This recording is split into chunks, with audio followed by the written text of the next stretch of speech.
Chapter 1. The door had no right to be there.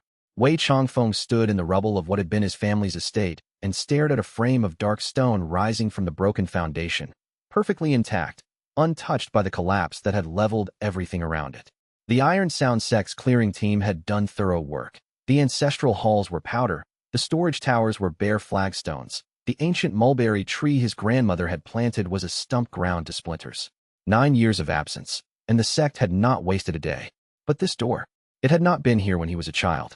He was certain of that with the confidence of someone who had memorized these grounds the way other children memorized poems, obsessively, incorrectly, with a child's absolute conviction. He had catalogued every wall, every path, every storage alcove where interesting things might be hidden. He had never found anything interesting. The estate had been blandly prosperous and utterly unremarkable, which was perhaps why the sect had bothered to demolish it. Removing the unremarkable was, in its way, a statement of contempt. The door was made of stone that had no grain he could identify. Not marble, not granite, not anything from the local quarries. It was simply dark, the particular dark of deep water where light stops mattering.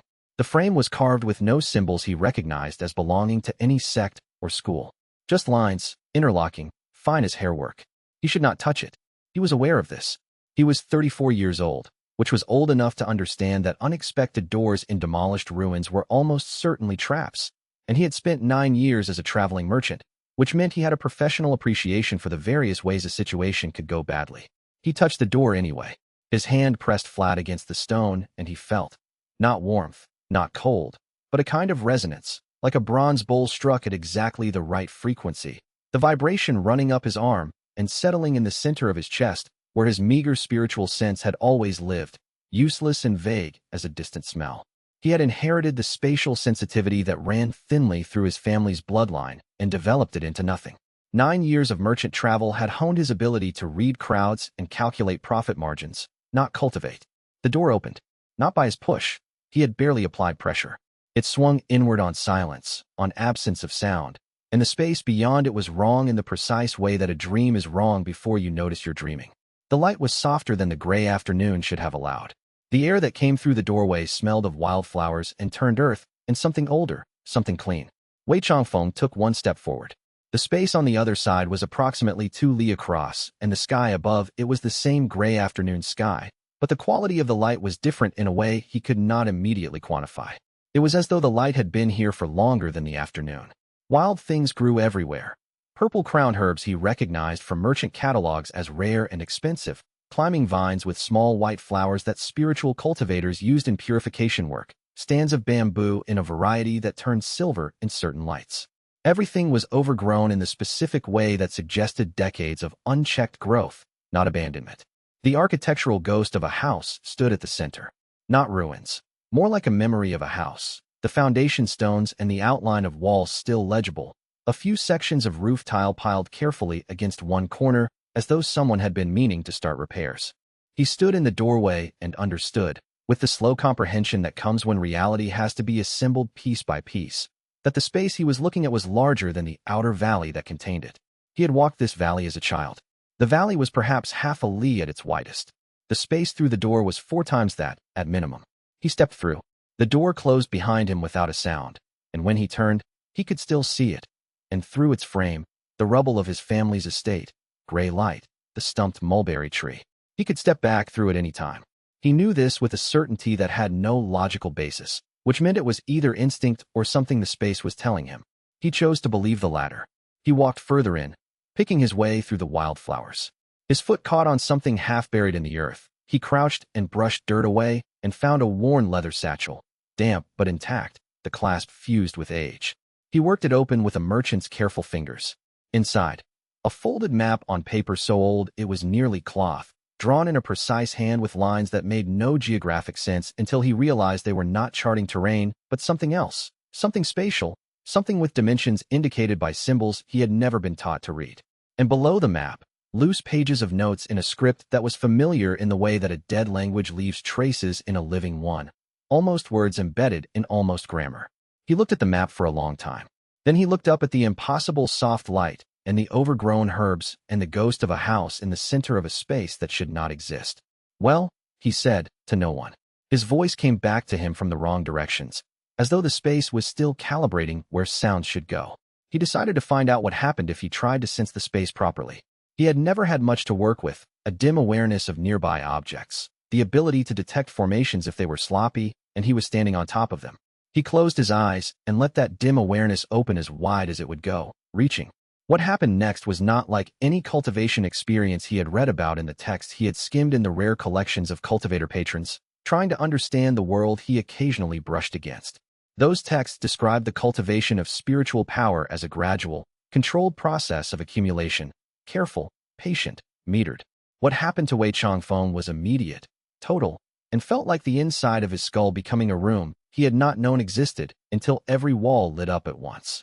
He felt the entire dimension, not in parts, not as a series of observations, but all at once, every fold, and every compressed boundary, and every resonance node, and every path the spiritual energy took through the wild growth, all of it present in his awareness simultaneously like a map he had always known how to read, but had never been given a map of. He felt the door behind him, and the dimensions of the outer space through the door, and the relationship between the two. The way this space tucked against the outer valley like a letter sealed inside an envelope, visible only when you knew the envelope opened. He felt the wildflowers as locations. He felt the old foundations as boundaries. He felt the satchel in his hands as a point of previous meaning, a place someone had put something important. And then the resonance became too much, and he stopped feeling anything at all. He woke lying in the wildflowers with his cheek against the cool earth and his right hand still holding the satchel, and the light around him unchanged, perfectly soft, utterly patient. His head ached at the base of his skull in a way that suggested he had hit the ground, and his chest felt like something had rearranged itself in a permanent direction. He lay very still for a moment. Right, he said. He sat up carefully, looked at the map in the satchel, looked at the impossible garden around him, and considered his options with the methodical attention he normally reserved for negotiating shipping contracts in markets where two competing buyers did not know about each other.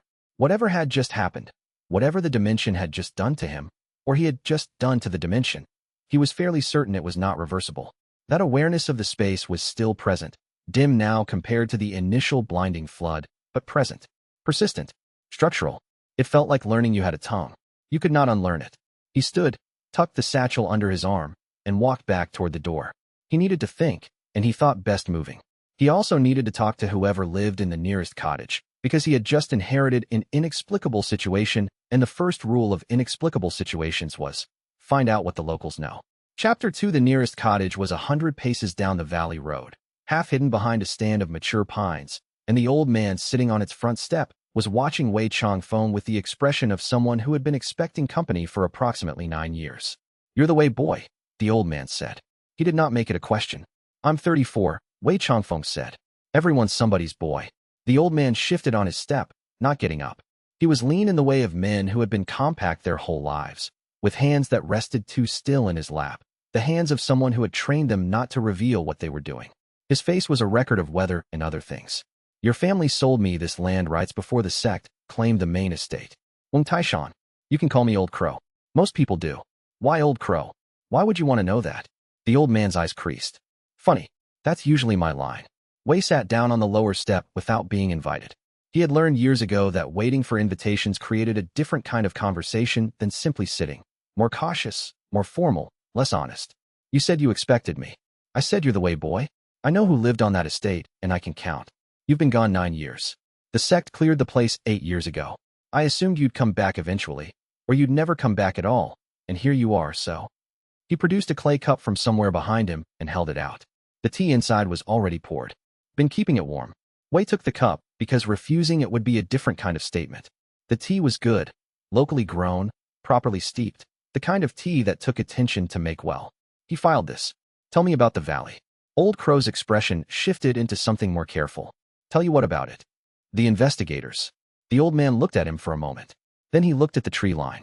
You know, I've lived here going on 20 years, give or take. In that time, I've seen teams from, let me think, at least 6 different sects come through this valley looking for something. I've seen scouts. I've seen specialists with equipment worth more than this cottage. I've seen a full survey authority team with a government auditor. And they all leave looking confused. He turned his cup in his hands. Not angry, not frustrated. Confused. Like they've forgotten what they came for in the middle of coming for it. They write their reports. They file their findings, and none of them ever comes back saying they found what they were looking for. I know, because I have a nephew in the survey authority and I asked once.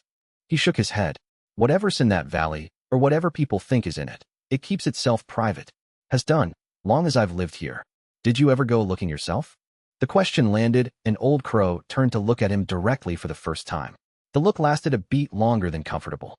No, he said, finally. I prefer my property where I can find it. Wei drank his tea.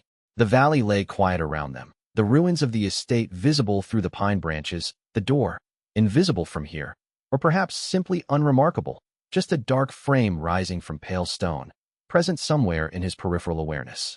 That presence was still there. He had been trying to determine whether it would fade, and it had not. It felt like being aware of his own heartbeat. The sect that cleared the estate, Wei said. Iron Sound sect. That's them. Big outfit, based about 3 provinces north. They claimed eminent domain over the spiritual resources in the area, said your family's estate was sitting on a minor spiritual vein and the land rights should have been registered with them decades ago. The Wei family not being present to contest it, the claim went through. Old Crow's voice carried no particular judgment. He was reciting facts, which was more useful than sympathy. But here's the thing about the Iron Sound sect's claim. They've been sending teams to document those spiritual resources for 8 years, and every team comes back saying there's nothing there. The vein they claimed rights to apparently doesn't exist, or they can't find it, or something between those two things. How long have they been investigating? The valley specifically? Going on 30 years, near as I can tell. There's a senior elder in that sect, Gu Peilong. They call him Elder Drum, because the man never lets anything go once he's struck it, who apparently lost a full investigation team here about 32 years ago. Lost meaning they went in, came back with nothing, and couldn't explain the gap in their memory. Old Crow paused. I don't know what you know about sect politics, but losing a full team to a region you've publicly claimed jurisdiction over is the sort of thing an elder doesn't forgive. Wei set his cup down on the step between them. Old Crow. What do you actually think is in that valley? The old man considered this question with more attention than he had given any of the others. The pine branches above them moved in a wind Wei could not feel at ground level. I think, Wang Taishan said, very carefully, that some things are private because they want to be. And that in my experience, intruding on that kind of privacy tends to go badly for the intruder. He picked up Wei's empty cup and stacked it with his own. You're welcome to sleep in the spare room if you need it. No questions asked. Wei looked at him. Why would you offer that? Wei said, not his merchant voice, his actual voice, direct and slightly puzzled. The tone of someone for whom the question was genuinely more interesting than any answer.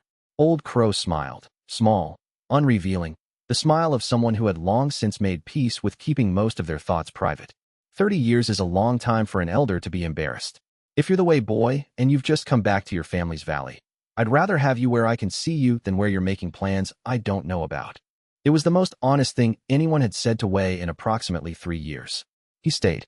Chapter 3, he spent his first week inside the dimension. Not continuously. He went out in the evenings, ate with Old Crow when the old man's fire was lit, maintained the fiction that he was a merchant sorting out the paperwork on a disputed estate.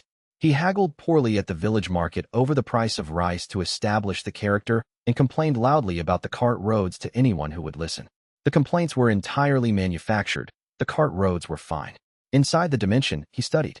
The map in the old satchel was not, he concluded by the 3rd day, a map of physical terrain. It was a diagram, a spatial diagram. Its notations describing the relationships between the folds and compressions he could now feel with that persistent new awareness. It was, in fact, a map of the dimension itself, drawn from inside, by someone who had possessed the same kind of perception he had stumbled into. The handwriting was old. The ink had gone brown. He placed the age at somewhere between 80 and 150 years, which was a wide margin, but paper in a dimension with unusual spatial properties might age differently than paper outside. He did not know who had made the map. He did not know who had built the dimension, or how, or why they were no longer here. He filed these questions in the part of his mind he used for problems that required more information before they could be approached, and turned instead to what he could learn directly. On the 4th day, he sat in the center of the old foundation and spent 4 hours simply perceiving. The dimension had structure he had not initially noticed. The wildflower fields occupied what he was beginning to think of as the outer layer, the region nearest the door, most accessible, most visible. Behind that, the space compressed in ways that were not spatially logical from outside, but were perfectly navigable from within. A grove of trees that was smaller than it appeared until you stepped into it, and found it went on for half a li. a hollow beneath the old foundation stones that opened into a room of bare rock and excellent air. A patch of ground near the eastern boundary where the spiritual energy pooled so densely that standing in it felt like standing in warm water. On the afternoon of the fourth day, something changed. He was sitting at the eastern pool when he heard, not footsteps, not voices, but the specific quality of disturbance that air makes when people move through it outside a sealed space. He went very still. The dimension's awareness told him what his ears couldn't reach. For people moving through the outer valley, crossing the location of the door. One of them paused at the door's location. That pause lasted about 3 seconds. Then the four of them continued past. He exhaled. On the evening of the fifth day, he found the second thing in the satchel he had missed because it was folded inside the map itself. Loose pages, 3 of them, filled in the same old handwriting. Not a technical diagram this time. A record. The first page described the nature of the dimension's amnesia effect in the precise, clinical language of someone who had tested it extensively. The effect activated at the boundary between inside and outside, operated on exit rather than entry, left no physical trace in the affected person, and could be suspended by the dimension's owner, but not by anyone else. The word owner was underlined twice. The second page described something the writer called spatial truth, a concept that Wei had no existing framework for, but which the writer described as the internalized knowledge of an unclaimed space. Claiming a spatial truth meant mapping it so completely that the space became, in some sense, an extension of the claimant's own being. The dimension was a spatial truth. Claiming it had, by the writer's account, permanently altered the claimant's cultivation base, giving them a foundation that was entirely unlike the standard spiritual root cultivations most practitioners used. More flexible, more spatial, stranger. The third page was shorter. It read, "Asterisk, if you are reading this, you have already claimed it. I apologize for not leaving a cleaner welcome. There was not time. What is inside this dimension belongs to whoever holds it now, and whoever holds it should know. The amnesia effect is not a trap or a weapon. It is the natural property of a space that has never been named. Space that no one owns remembers no one. If you learn to hold this space, it will hold your secrets without any effort on your part. Asterisk, asterisk, do not worry about the sections. They have been sending investigators since before I left. None of them can report back clearly. And this will continue as long as the dimension remains unclaimed by anyone who would announce themselves. Asterisk, asterisk, there is one thing you should know, which I did not learn in time. The map you found is a warning, not a gift. We were not hiding from the sections, asterisk, asterisk, I will tell you more when you are ready. I may not be entirely gone. Asterisk, Wei read this page 4 times. He read it slowly, with the methodical attention he applied to contracts that contained unusual language and passages people expected him to skim. I may not be entirely gone. He looked around the dimension, at the soft impossible light, and the overgrown herbs, and the careful pile of old roof tiles. Hello, he said experimentally. Nothing answered. He folded the pages back into the map, put the map in the satchel, and spent the next hour cataloging everything in the dimension with more attention than he had given anything since the first day's overwhelming flood of sensation. He found no presence. He found the dimension itself, every fold and boundary, the pool and the grove and the hollow, the old foundation and the wildflowers, and no one else inside any of it. The third page said may not be entirely gone. That was a meaningful hedge. Whoever had written it had been careful with their language. Every line of the technical notes was precise, specific, leaving no room for misinterpretation. May not was intentional. It meant, I don't know the answer. It meant, there is something here I can't fully quantify. Wei had learned, in 9 years of trade in contested markets, to give significant weight to things that careful people admitted they could not quantify. He added something present in this dimension that has not yet spoken to his list of problems requiring more information, and went back to mapping. The map in the satchel was the work of someone who had been here for years. The dimensions were too precise, the fold relationships too completely described, for it to be the work of brief investigation. Whoever had owned this space before him had lived in it, studied it, and left a record for the next occupant. He had found it in the rubble of his family's estate. He did not know what that meant. He was not certain, at this stage, that he wanted to. Chapter 4. He had been back in the valley for 11 days when the first real investigation team arrived. He knew they were coming 3 hours before they appeared. The dimension's spatial awareness gave him range he was still learning to calibrate. At its best, unobstructed, he could sense disturbances in the air and on the ground for perhaps half a li beyond the valley's edge. The team of 4 had made a standard scout approach, which he recognized because the third person in the line moved with the specific, careful weight distribution of someone trained to avoid spiritual formation triggers. and the last person was laying a slow dissolve tracking formation at regular intervals along the road. He knew this because the foundations of those formations registered in his spatial sense as small cold points that appeared and then faded as the dissolving compound did its work. He had not known, 2 weeks ago, that he could detect formations. He was still getting used to this. He went inside the dimension and closed the door. Inside, he sat in the outer layer, the wildflower field closest to the entrance, and watched through a perception he was beginning to understand as something like the dimension's own awareness, which he could access the way he accessed his own eyesight. The team emerged from the tree line into the outer valley. 2 of them immediately began probing with their spiritual sense, standard sweep formations, the kind that cost low-grade spirit stones to run and returned results on spiritual vein density and formation signatures. The third man was the one who stopped. He stopped directly in front of the dimensional entrance. Wei watched him from 3 paces away, or rather, from the other side of a boundary that might as well have been the wall of the world. The man had a cultivation that was considerably beyond Wei's, something in the middle ranks of the standard spiritual root progression, enough to put a visible shimmer in the air around his hands when he let his power flow. He was extending his spiritual sense toward the entrance with the focused attention of someone who had found what he was looking for. Wei did not breathe.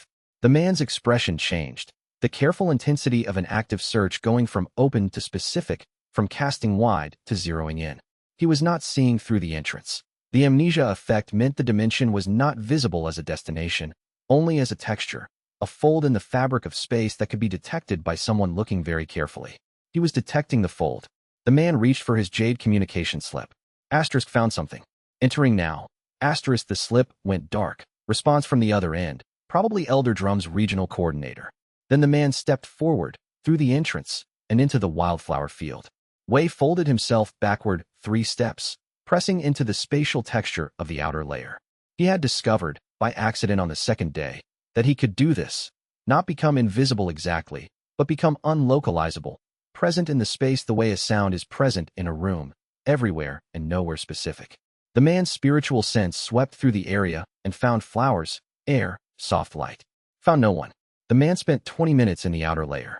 He walked every inch of it, which was not very many inches. The outer layer was the dimension's most accessible portion, deliberately limited. He examined the wildflowers with the attention of someone who recognized their quality. He found the edge of the second layer, where the space compressed into the grove, and walked toward it, then stopped. His expression had changed. The sharp focus of someone who had found what they were looking for was softening, the edges of it going vague in a way that Wei now recognized from watching it happen to other visitors. Not confusion, closer to distraction, the quality of a thought interrupted before it finished. The man looked at the grove, looked at his communication slip, looked at the grove again. He wrote something in a small documentation journal with a jade brush. He wrote for several minutes, considerably longer than Wei had expected, given the softening expression. Then he closed the journal, turned, and walked back out through the entrance. Wei waited. Outside, in the valley, he heard one of the other investigators ask what he had found. The response was a pause. Then, nothing unusual. Let's complete the perimeter sweep. Wei waited another 20 minutes. Then he walked to where the man had been standing and found the jade brush. It had fallen from a jacket pocket or been set down and forgotten. The documentation journal was gone. The man had taken it, which meant the records he had made inside were gone, which meant Wei had no way to know what the man had written. What he had, a jade brush of good quality, from a maker in the Iron Sound sects home region, and a clear demonstration that the amnesia effect did not operate instantaneously. It was gradual, the way mist forms, building until the moment of exit when it became total. He turned the brush over in his hands. The man had been writing about what he found, inside the dimension, fully aware of where he was, and by the time he left that awareness had dissolved. The written record would show only whatever he had started writing before the dissolution became complete. He tried to imagine what that documentation journal said. Probably something like, found spatial anomaly, entering to investigate, field notes to follow, and then nothing legible. He put the jade brush in his coat pocket. He had spent 9 years memorizing the cultivation world's major sects, their politics, their territorial claims and ongoing disputes, because a merchant who understood which cultivators were angry at which other cultivators had advance warning of market disruptions. The Iron Sound sect's Elder Drum had been embarrassing himself in this valley for 30 years by his own account. What Wei now understood, that Elder Drum apparently did not, was why his teams kept coming back with nothing to show for it. They were coming back with nothing because they were forgetting what they found. He sat in the wildflowers and thought about this for a long time. The dimension was, among other things, a perfect intelligence operation. Anyone who entered without permission would provide him with information they did not know they were providing, because they would be fully cognizant while inside, and would forget entirely upon exit. No interrogation required. No confrontation. No risk. He simply needed a comfortable place for people to sit while they inadvertently explained everything they knew. He looked at the old foundation, the careful pile of roof tiles. He had been thinking of this as somewhere to shelter while he sorted out the paperwork on the demolished estate. He was beginning to think it was something considerably larger. Chapter 5. Xianxia arrived with a mule and a grievance. The grievance was with the road, which she expressed in specific terms to the mule, who received it with equanimity. Wei heard her coming down the valley path before he saw her. The mule's hooves on the packed earth, the particular rhythm of a pack animal loaded on both sides, and he was standing in the outer valley in his merchant guise when she came around the bend in the path and stopped. She looked at him. Wei Changfeng, she said. Not surprise, recognition, the kind that comes when you expected something eventually, and it arrived. You look terrible. I haven't slept well, he said, which was true. The dimension's spatial awareness made light sleep lighter, and he had not yet learned how to turn it off. You look like you found something you weren't expecting. She brought the mule forward and stopped a few paces away, studying his face with the professional attention she normally applied to patients. Xianxia was 31, a traveling apothecary of independent means and strong opinions, and she had known Wei Changfeng for approximately 8 years across intermittent crossings of travel routes in 3 provinces. They were not friends in the way that required regular maintenance. They were friends in the way that old debts create reliable goodwill, comfortable, practical, and unlikely to ask too much. I found the estate, he said. I heard. The Iron Sound sect cleared it. What? 8 years ago. She did not offer sympathy, which he appreciated. I came through because there's apparently a rare herb that grows in this valley, lunar starvine. The sect catalogs list it as growing at this specific elevation with this specific mineral signature. My supplier's source dried up, and I'm short for 3 different formulations that I need for. She stopped. You don't care about the formulation. I care about you finding the herb. She looked at him with narrowed eyes. 8 years of intermittent acquaintance had given her a reasonable calibration for when he was being sincere and when he was performing sincerity, and she appeared to be running the comparison. Why? Why would I care? Or why do I care? Why do you care? The first one I can answer myself. He had been planning to say something deflecting, that it would be useful to have an apothecary in the area while he sorted out the estate, that he had a professional interest in the local pharmaceutical market. What came out instead was, because you're one of approximately 4 people in the world who I'm confident would tell me if I was making a mistake. Xianxia looked at him for a long moment. How long have you been here? 11 days. And have you made a mistake yet? Several. The estate is demolished. The land rights are owned by a sect that has been investigating an anomaly on it for 30 years, and I've done something that I'm fairly certain is irreversible and that I don't fully understand yet. She tied the mule's lead to a pine branch and dug in her pack until she produced 2 clay cups. You have tea? I have an excellent supply of tea. He showed her through the valley toward the old foundation, the outer valley, not the dimension. She found the lunar starvine herself, growing in a dense mat along the southern edge of the foundation stones, exactly where the mineral signature would be richest. She crouched beside it and checked 3 adjacent plants with her fingers, pressing the leaves between her thumb and forefinger, checking the root structure where the soil allowed it. This is the best specimen cluster I've seen in 2 years, she said. The spiritual density in the air here is remarkable. What's the anomaly the sect is investigating? They haven't been able to describe it consistently, because everyone who investigates it comes back confused, she said, not looking up from the plant. I've heard the rumors. Merchants talk.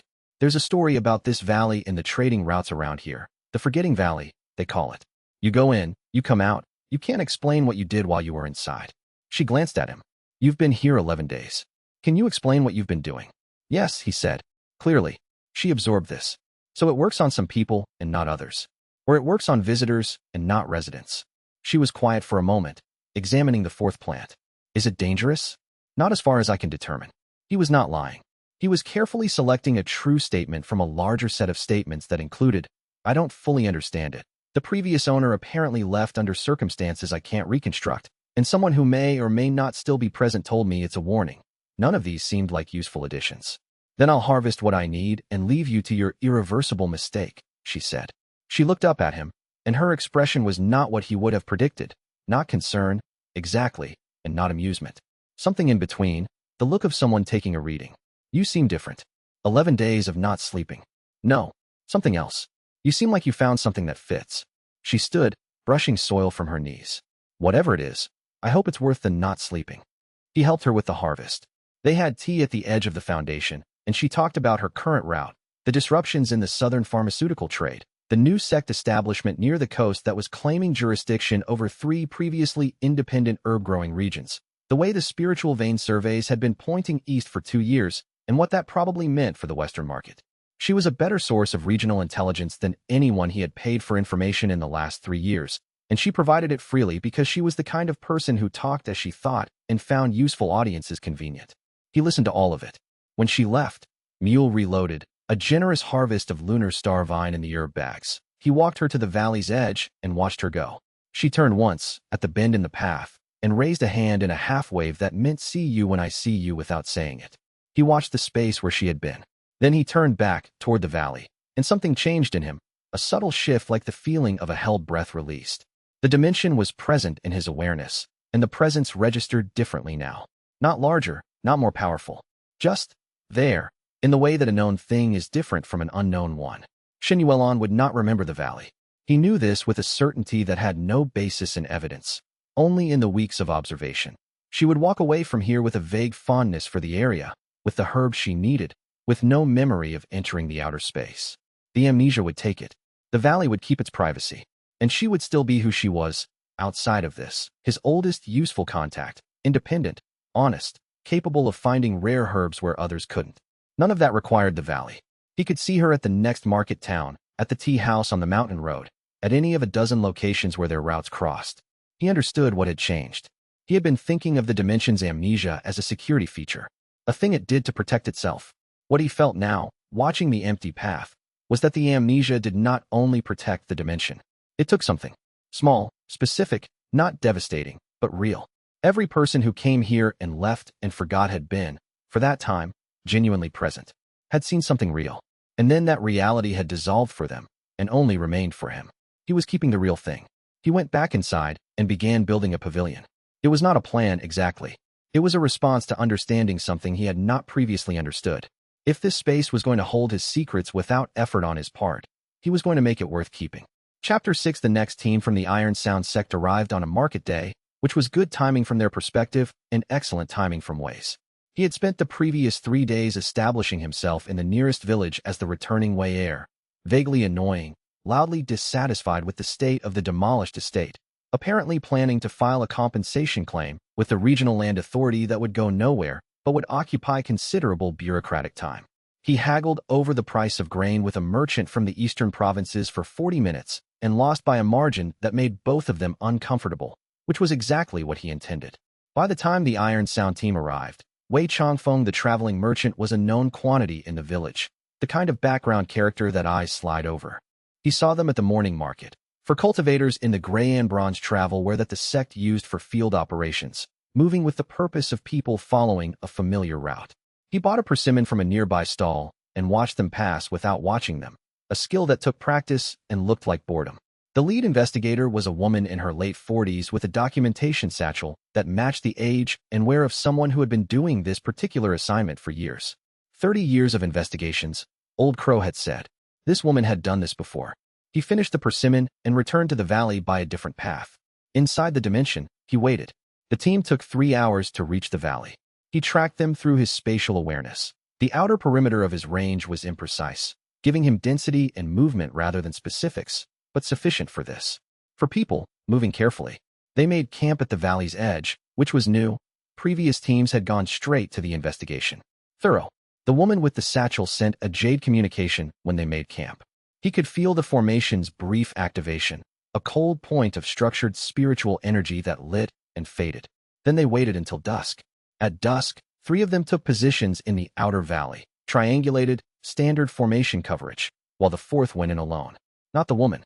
A younger man, shorter than the others, with a cultivation that was lower than the others, but something specific in his spiritual sense pattern that Wei had not encountered before. It moved differently. Not broader or sharper, but more granular. A texture specialist, maybe. Someone trained to detect fine structure rather than gross features. He came through the entrance. The wildflowers were in late bloom. The soft, impossible light was doing what it did at dusk, going golden at the edges in a way that had nothing to do with the position of the actual sun, because the dimension's light operated by its own logic. The young man stepped in and stopped, and his face went through a sequence: disorientation, recalibration, focus. He knew he was somewhere different. Wei folded into the spatial texture 10 paces back, kept completely still. The young man's granular spiritual sense swept the area with the patience of someone trained to take his time. He found the boundary of the outer layer, followed it to the entrance of the grove, and stopped there with his sense extended inward. He appeared to be mapping. He sat down on the grass and opened a documentation journal. He drew. For 40 minutes, he sat and drew. Not the wildflowers, not the vague general landscape, but the spatial structure. Wei could feel him carefully tracing with his granular sense. The folds at the grove's entrance, the compression pattern in the outer layer's boundary, the resonance node near the foundation stones. He was making a spatial map of the dimension's surface layer, and he was doing it accurately. Wei read the drawing upside down from his position 10 paces away and thought, "This one is good." The thought arrived with 2 companions. This drawing will be gone when he leaves, and I can learn from it before it's gone. He waited. When the young man stood, the dissolution had begun, that gradual softening of awareness that preceded the exit, the thought-interrupted quality he had observed in every previous visitor. The young man looked at his drawings. He looked at them for a long time, clearly aware something was happening to his ability to process what he was looking at. He said, quietly, to the empty space around him, "There's an owner. Someone's claimed this." The statement was addressed to no one. He was thinking aloud, but he said it with certainty. Then he walked out. Wei moved immediately to where the man had been sitting. The journal was gone, carried out. But on the ground, where the journal had rested against the man's knee, a page had torn free at the stitching and lay folded in the grass. He picked it up. The drawing on it was precise and technically sophisticated. The spatial annotations at the margins were in shorthand he did not recognize, but the geometry was clear enough without them. The young man had correctly mapped the fold structure of the outer layer's boundary in 40 minutes of observation, using only his granular sense from the inside. In Wei's current state, still calibrating what the dimension had given him, still learning the vocabulary of his own new perception, the drawing was more useful than anything he could have produced himself. He studied it for an hour. He learned more about the dimension's structure from that one torn page than from 3 days of his own observation. When he heard the team making camp outside for the night, he was already thinking about how to make the visiting investigator's position more comfortable. Cushions, perhaps. A low table. Tea that was available and good. If people who came here were going to map his space for him, the least he could do was make the mapping conditions favorable. Chapter 7, he tested it deliberately. He needed to understand the exact mechanics of the amnesia effect, not because he doubted it, but because he had, in his years of trade, made the mistake twice of relying on a mechanism he had not verified. Both times it had cost him more than the verification would have. He had learned from this in the practical way, by doing the verification. He borrowed 3 workers from the village market under the pretense of needing help clearing the demolished estate, paid them fairly, and directed them to work in the outer valley for a day. He watched them from inside the dimension as they worked, moving stone, clearing overgrowth, doing the kind of physical labor that produces honest tiredness and reduces the attention available for noticing unusual things. The outer valley abutted the dimensional entrance, which meant the workers moved through the boundary multiple times as they carried material back and forth. The first time one of them crossed the entrance threshold going inward, Wei noted the time against his internal count. The man worked inside for approximately 20 minutes, loading debris into a wheelbarrow, complaining to his colleague about the weight, saying nothing that indicated he noticed the air was different or the light was wrong, or that he was in a pocket dimension. When he crossed back out, he turned to his colleague and said, "Hand me that," and then paused. "What was I doing?" His colleague said, "Loading the wheelbarrow." "Right." He looked at the wheelbarrow, which was full. He looked at the full wheelbarrow for 3 seconds with an expression that suggested he could see the evidence of his own labor without being able to remember performing it. Then he shrugged and started unloading it. The second worker crossed the threshold 6 times over the course of the day, carrying materials in and out. Each time he emerged, Wei observed the same pattern. Not distress, not confusion in the dramatic sense, but the specific quality of someone whose recent memory has a gap they don't fully notice because the memory before the gap connects plausibly to the memory after it. The body had done the work. The work was done. The experience of doing it was simply absent. At the end of the day, he paid them, as promised, and walked the workers down the road to the village turnoff. Neither of them reported anything unusual about the valley. Neither of them would remember, upon reflection, the specific details of the morning's work beyond we cleared the estate debris. He returned to the valley and sat in the wildflower field and thought about what he had learned. The amnesia was total, not partial. It was not that the dimension became a blur or a haze. From the outside, there was simply nothing there. The memory of the experience was removed as cleanly as a page cut from a book. The surrounding pages remained. The story still made sense without the missing page. Readers inferred its contents from context. This had implications. He spent the following 2 days testing the edge of the mechanism. He left objects inside the dimension, a marked coin, a paper folded in a distinctive way, and verified that when workers inadvertently carried them out, the objects themselves were not forgotten. Only the memory of how they had come to be in the worker's possession. He set verbal triggers inside the dimension, asked a worker to say a specific word when he crossed back out, and found the word was not said. The intention was lost with the memory. He set up a listening formation at the entrance, tuned to record speech. He had purchased the components in the city and assembled them following instructions in a basic formation manual, doing the work slowly and correctly. He placed the formation outside the entrance. When the next investigator came through and spoke inside the dimension, the formation would record everything said outside the threshold.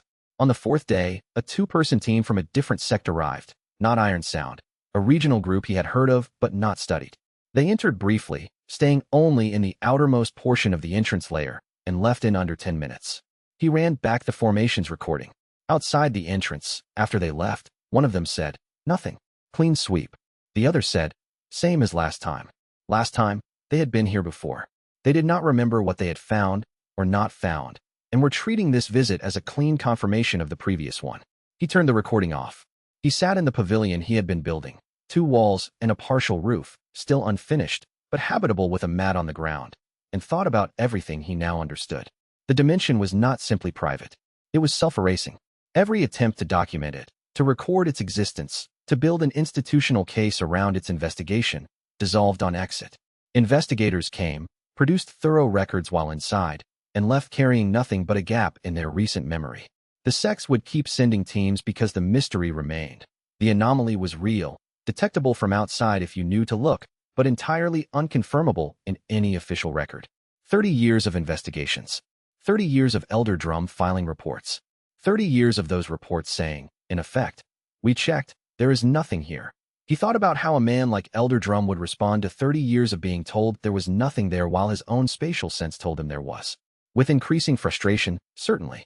With escalating investigation resources. And with what Wei now recognized as the specific slow misery of a person who has correctly identified a problem that the mechanisms available to them are constitutionally incapable of solving. He could not feel sorry for Elder Drum, but he did, reluctantly, understand him. Chapter 8 Elder Drum's team was different from the beginning. Wei had time to observe them because they set up a formal perimeter at the valley's edge and held position there for an entire day before entering. He watched them through his spatial awareness and revised his understanding of what competent looked like. This was 5 people operating with precision that suggested long familiarity with spatial anomaly investigation, equipped with 3 times the formation equipment of any previous team, and led by a spatial specialist whose cultivation signature was the highest Wei had yet encountered in this region. The specialist was a woman, middle-aged, with a cultivation level Wei could feel, but not precisely rank, somewhere in the upper tiers of the standard spiritual root progression, enough to make the air around her feel dense when she was actively using her sense. She moved through the outer valley's perimeter with the unhurried efficiency of someone who had done this work for decades. And she was not making the mistake that previous investigators had made. She was not rushing to the entrance. She was mapping the exterior. For 6 hours, she walked a careful grid pattern across the outer valley, stopping at regular intervals to take readings with a formation instrument he did not recognize. She placed markers. She removed markers. She placed them again in different positions. She was building a spatial map from outside, working from density gradients and resonance patterns, triangulating toward the entrance without approaching it directly. At the end of the 6 hours, she sat down, reviewed her notes, and sent a communication to Elder Drum. Wei could not hear the content of that communication. He felt the formation's activation with a cold specificity that told him it was a high-grade secure slip, not the standard field communication. The communication lasted 3 minutes. Then she stood, spoke briefly to her team, and walked toward the entrance. She found it in under a minute. She stopped 6 inches from the threshold, not having stepped through, just having found the boundary, and her expression went through something Wei had not seen before. Not the confident competence of the field approach. A moment of something else. Recognition, maybe. The quality of a person who has found something they expected to be more difficult to find. She communicated again. This time the message was brief. Then she stepped through. Wei had 3 heartbeats to make a decision. He was in the outer layer, 12 paces back, and he had been preparing to do what he had done for every previous visitor. Fold into the spatial texture and wait. He had been doing this for 6 weeks now and had grown comfortable with it. The dimension's spatial awareness helped. He could feel the specialist's granular sense reaching, sweeping, orienting, reaching further than any previous visitor. She stopped just inside the entrance. Her spiritual sense extended like a hand reaching into a dark room and feeling for a wall, moving in 3 dimensions simultaneously, extremely precise, extremely slow. She was not looking for artifacts or formations or spiritual veins. She was feeling for structure. She said, very quietly, to the air, pocket dimension. Genuine spatial truth claim, not a formation construct. She was dictating to her journal by speaking. He realized she had a recording formation active that would capture her words for the journal's notation system. Entrance layer approximately 50 meters diameter, with structural depth indication, multiple interior layers beyond immediate access. Cultivation level of claimant unknown. Presence or absence of claimant unknown. Her sense was moving toward him. Not toward him specifically, toward his location, which happened to be where he was.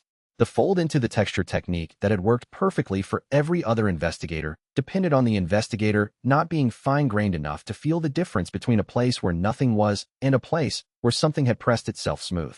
This specialist was feeling every grain. He pressed himself flatter, went quieter. Her sense arrived at his position and moved through it. She stopped dictating. He could feel her attention fixed on the space he occupied, not seeing him, but feeling that the space was not quite right. Not empty. Not occupied in any way she had a category for, but not empty. She was looking directly at where he was. She said, and wrote something in her journal. He did not breathe. His heart was loud in his own ears, and he told his heart to stop being loud, which was ineffective but felt like action. The specialist's sense moved on, continuing its sweep, but returned twice more to his location over the next 30 minutes, each time finding the same not quite right quality that she apparently could not resolve into anything legible. She spent 3 hours in the outer layer. She found the entrance to the grove. She found the resonance note. She found the old foundation stones. She wrote in her journal continuously, speaking low enough that the words ran together. She was building a complete documentation of the layer structure. She did not find the second layer.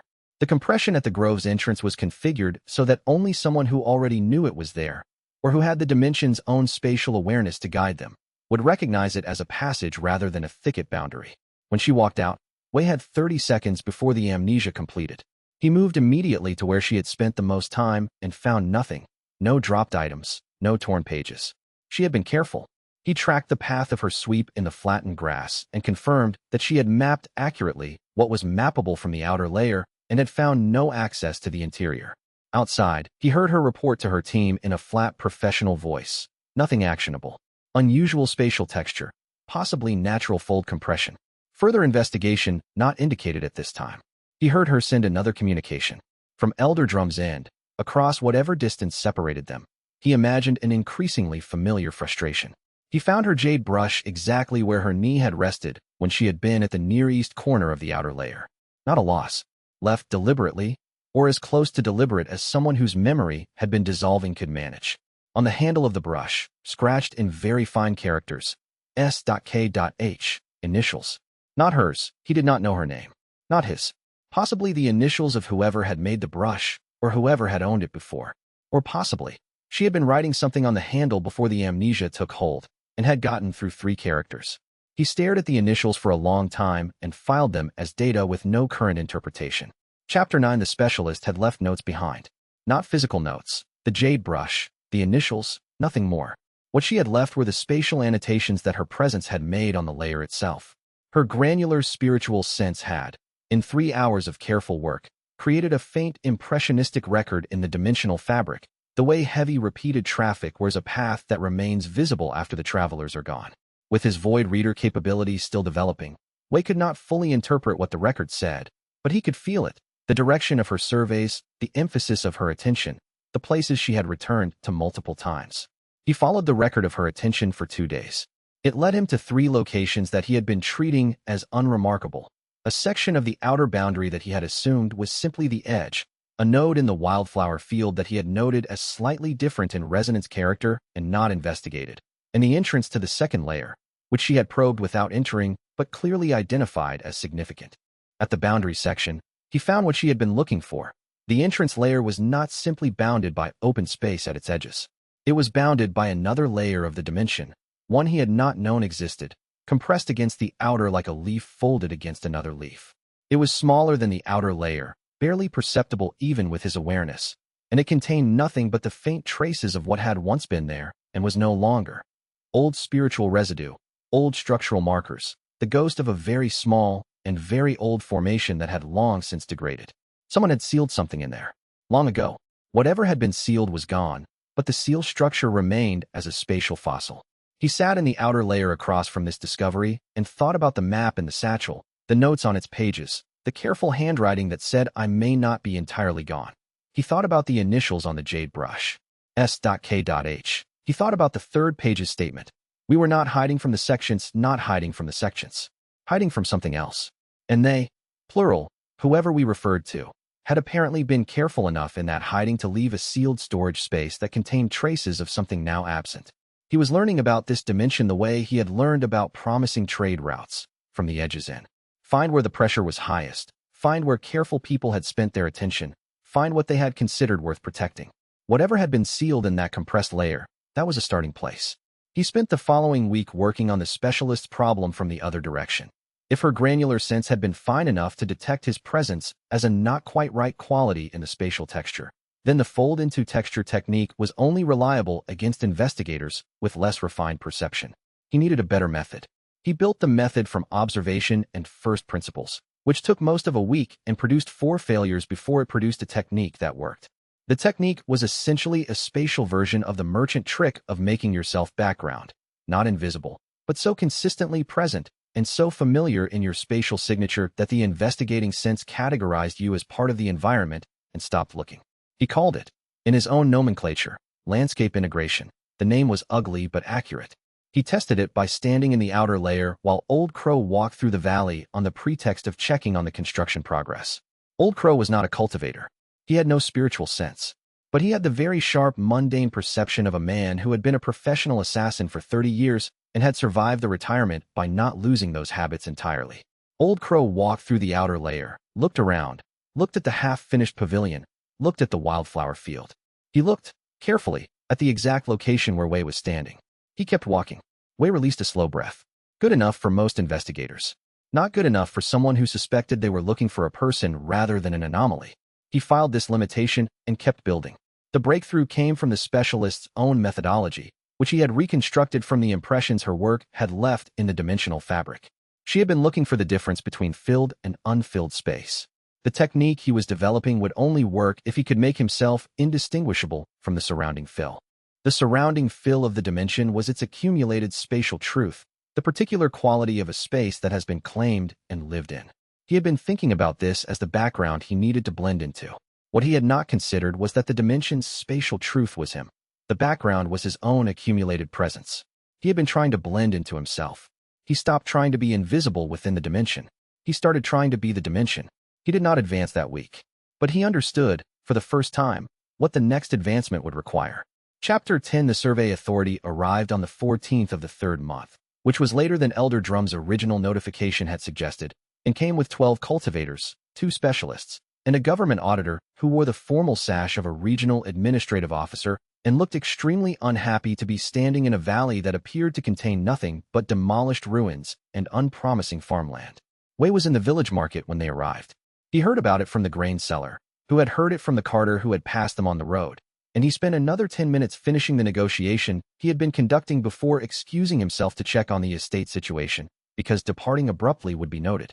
He walked to the valley at the pace of a mildly concerned property claimant, not the pace of someone whose entire existence was about to be stress-tested by the highest-ranking investigation he had yet encountered.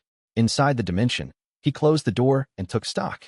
12 cultivators and 2 specialists meant 12 sets of spiritual sense sweeping the outer valley simultaneously. Two specialists meant a much higher probability that one of them had capabilities equivalent to or exceeding the woman who had spent 3 hours nearly finding him. The government auditor meant that this investigation would produce a formal official record, which changed the stakes. Previous sects had their own internal records, which Wei could monitor through folds and adjust through carefully placed false documentation. A government record was harder. He had 34 layers of passive misdirection seeded throughout the outer valley. He had built them over the previous 3 weeks, each one a minor formation that reported slightly incorrect spiritual readings, off by small amounts individually, but combined, steering any survey instrument's output toward the same consistent picture of a tract of land with marginally interesting soil and no detectable spiritual resource density. He had also, carefully, removed all visible traces of the pavilion construction from the outer layer and refolded the second layer entrance to be even less detectable than before. He had done all of this in the previous 3 weeks because the notes in the specialist's impressionistic record had pointed toward this visit as inevitable, and because he had learned enough, by then, to take 3 weeks seriously as preparation time. He waited. The survey took 3 days. He monitored every hour of it. The second specialist, a younger woman, less experienced than the previous team's specialist but equipped with more sophisticated instruments, entered the outer layer on the morning of the second day. She stayed for 4 hours, worked with careful professionalism, and reached all the same locations her predecessor had mapped. She was good. She was not as good as the specialist Wei had watched in such close quarters before. She found nothing the misdirection formations had not prepared for. He watched her stop at the location of the compressed sealed layer he had discovered in his weeks of study. She registered it as a slightly unusual resonance density, looked at her instrument, noted it in her journal, and moved on. The misdirection formation at that location had been specifically calibrated to report the resonance as consistent with natural geological compression, which apparently worked. She did not find the second layer entrance. She did not find him. He had tested the landscape integration technique for 2 weeks by this point and felt sufficient confidence in it to hold it for 4 hours without the quality degrading. On the third day, the auditor stood at the valley's edge and watched his specialists complete their final sweep and return with their documentation. And he had the expression of a man who had been sent on an errand he had not believed in at the outset and had been proven correct about. He accepted the documentation satchels, opened one, read for 30 seconds, and closed it. No anomaly found, he said to the team leader. Valley Fengshu, common land classification, unregistered. I'll file the survey completion this afternoon. Elder Drum's 30-year investigation ended with a form. Wei sat in his pavilion, the rebuilt one, the finished one, deeper in the dimension where no survey team had ever reached, with good tea and a complete roof, and heard the team departing through the outer valley. Their spiritual senses were off now, survey over. The auditor's cart was loaded and moving. He had been in this dimension for 3 months and 2 weeks. He had survived an official survey authority investigation. He poured a second cup of tea and looked at the specialist's jade brush, which he had placed on the low table by the window, next to the old satchel and its map. The initials S.K.H. on the brush handle were no closer to meaning anything specific. He had found no documentation of a spatial cultivator by those initials in the merchant intelligence network he had been building from the notes visitors left. He picked up the brush. He had been using it to do his own mapping, writing spatial annotations in the margin of the old maps pages, layering his own understanding over the predecessors. His handwriting was different, more angular, less patient. You could see where one person's work ended and another's began. The survey authority survey had mapped the outer valley. His own mapping had covered the outer layer, the sealed layer, and the grove through the second layer entrance. The predecessor's map covered the entire known dimension. Between the two maps, there was a region that neither had fully described, the compressed node at the eastern boundary that the specialist had found and classified as geological, but which Wei had, in the last week, begun to suspect was something else. He turned the jade brush in his fingers. The specialist's granular sense had found him in this dimension when he was trying not to be found. She had identified the dimension's type correctly, genuine spatial truth claim, from the outside in under an hour. She had classified the sealed layer correctly as unusual without having the context to understand what it was. If she had not been subject to the amnesia, she would have come back. S.K.H. He did not have enough information to make this mean anything. He tucked the brush into his coat pocket, where it had been for weeks, and put the tea down. Through the walls of the pavilion, through the dimension's fabric, he could feel the outer valley settling back into quiet. The auditor's cart was gone. The investigation team was gone. The valley was common land and surveyed and finished. He was still here. He would be here tomorrow, and the month after, and the year after. The sect's claim was void now. No spiritual resources to claim meant no grounds for eminent domain. The valley was officially nothing, and he was officially nothing in it. And he could sit in his pavilion and read and grow increasingly comfortable with the particular quality of invisibility that came from having one's existence officially disproven. The eastern boundary node was a problem for a calmer moment. He picked up a book and read until the light changed. If you have been listening to this story and you have not yet subscribed to this channel, fellow Taoist, the dimension is listening. Every bell notification you enable, every like you place, strengthens the spatial truth of this place and ensures these tales continue to reach you. Subscribe, ring the bell, and like this video. The Forgetting Valley does not forget its loyal listeners. Chapter 11. He was testing the range of his foldability, the new capability he had been developing since the week after the survey team left, when he heard the butterfly. He did not hear the butterfly itself. Butterflies made no sound he could detect at any distance. What he heard was the specific absence of sound that preceded a child following something through undergrowth. The soft crush of small feet on grass, deliberate and careful, the breath pattern of someone trying not to scare away what they were chasing.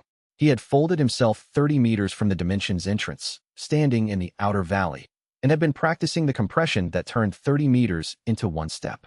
He was not yet reliable at it. 2 in 5 attempts worked cleanly. 1 in 5 landed him 2 meters to the left of his target, and the remaining 2 produced a brief nausea that he considered the cost of the technique. He was improving. The child came around the southern edge of the valley's tree line and stopped, looking up at the butterfly that had led her here. She was perhaps 7 years old. She wore the practical clothing of a farming household, worn at the knees, clean. Her hair was pinned back with a lacquered stick that was too nice for the rest of the outfit, probably a gift from someone who loved her. She looked at the butterfly for a moment, then looked at the valley around her with the wide-angle attention of a child who was somewhat lost and somewhat not bothered about it. The butterfly drifted toward the dimension's entrance. She followed it. Wei watched from the place he had folded to, 6 meters away, perfectly still, landscape integrated into the valley's ambient spatial presence. The child stepped through the entrance without hesitation, the way children go through doors, and he felt her presence register in the dimension's awareness, small, light, moving through the wildflowers after a butterfly. He walked to the entrance. Through the threshold, she was exactly what she appeared to be, a child in the wildflower field, having lost the butterfly somewhere in the tall purple-crowned herbs, now simply standing in the middle of the impossible light and looking around with the absolute present-tense attention of someone who has not yet developed the habit of comparing experience to expectation. The light was soft and golden at the edges. The herbs were taller than she was. She sat down in the grass because the grass was there to sit in. She stayed for approximately 1 hour. In that hour, she turned over 3 rocks to look at what lived under them, examined the architectural ghost of the old foundation with the forensic interest of a child who has found someone's abandoned camp, ate a handful of something from a plant that Wei immediately checked was not toxic. It was not. It was a mild sweet herb that had probably been cultivated on purpose, and fell asleep briefly in the soft warmth. She did not speak. She did not appear distressed or confused. The dimension did not appear to distress her. When she woke, she walked back toward the entrance with the unhurried pace of someone deciding they had stayed long enough at a satisfying thing. She went through the threshold. Wei tracked her at a careful distance. Outside, she walked back toward the village with the slightly dazed expression of someone who had been very comfortable and was now returning to less comfortable surroundings. She turned twice to look back at the valley. Her expression each time was not confused. It was the look of someone who knows they have been somewhere pleasant but cannot quite locate it anymore. Like the memory of a dream that was good but has slid just beyond the reach of full recall. She reached the village turnoff and went in. He watched her go. He stood in the valley road for a few minutes, hands in his pockets, thinking. Every adult who had crossed the threshold had experienced complete amnesia on exit. The child had experienced partial amnesia, the fact but not the content of the experience. The where of it was gone, but that was not. She knew she had been somewhere. She could not tell anyone where that somewhere was. This was a different mechanism than the one he had observed in adults. Why? He thought about it for several days without arriving at a conclusion he trusted. The most plausible hypothesis, the amnesia operated on memory organized around intention. Adults who entered the dimension had reasons, investigation purposes, resource gathering, professional objectives. The amnesia dissolved the structure of those intentions and the memories attached to them. The child had no structured intention. She had followed a butterfly. The amnesia had nothing to hold on to. This was not a security flaw. It was not exploitable, not practically. What 7-year-old could produce a useful report about an unlocated experience of lying in flowers? But it meant something he could not quite quantify, and Wei Changfeng had learned to give weight to things he could not quite quantify. He noted it. He filed it. He did not dismiss it. He returned to the valley and kept working on his fold precision, and tried not to think about the expression on the child's face when she turned back twice to look at the place she could no longer find. Chapter 12. The village headman came to find him 3 days later, which Wei had expected, and led him to a conversation at the village assembly hall that he had also expected, and which unfolded almost exactly as he had modeled it. Master Wei, the headman said, Su Daoping, 70s, the patient cadence of a man who had spent 40 years managing situations he hadn't made and couldn't unmake. I appreciate that you have legitimate claim concerns regarding your family's estate, but I need to speak frankly about the complications. I appreciate frankness, Wei said. He had his merchant voice on, slightly too agreeable, with the underlying quality of someone who had been this agreeable through many previous disappointments and had learned that being agreeable cost nothing and often yielded useful information. Please. The valley your family's estate is in has been drawing sect attention for 30 years. The headman folded his hands on the table between them. In those 30 years, 6 different sects and 2 government survey teams have investigated. They all leave without finding what they came for, which should be good news. No sect has a valid claim. But the attention itself is a problem. My farmers need to move freely through that valley. 2 of the best herb fields in the district are on the southern slope. 3 families have grazing rights on the eastern meadow. When sect investigation teams are camped at the valley entrance, my people avoid the whole area, and that costs them. He looked at Wei steadily. The investigation teams come because there is a persistent anomaly report that none of them can resolve. If you are planning to stay in that valley and develop the estate site, I need to know whether your presence will make the investigation teams more frequent or less frequent. Wei considered this question with more genuine attention than he usually gave to village headmen. May I ask what the specific reports have said? Over the years, Su Daoping opened a document folder, actual paper documents, formal in the way that local authorities maintained records. The Iron Sound Sects Investigation Charter from 28 years ago describes a spatial distortion of unknown origin. The survey authority's recent report describes nothing. No anomaly found. Valley classified as common land. He looked up. The gap between those 2 descriptions has caused confusion in the regional administrative system for the past month. A gap between a sect's investigation mandate and a government survey's findings, which means neither authority knows whether they have jurisdiction or not. The Iron Sound Sect's original claim was based on their investigation mandate. If there is no anomaly, there is no mandate. But they have not officially withdrawn the investigation status, because their elder apparently does not accept the survey findings. Wei filed this. Elder Drum had not accepted the official closure. He had expected this. A man who had maintained an investigation mandate for 30 years against all evidence did not fold gracefully. What would make the situation better for your farmers? He asked. The headman looked at him the way experienced administrators look at people who have asked a useful question instead of defending a position. If the Iron Sound sect formally withdrew their investigation mandate and no new sect filed an anomaly report, the valley would settle into ordinary common land status and the investigation teams would stop coming. But that requires someone to either prove there is no anomaly, which has now been tried twice, or find a way to make the sects less interested in looking. And you're telling me this because? Because you're the only other party with a stake in what happens to that valley, and because, he paused, choosing words. Because anyone who has been living in that valley for 4 months while 6 investigation teams came and went without finding him is either invisible or knows something about the valley that the investigators don't. The silence that followed was short and specific. Wei said, the survey authority found nothing. They did. Then there's nothing to find. Then there's nothing to find.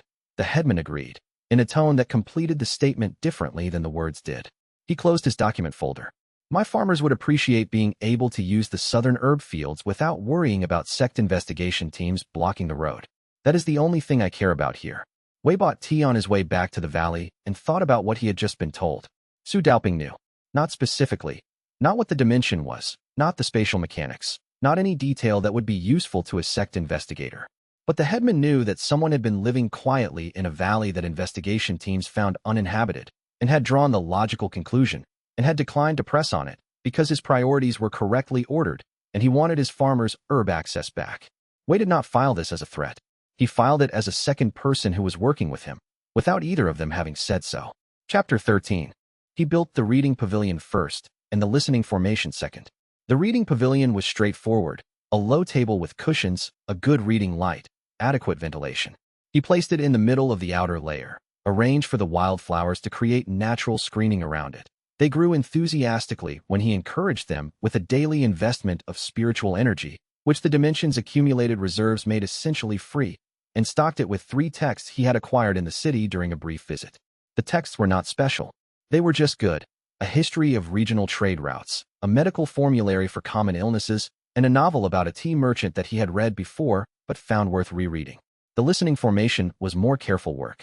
He had been building his formation knowledge from the basic level, the field detection formulas he had originally assembled himself, plus 3 manuals he had purchased at the city's cultivation supply district, plus the incomplete notes from the survey specialist's impressionistic record, which gave him some insight into what sophisticated formations could do. The listening formation he built was simple by any standard. It recorded sound in a 20-meter radius and played it back. It cost low-grade spirit stones to run. He had a reasonable supply of those now, gathered from the medicinal herb market he had been building with the dimension's wild-grown pharmaceuticals. He set the listening formation at the pavilion's entrance and waited. The 4th team from the Iron Sound sect arrived 2 weeks after the survey authorities' departure, which was faster than Elder Drum's previous pattern suggested. The Elder had apparently not wasted time disagreeing with the official findings. 3 investigators, this time. They came without the full equipment of a formal survey. This was a reconnaissance visit, smaller and quieter. They found the outer valley boundary, established the entrance location, and sent 1 person through. The person who came through walked to the pavilion. Wei, integrated into the spatial texture 8 meters away, watched him find the cushions and the low table and the 3 texts lying open. The man picked up the history of regional trade routes, read the open page for a moment, and sat down. He sat down and read. For 17 minutes, he read. Then his professional attention apparently reasserted itself, because he put the text down, took out his own documentation journal, and began writing notes about the layer's structure, working his way methodically through the same territory his predecessors had covered. While he worked, he talked to himself, not aloud, under his breath, the way some people narrate their own thinking. Wei, 8 meters away, could not hear what was being said, but the listening formation could. When the man left and the amnesia completed, Wei played back the recording. The man had been narrating his documentation notes, cross-referencing what he found with previous team records, which meant he had access to those records and knew the prior surveys. He said, at one point, spatial texture consistent with previous observations. No advancement in claimant's visible cultivation footprint. Elder Drum's theory permanent installation unlikely at this point. He said, at another, these texts are current print runs. Someone's been here recently. And then, formation activity at pavilion entrance. Simple construction. This is inhabited. He had known Wei was there, in the sense of knowing someone was there, in the same way the survey specialist had known, by evidence and inference, not by direct observation. He had gone back to Elder Drum with this knowledge, and then he had forgotten it. Wei sat with the recording for a long time. The man had been thorough, professional, and entirely correct in his assessments. He had correctly identified the pavilion as a sign of habitation, correctly identified the formation, correctly noted that the spiritual texture suggested an active rather than dormant spatial claim. If he had been reporting to anyone who would receive that report intact, the investigation would have escalated significantly. Instead, he was going back to Elder Drum with a clear memory that he had investigated and found nothing. Wei played the recording twice more. Then he changed the text on the table. Not the same titles, something more interesting, more specific. A cultivation theory text that discussed pocket dimension mechanics at a level that would capture a spatial specialist's attention. A treatise on historical sect territorial disputes that was directly relevant to Elder Drum's current administrative position. The kind of text that, if found by an investigator with 20 minutes to read, would produce exactly the lines of inquiry Wei most wanted Elder Drum's team to pursue in entirely the wrong directions. He realized, beginning to enjoy himself. Chapter 14. The bandit situation was not his problem. He had established this clearly in his own reasoning. Chun Rui's debt to a local gang was Chun Rui's problem to solve, and there was no logical reason why Wei Changfeng, traveling merchant and apparent estate claimant, should involve himself in the resolution of a cultivator stranger's financial dispute. He watched from inside the dimension as the young man came running down the valley road with 3 pursuers, watched through his spatial awareness as the pursuit closed the gap, and calculated, with the precision of someone who was very good at calculating such things, exactly how many seconds it would take for the pursuers to catch Chun Rui in the open valley. He opened the dimension's entrance. He did not think about this decision extensively. He had approximately 8 seconds in which to make it, and the facts were: the young man was not threatening. His pursuers were. The valley was the only logical direction for him to run, and if he ran into the outer valley without the entrance being deliberately open, he would wander the outer layer for 20 minutes and exit with no memory, which would leave the pursuers standing at the valley's edge wondering where their target had gone, which would raise precisely the kind of focused local attention that Wei least needed. He opened the entrance. The young man came through it. The pursuers reached the valley's edge and stopped. Wei watched them from inside. 3 cultivators of low to mid rank, the kind of muscle employed by lending operations, accustomed to chasing people into corners and not accustomed to people disappearing in the middle of a clear open space. They stood at the valley edge and looked at each other. They did not come in. That was useful information. They were not spatial specialists, and whatever they felt at the entrance boundary was enough to stop them. Not everyone felt the boundary. These 3 did. After 15 minutes, they left. Inside the dimension, Chunrui had stopped moving. He had run through the entrance and 3 steps into the outer layer, and then the momentum of the chase had drained out of him in the specific way of someone whose body has received a signal that the situation has fundamentally changed. He stood in the wildflowers with his hands still up in the preparatory posture of someone expecting to be grabbed, and he looked around, and his face went through a complicated sequence. Not fear. Not confusion in the distressed sense. Something closer to, oh. He stood there for a moment. Then he sat down carefully, as though afraid the ground might change its mind about being solid, and looked at the light and the herbs and the soft impossible sky. Right, he said. All right. He checked himself for wounds. There were none, though his jacket was torn at one shoulder and his knuckles were scraped from something in the run. He was young, mid-20s at a guess, with the general cultivation of someone in the lower registered ranks who had been practicing consistently, but not brilliantly. His face was open and his posture, now that the immediate crisis was resolved, was curious rather than frightened. Wei, integrated into the spatial texture, watched him take stock. The young man pulled out a small piece of paper, probably a route map or a contact address, and looked at it, then looked at the landscape around him, and put the paper away. He was correlating what he saw with what he knew and finding the correlation inadequate. He was not, apparently, in a hurry to stop not knowing. He lay back in the wildflowers and stared at the soft sky. After 20 minutes, Wei walked out from behind a spatial fold. Not out of nothing. He had learned that appearing from nothing startled people in unhelpful ways. He walked out from the direction of the grove, as though he had been in the grove and was returning. The young man heard him and sat up. Hello, Wei said. Hello, the young man said. He looked at Wei with the direct attention of someone cataloging a new variable rather than reacting to a threat. Are you the owner? Why would you want to know that? The young man considered this response for a moment, then, to his credit, laughed. Fair. I'm Chunrui. I had a financial dispute that required me to move quickly. I noticed. The people I was moving away from. Did they follow me in? No. Good. He relaxed fractionally. I'll leave once I'm sure they've given up. I apologize for the intrusion. I didn't know this place was here. Most people don't. They looked at each other. Wei had planned to stay integrated and simply wait for the man to leave and forget. What he found himself doing instead was sitting down on the opposite side of the low table. He had moved the reading pavilion recently. It was now near the outer layer's center, and asking, "What's the dispute?" Chunrui explained it. He had borrowed cultivation resources from a local money-lending operation with rates that had looked manageable and proved not to be, in the way of cultivation lending operations, which was to say he had borrowed something worth 10 spirit stones and was now apparently obligated to return something worth 40, plus protection fees, plus administrative costs. The principal and interest had compounded faster than his sect assignments were paying. How much are you short? Wei asked. 11 high-grade spirit stones, or equivalent in resources. What can you cultivate? Earth-water dual root. Low efficiency. He said this without bitterness, the resignation of someone who had made peace with a constitutional limitation. I'm a reasonable scout and field recovery specialist. I'm not going to be a sect elder. What are the protection fee terms? Chunrui described them. Wei listened, and listened for the pattern in them, which was the pattern of a lending operation that had grown large enough to be sloppy about documentation because it had grown large enough to assume documentation did not matter. Informal agreements, verbal modifications, terms that had changed twice without being written down. I can help you with this, Wei said. Not directly. I'll tell you what I know about the organization's documentation structure, which has problems. You take it to a regional trade arbitration board. They exist for exactly this situation. Chunrui looked at him. Why would you help me? Wei considered this question honestly. He had asked himself the same thing. I don't know. he said, which was true. You're not going to be here long enough for it to matter if I do. The young man's expression shifted.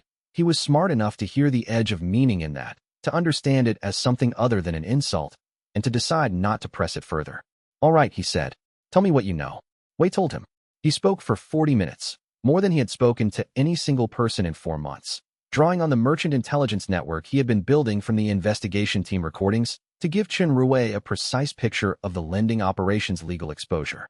When he was done, Chen Ruwei had taken notes in a small journal and had the concentrated look of someone converting information into a plan. He left when he was confident the pursuers were gone. At the threshold, he turned. What's your name? He asked. Wei said, Why would you want to know that? Chen Ruwei looked at him for a moment. Because I want to be able to tell someone that a stranger helped me when I needed it, and I'd like to give them the right name. This was the most accurate description of generosity that Wei had heard in some time. He did not give his name. He said, There's a tea house at the market town 8 kilometers east. I'll be there in a week. We can sort out any questions. Chen Ruwei nodded and stepped through the entrance. Wei watched him from inside. Watched the amnesia take the dimension, but not the conversation. Watched him blink and look around the valley with brief confusion, and then set off toward the market town with the energized purpose of someone who had been given a plan. His face, outside, still held the trace of the conversation. The information about the lending operation had made it through. Wei had been right about that. The amnesia took the where and the context, not the useful substance. He stood in the wildflowers for a while after the young man was gone. The light was soft. The herbs were well grown. He had, in 4 months, turned an inexplicable inheritance into a functional home, seen off 2 sect investigation teams and a full government survey, acquired a second entrance, and begun the work of understanding what was actually inside this space. He had also, apparently, helped a stranger with a debt problem because he had nothing better to do in the moment. He went back to his pavilion and added a second teacup to the table against future possibilities. Chapter 15. The tea house meeting confirmed what he had suspected. The amnesia had taken the dimension and left everything else intact. Chen Ruwei was already at the tea house when Wei arrived, 20 minutes early, which was not the merchant's standard approach, but which conveyed something useful about the young man's reliability. He had the posture of someone who had processed a significant amount in the past week and was ready to discuss it. The arbitration board, he said, before Wei had fully sat down. You were right. The terms of my original agreement weren't properly documented on their end. I filed a complaint yesterday. The protection fee additions were verbal only, which means they're not enforceable under standard cultivation trade law. When do you expect resolution? 30 days for initial review. They told me to stop paying until the review is complete. He exhaled slowly. I have been told by people who are supposed to know about these things that I should not fight this organization directly, that they have sect connections and the kind of operational flexibility that means having a legal right and being safe are not the same thing. That's accurate. You knew that when you told me about the arbitration board. Yes. Chen Ruwei looked at him steadily. So you gave me a solution that's legally correct but operationally risky, without mentioning the risk. Wei considered his response. He had, in fact, done this. The solution was sound. The documentation problem was real. The arbitration board review would proceed correctly. The risk existed but was lower than the young man's advisors had apparently implied, because the lending operations sect connection was with a mid-tier regional sect that was currently in the middle of a territorial dispute with a larger sect and had limited political capital for enforcement actions. Wei knew this because of recordings from 2 investigation teams over the past month, during which the lending operations name had come up twice as a secondary financial entity associated with the regional sect supply chain.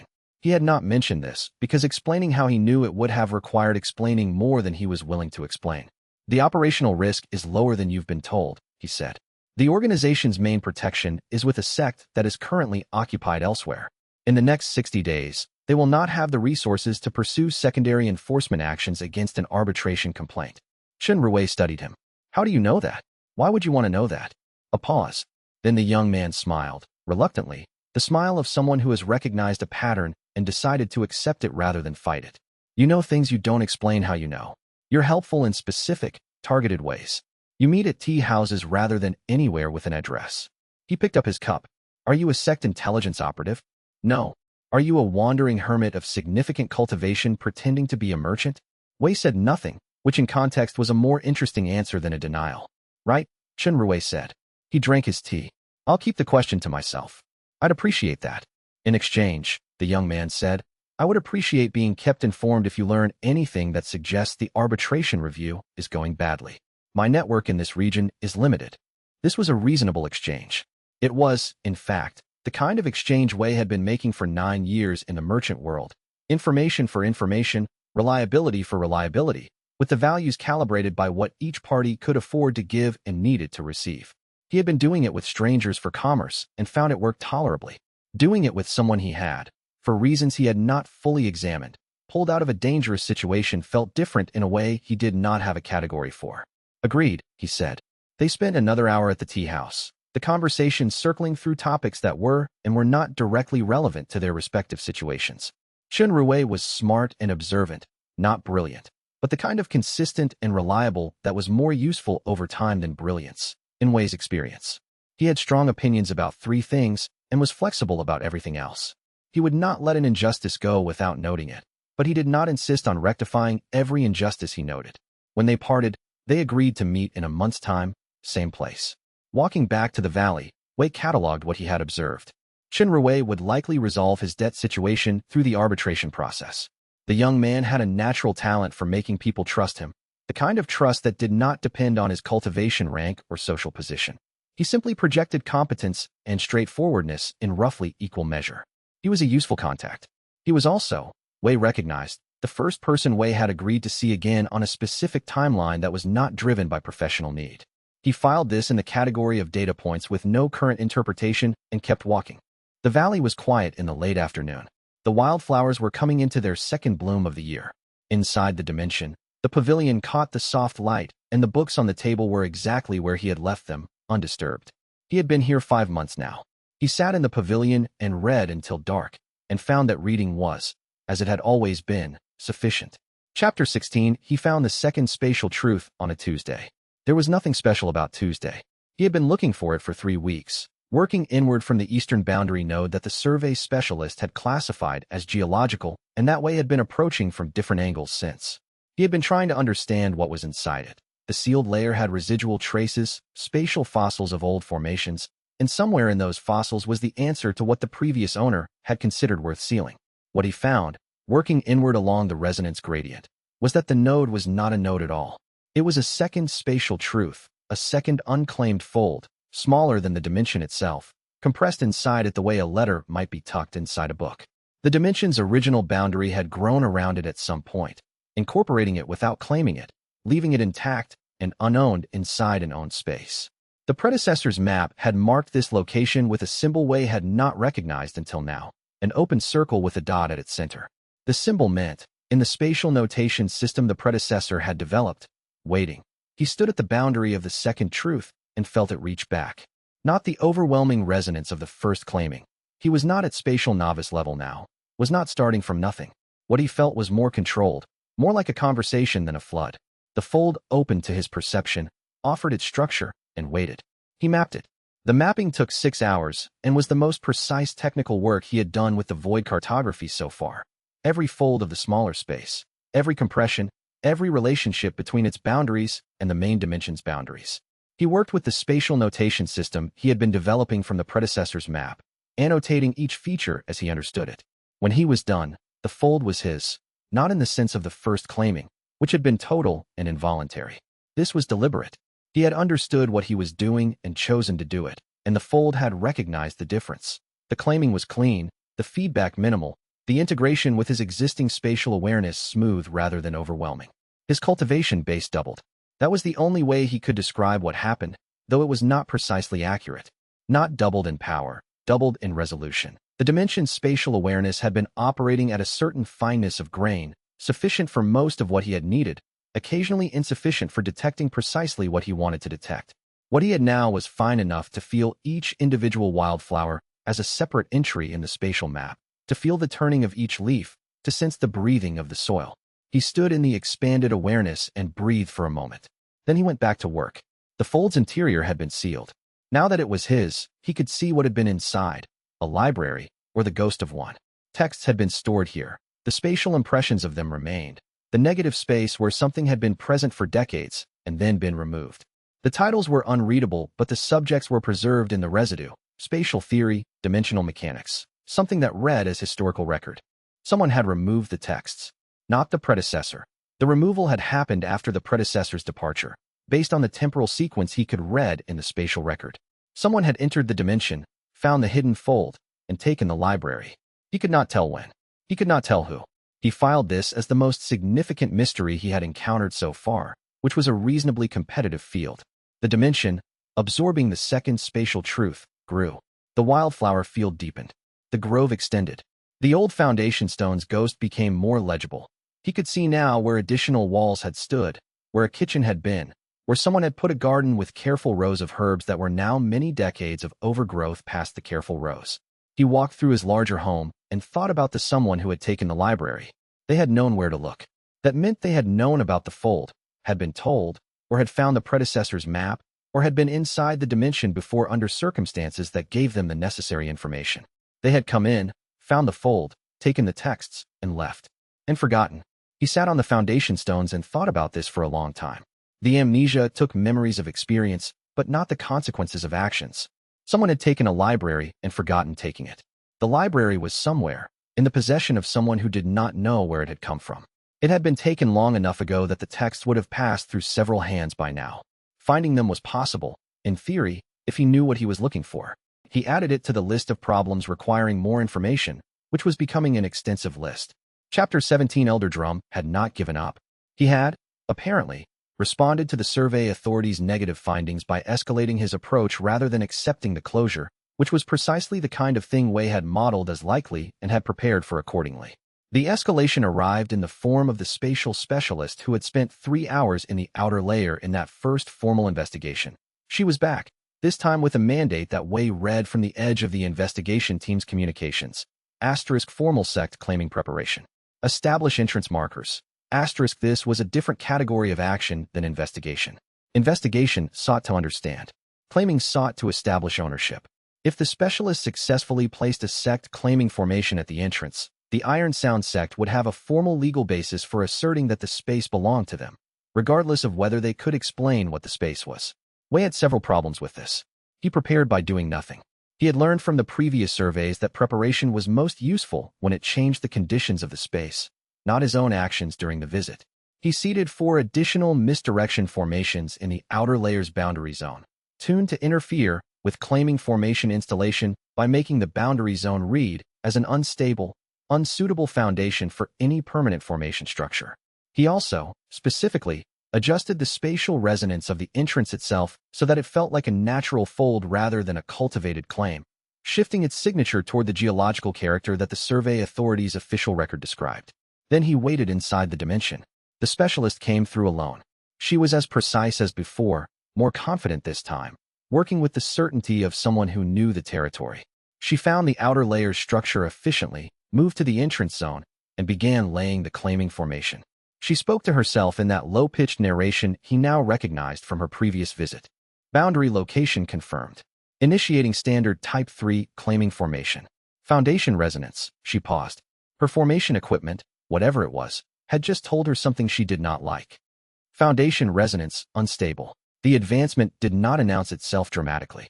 He had been working on a problem for 2 weeks. The listening formation at the pavilion entrance was useful, but had a critical flaw. It only recorded, it did not store. He could play recordings back once, and then they degraded. He needed a storage system that could hold information indefinitely, protected from both physical deterioration and external spiritual sensing. The solution, he had concluded after extensive thought, was to fold the information into the spatial fabric itself, to use the dimension structure as a filing system, encoding the recordings as spatial annotations rather than formation outputs. He spent 2 weeks developing this technique. It required him to hold a very fine spatial fold in place while simultaneously running the formation and simultaneously encoding the output. 3 simultaneous processes, each of which he had practiced separately, none of which he had done together.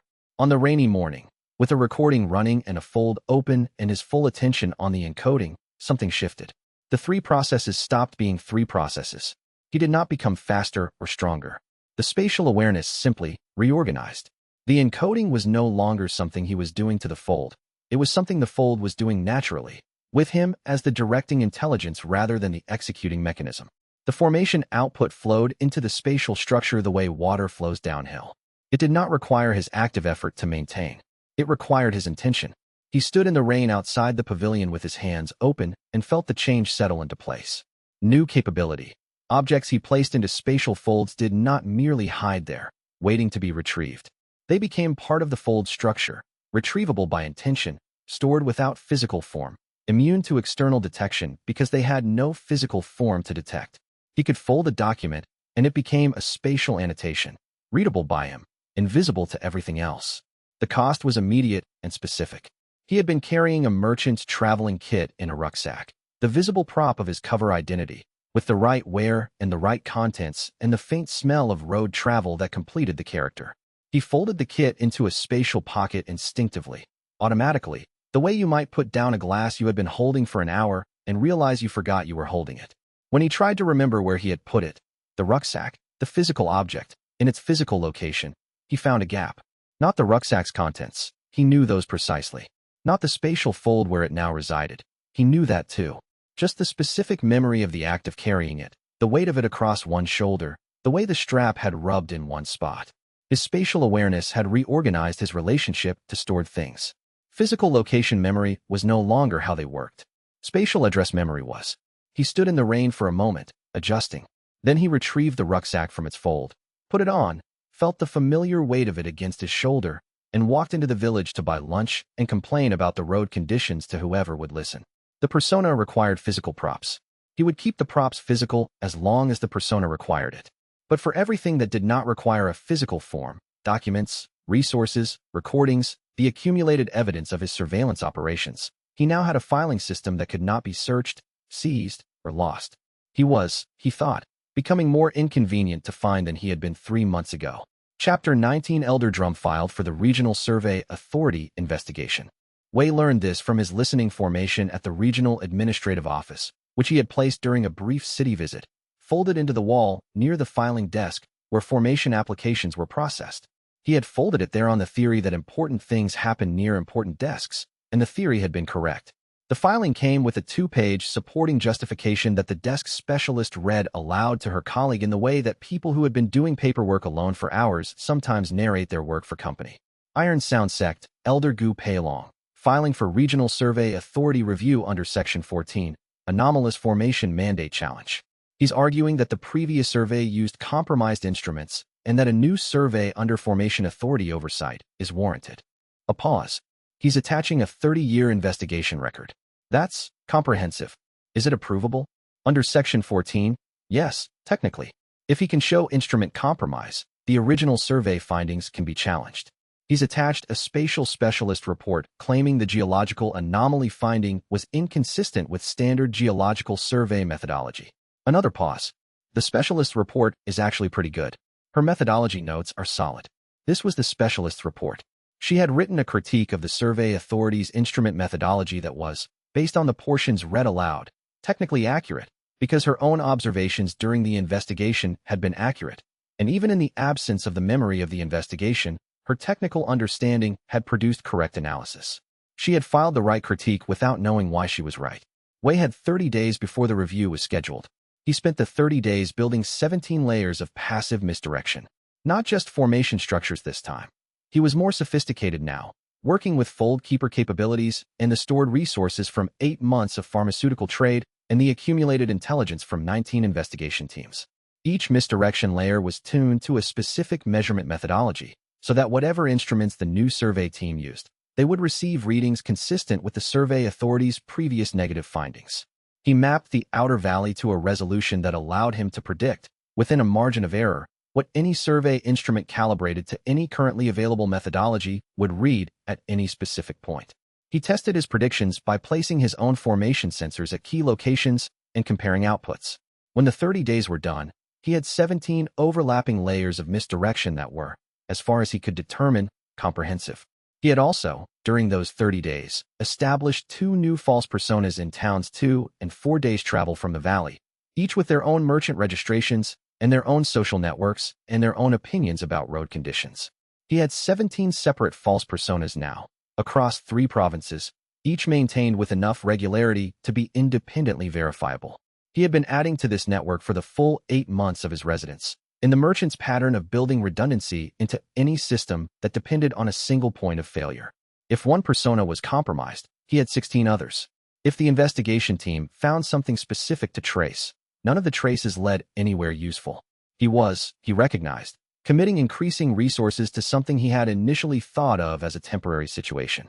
He had returned to the valley on the assumption that he would sort out the estate paperwork and move on. He was now building permanent infrastructure for permanent residents. He noted this without particular judgment. Reasonable people adjusted their plans when the facts changed. The fact that had changed was the dimension itself. Whatever he had planned before finding the door in the rubble, those plans no longer described his circumstances. He was the owner of a pocket dimension and a growing intelligence operation and 17 merchant aliases. He would sort out what this meant about his life's direction at some later date. Chapter 20. The survey team arrived on a cold morning in the 6th month.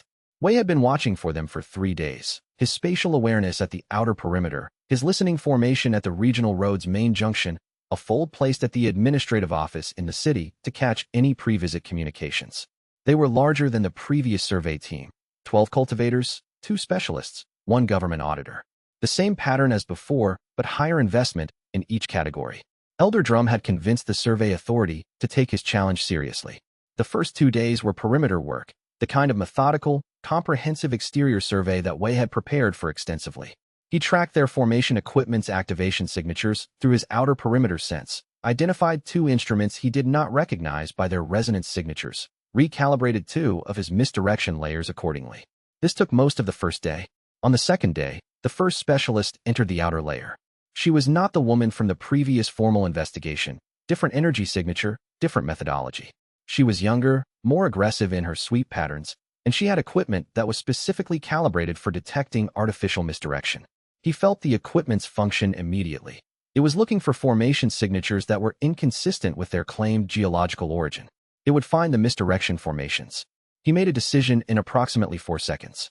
He pulled 3 of the 17 misdirection layers, the ones nearest to the first specialist's sweep path, the ones most likely to be detected, and folded them into his spatial storage, removing them from the outer layer entirely. Where they had been, he replaced them with nothing. Clean space, unformatted, no formation residue. The specialist found the clean spaces. She read them as the absence of formation activity, not the removal of it. Wei watched her equipment register null readings at the cleared locations, and her expression process this as confirmation. Nothing artificial here. She moved on. He stayed very still and very careful for the next 6 hours. The second specialist was more thorough.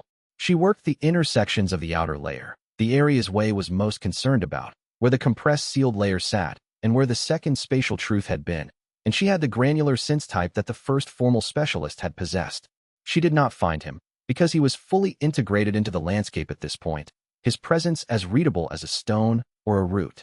She found the sealed layer. He felt her attention arrive at it and hold. Her formation equipment ran 3 passes over the location. She wrote in her journal. She held the equipment still for 90 seconds, which was long enough to be taking a detailed reading. Then her attention moved on. He played the scene back through his spatial memory, the impressionistic record she had left in the dimensional fabric, and read her methodology. She had identified the compressed layer as a minor natural geological fold of unusual density, consistent with the regional mineral signature. The misdirection formation he had placed there was his most sophisticated, calibrated specifically to present natural geological character in exactly the right wavelength to satisfy this measurement type. It had worked. On the 3rd day, the government auditor stood at the outer valley's edge and watched the specialists complete their final sweep, and his expression was a copy of his predecessor's. A man who had not believed in this errand at the outset and was being proven correct. Survey complete, the lead specialist told him. No anomaly found. Geological instability in the boundary zone consistent with original survey findings. Section 14 challenge not supported by current readings. The auditor signed his certification document. I'll file the determination this afternoon. Elder Goose challenge is formally rejected. Survey authority stands by original findings. Wei, in the pavilion deeper in the dimension, heard this through the listening formation at the outer layer's entrance. He was reading a book about the medicinal properties of high-altitude herbs. He turned a page. He heard the survey team pack up and leave. He was aware that this did not end the problem. Elder Drum's challenge had failed, but the man had 30 years of momentum behind his conviction that something was here. He would not accept the second negative determination any more than he had accepted the first. But the administrative channels were closed now. 2 official surveys, both negative. To launch a 3rd formal investigation, Elder Drum would need to clear higher institutional hurdles. He would need to produce new evidence. He would need to convince his own sect hierarchy that continued investment in a challenge that had failed twice was worthwhile. Wei gave him perhaps a year before the next approach, and suspected the next approach would be less formal and more direct. He was not done preparing.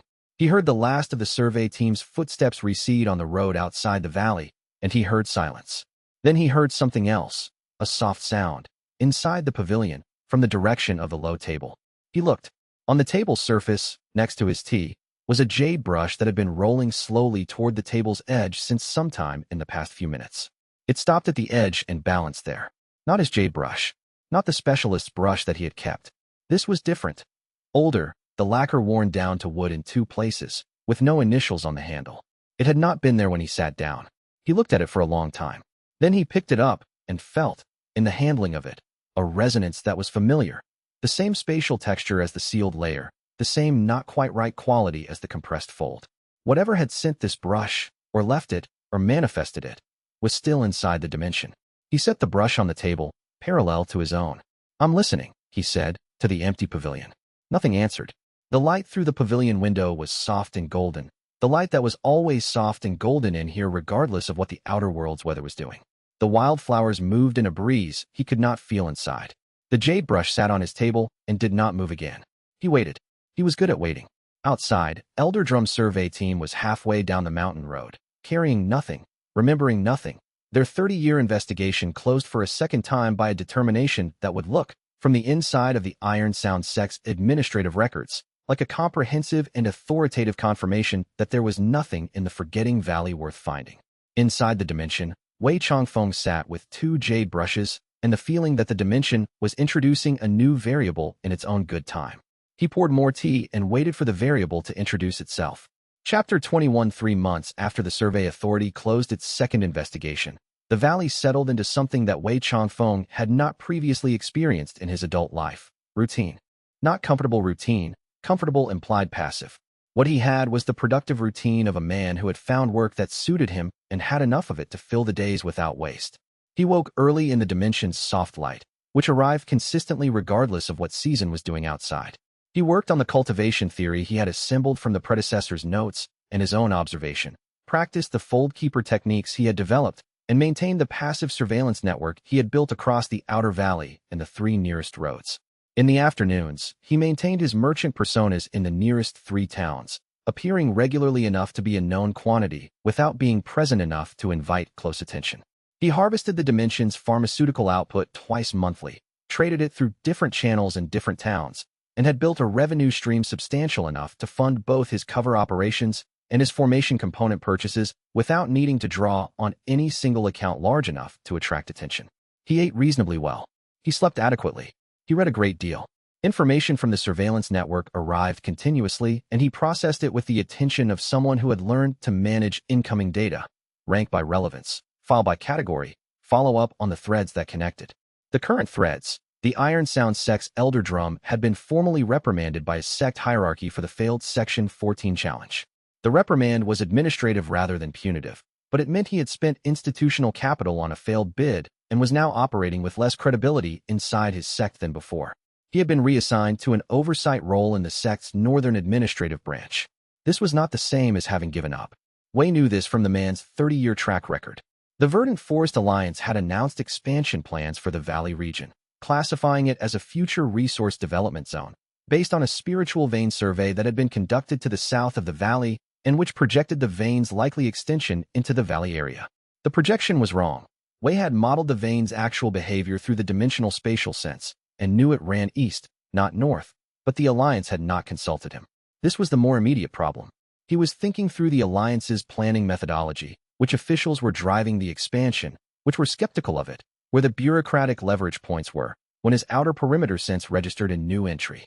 A single individual, walking the road from the east with the specific movement pattern of someone conducting observation rather than transit. Stop, assess, continue. Stop, assess, continue. She was working methodically, taking her time, and she was talking, interviewing. She was interviewing the 2 farmers she had stopped on the road outside the valley turnoff, and her questions, carried to him across the distance by the listening formation he had placed at that junction 6 months ago, were not the standard investigation questions he had heard from the Iron Sound teams. She was asking what people remembered about the valley, not what they had found there, what they remembered. The distinction was precise and careful and told him, before he had even seen her face, that she understood the amnesia was real. He pulled his traveling coat on and went to see who this was. Chapter 22. Her name was Bao Lian, and she was the most methodical person Wei Changfeng had ever watched work.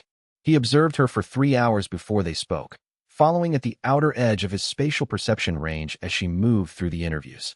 She was systematic without being mechanical. She listened to the farmers, adjusted her questions based on answers, built the interview tree outward rather than pursuing a single predetermined line.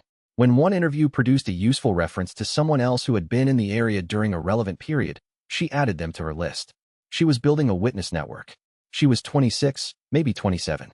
She traveled without a sect retinue, just herself and a good quality documentation satchel, and the calm efficiency of someone who had learned to do this work alone and preferred it.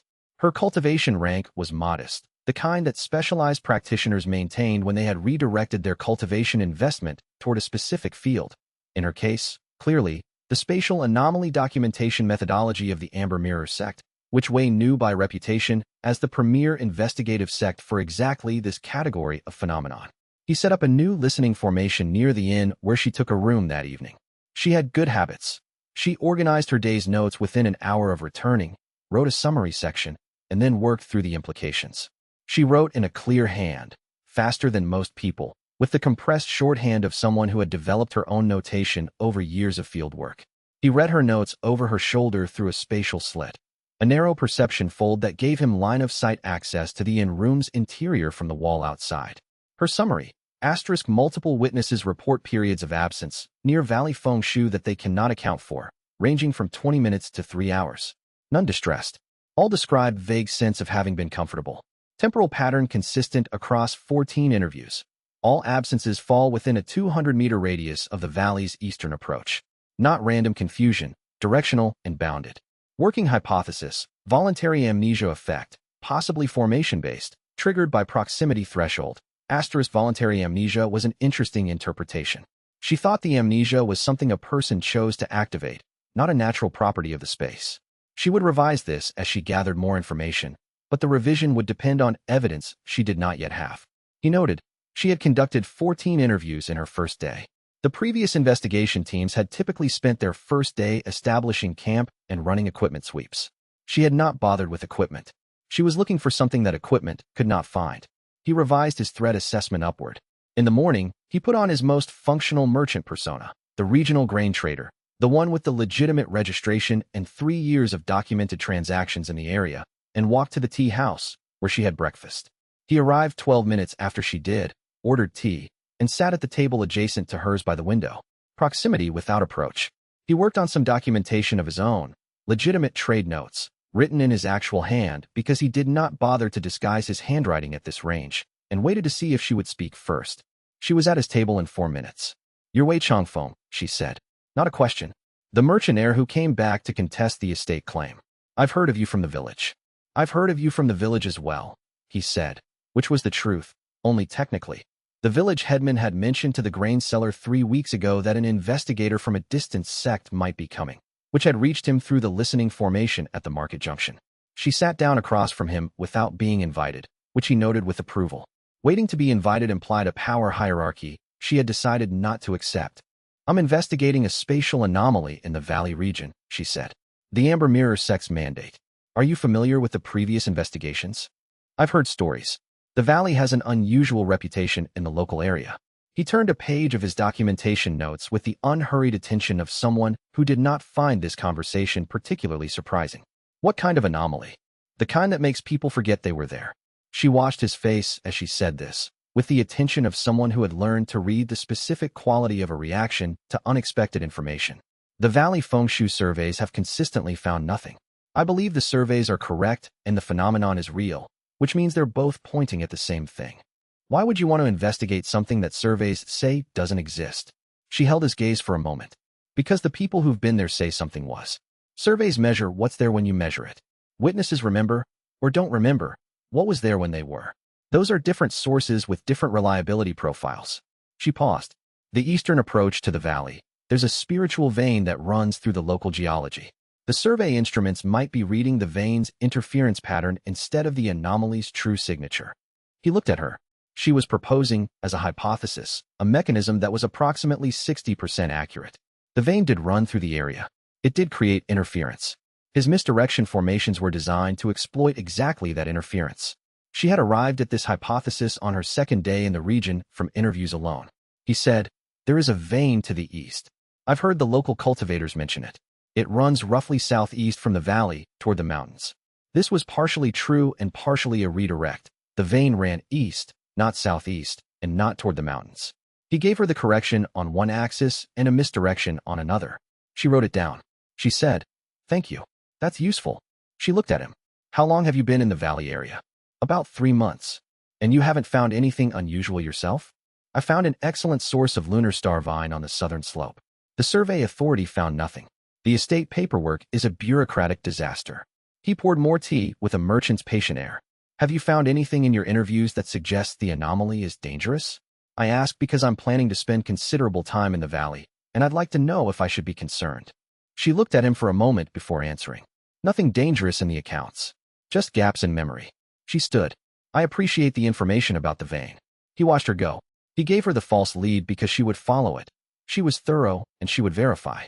The verification would take 2 to 3 days and would return accurate data on the vein location and character, which would give her real information about her interference hypothesis while sending her geology investigation in the wrong direction. He went back to his grain trade documentation and thought about what else she would find if she kept asking the right questions. Chapter 23, she was better at this than he had anticipated. He tracked her work through the listening formation at the inn and the spatial fold near the village headman's office, where she spent a morning reviewing the administrative records of every sect investigation that had been officially filed in the Valley region over the previous 40 years. The records were incomplete.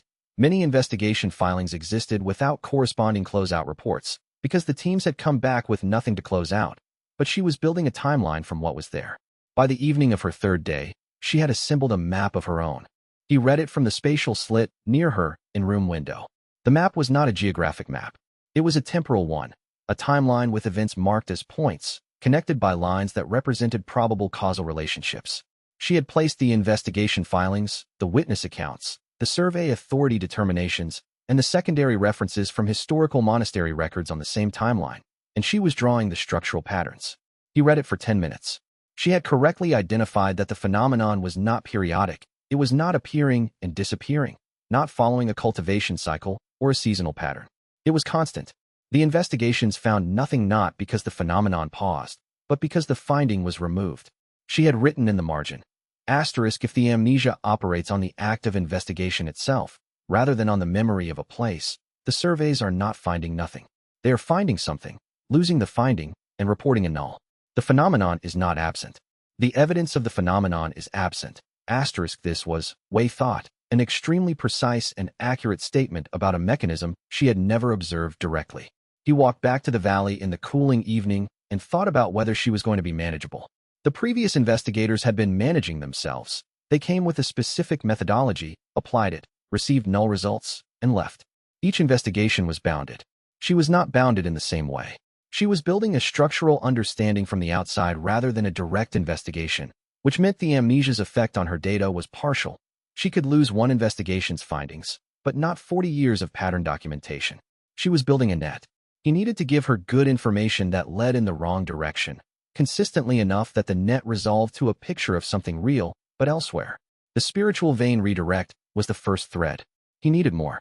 He spent the night building a second redirect, a series of historical references to a spatial resonance anomaly in the mountain range to the east, assembled from 3 real historical texts that contained real spatial resonance data, which he had been collecting from the rare text market in the city over the past 3 months. He did not fabricate anything. He assembled the real data into a narrative that pointed east and left the selection and assembly for her to discover. He placed the assembled references in the regional archive via a library visit the following morning, slipping the papers into the correct filing location while the librarian's attention was on a patron at the desk. Forgeries required maintenance. Real documents correctly filed simply existed. She would find them, verify their authenticity, and follow them east. He returned to the valley, sat in his pavilion, and poured the first cup of tea of the morning. Outside, 300 meters away, Bao Lian was beginning her fourth interview of the day. He could, through the listening formation network, hear her asking about a summer afternoon 6 years ago when a local farmer's daughter had come home from the valley field with 3 hours she couldn't account for. The farmer was describing his daughter's expression when she'd arrived. Not frightened, he said. More like someone who has just woken from a very good dream and knows the dream won't come back. Wei held his teacup and listened to this description. The farmer's daughter had been in the outer layer. She had sat in the wildflowers for 3 hours, because that was the only thing anyone ever did in the outer layer when they weren't specifically looking for something. Then she had left and forgotten, and her father had watched her face come back to the ordinary world with that specific quality of return. He could not ask for the description. He could only hear it from a distance, and hear that it was what he expected it to be. He went back to his spatial theory notes and kept working. Chapter 24. He decided to give Bao Lian one useful thing. The decision was tactical. He needed to demonstrate reliability as a source before her investigation narrowed to the point where the only available lead was him.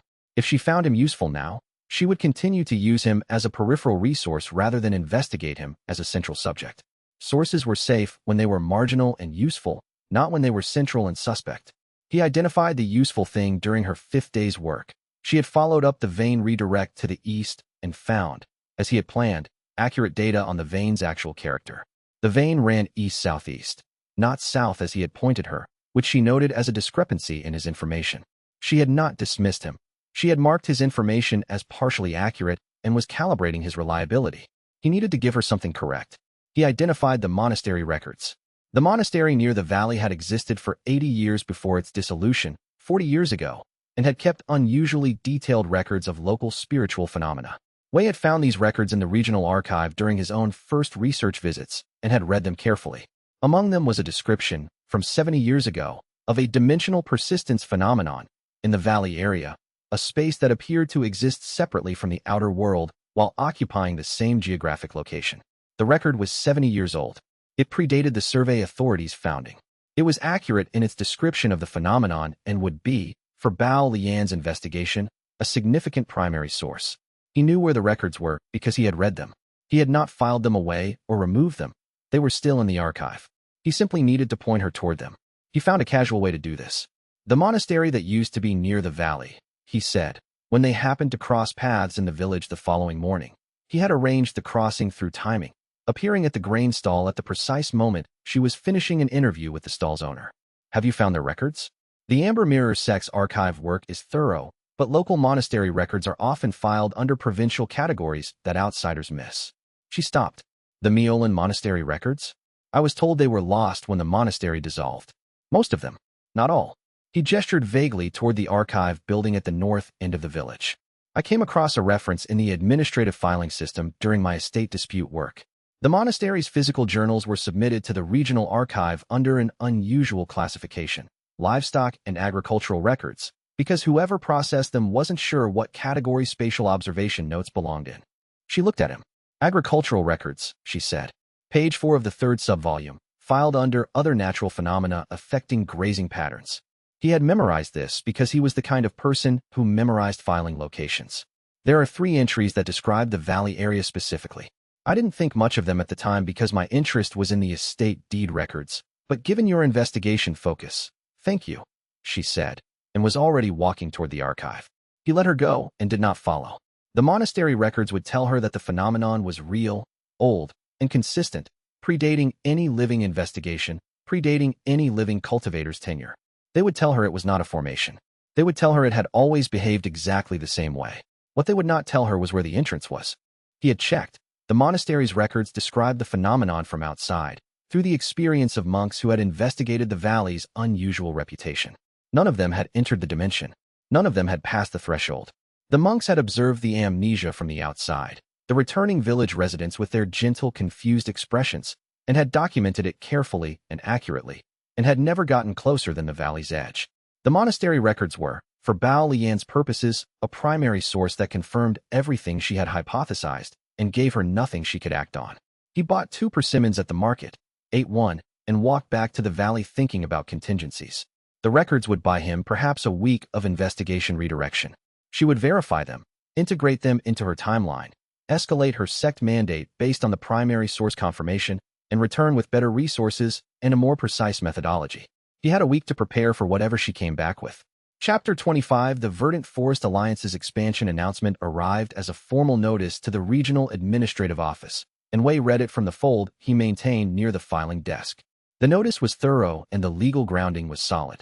The Alliance had engaged 2 separate geological survey firms, both of which had projected the regional spiritual veins extension into the valley area with high confidence. The projection methodology was documented and the documentation was good. The survey firms were reputable. The projection was wrong, because the survey firms did not know about the dimension's spatial interference with vein detection, which pushed readings outward from the valley's center like a stone in still water. The vein appeared to pass through the valley from the survey data. It did not. But Wei could not correct this without explaining how he knew. He sat in his pavilion and worked through the implications with the systematic attention he gave to complicated merchant situations. The Alliance's expansion plan covered 6 valley areas in the region, of which his was one. The plan called for road infrastructure, temporary survey towers, and eventually resource extraction installations. None of these, if built, would necessarily expose the dimension. Formations could coexist with mundane construction, and he had been hiding the dimension from investigation teams with far better instruments than construction surveyors. But the permanent presence of Alliance operations in the outer valley would make his day-to-day management significantly more complicated.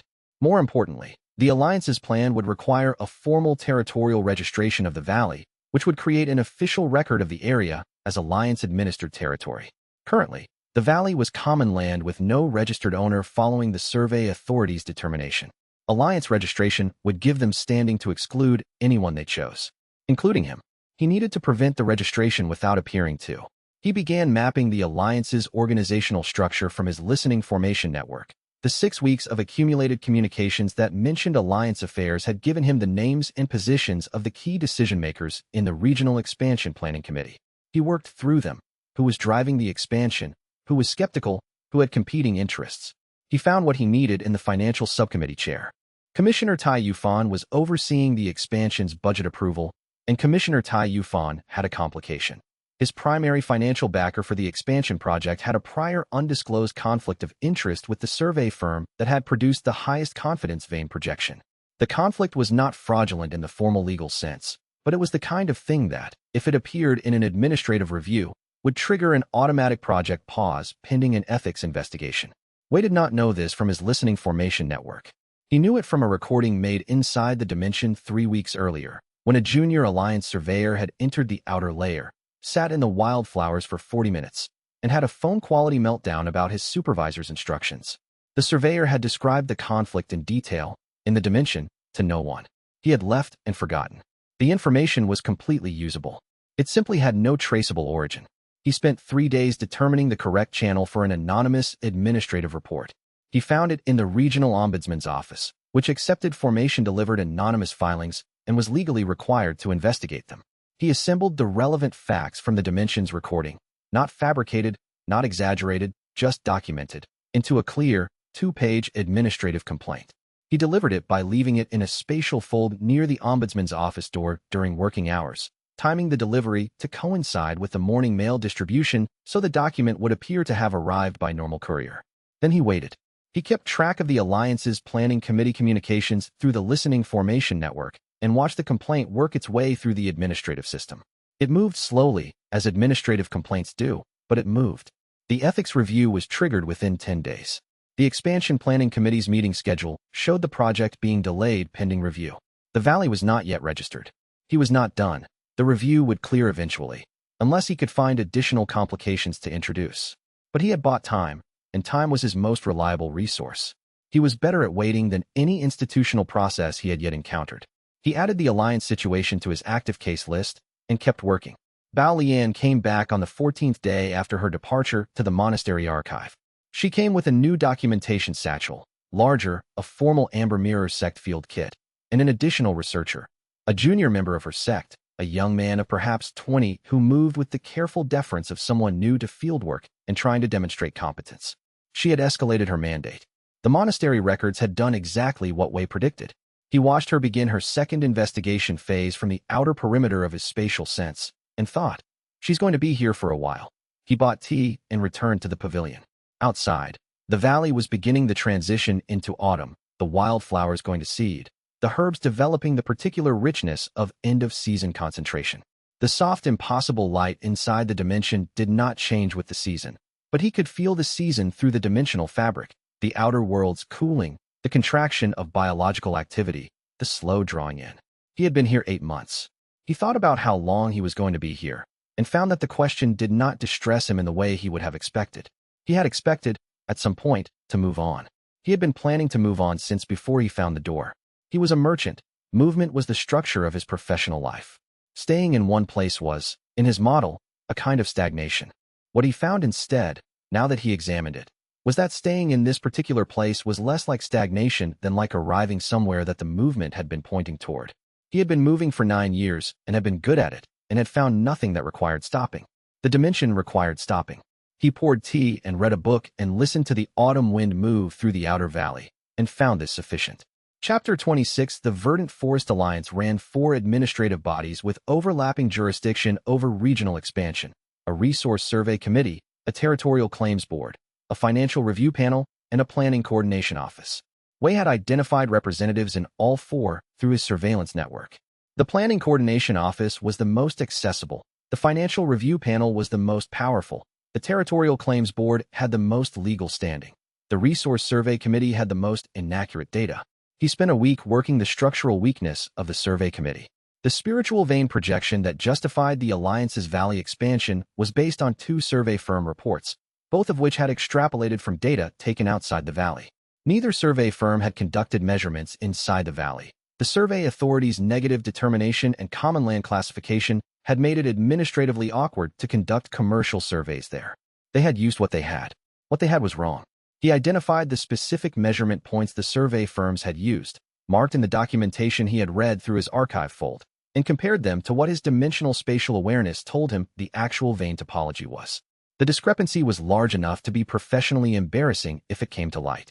More usefully, it was large enough to create a genuine methodological disagreement between the 2 survey firms. They had reached the same wrong conclusion by different paths, and a detailed comparison of their methods would reveal inconsistencies that were not explainable by ordinary measurement variation. He did not need to fabricate anything. He needed someone to look closely. He found the correct person to look closely in the minutes of the Resource Survey Committee's last meeting, which he had obtained through his archive fold. One of the committee members, a deputy commissioner named Fang Yuxing, had raised a procedural question about the extrapolation methodology in the second survey firm's report and been overruled by the chair. She had recorded her objection in the minutes, which meant she was on record as having identified a problem. She had a problem. He gave her the solution.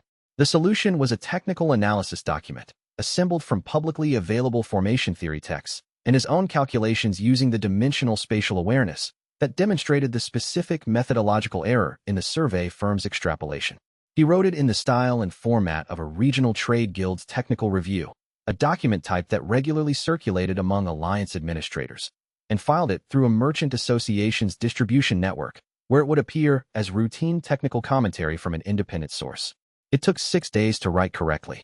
He spent those 6 days in the pavilion, working at the low table, surrounded by spatial theory texts and formation calculation notes, occasionally consulting the dimensional awareness to verify a specific measurement, pausing to heat more tea when he needed to think. The writing itself was straightforward. The verification was meticulous. When the document was filed, he watched the committee's communications through his listening formation network. Deputy Commissioner Fang Yuxing read the technical analysis on the 4th day after filing. She forwarded it to 2 colleagues with a note that read, in the language of administrative correspondence that carefully avoided accusation: "This raises some questions I would like to address before we finalize the Valley Survey assessment." The Planning Coordination Office pushed the Valley expansion agenda item back 3 weeks for additional review. Wei returned to the pavilion, noted the result in his case file, and started working on the next contingency. He did not feel triumphant. He felt useful. There was a difference. Triumph implied that an adversary had been defeated, and the Alliance was not an adversary. It was just a structural problem in the environment. Solving it required no more or less emotion than solving a poorly calibrated formation.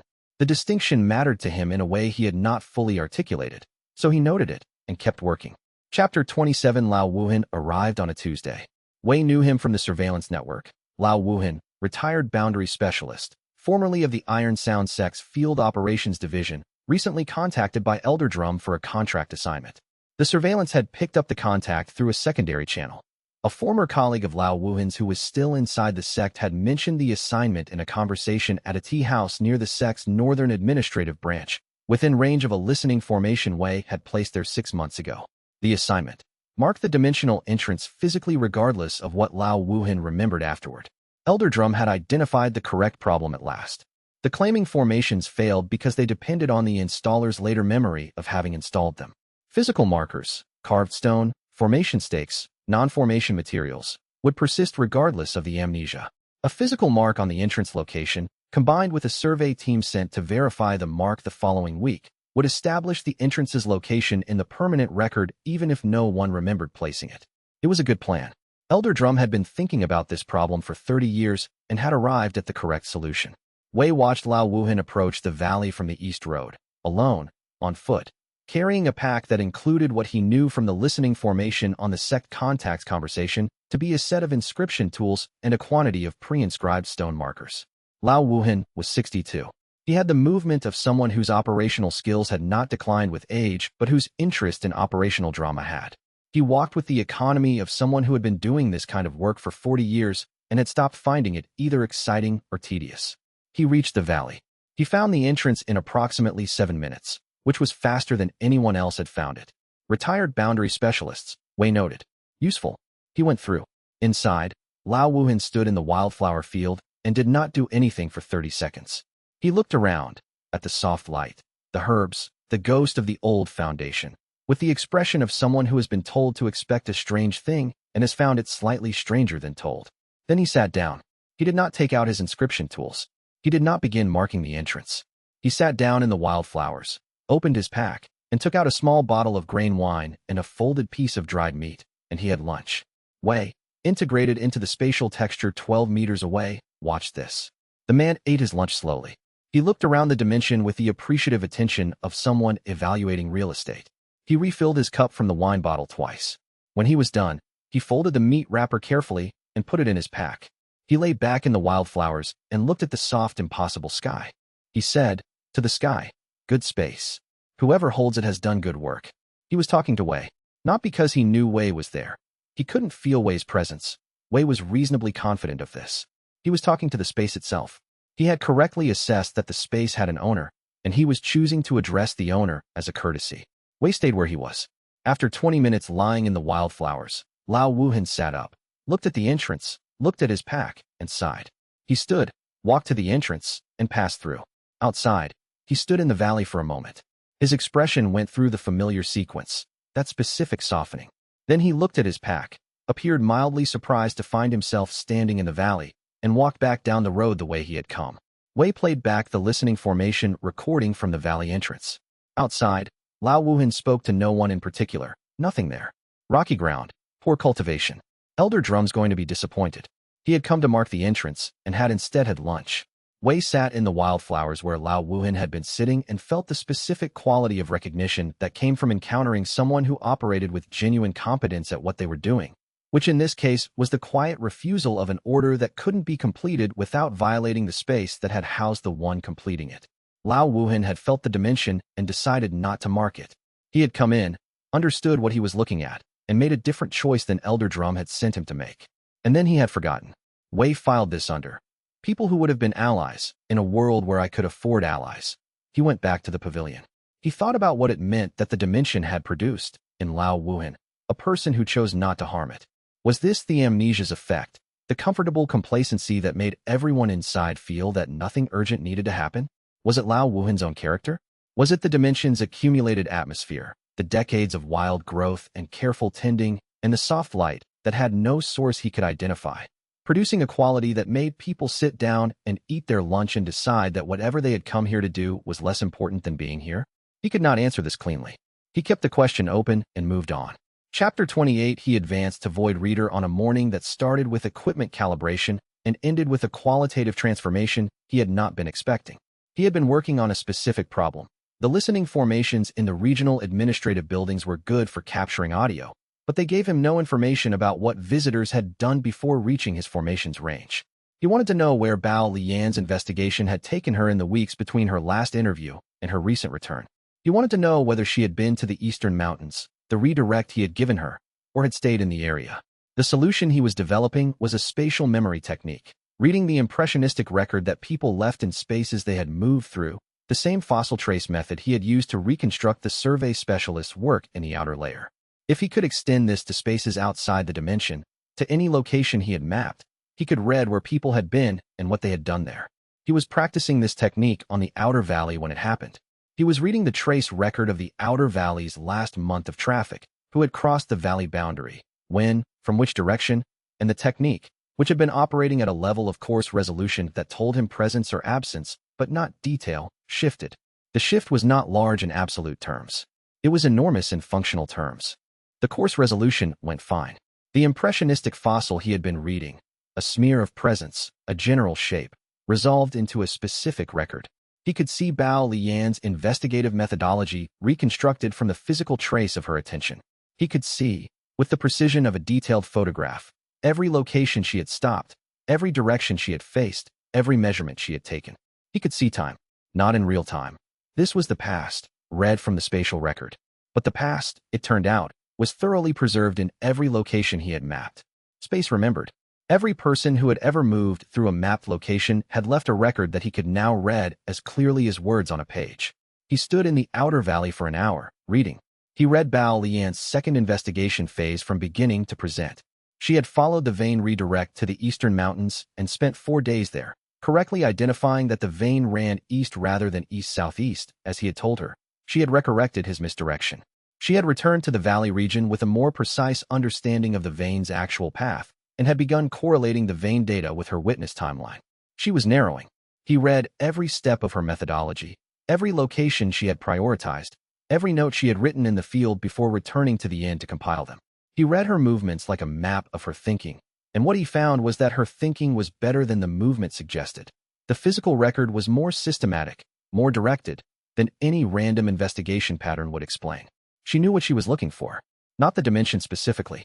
The owner, she had identified, from the 40-year witness pattern and the monastery records and her physical evidence analysis, that the phenomenon behaved as though it had a specific intelligence maintaining it.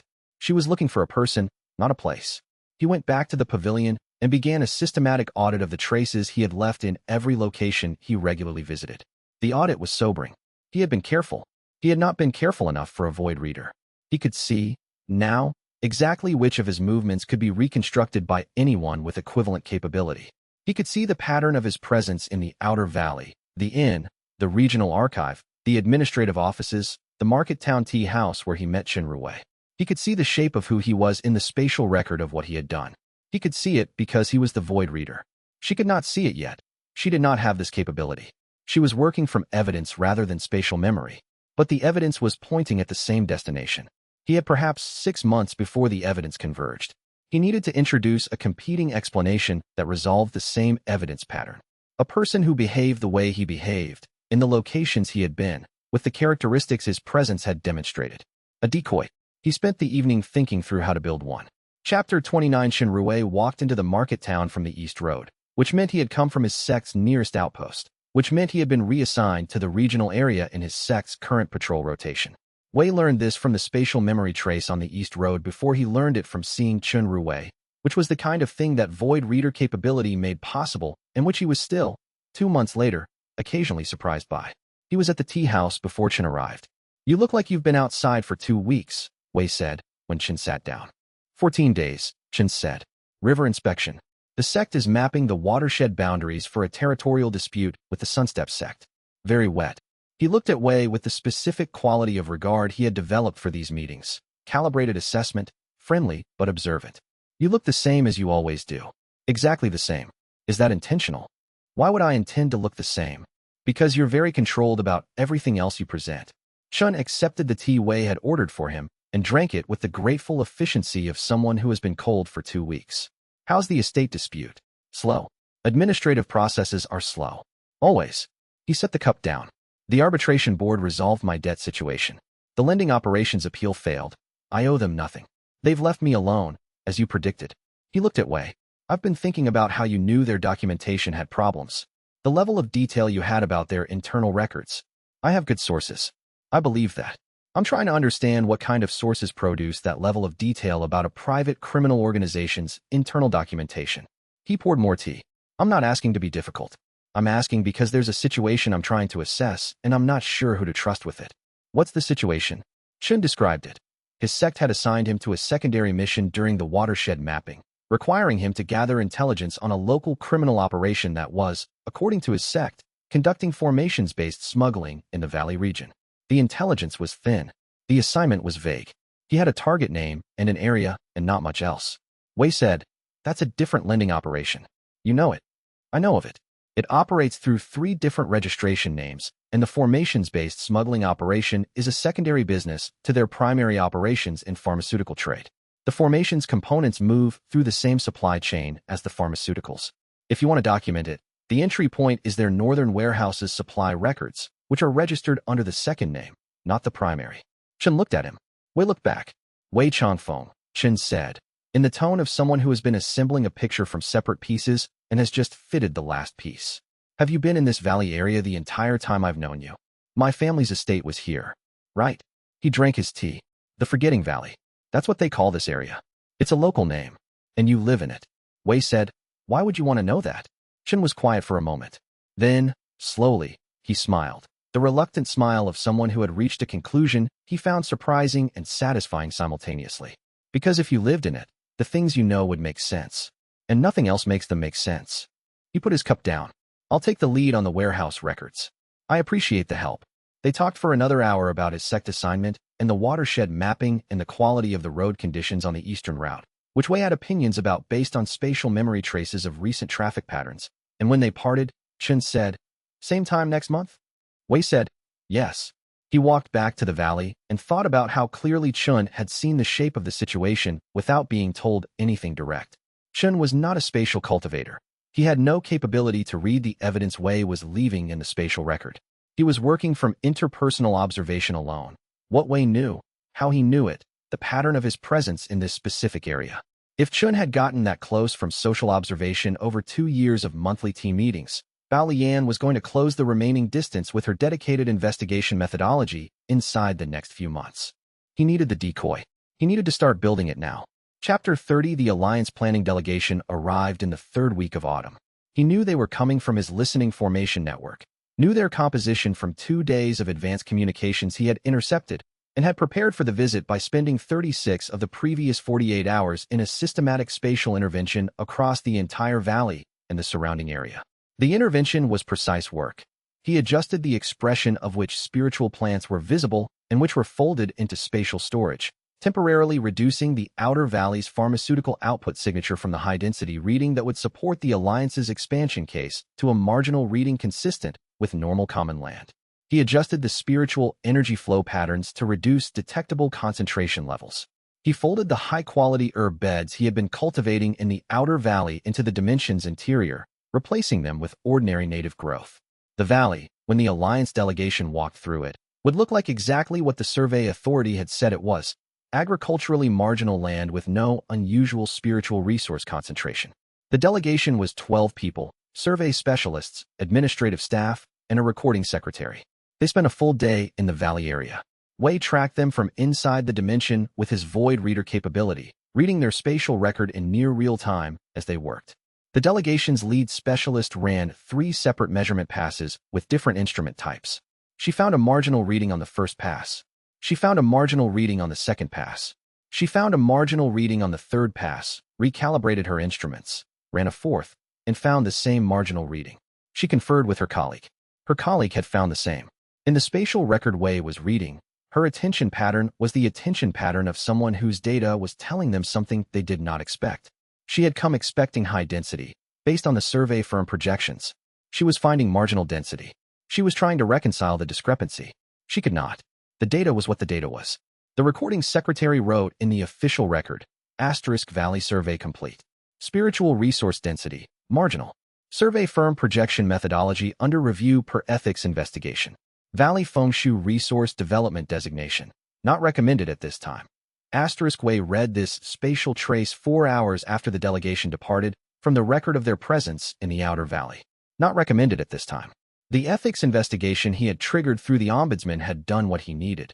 It had given the delegation's lead specialist a professional reason to conclude differently than her firm's projections said she should. She had taken it. She was thorough, and thorough people appreciated having a defensible reason to follow the data. The valley expansion plan was stalled. He restored the herb beds from spatial storage and resumed normal operations. He was aware that not recommended at this time was not the same as never. The ethics investigation would resolve. The survey firms would produce corrected projections. The alliance would revisit the expansion agenda. He had bought time, not a permanent solution.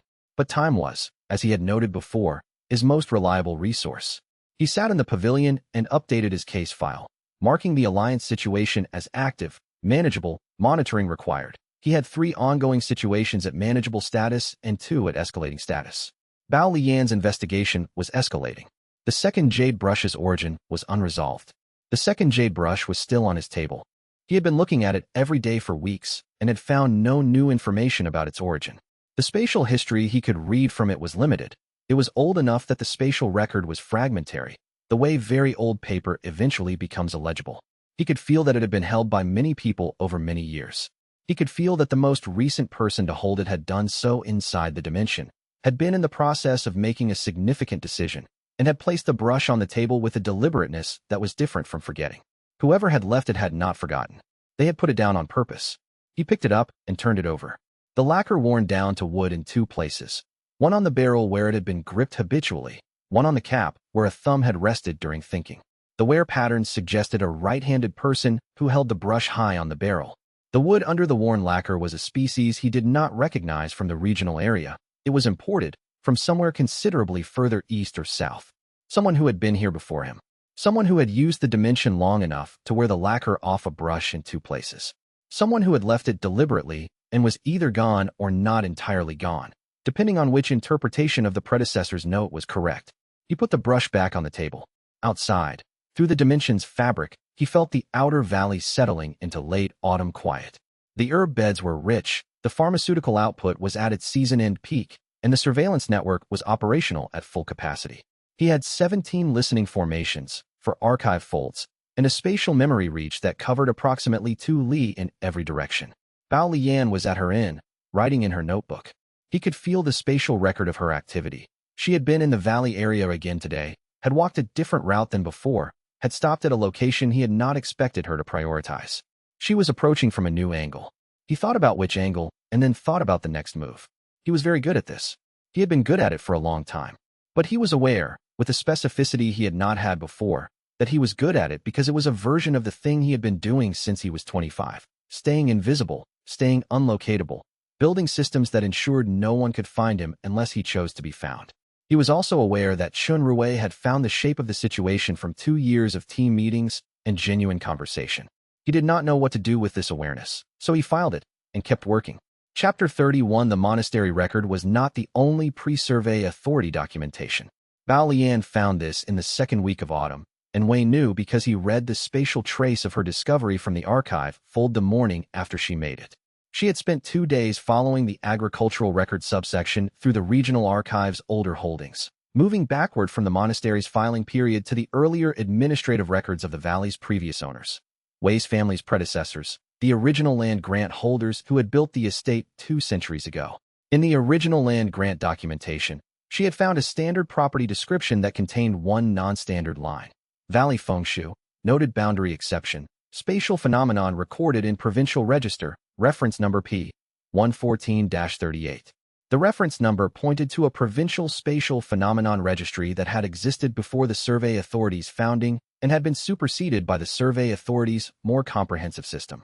Provincial Registry P. 114-38 was an 80-year-old document describing, in the clinical language of the provincial administrative system, a dimensional persistence anomaly in the valley, a space that appeared to exist adjacently to the known valley, accessible from within the valley, with an unusual effect on visitor memory. The document was 80 years old. It had been filed by the previous Land Survey Bureau, not the Survey Authority. It was a primary source document predating Wei's own residence in the dimension by 80 years. This was, for Bao Lian's investigation, significant. She had now established that the phenomenon had been known to provincial administrators for at least 80 years. This meant the Survey Authority's 2 negative determinations were not findings of absence. They were findings of failure. Either the survey authorities' methodology had failed to detect an established phenomenon, which raised questions about the methodology, or the phenomenon was actively concealing itself from survey instruments, which raised questions about the phenomenon's intelligence.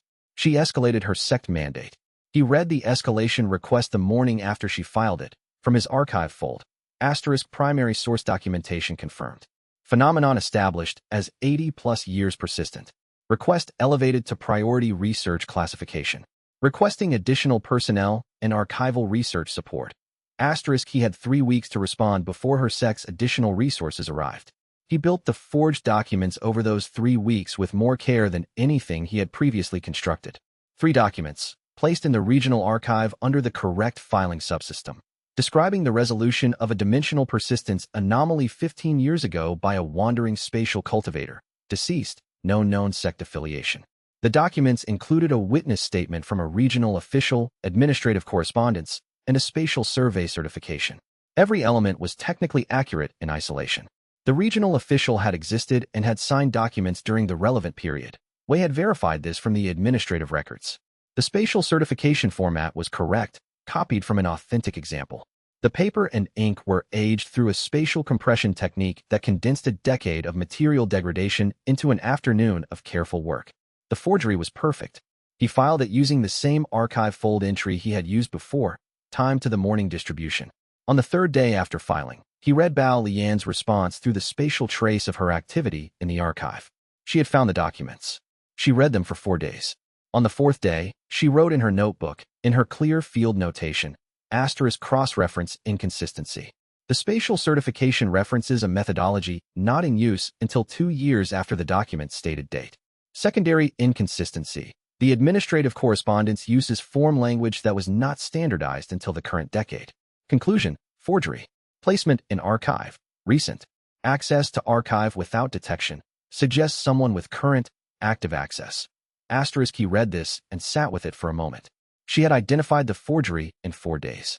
He had made 2 errors, a methodology date he had not verified carefully, and a correspondence form language that had been standardized after the document's putative creation date. He had been careful about the paper. He had been careful about the ink. He had not been careful enough about the bureaucratic language evolution. She was now investigating who had placed a forged document in the regional archive within the past 3 weeks. He was going to have to cover that access. Chapter 32, he covered the access in 2 days. The regional archive's visitor records were paper-based, which meant they were physically located in the head archivist's office and were not accessible through his fold. He needed to go in person. He used the 3rd of his merchant personas, not the grain trader, which he used for this area, and not the apothecary supplier, which he used for the city market. The 3rd was a traveling book assessor, occasional user of archive services, with a 3-year history of legitimate visits to this specific archive. He had built this persona specifically for archive access and had not used it in 8 months. He presented the credentials, went in, located the visitor records for the relevant 3-week window, and used a spatial fold to extract the page that contained his most recent visits entry. He replaced it with a clean page. The substitution took 40 seconds and left no visible trace.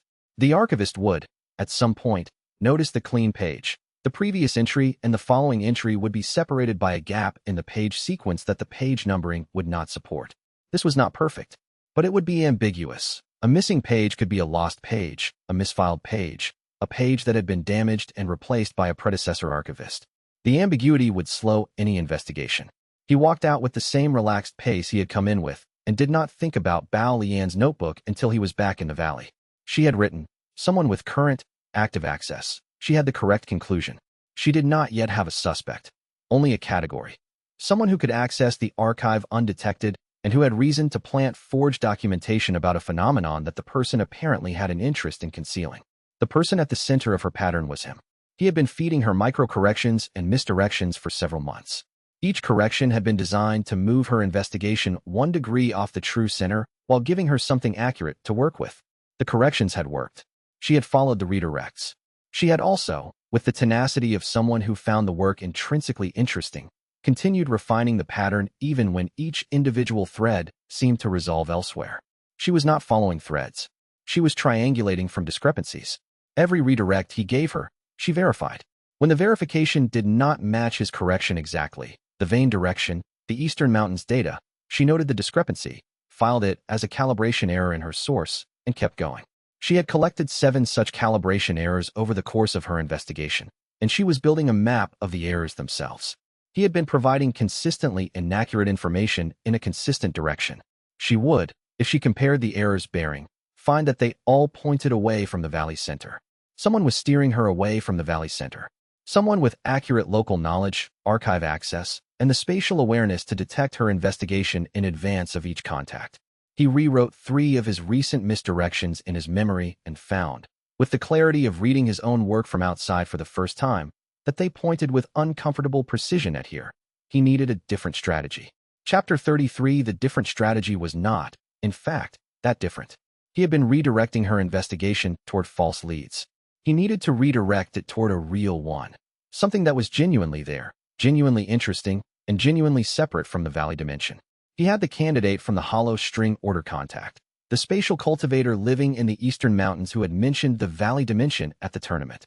That cultivator was a genuine spatial hermit with a genuine claimed space, hiding in exactly the way Wei was hiding, using the same general methodology of obscured presence and conventional invisibility.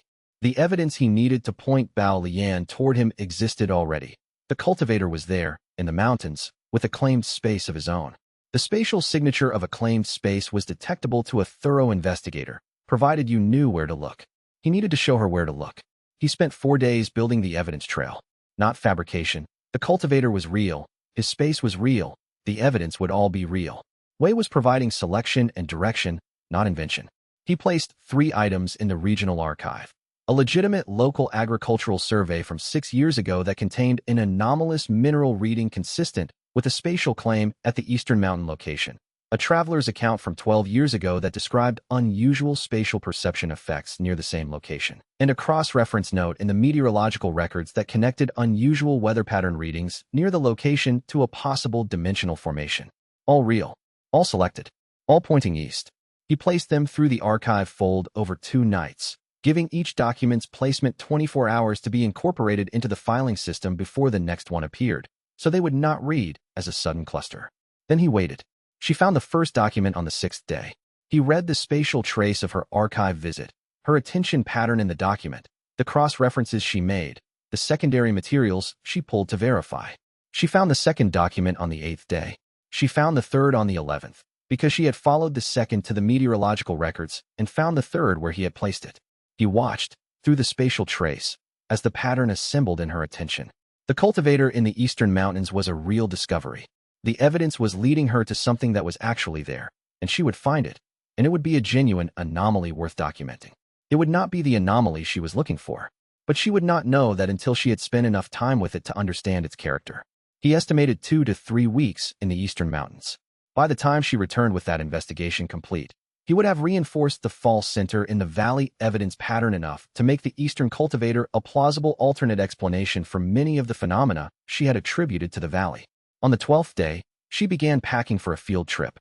He watched through the spatial trace of her movements at the inn. She packed efficiently. She did not look like someone who was done with this investigation. She looked like someone who had found a promising lead. He felt, without intending to, something he recognized as respect. Not for her finding the redirect. That was his work, and taking satisfaction in her following his lead would be self-congratulatory. The respect was for the methodology itself. She had found the eastern mountains evidence because she had been thorough enough to look at the meteorological records, which most investigators would not have thought to check.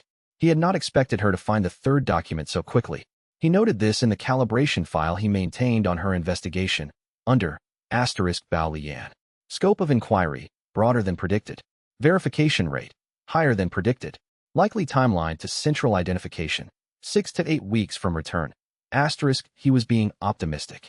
Chapter 34. Chun Rui's sect senior disciple was named Ku Binghua, and everything Wei knew about him within 30 seconds of observing him suggested that the man had confused a high cultivation rank with the right to be inconvenient. Wei was at the valley edge, outside, in the outer perimeter, attending to a formation calibration, when the 2-person escort party came down the road from the north. Chun Rui was in the rear position, which was either escort protocol or a sign that he had already assessed his companion's tendency to push ahead, because Ku Binghua was pushing ahead, moving with the particular energy of someone who found the road too slow. He hit the outer valley boundary at full pace and crossed it without stopping. Wei watched him go through. Inside the dimension, Ke Binghua stopped. Not because he felt the threshold or the transition. The threshold was designed to be unfelt, but because he had walked from a narrow valley path into a field of wildflowers that had not been there 10 paces back, and even a person who was moving too fast for their surroundings noticed this. He stood in the wildflowers and looked around with the alert suspicion of a cultivator who had just found himself somewhere different from where he had been. Wei, moving to the entrance and pressing himself into the space just inside the threshold, watched. Ke Binghua did not have the spatial specialist's granular sense or the hollow string order contacts practiced calm. He had the reflexive aggression of someone who felt disoriented and translated disorientation into offense. He extended his spiritual sense in a broad, forceful sweep, the kind of sweep that looked for threats, not structures, and found the wildflowers and the soft light and nothing threatening. He was not satisfied. "Come out," he said, to the empty dimension. Wei stayed integrated into the spatial texture. "I know you're here," Ke Binghua said. He was not right. He was guessing, trying to provoke a response. "This is clearly a formation space. Show yourself."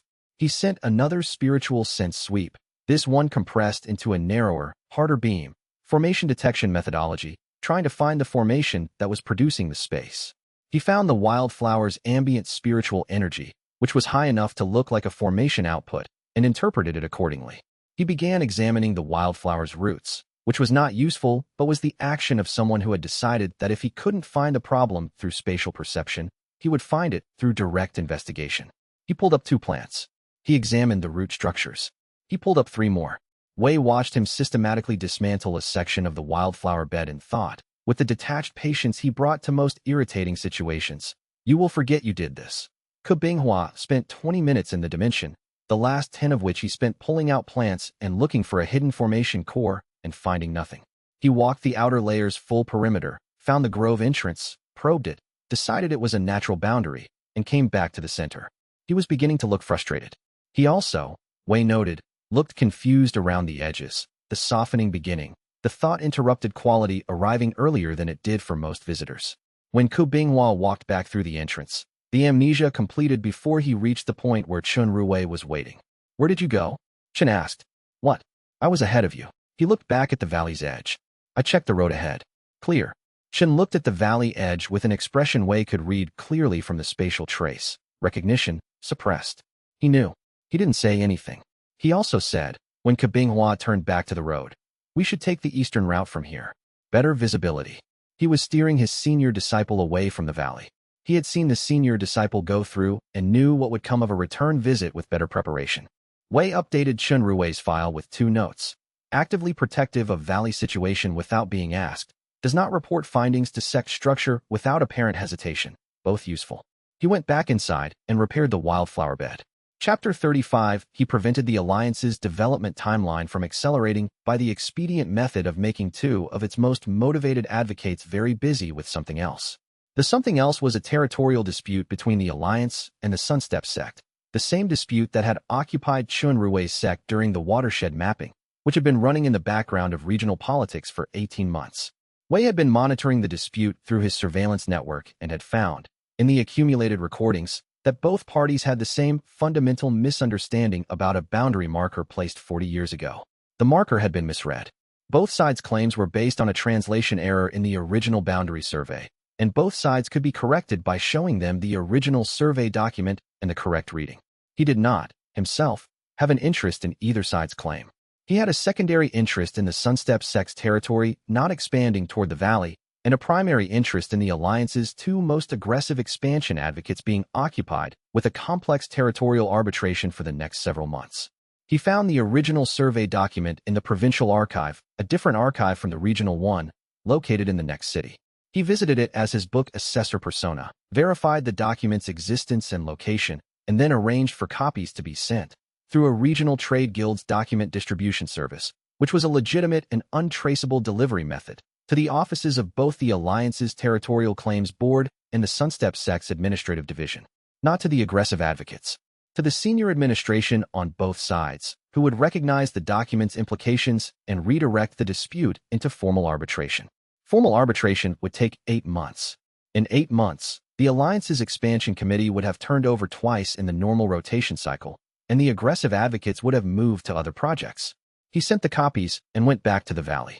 He was aware that this was the third time in 3 months that he had manipulated a political situation through information delivery without appearing in any part of the process.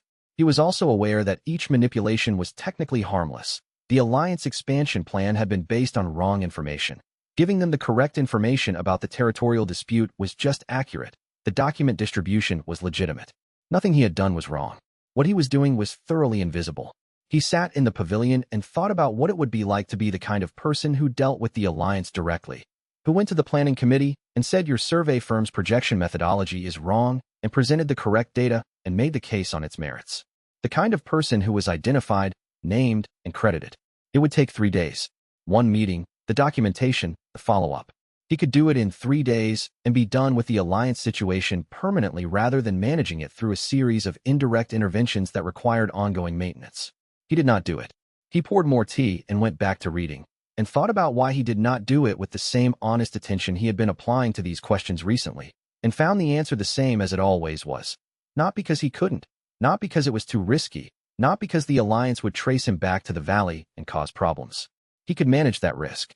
He had better tools for managing that risk now than he had ever had. He did not do it because doing it required being seen, and being seen required deciding that he was done hiding, and he had not made that decision. He sat with this conclusion for a while. Outside, the autumn was progressing. The valley's herbs were at their richest, and he needed to complete the autumn harvest before the cold came. He had 2 pending Alliance interventions, 1 ongoing Bao Lian redirect, 1 Shinrue situation to monitor, and the second Jade Brush's origin still unresolved. He finished his tea and went to work. Chapter 36, she came back in 12 days. He had estimated 2 to 3 weeks. She had found the Eastern Mountains cultivator, confirmed his existence, documented his space as a separate anomaly, and returned to the valley region in 12 days. He read the timeline from the spatial trace of her return to the inn and realized the discrepancy. She had moved quickly because she was good at this, had confirmed the Eastern cultivator in 4 days rather than the 7 he had estimated, and had recognized within 2 additional days that his anomaly and the valley anomaly were structurally different. She was faster than his models. He found her forged document review in the spatial trace of her archive visit on her 2nd day back. She spent the morning pulling every document filed in the archive in the past 60 days and running a systematic check of the filing sequences. She found the gap where the page was missing. She wrote in her field notes, * page removed from visitor record sequence, approximately 3 weeks ago. Removal is careful, adjacent pages undamaged. Whoever had access to the archive to plant the forged document also had access to remove the visitor record. This is ongoing active interference with an active investigation. Then she wrote. The forger identified the date methodology error and the correspondence language error after I noted them in my notes. If the forger is monitoring my investigation notes. She stopped there and looked around the room. She could not know about the spatial slit. She did not know the dimensional mechanics that allowed it. But she had just, by pure logical inference, reached the conclusion that someone had been reading her investigation notes. She walked to her window. She looked at the outside wall. Then she went to the innkeeper and asked to switch rooms. She moved to an interior room on the building's 2nd floor, with no exterior windows. Wei, from his position near the original room's outer wall, watched the spatial trace of this action with something he recognized, against his will, as admiration. He rebuilt his perception access over the next 3 days. He placed 2 folds, 1 in the room above her, 1 in the floor of the interior room. The floor fold gave him a partial acoustic view of the room's activity, enough to hear if she was writing or speaking, not enough to read specifics. The ceiling fold gave him better coverage, but required more precision to maintain. On the 3rd day, she did something new. She moved all of her investigation notes to a compact spatial storage formation of her own, a small, amber mirror sect issue field storage item that she wore on her wrist. Her notes were now in a formation-sealed space. He could not read them. He went back to the pavilion and thought about this. She had moved her notes to spatial storage because she believed someone with spatial perception capability was reading them. The move was correct, practical, and had eliminated his primary intelligence source on her investigation progress. He now knew 2 things: her investigation's direction, which he could infer from her movements, and her methodology, which he had been studying for long enough to have a reasonable model of. He no longer knew her conclusions. He was operating with incomplete intelligence against an investigator who had just demonstrated that she could identify and counter his surveillance methodology within a week of noticing the evidence. He needed to change his approach. He spent 2 days thinking about what the correct change was, and arrived at an answer that was uncomfortable. The correct change was to stop treating Bao Lian as an adversary to manage and start treating her as a variable whose behavior he needed to understand more deeply. He had been managing her investigation. He needed to understand it. He needed to talk to her directly. Chapter 37. He bought her time by sending an anonymous tip to the Amber Mirror sect. Not a malicious tip, nothing that would harm her professionally, nothing that was false. He sent a genuine report of a spatial anomaly in the eastern provinces, a different phenomenon, not related to his dimension, that he had found in the Regional Spatial Phenomenon Registry while doing his own archive research. It was real, significant, and the kind of thing the Amber Mirror Sects investigation branch would prioritize over a stalled cold case investigation in a small regional valley. He sent it through a Jade communication relay, untraceable by design, addressed to the sect's investigation assignments office. The assignment came back to her in 3 days. He read it from the listening formation near her inn. Her sect was directing her to pause the valley investigation and evaluate the eastern province's anomaly as a priority case. She filed an objection. She wrote the objection in her notes, which he could not read, but he could hear her filing it through the thin floor fold. A 3-minute communication. Short. Her sect's response was a 1-minute communication. Also short. She was being reassigned. He watched the spatial trace of her departure the following morning. She packed methodically, the way she did everything. She spoke briefly to Old Crow, who was at the Valley Road as he often was, and Old Crow gave her whatever limited information he had, which Wei estimated as, "There is a strange person in the valley who has been there a long time and knows things they shouldn't." She looked at the valley for a moment before she took the eastern road. She did not look like someone who was finished. Wei felt no satisfaction. He had bought 3 to 6 weeks, depending on how quickly she cleared the eastern province's assignment. He had removed his primary intelligence source on her investigation in exchange for buying those weeks. The trade was approximately even. He also felt, looking at the spatial trace of where she had stood when she looked at the valley, the specific angle of her attention, the particular quality of stillness in her posture that the spatial trace preserved in its fragmentary way, something that was not quite guilt and not quite regret, but existed in the neighborhood of both. He had been spending considerable effort ensuring that an exceptionally competent person never learned the answer to the question she was genuinely asking. He went back inside the dimension and sat in the pavilion for a while, without reading. Chapter 38. He advanced to Dimension Tinder on a morning in winter, during a cultivation session he had scheduled deliberately rather than experiencing as a surprise. He had understood, since the Void Reader advancement, that his cultivation tier changes were not random events, but responses to specific qualitative understandings about his spatial truth. The Void Reader tier had come from understanding that space preserved the record of what had happened in it. He had spent 2 months since then working toward the next understanding, and had found it, or rather, found the question that would produce it. The question, if the dimension was an extension of himself, and if the dimension's spatial truth was continuously growing through his interaction with it. What was the dimension's relationship to spaces he interacted with outside it? The outer valley was not inside the dimension.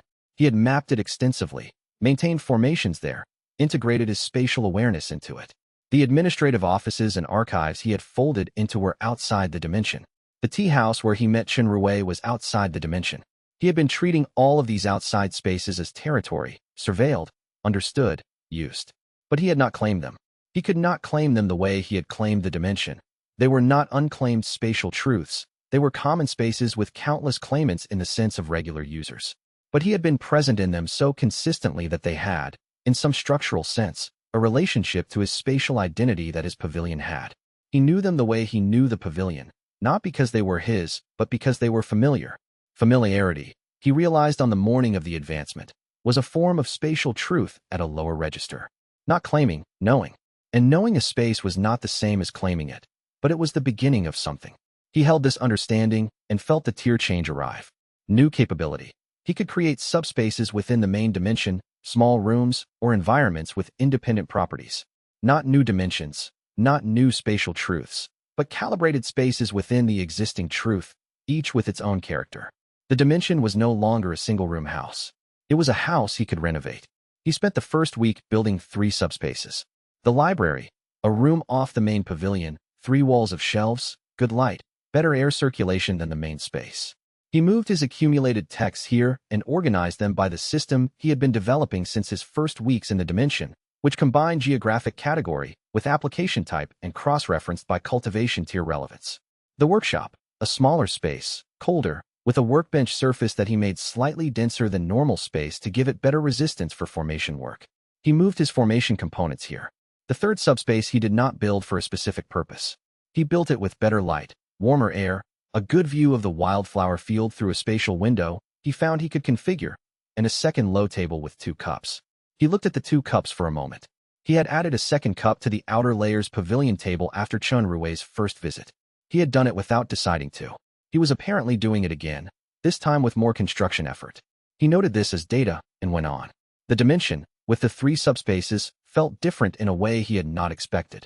The main space had always been comfortable. He had made it comfortable deliberately, had tended the wildflowers and built the pavilion and maintained the spiritual energy at a level that was pleasant to be in. But with the subspaces added, the dimension felt less like a hiding place and more like a residence. Not a refuge. A home. He stood in the workshop and thought about the distinction.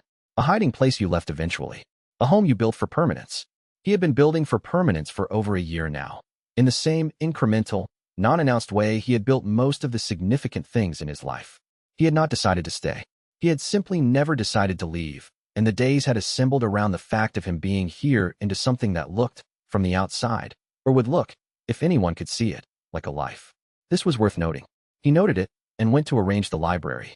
Chapter 39.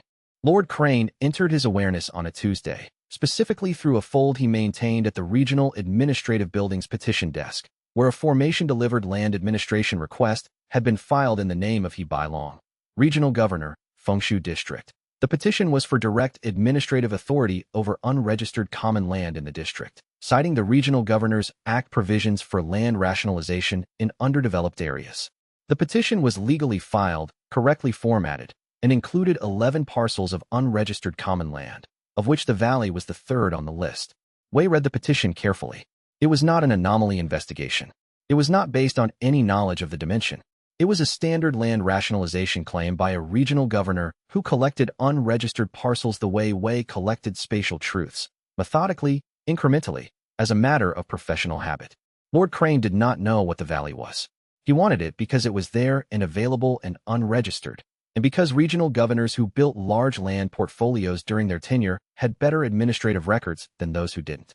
The petition, if approved, would give Lord Crane the authority to develop the valley, install whatever structures he chose, and exclude anyone he chose, including Wei. He did not have the direct evidence on Lord Crane that he had used against the Alliance's expansion.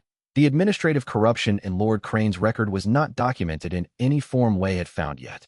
But he had 30 days before the petition review, and he had a void reader's access to the spatial history of every location he had mapped. He went to the Regional Administrative Building and read the spatial record. He spent 3 days reading. The spatial record of the administrative building's main chamber held a decade of petitions, hearings, and administrative decisions, all preserved in the impressionistic trace of people who had been there, worked there, made decisions there. He was reading it with the void reader capability, pulling detail from the fossil record the way an archivist pulls meaning from faded text. He found Lord Crane's previous petitions, 8 successful land rationalization claims in the previous 4 years, each one correctly filed and legally sound. He found the pattern of Lord Crane's administrative relationships, which officials he worked with consistently, which he avoided, how his claims moved through the review process. He found no direct corruption, no bribes, no falsified documents. Lord Crane was clean by the standards of regional governance.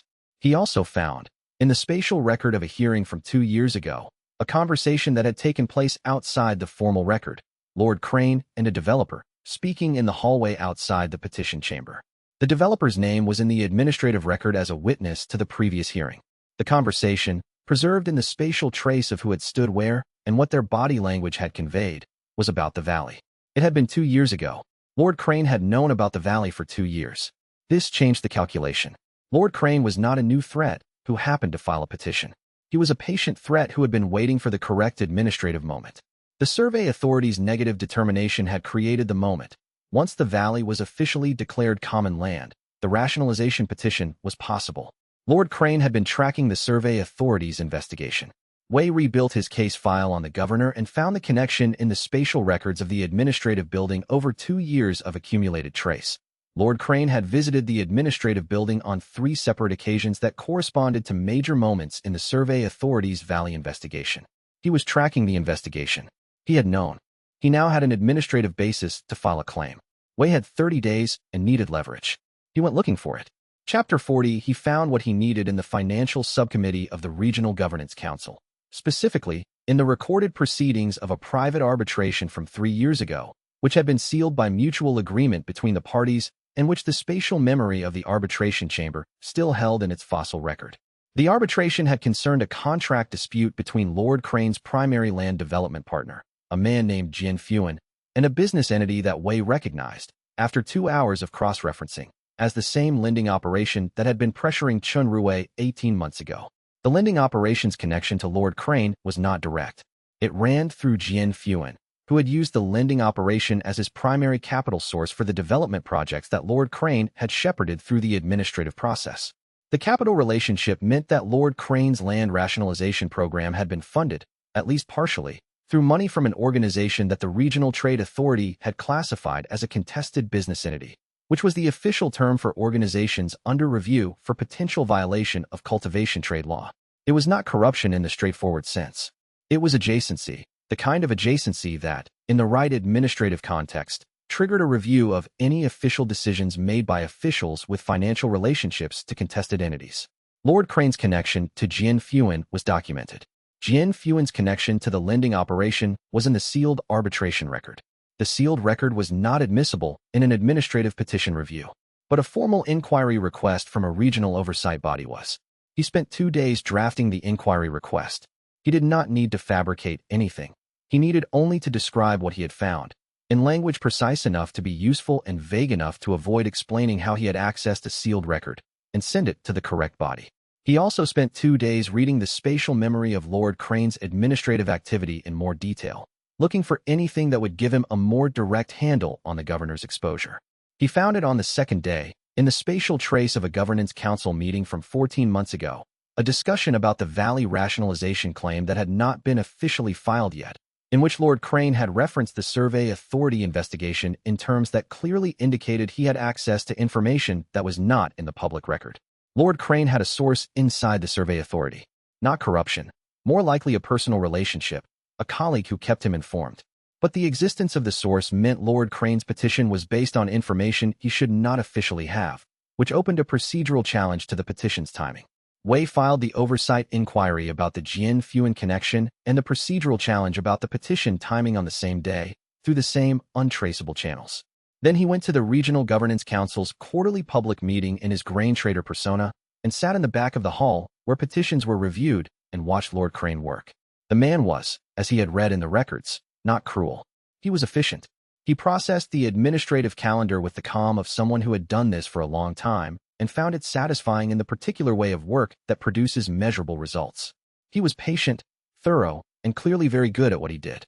He was also, when he reached the Valley petition on the agenda and found it flagged for review pending 2 separate inquiry filings, noticeably, almost invisibly, surprised. The surprise lasted approximately 2 seconds. Then Lord Crane returned to neutral efficiency and noted, in the formal record, that the petition review would be deferred pending inquiry resolution. Wei watched this from the back of the hall and drank the tea that the public meetings provided, which was mediocre. He had not defeated Lord Crane. He had created complications for him. Complications required time to resolve. Time was, as always, the resource Wei could best afford to spend. After the meeting, he walked back to the valley in the early winter dark. The outer valley was bare at this season, the herbs cut back to roots, the ground frost-hard underfoot. Inside the dimension, the light was unchanged and the temperature was regulated by the spatial properties he maintained, and the wildflowers grew regardless of the outer world season because the dimension had its own understanding of what growing conditions were. He stood at the entrance for a moment before going in. To his left, up the road, Old Crow's cottage light was on, the specific warm yellow of a lamp that had been burning for several hours.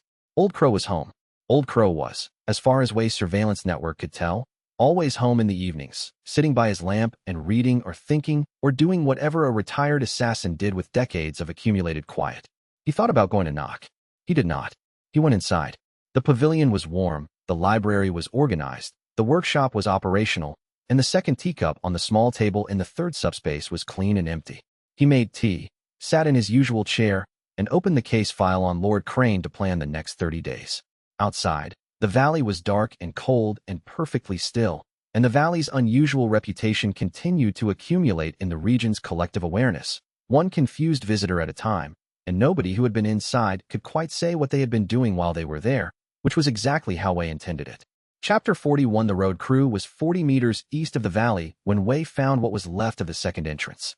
He had known about the second entrance. The predecessor's map had marked its location, a secondary outpost connected to the main dimension by the same spatial truth, placed by the consortium of 3 void cartographers who had built this space over a century ago.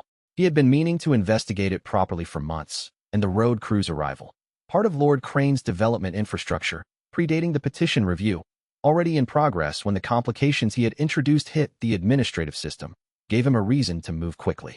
He folded himself invisible and walked the road crew's work site at dawn, reading the spatial memory of the construction that had been done so far. The secondary entrance had been here, in a low stone marker at the side of an older track. The stone marker had been removed 3 weeks ago when the road crew cleared the shoulder, moved to a spoil pile, and subsequently broken up for drainage fill. He found the fragments in the fill pile, spread across 6 cubic meters of compacted gravel and stone. For large pieces of the original marker, plus dozens of smaller fragments. The spatial memory of the marker still lived in the stone fragments. Dim, old, fragmentary, but present. He could not reconstruct the marker. What he could do was find the entrance location from the spatial fossil the marker had occupied. He walked 20 meters back along the road and felt the location, a compression in the spatial fabric that the road crew had unknowingly driven their equipment through 6 times over the past 3 weeks. The compression was damaged, not destroyed, but stressed in the way of a door whose frame has been warped. It opened when he pressed his spatial awareness against it, with the specific resistance of a mechanism that has not been used in a very long time and has been roughly handled recently. He pushed through. The secondary entrance was smaller than the main. Where the main entrance led to the wildflower fields and the dimensional space he had been cultivating for over a year, this entrance opened into a narrow stone corridor, roughly hewn, with the utilitarian character of a working passage rather than a residential space. The walls were old. He could feel the accumulated age in the stone's spiritual texture, the kind of deep temporal resonance that only developed over decades of exposure to sustained spatial cultivation. The corridor ended in a small chamber, roughly circular, with 4 indentations in the walls where shelves had been. The shelves were empty now, the contents removed in the same event that had depleted the compressed sealed layer in the main dimension. But the floor was intact, and in the center of the floor was a spatial formation that was not empty. It was dormant, not depleted. Someone had sealed something in the formation medium of the floor itself, not in a physical container, but in the spatial fabric. A spatial message, preserved in formation speak, written to whoever came after. He sat cross-legged on the cold floor and opened his spatial awareness to the message. It came through the way old recordings came through old formations, fragmentary at the edges, clear at the center. A voice without a body, speaking from a past he could almost touch. Asterisk, you are not the first. You will not be the last unless you choose to be. Asterisk, then, a question with a door inside it, then silence, and then another fragment, more distant, older. We were not hiding from sections. He sat with these fragments for a long time, fitting them against everything he had read in the predecessor's notes, everything the second jade brush had implied. The message was not new to him in content. The predecessor's 3rd page had given him the same essential statements. But hearing them in spatial formation speak was different from reading them in writing. The formation carried tone, the weight of whoever had encoded it, the particular quality of their urgency and their regret. Urgent and regretful. He claimed the secondary entrance as the message had clearly been intended to prompt. The claiming was painful, the damaged entrance frame, the months of rough treatment from the road crew's equipment, the accumulated stress of a formation that had been holding its message for a century. He felt the damage as he absorbed it, specific and sharp, running up from the claimed space into his cultivation base as a series of corrections that his body made without his instruction. He let the corrections complete. When they were done, the pain was gone, and he had a second entrance to his dimension, functional, but scarred. The dimension registered the new spatial truth with a distinct expansion, not doubling, not tripling, but a qualitative shift in depth. The secondary entrance added not space, but history. Wei felt the dimension become older without becoming larger, felt it take on the accumulated character of a place that had been used, carefully, by people who understood what they were using. He went back to the main dimension through the new connection. The second jade brush on his table was warm to the touch when he picked it up. He put it back down and looked at it. Not yet, he said, to whatever was waiting. The brush remained warm for the rest of the day.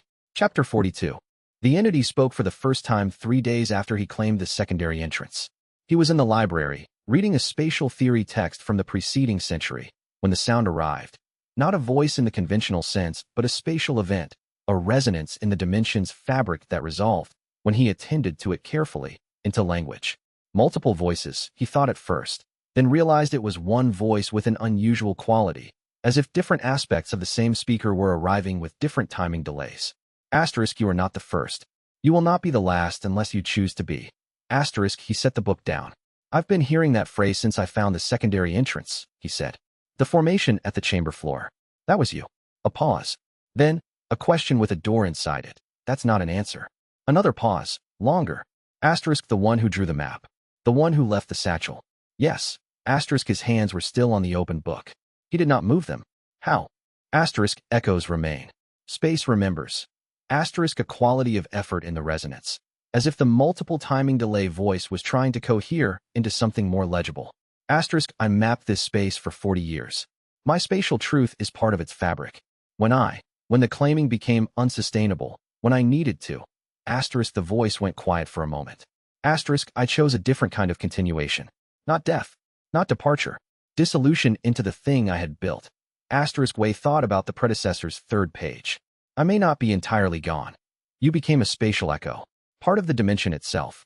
Yes, a quality in the resonance that might have been relief or might have been grief. The two feelings, he had learned, felt similar from the inside of a long, difficult thing. Asterisk, I have been here for 90 years in this form. Waiting. Asterisk, for what? For someone to inherit the dimension who would not make the same choice I did. A long pause. Asterisk, you are here. You are building. You have not dissolved yourself. Asterisk, something shifted in the resonance pattern, the multiple voices briefly aligning into a cleaner single quality. This means something. He held the question that was forming in him, about the consortium, about who had taken the library, about the thing the predecessor had said they were hiding from, and set it aside. He needed to understand what he was actually speaking to before he pressed for answers. What should I call you? He asked. The entity considered this for what felt like a long time. What you choose. Then, quieter. Asterisk, I had a name. I no longer answer to it. Names are for the findable. Asterisk, the archivist, Wei said. You archived yourself in the dimension. The multiple voices achieved their brief coherence again, and this time he recognized the quality of it. A smile, expressed in spatial resonance. Asterisk, the archivist. Yes. Asterisk, he picked up his tea and drank it, because it was the action he would have taken in any other conversation, and he saw no reason to treat this one differently. Tell me, he said, what you know about the thing you were hiding from. Not the sections. The archivist's resonance went complicated. Multiple voices again, in the slightly different timing that suggested different memory layers trying to resolve into a single account. That, the archivist said, takes longer than one afternoon. I have time, Wei said. I have quite a lot of time. The archivist began to speak. Chapter 43. The economic campaign against Lord Crane's development project took shape over the following 3 weeks, while the archivist's revelations continued in the evenings. Wei learned to do 2 things simultaneously. In the daytime, he managed the administrative and financial pressure against Lord Crane's program. In the evenings, he sat in the library and listened to the archivist speak in its multi-layered voice, absorbing a history of the dimension and its predecessors that no one else alive knew. The Lord Crane work was systematic and satisfying in the way of economic problem-solving.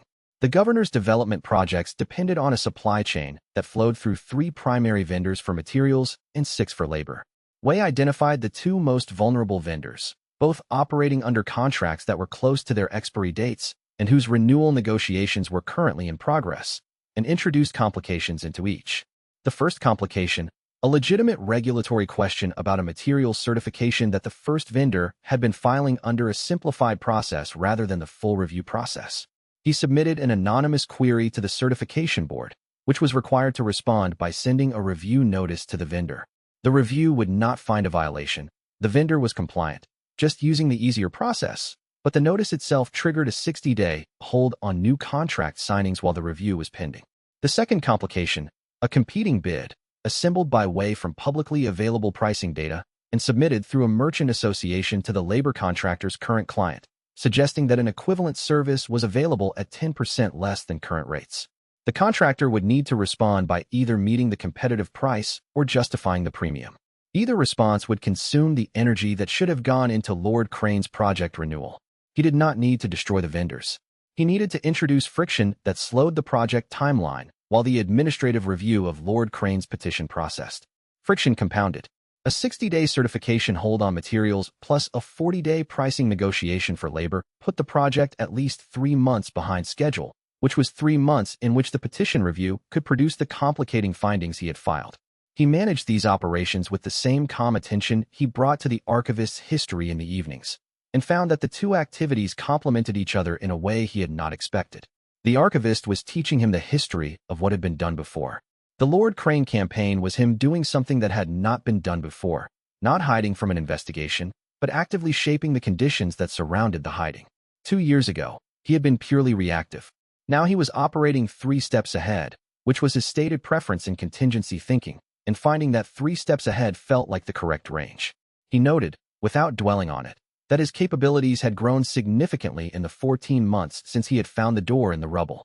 Not just cultivation ally, the spatial perception, the tier advancements. His operational range had grown. The number of simultaneous situations he could manage had grown. His confidence in the outcome of each one had grown. He attributed some of this to the dimension itself, to the intelligence network the surveillance operations had built. He attributed some of it to the void reader capability that let him read spatial memory from any location he had mapped. He attributed the rest of it to the simple fact of having somewhere to come back to. Having a home, it turned out, was a force multiplier. Chapter 44. The archivist spoke for the 3rd time at length. One evening, when Wei had come back from a day of estate paperwork management and was drinking the 2nd cup of tea before bed. The unmapper, the archivist said. The first time it had used a specific name for the thing it had been describing in fragmented pieces over weeks of evening conversation. Asterisk, that is what we called it. It has other names, but ours was the most accurate. Asterisk. Wei was quiet. It is a consciousness, the archivist continued, its voice achieving the cleaner coherence it managed when the topic was something it had been thinking about for a long time. Asterisk. Not an intelligence in the way you or I are intelligent. It does not plan or reason or pursue goals in the sense of having purposes. It hungers. It erases. It moves through the negative space between dimensions, and when it finds a spatial truth, a claimed space, a cultivated reality, it takes the truth apart. Asterisk. Takes it apart how? Unmaps it. The resonance went complicated. Asterisk. A dimension that the unmapper encounters ceases to exist. The spatial truth is dissolved back into unclaimed space. The owner, if they are inside the dimension when it happens, is dissolved with it. Asterisk. Wei set his cup down carefully. The previous consortium, the 3 void cartographers. Asterisk. 2 of them died in the normal way, over time. The 3rd, I, saw what was coming. The unmapper had found 2 of the consortium's secondary installations in the generation before I chose dissolution. We had been hiding from it for 60 years when I finally accepted that hiding was not a permanent solution.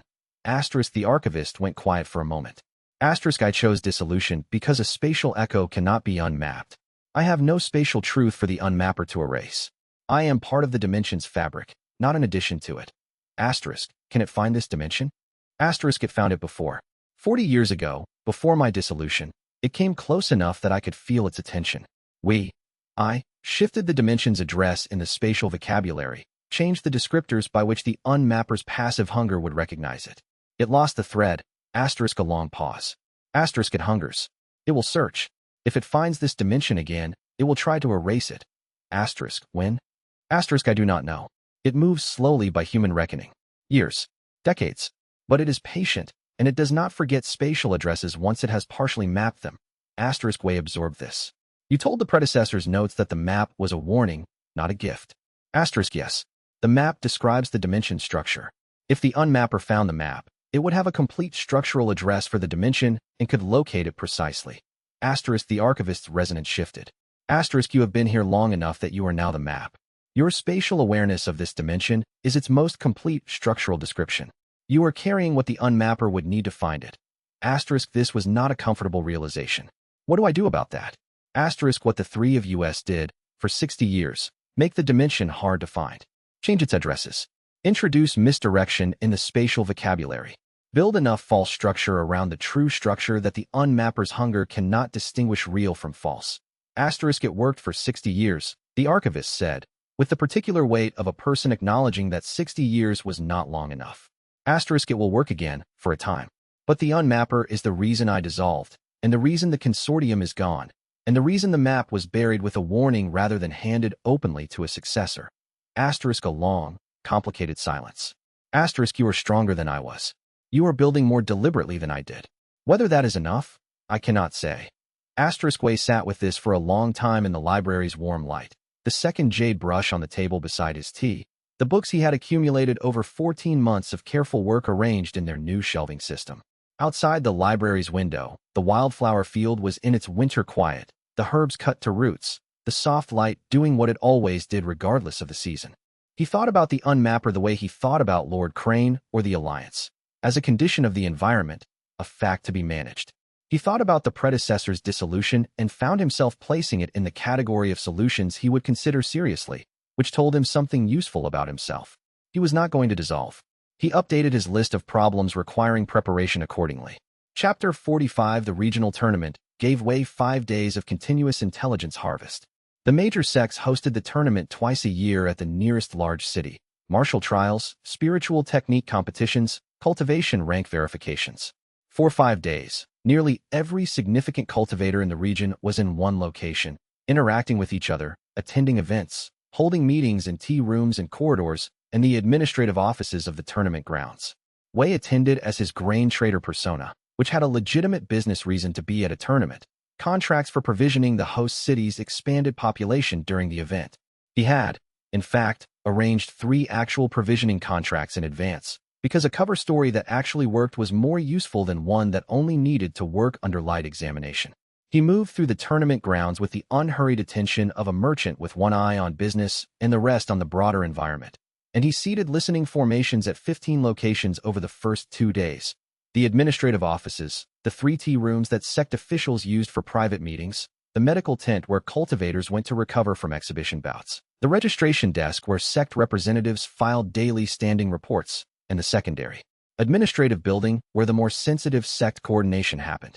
By day 3, he had more regional intelligence than he had accumulated in the previous 3 months. The Iron Sound sect's elder drum had been reassigned, but had not been made inactive. He was attending the tournament in a capacity nominally related to his new administrative posting, but was clearly using it for private meetings with former colleagues. 2 of those colleagues were from the Survey Authority's Spatial Research Division. Wei listened to their conversations from the formation near the administrative building's East Corridor. Elder Drum was doing what men with 30 years of frustrated momentum do, continuing. He was building an informal investigation network outside the sect's official channels, leveraging personal relationships, working without institutional support toward the same conclusion he had been working towards since before Wei was born.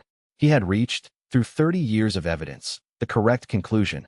The dimension was real, was owned by an individual rather than an institution, and was actively resisting investigation. He said this in the corridor conversation with the casual certainty of someone who had been right about something for so long that the correctness had become structural rather than argumentative. Wei, listening through his formation, found himself experiencing a complicated feeling toward this man. Chen Rui was competing in the martial trials. Wei watched from the spectator stance, not close, not visible, present in the crowd the way he was present in most things. Chen had improved significantly in the 18 months since their first meeting. Not through any dramatic power increase, but through the steady accumulation of skill that came from consistent practice and real-world application. He was in the upper middle tier of his sect's junior bracket, which was not remarkable except that Chen's cultivation route was low efficiency and his position in the bracket was therefore more impressive than the rank suggested. He won 2 matches in the first round by the specific strategy that suited a low-efficiency cultivator: patience and information. He waited. He watched. He exploited the moments when his opponent's more powerful techniques had created overcommitment, the instant after a big move when the cultivator's cultivation was temporarily depleted and their position was temporarily exposed. Wei watched this from the stands and thought, he fights the way I manage situations. He was aware that this was the wrong thought to have. Chen Rui was not a version of him. He was his own person with his own approach to the world. The similarity was a coincidence of compatible problem-solving styles, not a reflection. He held the right thought and the wrong thought simultaneously for a moment, acknowledged both, and went to buy tea. In the tea room adjacent to the spectator stands, he found, at a corner table, the person he had been half expecting and half dreading. The hollow string order cultivator, the spatial hermit from the eastern mountains, attending the tournament as a spectator. Relaxed, unremarkable, nursing a cup of something hot. The man looked up when Wei sat down at the adjacent table. Merchant, the man said, with the faint amusement of someone who is not fooled by the merchant persona but is willing to play along. Spatial hermit, Wei said, with the same quality. They sat for a moment. You sent someone to investigate me, the man said. I redirected an investigation that was going to find one of us. Better you than me. Wei poured his tea. She documented you as a separate anomaly. You'll be in the Amber Mirror sect's secondary files now. I know. I had a very thorough and professional investigator spend 4 days finding my space and then forgetting what she found. He looked at Wei with the attention of someone making a careful calibration. You're the one with the old dimension. The one that's been there for a century. My family's land. I came back to it. And you've been managing the investigation attention ever since. The man shook his head, with the specific quality of admiration that spatial hermits apparently had for other spatial hermits who were managing extraordinarily complicated problems. 30-plus years of Iron Sound sect investigation before you even arrived. How are you still anonymous? Wei said, why would you want to know that? The man laughed. A brief, genuine sound that surprised Wei slightly, because it was warmer than he had expected from someone who had been living alone in a mountain dimension for however many years. Fair enough. I'm Jianxingmu. I've been in the Eastern Range for 22 years. Wei Changfeng. 14 months. Just starting, Jianxingmu said, with the tone of someone who found this both admirable and slightly concerning. The first few years are the hardest, from what I hear. The investigation pressure is highest before you've built enough countermeasure infrastructure. I had the advantage of inheriting a century of passive misdirection. The dimension's amnesia effect was already established when I arrived. Lucky. He drank his tea. There are perhaps 30 of us, by my count, across the continent. All different sizes, all different histories. We don't form associations. He made a gesture that covered the obvious reasons. But word gets around, in the way that things get around among people who are good at disappearing. Wei listened to the rest of what Jianxingmu knew. The continent's spatial hermits, their territories, the general distribution of claimed spaces across the known world. He was not unique. He was not the most experienced. He was, by the standards of the community whose existence he had not known about a week ago, a very new arrival. He filed this as context and went back to watch the rest of Chen Rui's bracket. Chen won his second round match. He lost the quarterfinal, cleanly, to a cultivator with twice his rank and better instincts. He accepted the loss with the equanimity of someone who had understood before the match started that losing was likely and had decided to extract everything useful from the experience regardless. Wei watched him walk off the field and thought, he is going to be good, not at cultivation specifically, at being a person who operated in the world with judgment and reliability. This was, Wei thought, a rare thing to be. Chapter 46. The tournament ended on the 5th day with a Sunstep sect disciple taking first place in a match that the crowd found spectacular and Wei found informative. The winner had a technique that generated spatial pressure without actually manipulating space, just the impression of it, produced through incredibly precise meridian alignment. Wei watched the final round from a food stall near the eastern bleachers and ate grilled turnip cakes and thought about how much of spatial cultivation was, at its foundation, theater. The real work happened elsewhere. Chen Rui found him after the award ceremony. He was carrying a law certificate, a small stamped document that matched cultivators with better-ranked opponents for apprenticeship consideration, one of the tournament's secondary functions, and he looked neither pleased nor disappointed, which Wei had come to recognize as Chen's baseline expression after a setback. Not suppressed emotion, genuine equilibrium. You watched, Chen said, sitting down across from Wei without asking. The whole quarterfinal. You identified the timing pattern in his footwork after the third exchange. You adjusted. You still lost.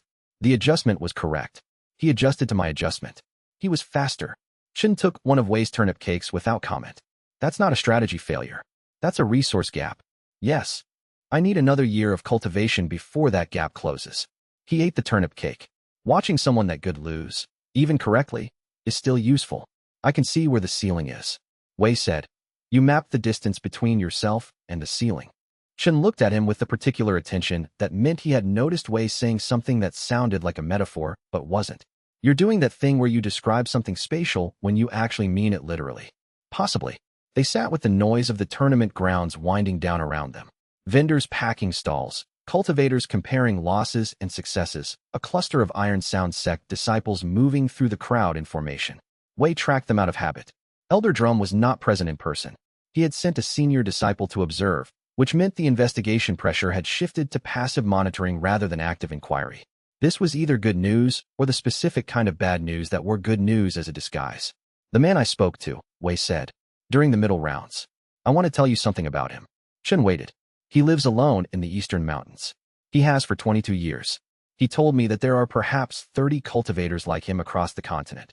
People who have claimed spatial spaces and live in them, invisible to institutional attention. Wei paused. I didn't know this before last week.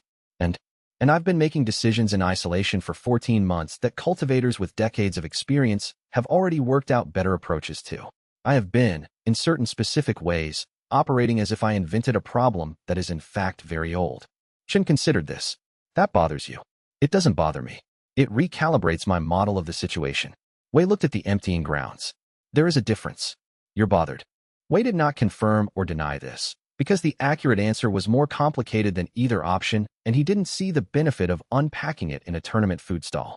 He was bothered in the specific way of someone who had been alone with a problem long enough to mistake solitariness for uniqueness. He had not invented void cartography. He had not invented the challenge of invisible living. There were 30 others, give or take, navigating variations of the same terrain. Some of them had been doing it for longer than Wei had been alive. The archivist, he thought, had known this. Had lived as part of the dimension for 90 years and had surely known that other spatial cultivators existed, that they built their own spaces. That Wei was young and newly arrived, and proceeding as if each problem had never been faced before. The archivist had said none of this. It gave Wei answers when asked and offered information in fragments when something moved it to speak. It had its own economy of disclosure that Wei had not yet fully mapped. He would ask, tonight, what happened to the man? Chen said, after you talked. He went back to his mountains, I assume. Are you going to stay in contact? Wei thought about Jian Qingmu's easy laugh, the 22 years in the eastern range, the tone of someone offering a calibration check to a new arrival. I don't know. I hadn't planned for the possibility of peers. Chen said, that's either a problem or the beginning of a solution, depending on what you do with it. Wei bought 2 more turnip cakes. That's accurate. They sat in comfortable silence while the last light of the tournament grounds faded, and Wei thought about 30 spatial hermits scattered across a continent, each of them invisible in their own way, none of them talking to each other, all of them solving the same fundamental problem through isolation and individual ingenuity. It was, he thought, a tremendous waste of collective knowledge. He was not sure he was the person to fix that. He was, however, the person who had spent 14 months thinking about it, and who was now at least aware that the problem existed at scale. That was enough for tonight. He returned to the valley in the early dark and sat in his pavilion and waited. The archivist came as it usually did, a settling of quality in the air, the sense of presence without location. You knew about the others, Wei said. The other spatial hermits. A pause. Then, the world is old. Claimed spaces accumulate. Another pause. She knew about 6 in her time. Her. The predecessor. Wei filed this. The archivist had been the predecessor's dimension, had been, in some sense, the predecessor, and the predecessor had known about 6 other spatial cultivators in her era. The network of the invisible was not new. It had been quietly persisting for a very long time. Why didn't you mention it? You didn't ask about others. The presence shifted. You were asking about yourself? About whether you were sufficient. That was the real question. Wei thought about this. He had been asking whether he was sufficient. Everything in the first year had been oriented toward that question. He had not known there were others because he had been too occupied with his own adequacy to look for context. Jian Qingmu has been in his dimension for 22 years, Wei said. He was more settled than I am at 14 months. Yes. The trajectory is toward that. Most trajectories are, the archivist said, which was not the same as yes. Wei made tea and sat with the evening and thought about 30 invisible cultivators and the distance between himself and the cultivator he was becoming. Chapter 47. The breakthrough came 3 weeks after the tournament. In the 4th hour of a night, when Wei had been working on a mapping problem he had been circling for 2 months. The problem was this. The amnesia effect protected the dimension from report. But report was only one mechanism of discovery. The other was resonance. The faint spatial pressure that all dimensions emitted, like heat from a fire, readable by any cultivator with sufficiently refined perception. The valley's amnesia covered what investigators found inside. It did not cover the fact that something was there. Elder Drum's investigators had been detecting that resonance for 30 years. The Amber Mirror sects surveys had picked it up twice. Every major survey team that entered the valley had found it because they were looking for exactly this kind of signal, and the dimension, for all its protections, was broadcasting. Wei had been thinking about this since Chapter 28, when he had advanced to Void Reader and audited his own traces. He had found the resonance then and had no tools to address it. He had built countermeasures around it instead: misdirection, procedural complications, false leads. These had worked. They were also finite. Each investigation that failed to find the source increased pressure on the next one. The mapping problem he had been working on that night was spatial compression, whether the outer layer of the dimension could be folded in on itself, reducing the surface area from which resonance radiated. Smaller surface, smaller signal. The math was sound. The execution was beyond him. Until it wasn't. He was working through the third iteration of the folding approach when something shifted in the quality of his perception. It was not sudden. It was more like a sentence he had been reading, finally parsing after 3 passes, the meaning arriving not with a bang, but with a quiet, irrevocable click. He had been thinking of the dimension's spatial properties as fixed. They were not fixed. They were, like all spatial truths, claimable, and he had claimed this space. The properties of a claimed space could be edited by its claimer. Not added to, not extended. Edited, changed, rewritten. He had been trying to manipulate the resonance from outside, like pushing on a wall. He needed to change what the wall was made of. The realization was large enough that his body registered it before his mind finished processing. His hands went still on the desk. The air in the pavilion tightened, and then expanded, and he felt the dimension around him as he had not felt it since the first day, not as a space he inhabited, but as a thing he was, in a fundamental way, made of. He had claimed it. It was his first spatial truth. He was its cartographer. He reached, not with his hands, but with something he would have struggled to name. An intentionality extended outward, and he touched the outermost boundary of the valley. It yielded, not physically, spatially. The boundary's resonance signature, the broadcasting quality that had been attracting investigators for 3 decades, had a texture like the weave of cloth. He could feel every thread of it. He could, if he chose, adjust the weave. He adjusted, not dramatically. He dimmed the outer resonance by perhaps a third, smoothing it into a pattern that felt less like a dimension and more like a natural feature of the local spiritual environment. A fold in the valley terrain. The spiritual equivalent of a shadow, present, detectable, unremarkable. The cost came with the effort. Not pain exactly. Something more like a sustained pressure behind his eyes that built as he worked and released when he stopped, leaving him with a headache that would last until morning and a sense of his own edges being slightly less sharp than usual. The spatial sovereignty was not free. It required him to be present in the dimension for the editing to hold, and any major change to the boundary would cost him a period of reduced acuity afterward. Manageable. Completely manageable. He sat in the pavilion and breathed and felt the changed quality of the outer boundary. The resonance was still there. It was now the resonance of a peculiar natural formation, not of a claimed space. It would still attract some attention. It would attract less. A cultivator with ordinary spatial senses would pass through the valley and find it mildly interesting rather than urgently significant. The archivist said, "Quieter." Yes. She tried this once. Couldn't hold the edit. A pause. "You're younger." Wei thought about the predecessor, who had managed this dimension for however many decades before dissolving into it, who had built all the infrastructure he now inhabited, and who had found the resonance masking beyond her capability. He had done it in 4 hours of focused work. He didn't feel proud. He felt, more precisely, responsible. More had been given to him than he had originally understood. He wrote the method in his spatial catalog, the edit coordinates, the cost parameters, the maintenance schedule, and went to bed with a headache and the quiet, expanding sense of a new kind of work just beginning. Chapter 48. The editing took 12 days to complete. He worked outward from the pavilion in concentric sections, smoothing each band of spatial resonance into the natural-seeming background he had established on the first night. The valley's outer boundary. The middle layer where the wildflowers grew thickest. The sealed, compressed interior where he had first found the predecessor's satchel. Each section had its own texture, its own broadcasting signature, and each required careful individual attention. The cost accumulated. By the 4th day, his spatial perception had a slight lag to it, the way a muscle fatigued from overuse will respond a half-second slower than normal. He adapted his work schedule around this, editing in 3-hour sessions with 4-hour rests, eating more than usual, sleeping deeper. The archivist watched without comment.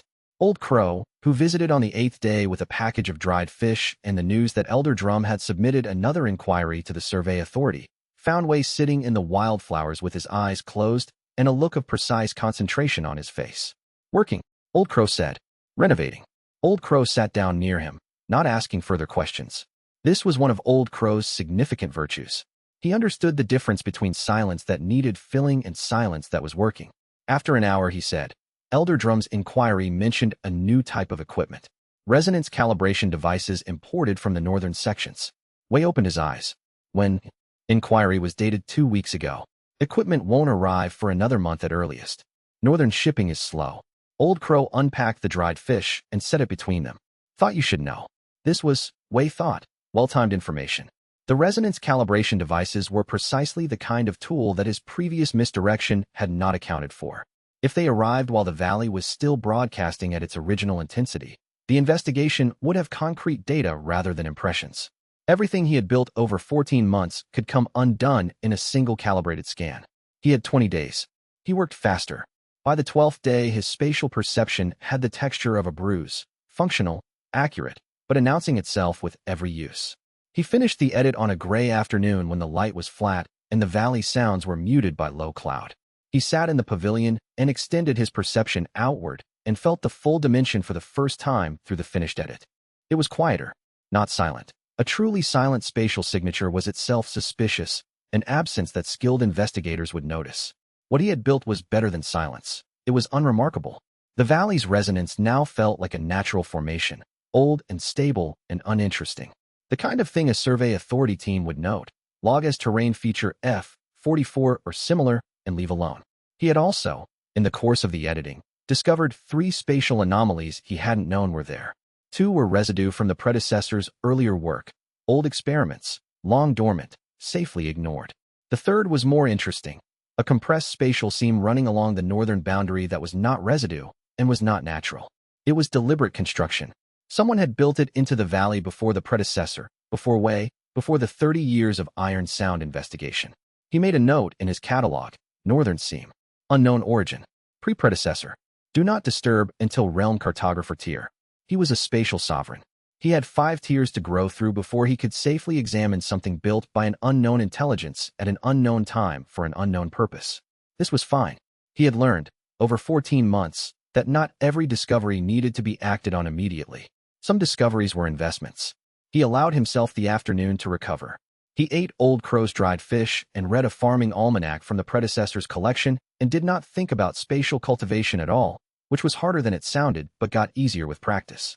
That evening, Chun Rui's messenger bird arrived with a note. Ku Binghua has filed a formal complaint against you. Says you insulted him in a previous encounter. He describes the location as a field somewhere outside Yimei district. I can handle this, or you can. Advise. Wei wrote back. Let him file. He doesn't remember where the field was. He sent the bird off into the dark and went to bed and slept without dreams for the first time in 12 days. Chapter 49. Bao Lian returned to the Yinmei district on a clear morning, 31 days after Wei's anonymous tip had redirected her eastward. He knew she was back because she had resumed her habit of interviewing people, and within 3 hours of her arrival in town, the listening formation he had built into the administrative district's outer wall was transmitting again. He sat in his pavilion and listened. She was interviewing a retired land surveyor, not the same one as before, a different one, older, with a precise professional manner and the specific frustration of someone being asked questions he had answered before. Bao Lian was not asking the same questions as before. She had been to the eastern mountains. She had found Jian Qingmu's territory, or at least evidence of it. She had come back with a different framework. The phenomenon in this valley, she said. I want to understand whether it is singular or whether you have encountered anything similar in 30 years of survey work. The surveyor thought for a moment. Similar how? Memory disruption. Investigation teams that return from a location and cannot fully report on what they found.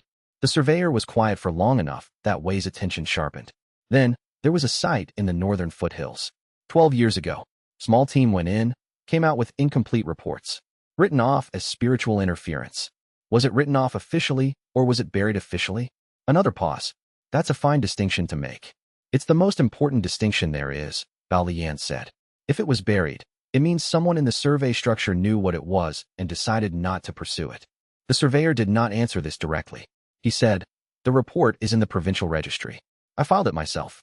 What happened to it after filing is not something I can speak to. She thanked him and left. Wei considered what he had just heard. She had gone east looking for one spatial hermit and come back looking for a pattern. The eastern investigation had not given her answers about this valley. It had given her a broader framework. Spatial hermits existed. They operated through similar mechanisms, and the institutional response to them was inconsistent in ways that suggested someone in the survey structure understood what was happening and had, at various times, decided to manage rather than expose. This was, from Wei's perspective, both reassuring and deeply concerning.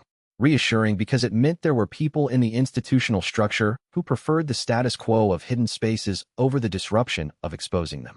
Concerning because Bao Lian was now investigating that management pattern, which would eventually point her toward whoever had been managing it, and that thread, if followed far enough, might not lead to Wei directly, but it would lead to a structural map of how the invisible community operated. And a structural map was a different kind of threat than a spatial resonance scan. He spent the afternoon thinking about what she would do next. She would want the provincial registry. She had mentioned it to the surveyor, which meant she already knew it existed and was building a legal basis to access it. The registry contained 30 years of investigation reports, including reports filed by Elder Drum's teams, the Amber Mirror sects surveys, the 2 survey authority closures. He had read most of these through spatial slits and knew their contents. He also knew what they didn't contain: his name, his description, any accurate spatial coordinates for the dimension's entrance. But she wasn't looking for him specifically. She was looking for the structural pattern.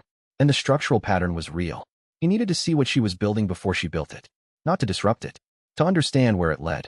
He stepped out of the dimension into the late afternoon and walked to town, wearing the merchant persona, complaining to no one in particular about the quality of the road surface and the injustice of the ferry toll. He found Bao Lian sitting at an outdoor tea house table with 4 ledgers and a notebook, cross-referencing. She had her back to a wall and her face to the street. She saw him come in. "The merchant from before," she said. "The investigator," he said, with the mild surprise of someone whose name he had forgotten and wasn't sure he'd ever known. Bao Lian, Amber Mirror sect.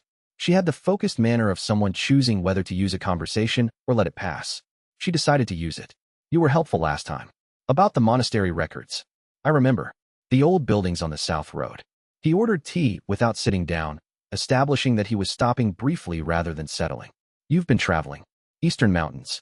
She didn't say more than that, which told him she had found something she wasn't ready to discuss openly. "Long trip. Longer than expected." She looked at him with the evaluating quality she had when she was sorting sources by reliability. "Do you know the provincial registry? The survey records office on the Northern Administrative Street." "I know where it is. I've never had business there." "The records access process. Is it as complicated as it looks?" Wei thought about the provincial registry access process, which he had examined in some detail over the past year, and found to be a system of considerable procedural complexity that he had been quietly grateful for. Access required a jurisdictional petition, a 3-person verification panel, and a 14-day waiting period. This had slowed every investigation that reached the registry stage by at least a month. "More complicated than it looks," he said. "The petition forms have changed 3 times in the last decade. The current version requires a secondary endorsement from a sitting council member." Bao Lian's expression shifted fractionally. She hadn't known about the secondary endorsement. "That's useful. Thank you. I have no idea why you'd want to know any of that," Wei said pleasantly, "but I'm glad it's useful." He collected his tea and left before she could follow up. Behind him, he heard the sound of her notebook opening. Chapter 50. The provincial registry was built to manage information access, not to prevent it. This was an important distinction. Every procedural complication Bao Lian would encounter was designed to control the pace and authorization level of access, not to deny access to a sufficiently credentialed investigator from a recognized sect. She would get in. It would take her 3 to 4 weeks, and she would arrive with a jurisdictional petition and a council endorsement and a verification panel, and then she would have access to 30 years of investigation reports. Wei spent 2 days considering whether this was acceptable. The reports themselves contained nothing that would locate him. He had read them. They were full of impressions, partial spatial measurements, disrupted methodology notes, and recommendations to close the investigation that reflected the memory disruption's effect on professional documentation. A structural analyst reading all 30 years together would find what Bao Lian was already finding, a pattern of managed inconclusion. What the reports also contained were access logs, a record of who had requested each report, when, and under what authorization. Wei had submitted 4 document requests through the registry over the past year under merchant identity, as part of his misdirection campaigns. The requests had been routine, public records, nothing sensitive, but they were associated with a name and a description that was, in one of them, accompanied by a physical record, a merchant guild verification seal with his current false persona's registered height and general features. If Bao Lian cross-referenced the access logs against the investigation timeline, She would find 4 requests from the same source at points that aligned too precisely with investigation escalations. She was not at the cross-referencing stage yet. She would get there. He needed to alter the access record before she arrived. This was the kind of action he had avoided for 14 months. The misdirection campaigns, the procedural challenges, the anonymous tips, all of it had operated at a distance, through legal mechanisms, without requiring him to be physically present in institutional spaces doing something unauthorized. Altering an archive record was different. It was direct. It was illegal. If observed, it connected him to the investigation in a way that nothing he had done so far had. He went anyway. The Provincial Registry Records Office opened at the 6th hour and closed at the 4th hour of the afternoon. The access log terminal was staffed by a single archivist on Tuesday, Wednesday, and Friday mornings. One person, covering a function that was nominally watched by 3. Wei had mapped this over several months of walking past the building and extending passive spatial perception to understand the room layout and staffing pattern. He arrived on a Wednesday morning, dressed as a minor administrative functionary from the District Water Management Bureau, carrying a folder of papers that had the correct visual authority of official documents without being any specific official document. He signed in at the main desk with a bureau official's name he had taken from a public administrative roster, provided the secondary endorsement form he had forged the previous evening, and was directed to the access terminal room. The archivist on duty was a woman of perhaps 50, with the settled competence of someone who had been managing this specific room for most of her professional life. She did not look up immediately when he entered. She was cataloging a new accession, sorting document sleeves into a labeled wooden tray with methodical precision. Wei went to the access terminal.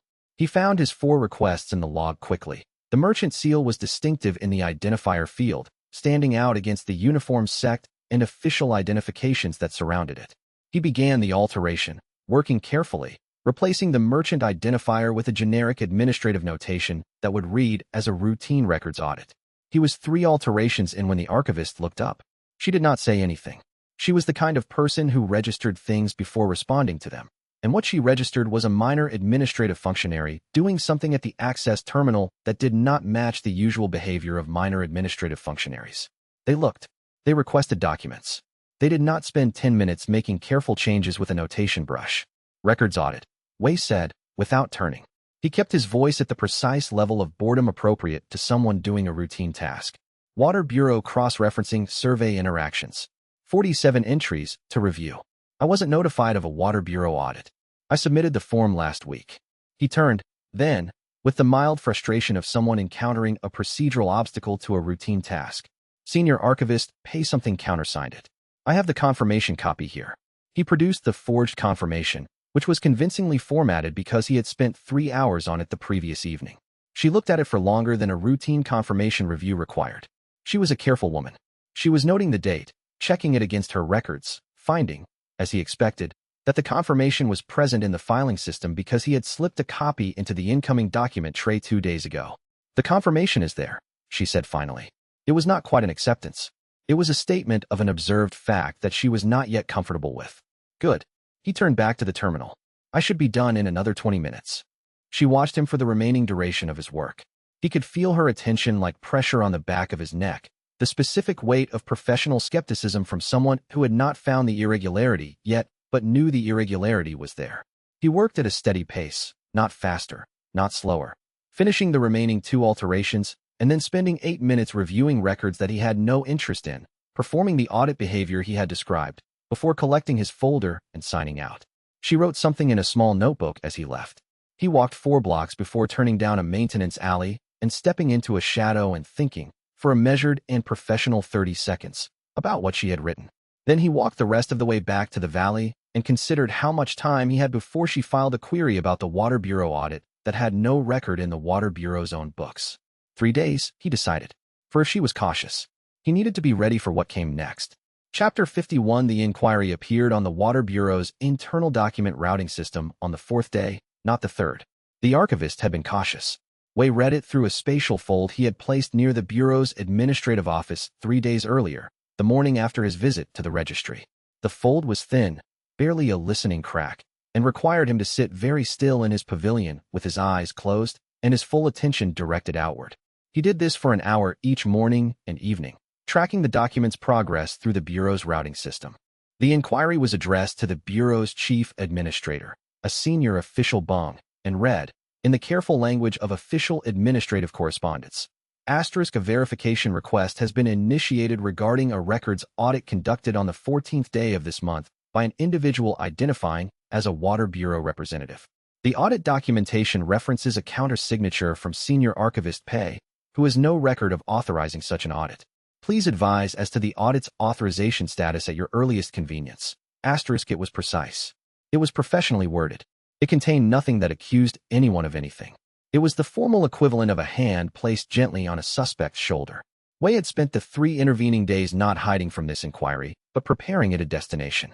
He had fabricated a complete audit authorization trail.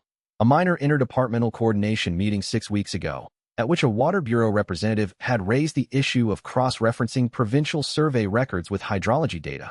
A follow-up memo, now filed in the Bureau's own supplementary records where it would be found in any internal search, and a confirmation form signed by a legitimate but geographically remote Bureau official named Senior Clerk Fan, who worked out of the Northern District and whose signature Wei had obtained by requesting a public records form from that office several weeks ago for exactly this eventual purpose.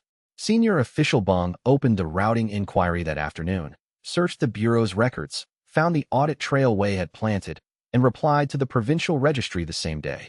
Asterisk the referenced audit was conducted under authorization from this Bureau's Hydrology Coordination Initiative. Apologies for any confusion in the notification process. Please direct future correspondence to this office. Asterisk the archivist received this reply. She filed it. She did not mark the matter closed. That was in her notation style, readable through the spatial fold, a small open circle rather than the closed square that indicated resolution. She thought something was still off. She did not yet have enough specificity to act on it. Wei made a note in his catalog, asterisk archive archivist. Professional skepticism, careful notation, non-escalating but persistent. Not neutralized. Managed. Asterisk he had bought time, not resolution. She was the kind of person who kept small open circles in her notebooks for months. He spent the evening in the pavilion reading an agricultural survey from the predecessor's collection and thinking about the northern seam he had discovered during the resonance editing. He had catalogued it as something to examine at realm cartographer tier. He was spatial sovereign now, 2 tiers below the examination point. The archivist said. She found the inconsistency in the quarterly filing sequence. Wei looked up from the agricultural survey. The archivist at the registry. Yes, the date sequence on the forms doesn't align with standard quarterly cycles. She's written it in her notebook. A pause. Not in the margin. In the center column. Wei considered this. Center column notations were, in the archivist's personal system, more significant than margin notations. He had learned this over several weeks of observation. How long before she escalates? She won't escalate. The presence shifted. She'll investigate privately first. She's the kind of professional who doesn't report anomalies until she understands them. This was the most useful thing the archivist had said about an external situation since the first conversation about the unmapper. Wei had not previously understood that the archivist could observe people outside the dimension. He filed this as a significant gap in his model of its capabilities. Can you see her notebook? I see space. Space contains impressions of what happens in it. Another pause. The ink exists in space. The paper is a spatial object. All written things are readable if the space has been mapped. Wei sat with this. The archivist had been reading everything within its observable range for 90 years. Not actively surveilling. Perhaps. The archivist had the quality of an entity that paid attention to what interested it, which meant it had been selectively aware of decades of events in and around the valley. Wei had been thinking of the archivist as a passive repository. It was also a continuous observer. What else have you read? He said. The archivist was quiet for long enough that Wei thought it wasn't going to answer. Then, everything you've written. Everything in this dimension. Old Crow's letters to his daughter in the Eastern Province. Another pause.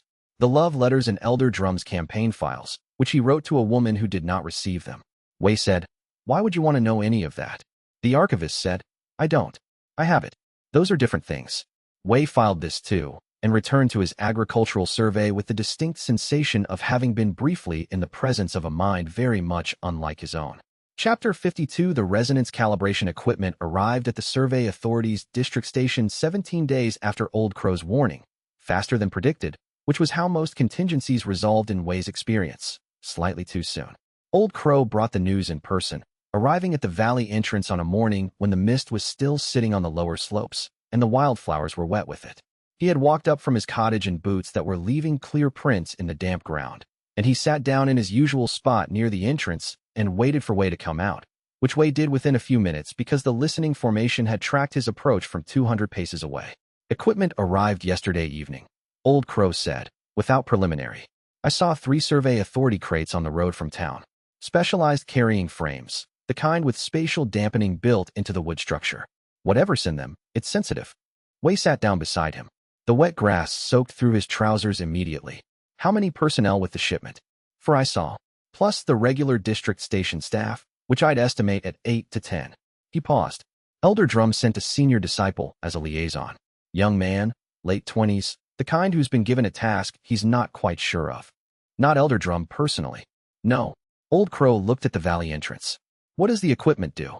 Measures spatial resonance at a calibration level several tiers above standard survey equipment. Instead of detecting that a spatial presence exists, it can characterize the shape and quality of the presence. Wei looked at the mist on the slopes. Or it could have, before I spent 12 days editing the resonance signature. Is the edit going to hold? I don't know. I've never had it tested against calibration equipment. He was honest about this because dishonesty with Old Crow on operational questions was not efficient. The edit is thorough. The resonance is masking as a natural formation. But calibration equipment might detect the editing itself, the specific quality of altered spatial properties. Old Crow absorbed this. How long before they deploy it? Equipment like this requires calibration after transport. 2 days minimum, for if the senior disciple is careful about setup. He's young and has been given a task he's not sure of, so my estimate is 3 days. That gives you 3 days. It gives me 3 days to do nothing. There's nothing left to do. Wei looked at his own hands. The edit is done. The resonance is as masked as I can make it at this tier. Any additional interference attempt before the survey risks leaving traces of the interference. Old Crow was quiet. Then, you've done everything you can do. Yes. And now you wait. Yes. That's the hard part. Yes, Wei said, which was the first time he had agreed with something 3 times in a row, and he noted this in the way he noted all uncharacteristic behavior in himself, as a signal worth tracking. The survey team arrived on the 3rd morning. Wei watched from inside the dimension through a spatial slit he had positioned the previous year to cover the valley approach, a narrow observation point that required him to maintain spatial focus while moving minimally and breathing quietly. The team was 7 people. 4 survey authority field cultivators, 1 equipment specialist managing 2 large wooden cases, the senior iron sound disciple, and a documentation officer with a recording brush and a standardized field report form. They set up the first calibration station at the valley's eastern approach. The equipment was, when unwrapped, a set of intersecting resonance rods planted in the ground in a triangle formation, with a central receiving sphere that began pulsing with a pale blue light as it activated. The equipment specialist made adjustments for 9 minutes. The receiving sphere's pulse steadied. Wei watched the sphere's readout from behind the slit. He could not read the calibration data directly. The sphere used survey authority notation that he had studied but not mastered. What he could read was the quality of attention it was receiving. The specialist was measuring. The field cultivators were noting. The senior disciple was watching with the expression of someone expecting a significant result. After 20 minutes, the specialist spoke to the senior disciple in a tone too low for Wei's listening formation to capture clearly. Wei read their postures. The specialist was conclusory. The senior disciples went through 3 phases: anticipation, adjustment, and something that settled into reluctant acceptance. The result was inconclusive, not absence of detection. The sphere had found something. The valley had spatial properties that registered. But the character of the detection was, from the evident conversation, consistent with what a natural formation would produce. A compressed geographical fold. An old collapsed structure from some geologically distant event. The kind of reading that showed up in 1 out of 4 valleys in the mountain provinces and had no investigative significance. The survey team moved their calibration station to the western approach and ran the same measurement. Same result. They packed the equipment into its traveling frames at midday and walked back down the valley road. The documentation officer was writing the field report as he walked, brushing notes onto a traveling board. Wei read the body language of the group. Professional, unhurried, without urgency. Not defeated. Done. Wei sat back from the slit and realized his hands were cold, both because he had been sitting still in a cool room for 3 hours and because he had been holding tension in them continuously since the survey team arrived. He pressed them flat against the pavilion floor and breathed. The edit had held. The cost was waiting, patient and certain, for the next survey team with better equipment. He had bought time, more time than he'd had before, because now the survey authority had run calibration-level equipment on the valley and logged an inconclusive result. Any subsequent request to survey the same site would require explaining why the previous result was insufficient. That explanation would need to come from Elder Drum, who would need to justify the expenditure of calibration equipment on a site already officially logged as a natural formation. This was, Wei thought, a gift of procedural friction he had not fully calculated but was very glad to receive. He made tea and let his hands warm up and thought about nothing of consequence for a long and productive hour. Chapter 53. Bao Lian received her registry access authorization on the 22nd day after submitting her petition. She had managed the secondary endorsement faster than Wei had expected, which suggested she had cultivated a council contact at some point during her time in the district. He hadn't known about the contact. This was a gap. He tracked her into the registry the morning she arrived, through the listening formation on the outer wall. It could not transmit from inside the records room itself. The building's walls had some spatial damping that attenuated the formation's reach, but it captured her arrival, her sign-in, and the topics she requested from the records keeper. She requested 30 years of provincial survey reports for the Yinmei Valley region, cross-indexed by investigation team and organization. The full survey authority closure reports for case numbers S-114, 8 and S-114B. The original complaint filings that had initiated each investigation, and the access log for all requests made against the provincial survey records set over the past 5 years. He had altered the access log. The 4 requests that would have connected the merchant persona to the investigation timeline were now logged as routine administrative entries with no identifying characteristics. When she received the access log, she would find a clean record. She was in the registry for 9 hours. Wei ate dinner in his pavilion and read, and tried not to spend too much attention on what she was building in that room. He had done what he could do to the log. The survey reports themselves contained no information that would locate him. He had read them. He knew their contents. The closure reports were similarly clean. Whatever she was building from records that were either accurate and unhelpful or altered in ways she could not detect. She came back the next day, and the day after that. On the 4th day, she requested something new.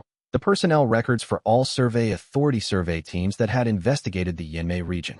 Full team compositions, ranks, specialization certifications, post-investigation career progressions. Wei sat with this for a long time.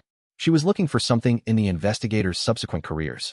A pattern in what happened to people who had been inside the valley. Not their amnesia, because the reports covered that adequately. Something else. What happened to people after they forgot? The spatial specialist from Chapter 8. The woman who had almost located Wei inside the dimension, who had left behind the jade brush initialed S-gauge. She had transferred to a different district 3 months after that investigation. Wei had noted it at the time without assigning significance. Was there a pattern? Investigators who got closest to finding something, reassigned or transferred before they could conduct a follow-up investigation. He thought about Elder Drum's management of the investigation over 30 years. Cold, methodical, never personally cruel. An institutional actor protecting institutional reputation. Would he have transferred investigators who came too close, not to protect Wei, but to prevent further investigation because further investigation would require explaining to the sect why 30 years of resources had found nothing? If that pattern existed in the personnel records, Bao Lian would find it. And the pattern would tell her that someone, at a level with authority over investigator assignments, had been quietly managing the investigation outcomes. That someone was not Wei. That someone was Elder Drum. And she had just found evidence that Elder Drum had been suppressing his own investigation. Wei thought, this is not my problem to solve. Then he thought, it will become my problem when she confronts Elder Drum with this evidence, and he responds by escalating investigation pressure to demonstrate his institutional commitment to resolution. He wrote in his catalog, under the heading Bao Lian, current phase, * she is about to find something that will make Elder Drum her enemy. Monitor, * Chapter 54 on the 8th day of Bao Lian's registry research. Chen Rui arrived at the valley with a fresh bruise along his jaw and the expression of someone who had recently made a decision he was still evaluating. Wei was sitting outside the dimension entrance in the morning light, reviewing a survey map he had drawn of the northern slope. He saw Chen coming from 200 paces away. The listening formation tracked him, and then Wei's spatial perception tracked him after that, a habitual layering of observation systems. Chen sat down without comment about the bruise. Wei waited. Ke Binghua, Chen said finally. My sect's senior disciple. The one who came here the first time and ruined the wildflowers. I remember. He's been filing formal complaints against me for 3 months. The complaint about you was the first one. There have been 5 others. Chen looked at the valley without looking at anything in it. He's senior to me by rank and 12 years. The sect's adjudication process favors seniority in disputes below elder rank. I've been losing procedurally every time. Yes, Wei said. He had known about the complaints from a combination of Old Crow's information network and one of his merchant persona's connections to a minor sect administrative official. He had not told Chen, because telling Chen would have meant explaining how he knew. You knew? Chen said. Wei considered denying this. Yes. You didn't say anything. You didn't ask. Chen looked at him then, and the look had something in it that was more complicated than anger. You had information that was relevant to my situation, and you kept it because sharing it would have required explaining how you had it. Yes.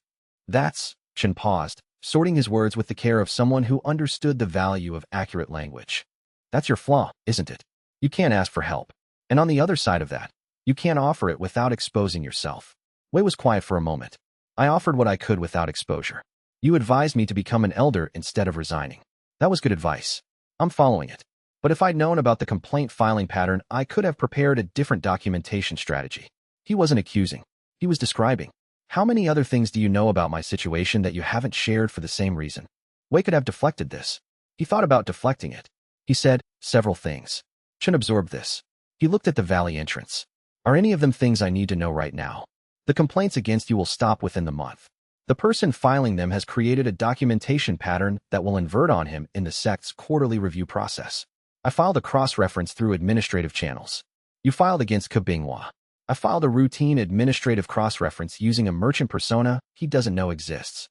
By the time the review process completes, the complaints will have generated more documentation against him than against you. Wei paused. I did this 3 weeks ago. Chen was quiet for a long time. The bruise along his jaw was the specific purple-yellow of 2 days old. Whatever had happened was recent, but not that recent. Did you plan to tell me? I planned to wait until it resolved so you could see the outcome without knowing the mechanism. Because if I knew the mechanism, I'd know how you knew about the complaints. Yes. Chen turned to look at him directly. Wei Changfeng, you are the most useful person I have ever met, and I find this pattern you have genuinely problematic. I know. I can't fix your situation for you. I can't tell you to stop being careful. You have reasons that I don't fully understand for the degree of concealment you maintain. He looked back at the valley. But you should know that it costs something. On my end. Wei thought about the archivist's observation. You were asking whether you were sufficient. He had been asking the wrong question because he had not known there were others. He had been asking wrong questions about his relationships with people. 2. Treating helpfulness as something that could only flow outward from him, through mechanisms that protected his concealment, rather than as something that moved both ways in the space between people who actually trusted each other. I know, Wei said again, and this time he meant something slightly different by it. Chen sat with him for an hour after that, and they talked about other things, and when he left, Wei sat for a while in the sunlight and thought about what it cost to be useful at a distance, what it cost the people on the other side of that distance, and did not find a solution but at least found the shape of the problem. That was enough for now. Chapter 55. Xin Yuelon came to the valley on a market day, which was when she usually came, because market days were when she had apothecary business in town and the valley was on the route between town and the road south. She had been making this stop since before Wei arrived. She had known the valley as a place where certain rare herbs grew that were difficult to source elsewhere, and she had never lost that knowledge despite losing every specific memory of entering it. Wei had been watching her come for 2 hours before she arrived. He did not know exactly when he had started watching for her specifically. He tracked everyone who came near the valley as a baseline habit. Xin Yuelon got different attention. Not more careful, just more continuous. He told himself this was because she entered the valley regularly enough to be a recurring variable in his security calculations. She was carrying a traveling pack with the familiar asymmetric weight distribution of someone who had too many small containers organized by system rather than by ergonomics. Apothecary logic applied to packing, which looked chaotic from the outside, and was, Wei had gathered over many indirect observations, meticulously ordered within. She walked the way she always walked, like someone who had covered enough ground that the covering had become habitual, not hurried, not slow. She paused at the valley entrance the way she always paused, not recognizing it consciously, recognizing it in some precognitive way that drew the pause out of her before her mind explained it. Wei opened the entrance and stepped out. Apothecary Shun, he said. He was in the merchant persona, loose traveling clothes, the mildly distracted air of someone whose thoughts were elsewhere. I think I saw you at the market last month and you overcharged me for dried hyssop. Xin Yuelon looked at him with the quality of someone whose memory had been asked to confirm a fact it wasn't certain of. Hyssop was triple priced last month because the eastern supply chain had a flood. I charged market rate. Market rate in which market? The one where floods happen. She said this with the flat completeness of someone who had won the argument and was not interested in further negotiation. Wei had always found this quality, the ability to close a topic with a single sentence, both mildly frustrating and genuinely admirable. What are you looking for today, he said. Silverroot fern. There's a stand I come to occasionally on the east slope, near the rock formation, though I can never quite remember exactly where. She frowned at this faintly. She forgot every time. She returned to approximately the right location by instinct and found the herbs because they were genuinely there. Wei had been careful, over many months, not to disturb the herb stands that she harvested. I can show you, he said. I walk this valley regularly. Why, she said. Not with suspicion. With the genuine curiosity of someone who found the habit a little odd. I like to know where things are. She considered this. All right. They walked the east slope together. The morning was cool and clear enough that their breath showed in small clouds when they spoke. The silverroot ferns were where they always were, a cluster of them under the rock overhang that caught the morning shadow and held the moisture that the ferns required. She harvested efficiently, cutting at the base with a practiced angle, leaving the root structure intact for regrowth. Wei watched her work and thought about what Chun had said. It costs something, on my end. What did it cost Xinyuan? She had been coming to this valley for years, harvesting herbs she could never quite retrace, and the only memory she had of the place was a vague sense that it was worth returning to.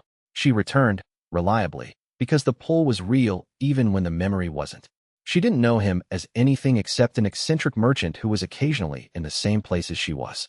She didn't know he had once, in an emergency, extended a spatial fold over the road where she was traveling to deflect an opportunistic bandit who had followed her from a market town 3 provinces east. She didn't know he had read the archivist's records of her past visits and felt, each time, the specific discomfort of watching someone value something they were not permitted to understand. Do you come here often? She said, not looking up from her harvest. Not as often as you might think. You seem to know it well. I've walked it a few times. This was true in a direction that was not false. The formations are interesting. She glanced up at him. She had the evaluating quality that apothecaries developed, reading faces for what the patient wasn't saying, reading plants for what the environment was providing. You're the strangest merchant I've encountered in 15 years on the road. Why would you want to know that? He said, and the genuine puzzlement in his voice was, for once, not entirely performed. She laughed. It was a short, warm sound, surprised out of her. That's a strange response to a description. I was asking why you'd want to tell me. Most people who find me strange don't mention it. She stood up, pack-adjusted, ferns carefully wrapped in her preserving cloth. Because it's interesting. Strange things are usually interesting. She looked at him directly. You're watching this valley like you own it. Wei held a gaze. Why would you want to know that? She smiled. Not the surprised laugh from before. A smaller, more considered expression that meant she had found the puzzle she expected and was content to leave it as a puzzle. Goodbye, merchant. I'll probably see you at the market. She walked back down the slope without waiting for a response. Wei stood at the rock formation for a while after she left, in the cool shadow where the ferns grew, and thought about the things that stayed despite the forgetting. The return, the instinct, the sense of a place being worth something even without knowing why, and found himself hoping, with a specificity that alarmed him slightly, that Xinyuan would always have reason to come back. He went back to the pavilion and wrote nothing in his catalog about this. Some things were not inventories. Some things were just present, the way the wildflowers were present, without needing to be mapped. Chapter 56.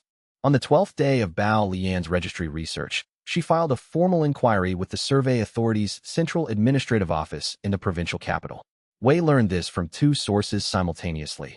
The listening formation, which caught the outgoing courier leaving the registry building with a sealed document pouch, and the archivist, who read the contents of the document through spatial impression and described them in its characteristic half-paced manner over the following hour. The inquiry alleged a pattern of systematic investigator reassignment in violation of Survey Authority field protocol. It named Elder Drum of the Iron Sound sect as the party responsible. It included 72 years of personnel records cross-referenced against investigation timelines, demonstrating that in 6 separate cases over 3 decades, investigators who had produced significant findings near the Yanmei Valley had been reassigned to distant postings within 60 days of their field reports. The document was meticulous, thorough, and built from entirely legitimate records obtained through authorized access. It was also, from Wei's perspective, extremely inconvenient. Not because it implicated him. It didn't.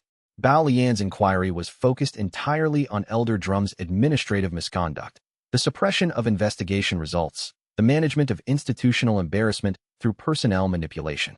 She had not connected this to a specific target of investigation. She had found the management and documented the management, but the thing being managed remained, from her current evidence base, a persistent spatial anomaly of unknown character. The inconvenience was in the response it would generate. Elder Drum would receive notice of the inquiry within 3 days. He would then have a choice: cooperate with a central authority review of his investigative record, which would expose 30 years of failed missions and significant resource expenditure on a problem he had officially closed, or move against Bao Lian before the inquiry proceeded far enough to require his response. Wei had known Elder Drum for 14 months through investigation reports and Old Crow's information. Cold, methodical, never personally cruel. An institutional actor first. He would not move against Bao Lian through violence. That was visible, attributable, dangerous. He would move against her through institutional mechanisms. He would challenge her jurisdictional standing, argue that an Amber Mirror sect investigator had no authority to access survey authority personnel records, and push for sanctions against the Amber Mirror sect for unauthorized investigation of another sect's field operations. This would take weeks. During those weeks, the central authority review would be delayed. The inquiry would sit in procedural dispute. Elder Drum would use that time to manage his record, not falsify it, but frame it, provide context, present the investigation closures as reasonable administrative decisions rather than suppression. Bao Lian had built an excellent case. She had built it in a jurisdiction that was about to become actively hostile to her presence. Wei sat in his pavilion and thought about what he should do. The answer he kept arriving at was nothing. The investigation of Elder Drum was not Wei's problem. If Bao Lian's inquiry was suppressed, the investigation of the valley would eventually resume under the old framework. Elder Drum sending teams entering and forgetting, official closures, procedural cycle continuing. If her inquiry succeeded, Elder Drum's investigative mandate would be formally reviewed and potentially curtailed. Either outcome reduced the immediate investigation pressure. He made tea and thought about it for another hour and concluded that his answer was still nothing. He wrote in his catalog, Bao Lian inquiry versus Elder Drum. Monitor, no intervention. Likely institutional suppression within 2 weeks. Likely survival. She is careful and she has strong procedural standing. That night the archivist said, she has a copy. Wei looked up. Of what? The original inquiry. And the registry access records that led to it. Filed 3 separate locations under 3 separate authorization codes. A pause. She anticipated suppression. Wei thought about Bao Lian at the tea house with 4 ledgers and a notebook, her back to the wall, her face to the street. She had been doing this long enough to know how institutional suppression worked. She had built against it. He thought, she is very good. He did not write this in the catalog. He said it to no one, and it sat in the pavilion's quiet air, an observation without a destination. Chapter 57 Elder Drum's response arrived faster than Wei had predicted. 10 days instead of 3 weeks, delivered through the survey authority's internal dispute resolution process rather than a jurisdictional challenge. He had bypassed the slow channels. He had also, according to Old Crow, arrived in the district personally. Wei heard this on the morning of the 12th day, when Old Crow knocked on the valley entrance in the specific rhythm that meant news rather than a social visit. Wei came out, and they sat at the edge of the wildflower field in the early morning damp, and Old Crow said, Gu Peilong arrived at the district station last night. Iron Sound Elder Guard, for senior disciples, and 2 people who don't look like Iron Sound at all. Describe the 2. Old Crow's assessments of people were always physical first: build, gait, posture, the quality of stillness, and people who were trained to be dangerous. The woman is a spatial specialist. Better than the ones he's sent before, older, more settled. The man moves like someone who has spent time both giving orders and taking them. Administrative rank, probably investigation oversight. Wei considered this. Investigation oversight was a survey authority function, separate from the field investigation teams. An oversight officer's presence meant Elder Drum was responding to Bao Lian's inquiry formally, bringing his own institutional authority to dispute her findings rather than simply challenging her jurisdiction. He was treating this as a peer-level institutional conflict rather than a field subordinate's complaint. That was the response of someone who was genuinely worried. Where is Bao Lian? Wei said. Still in her rooms at the inn. Amber Mirror sect colors, 3 junior disciples with her. She's been sending a lot of messages. Old Crow looked at the wildflowers. The field is still untouched. Whatever Lord Crane is doing, he's keeping his road crews away from this side of the slope. I handled Lord Crane's petition 9 weeks ago. I know. I'm noting that the handling held. He looked sideways at Wei. You seem different recently. Different how? More settled. He paused. Or more uncomfortable. I can't always tell the difference with you. Wei looked at the wildflowers. The morning light was still at a flat angle, not yet warm, and the dew on the flower heads caught it without reflecting it, just absorbing it into the white and silver blue of the petals. I met someone recently who pointed out a pattern in the way I operate that has costs I hadn't fully accounted for. The young cultivator who comes to visit.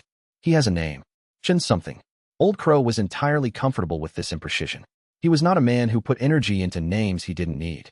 He's right. You've always operated at a distance from people. Even me. You know more about me than anyone alive. I know more about you than anyone alive who you've told things to. That's a smaller category. He stood up, brushing dew off his trousers. The woman investigator. If Elder Drum moves against her through institutional channels, she'll lose. He has more standing than she does. Yes. Are you going to do anything about that? Wei looked at the valley entrance. She made 3 copies of the inquiry, filed in 3 separate locations. Old Crow absorbed this. So it's in the system already. Yes. Old Crow nodded, once, with the satisfaction of someone whose job had been to assess operations for most of his professional life, and who recognized when a problem had been handled by its primary actor before he arrived. Good. Then it's her fight, and she's equipped for it. He walked back toward his cottage, unhurried. Come for dinner sometime. I made a good stock last week. Wei said he would. He probably would not, because Old Crow's cottage had a specific spatial profile that he had never been comfortable with. An old building, stone-floored, with the emotional weight of a long habitation that he could feel through his spatial perception as a kind of density, a pressure. It was not unpleasant. It was heavy, and Wei had limited experience with spaces that had been genuinely lived in by the same person for decades. The dimension was his. Old Crow's cottage was Old Crow's in a way that required something from visitors that Wei was not always certain he had to give. He went back inside and spent the afternoon tracking Elder Drum's movements through the listening formation network and thinking about the spatial specialist who moved like someone more settled than the ones Elder Drum had sent before. Chapter 58. The dispute resolution process ran for 19 days. Wei followed it through a combination of listening formations, Old Crow's observations, and one deliberate encounter with Bao Lian at the tea house, where he sat nearby and let her draw him into a conversation that she had clearly prepared for.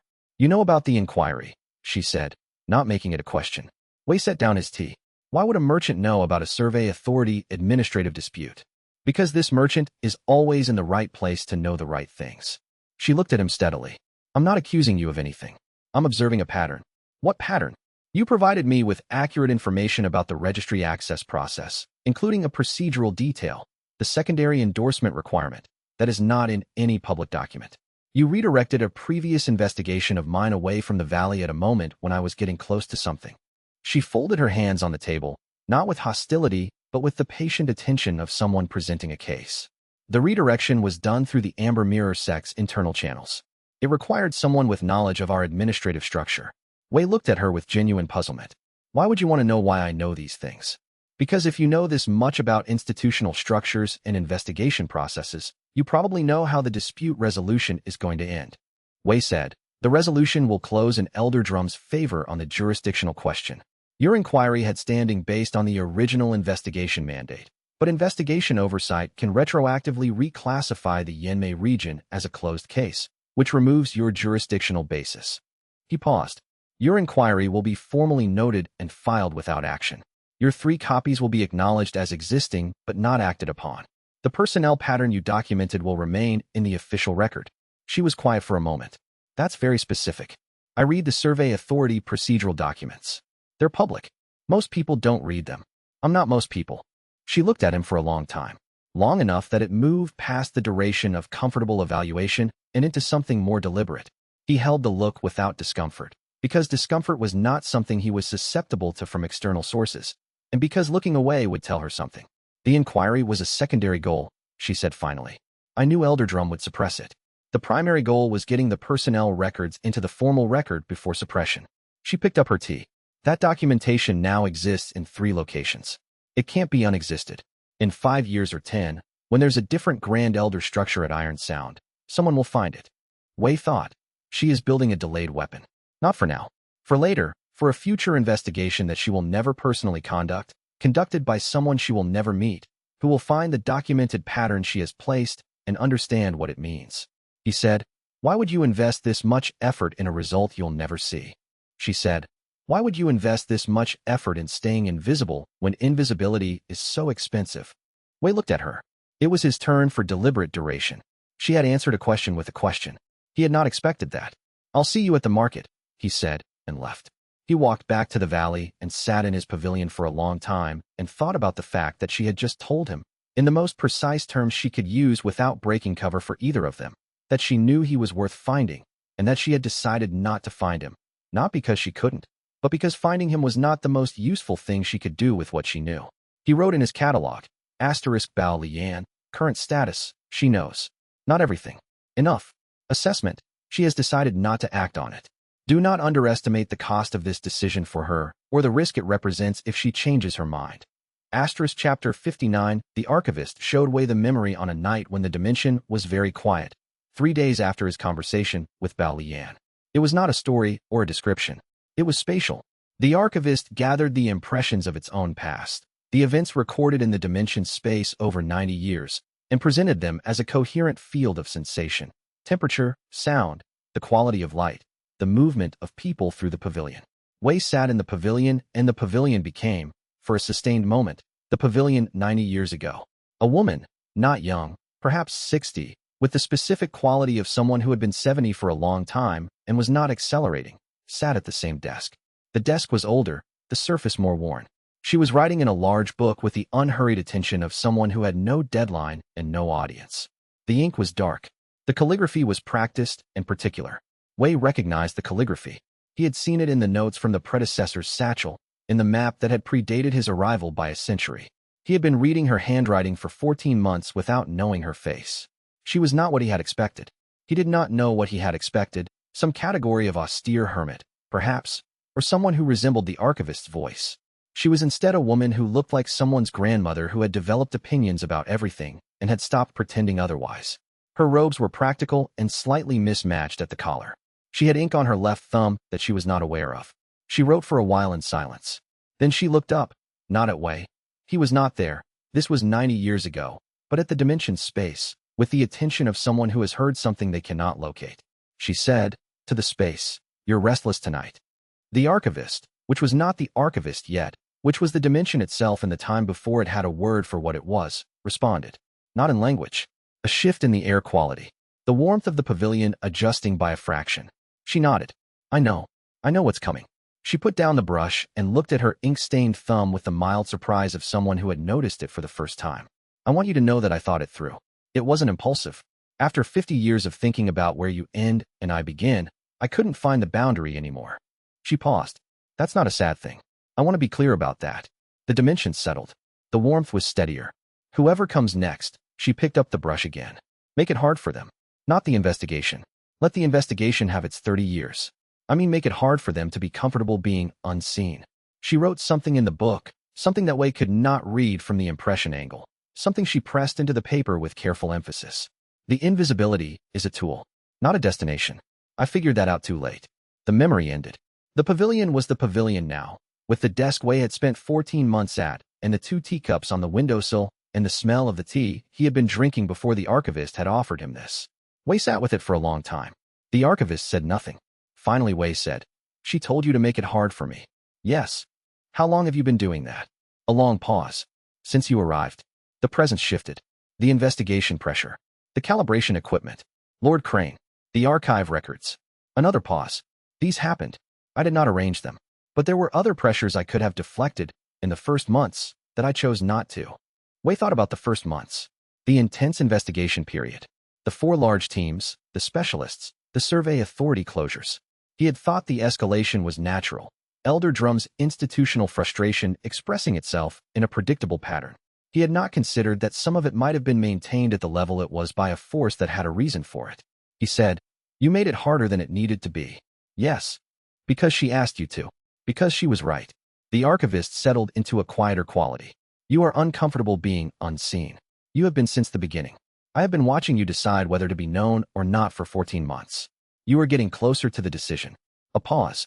"I thought you should know she made the same decision. It just took her 50 years. Wei looked at the 2 teacups on the windowsill. He had placed them there in Chapter 38, When he had created the subspaces, a gesture toward permanence that he had not fully explained to himself at the time. What did she decide, he said? To dissolve into the thing she had built. The archivist said. That was her decision. Is that what you think I should do? A very long pause. I think the question is wrong. The presence moved toward the edges of the pavilion, the quality of an entity preparing to reseed. She dissolved because the boundary was gone. You still have a boundary. You could still become known and remain yourself. Another pause. She was more advanced and less patient than you. Wei sat with this until well past midnight, when the dimension's internal light reached its lowest point and the wildflowers outside were visible only as pale shapes.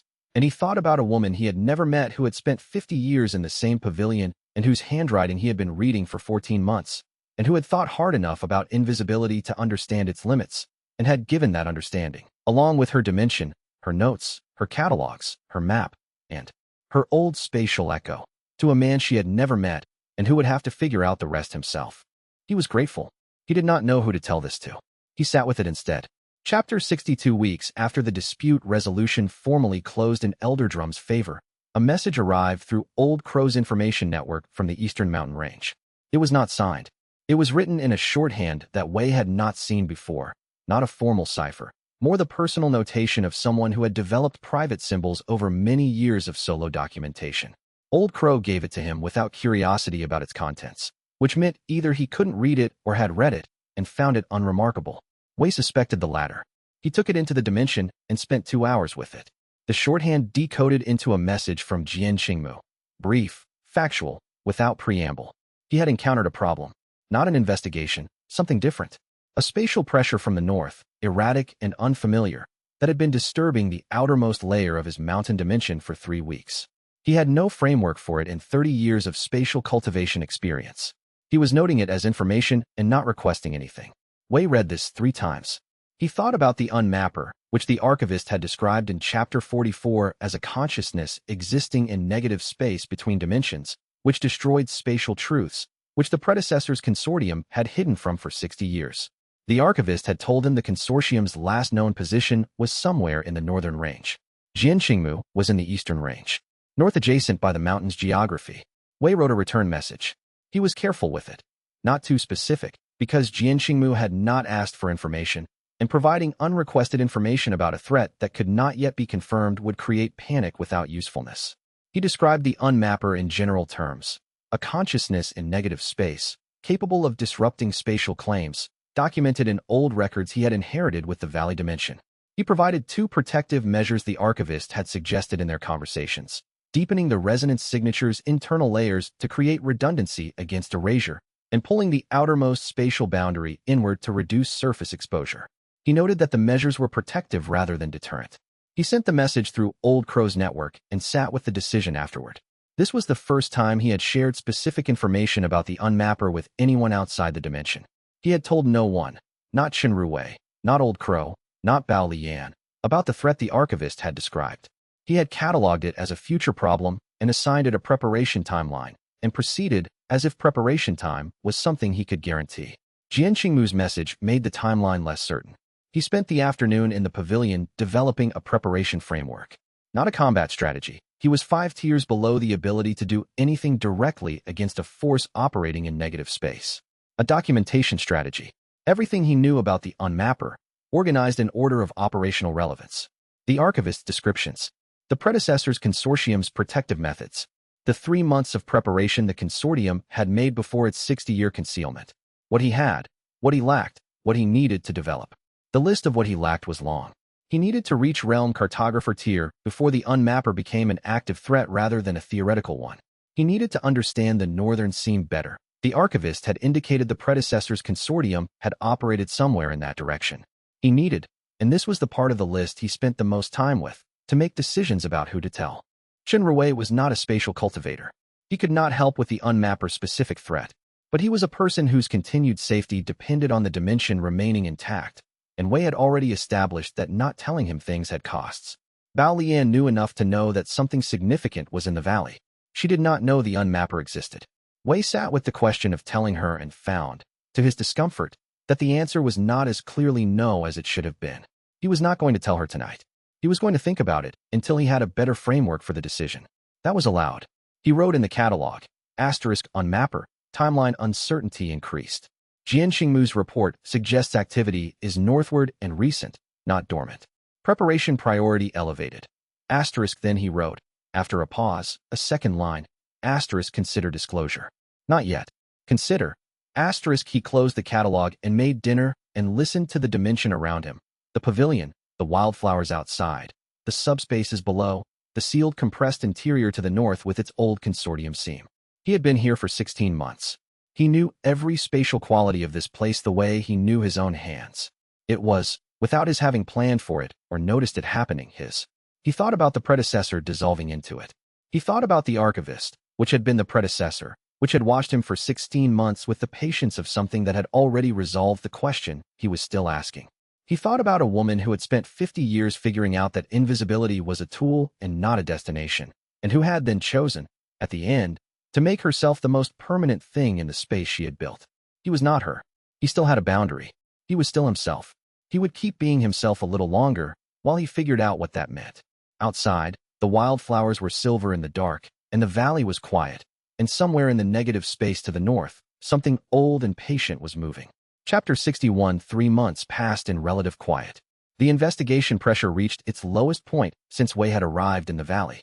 Elder Drum's successful suppression of Bao Lian's inquiry seemed to have satisfied something in his institutional calculus. The threat of external review had been neutralized, his personnel records were framed and filed, and the survey authority had logged the Yinmei Valley as a closed case with a natural formation classification. He withdrew his district station presence to a routine monitoring level. A single liaison who filed quarterly reports confirming that the anomaly readings remained consistent with the previous calibration survey. The Alliance's territorial interest in the region had collapsed entirely after Wei's months of regulatory work against Lord Crane's development petition.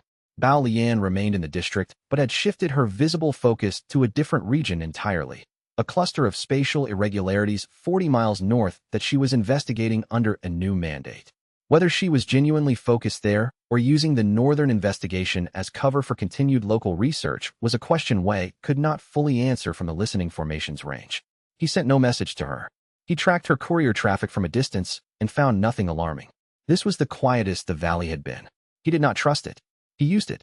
He spent the 3 months in focused preparation, deepening the redundancy layers in the dimension's resonance signature per the archivist's recommendations, extending his listening formation network across a wider geographic range, and working through the predecessor's notes on the consortium's protective methodology. The notes were organized in the predecessor's meticulous personal system, which had taken him 6 weeks to fully decode. The system revealed a person who had been thinking about the unmapper problem for the last 20 years of her life. She had not solved it. She had characterized it. He also began spending more time outside the dimension. This was not strategic. He noticed it incrementally. An extra hour at the tea house, a longer walk through the market district, a habit of taking his afternoon reading to the small public garden near the administrative district rather than the pavilion. He filed this behavior in the category of things he was observing about himself rather than things he was analyzing for threat assessment. On a mid-afternoon in late autumn, he was sitting in the public garden with a treatise on southern mountain hydrology that he had been using as cover for watching the eastern road for the past hour, when Xin Yuelon sat down on the other end of his bench without looking at him. She sat for a moment in the specific quality of someone who has been walking for a long time and has located the first comfortable surface and is allowing themselves to stop. Her traveling pack was over her shoulder, and she had the dust of a road journey on her boots and the faint medicinal smell that apothecaries accumulated over a day of work. After a while she said, "The merchant." "The apothecary," Wei said. He put down the hydrology treatise. "You look tired." "I've been to Meishan and back. 8 days. The road south is worse than the last time I used it." Meishan was 3 days south. Round trip in 8 days meant she had spent 2 days there and lost half a day to the road conditions. He had not known she was traveling. He had tracked her usual route through the district for months and had become accustomed to her pattern. The Meishan departure had been outside it. "Business?" he said. "A patient. Old woman who refused to see anyone local." She set the pack down beside her feet. The buckle was coming loose on the left strap. He had noticed it before, on her previous visit to the valley, and had thought at the time that it would need replacing soon. "She's been corresponding with me for 2 years. Sends letters through the Meishan courier. Finally agreed to a visit." She looked at the garden, which at this hour was largely empty, a few children playing near the fountain and an old man sleeping in the afternoon sun. She wasn't sick. Or she was sick, but the illness was loneliness. 50 years alone in a compound on the mountain. Wei looked at the fountain. The children were arguing about something, the specific argument of children who have found an object and cannot agree on its significance. Did you help her? He said. I brought her medicine she doesn't need and listened to 30 years of accumulated thoughts that had nowhere to go. Xin Yuelon shifted the pack between her feet. That's most of what apothecaries do eventually. The medicine is almost incidental. Wei said, 50 years alone. She made a choice when she was young.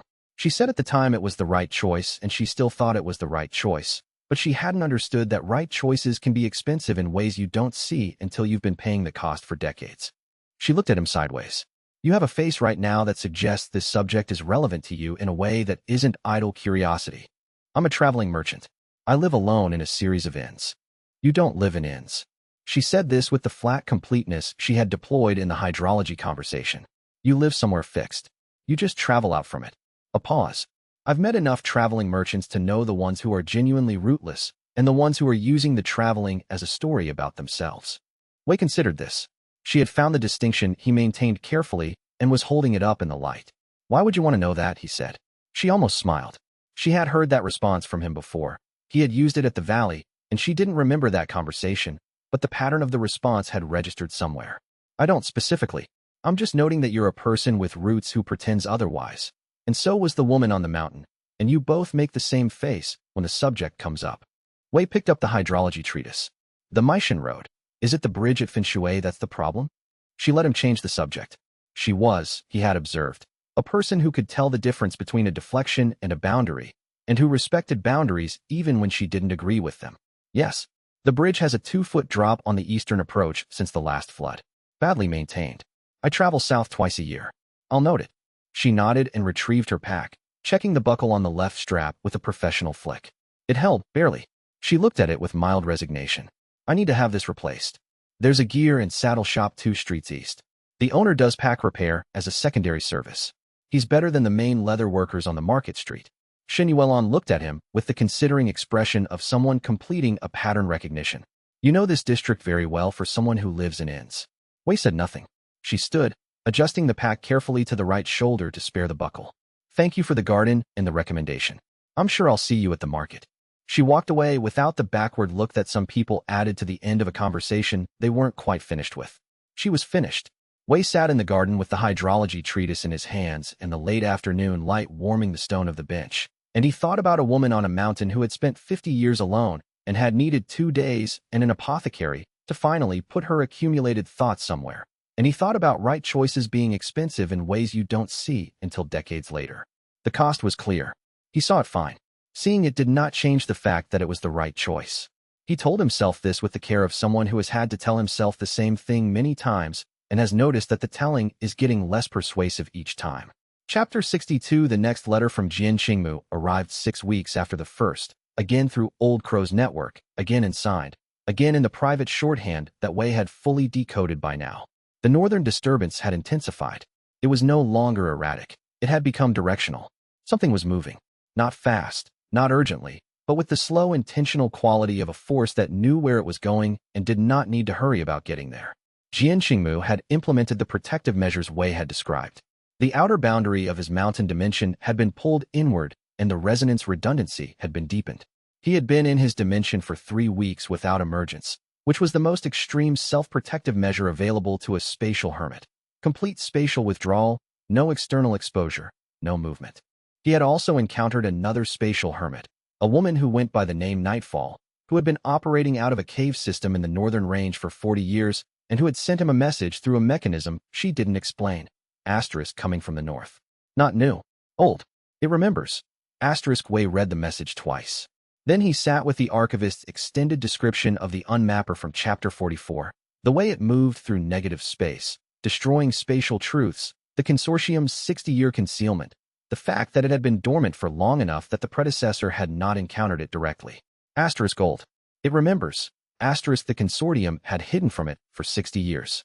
60 years of concealment, and then it had found them. The predecessor had gone to the dimension and dissolved into it rather than face a direct encounter. The archivist had told him the consortium's last known position was somewhere in the northern range. Jian Qingmu was in the eastern range. The unmapper was moving from the north toward the east. It was not moving toward Wei's Valley, which was west-central. But it was moving in a direction that covered a significant portion of the continent's active spatial hermit population. Wei thought about 30 hermits scattered across the continent. No associations, no communication channels, no shared warning systems. The community Jin Qingmu had described was defined entirely by its invisibility. Its members' greatest asset was also the thing that made coordinated response to a collective threat structurally impossible. He could warn them individually. He had Jin Qingmu's contact. Jin Qingmu might have contacts with others. The chain would be slow, fragmented, and would require each member to decide whether to break their concealment enough to pass on a warning. Some would not. Some would not believe the warning. Some would receive it too late. He could do it through other channels. Publish something in the spatial cultivation academic networks, a warning framed as theoretical research. But a warning that was both accurate and believable would require specific enough information about the unmapper that it would draw the exact kind of attention he had spent 16 months working to avoid. He could do nothing and trust that the spatial hermits had survived independently for decades and had survived previous encounters with the unmapper and would figure it out. He thought about which of these felt like a good choice and found that none of them did, and that 2 of them were options he would actually pursue, and 1 was the option he was most likely to choose out of habit. He wrote in his catalog, *active threat, active timeline. Options: individual warning chain through Jin Qingmu, academic publication, high exposure cost, or isolation and self-preservation. He paused. The third option is not ethical.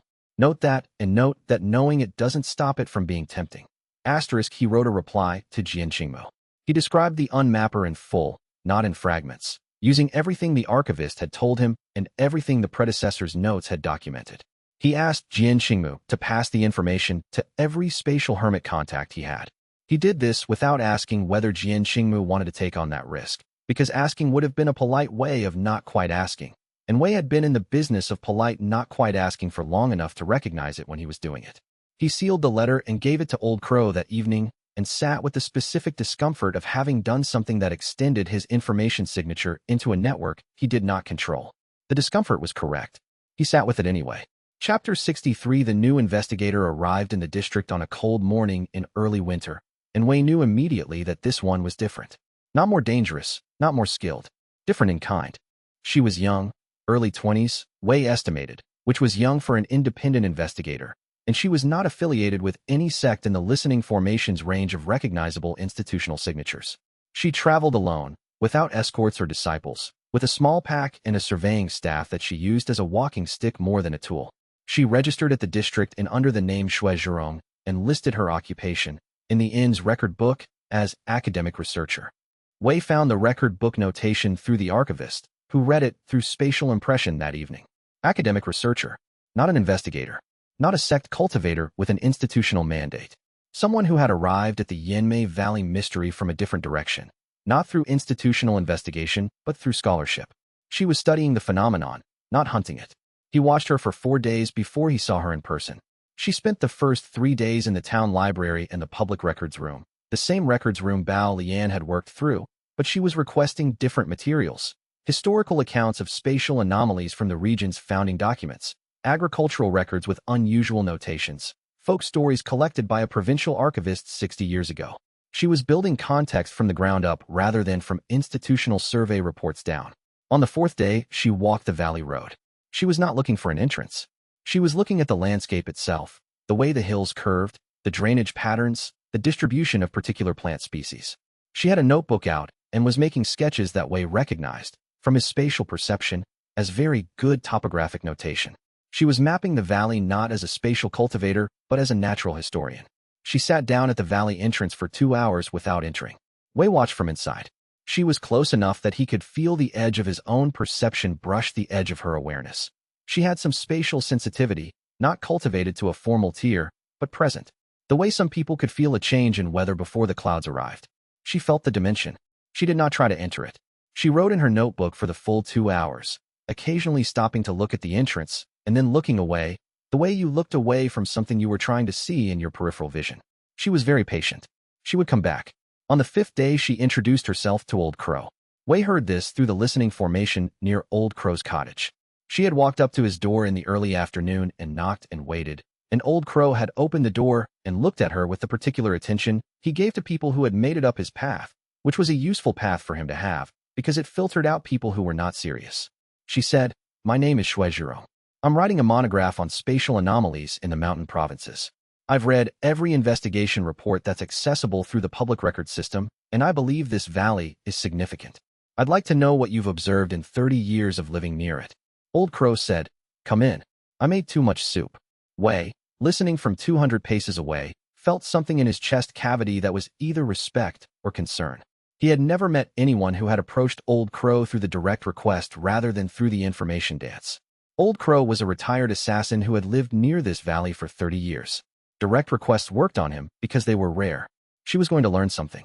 He spent the evening adjusting his contingency plans and thinking about what Old Crow would and would not tell her. Old Crow knew Wei was in the valley. Old Crow had been choosing not to say so for 16 months. Old Crow had never promised not to say so. The specific cost of Wei's inability to ask directly for what he needed. He had never asked Old Crow for a formal guarantee of silence. He had assumed the silence was a given. He had built his operations on that assumption without ever testing it, because testing it would have meant having a conversation about what he was and what he needed, and he had been unable to initiate that conversation. He sat with this for a long time. The fire in the pavilion's small hearth burned down without him adding fuel. The air got cold enough that his breath clouded in front of him, and he didn't notice until he went to write a note in his catalog and found his fingers were stiff at the tips. He added a single line. Tell Old Crow, formally, that his silence matters. You have assumed it for 16 months. Assumptions are not agreements. Chapter 64. He told Old Crow the next morning. Not everything. Not the full catalog of what he was, and what the dimension was, and what the unmapper was, but the specific relevant fact that his continued safety depended on the dimension's location remaining unknown, that Old Crow knew enough to end that safety if he chose to, and that way was asking, formally, for his silence to be a deliberate choice rather than an unstated assumption. Old Crow listened to this from his kitchen chair with the attention of someone who had been expecting a version of this conversation for a long time and was satisfied that it had finally arrived. He said, "I've known something was in that valley since before you arrived. I've known you were in it since the 3rd week after you came." He poured himself tea. "I've kept that to myself because it seemed like something that would be costly to disturb, and because I retired from a profession where disturbing expensive things was the job, and I am no longer in that profession." Wei said, "That's not the same as a deliberate decision. You want me to decide explicitly?" "Yes." Old Crow drank his tea. The kitchen smelled of the soup he had made the previous afternoon, now sitting in a covered pot on the back shelf. Through the window, the slope down to the valley was visible in its winter colors: brown grass, silver-gray stone, the pale shapes of the first frost still sitting in the shadows where the morning sun hadn't reached. He said, "I've met your friend, the young man who comes to visit. I've watched the investigator woman go in and out of town for months. I've seen what happens to people who come too close to your valley and what happens when they leave." He set down the tea. "I decided a long time ago. I was waiting for you to ask." A pause. "That habit of yours, not asking. It's going to cost you something serious eventually." "I know. But you're asking now." "Yes." "Then I'll tell you explicitly. I'll keep your valley. Whatever it is, whatever you are, it stays between us until I decide differently." He picked up the tea again. "And if I ever decide differently, I'll tell you first. That's the full extent of what I can promise." Wei said, "That's sufficient." He meant this. It was more than he had had yesterday, and he had built 16 months on less. He stayed for the soup, which was a good fish stock with mountain vegetables, and they talked about other things: the winter road conditions, the young academic researcher who was apparently writing a monograph, the quality of the district's public garden in autumn. Old Crow was a man who could hold complexity without needing to return to it. Once the serious matter was settled, he let it settle and moved on to the texture of the day.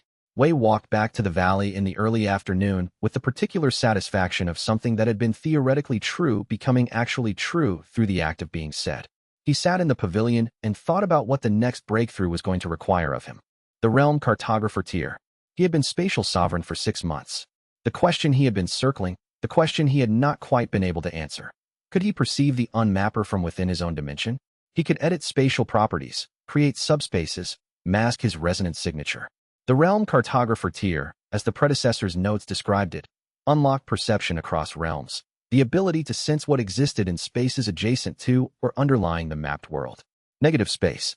The between places that the archivist had described as the unmapper's home. He could not do this yet. He could sense his own dimension with extraordinary fineness. He could read the spatial quality of the valley within his perception range. He could not see through the walls of physical space into what lay beneath. The question he had been holding was this. If the unmapper was moving through the negative space under the continent, and he could not see the negative space, he was building contingency plans for a threat he could not observe. Plans built on second-hand information, Jian Qingmu's reports, Nightfall's message, the predecessor's 40-year-old consortium records. He needed to see it himself. The breakthrough was waiting for him to be ready to use what it gave him. That was how the void cartography had worked every time. The tier advanced when the question became pressing enough that the new capability was not a gift, but a necessity. The unmapper was moving. Jian Qingmu was in withdrawal. Old Crow had made his promise. Bao Lian had filed her delayed weapons in 3 locations. The predecessor had left her notes and her spatial echo. He sat with the question until the early evening, letting it settle into the place where all the preparation and the waiting had been building toward, and then he extended his perception outward, not toward the valley or the listening formations or the administrative district, but downward, into the space beneath the spatial space he knew, into the negative layer where mapped and unmapped reality met, and something old and patient was moving. Chapter 65. The Realm Cartographer Breakthrough was not loud. He had expected something like the spatial sovereign advancement, the bodily sensation of a new perception unlocking, the physical cost arriving alongside the capability. Instead, it was quiet. The downward extension of his perception simply continued past the point where it had always stopped before, like a foot finding the bottom of a staircase that had been longer than expected. The negative space opened to him. The first thing he felt was cold. Not cold in the sense of temperature. The dimension's air was unchanged. Cold in the sense of texture. The negative space had the quality of a space that had never been claimed, never been named, never been occupied by intention. It was the same quality the valley had carried before he arrived, before his predecessor, before the first person who had ever mapped this region. The quality of space that belonged to nothing. And within that cold, vast and unhurried, something was moving. He found the unmapper the way you found a weather system, not as a point, but as a condition. A large-scale alteration in the quality of the negative space that told you it was there the way low pressure told you it was raining elsewhere. It was to the north and the east, and it was large, not in the sense of physical size, but in the sense of extent, the way a storm has extent rather than a location. He held very still and watched. The archivist had described it as a consciousness. He felt the accuracy of this now in a way he hadn't before. The unmapper's movement had intention behind it, not the intention of a cultivator making a decision. Something older, more reflexive, the intention of a system that had been doing one thing for so long that the doing had become its nature. It moved through spatial truths the way a river moved through stone, not strategically, not vindicatively, but with the inexorable quality of something that simply proceeded. He found where it had been. North of Jian Qingmu's mountain range, there was a gap in the negative space, a silence where something had existed and no longer did. Not a dead space, an erased space. The spatial truth that had been there was gone without residue, without even the impression of absence. The space had not been destroyed. It had been unmapped. It was now as if it had never been claimed, as if nothing had ever mapped it. He searched for 40 minutes, slow and careful, feeling for the specific quality of erased spatial truth. He found 3 gaps, 3 claimed spaces, 3 cultivators' life work, gone. One of them had the signature of Nightfall's cave system. He had felt its resonance quality in Jian Qingmu's letter and recognized it now by the shape of its absence. He came back to himself with the careful deliberateness of someone surfacing from deep water. The pavilion, the fire, the 2 teacups on the windowsill, his own hands, which were warm, and the spatial cost of the breakthrough sitting in his chest like a stone. A memory of the last time someone had recognized who he truly was had left him, and he knew it had left because the space where it should have been was the same quality as the erased truths in the north, except smaller, and his. He thought, I have lost something. He did not know what it was. He would not know what it was. That was the cost. 50 years of paying this cost, the predecessor had told him. 50 years of collecting space and losing recognition. He wrote in his catalog, *unmapper located. 3 truths destroyed north of Jian Qingmu's range. Nightfall's dimension is gone. Moving southeast. Current distance from this valley, sufficient. Current rate of movement, slow. He paused. Time before it reaches this region. Estimate 3 to 6 months at present trajectory. This estimate is based on 1 observation. Insufficient data. He added. Jian Qingmu must be warned. Anyone in the eastern northern range who received my message through Jian Qingmu must be warned again, with specific trajectory data. A pause. Old Crow must be told. I have an agreement with him to tell him things that affect his safety. This affects his safety. Asterisk he closed the catalog and sat in the quiet of the pavilion and felt the new perception still active at the edges of his awareness. The negative space underlying everything, vast and cold, and now visible to him in a way it hadn't been this morning. And across it, to the north and east, the unmapper moving through the foundations of the mapped world with the patience of something that had all the time that existed. Outside, the wildflowers were long gone. Winter had taken them 2 months ago. The valley was bare and brown and still. He sat with the stillness and thought about 3 erased spatial truths and a woman who had sent a message saying *gold. It remembers. *, and he thought that he needed allies, and that he had spent his entire time in this valley building toward being the kind of person who could ask for them, and that he was going to need to get there considerably faster than he had been planning. Chapter 66, he told Old Crow about the unmapper the next morning. He did this sitting in Old Crow's kitchen with the fish soup on the back shelf and the winter light coming in flat and white through the single east-facing window. He used the archivist's description as the foundation, supplemented by the predecessor's consortium notes, supplemented by what he had found in the negative space the previous evening. He was specific. He did not use euphemism or approximate language. He described what the unmapper was, what it did, where it was, how fast it was moving, and what its arrival in this region would mean for anyone living near an active spatial truth. Old Crow listened without interruption. This was his usual mode during operational briefings. He had told Wei once, indirectly, that he had spent 20 years being briefed on complex situations with high stakes, and had learned early that interrupting a briefing for clarification usually meant you got clarification on the part you thought you didn't understand, while missing the part you hadn't noticed yet. You waited, and then you asked. When Wei finished, Old Crow said, "What do you need from me?" Wei paused. He had not prepared a request. He had prepared a disclosure. "I'm not sure yet. I wanted you to know. Because we have an agreement." "Yes. And because you live 30 yards from the valley entrance, and if something is coming that removes spatial truths, this valley is the most significant spatial truth in this region." Old Crow looked at his tea. Outside, the winter wind was moving through the bare branches of the pine tree at the cottage's eastern corner, making the specific low sound of a tree old enough to have heard everything and decided most of it wasn't worth responding to. How long? 3 to 6 months at present trajectory. That's one observation. The trajectory could change. Could it speed up? Yes. The predecessor's records suggest the unmapper was slower in the decades before it found the consortium. Finding the consortium may have changed its behavior. I don't know if destroying 3 truths has changed its behavior now. Old Crow drank his tea. He was quiet for a while. Then, you said the predecessor's consortium hid for 60 years. Yes. And the unmapper found them eventually. Yes. So hiding doesn't solve the problem. Wei said, no, it extends the problem. What solves it? Wei thought about this for a moment. Not because he hadn't considered the question, but because the honest answer required saying something he had not said aloud before. I don't know. The predecessor didn't know. The consortium didn't know.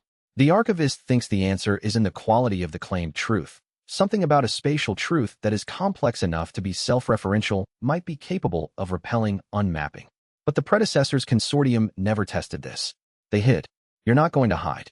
I've been hiding for 16 months. As a lifestyle choice, not as a response to a specific threat. Those are different. He looked at his own hands on the table. The predecessor left me notes, a spatial echo that can advise me, and a dimension that is more complex than any single spatial truth I know of. I think that combination might be what the consortium was trying to build in its final years.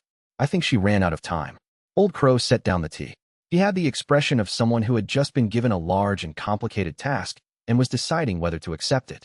He said, "What do you need from me?" This time Wei had an answer. "Information. You have an information network that reaches farther than mine.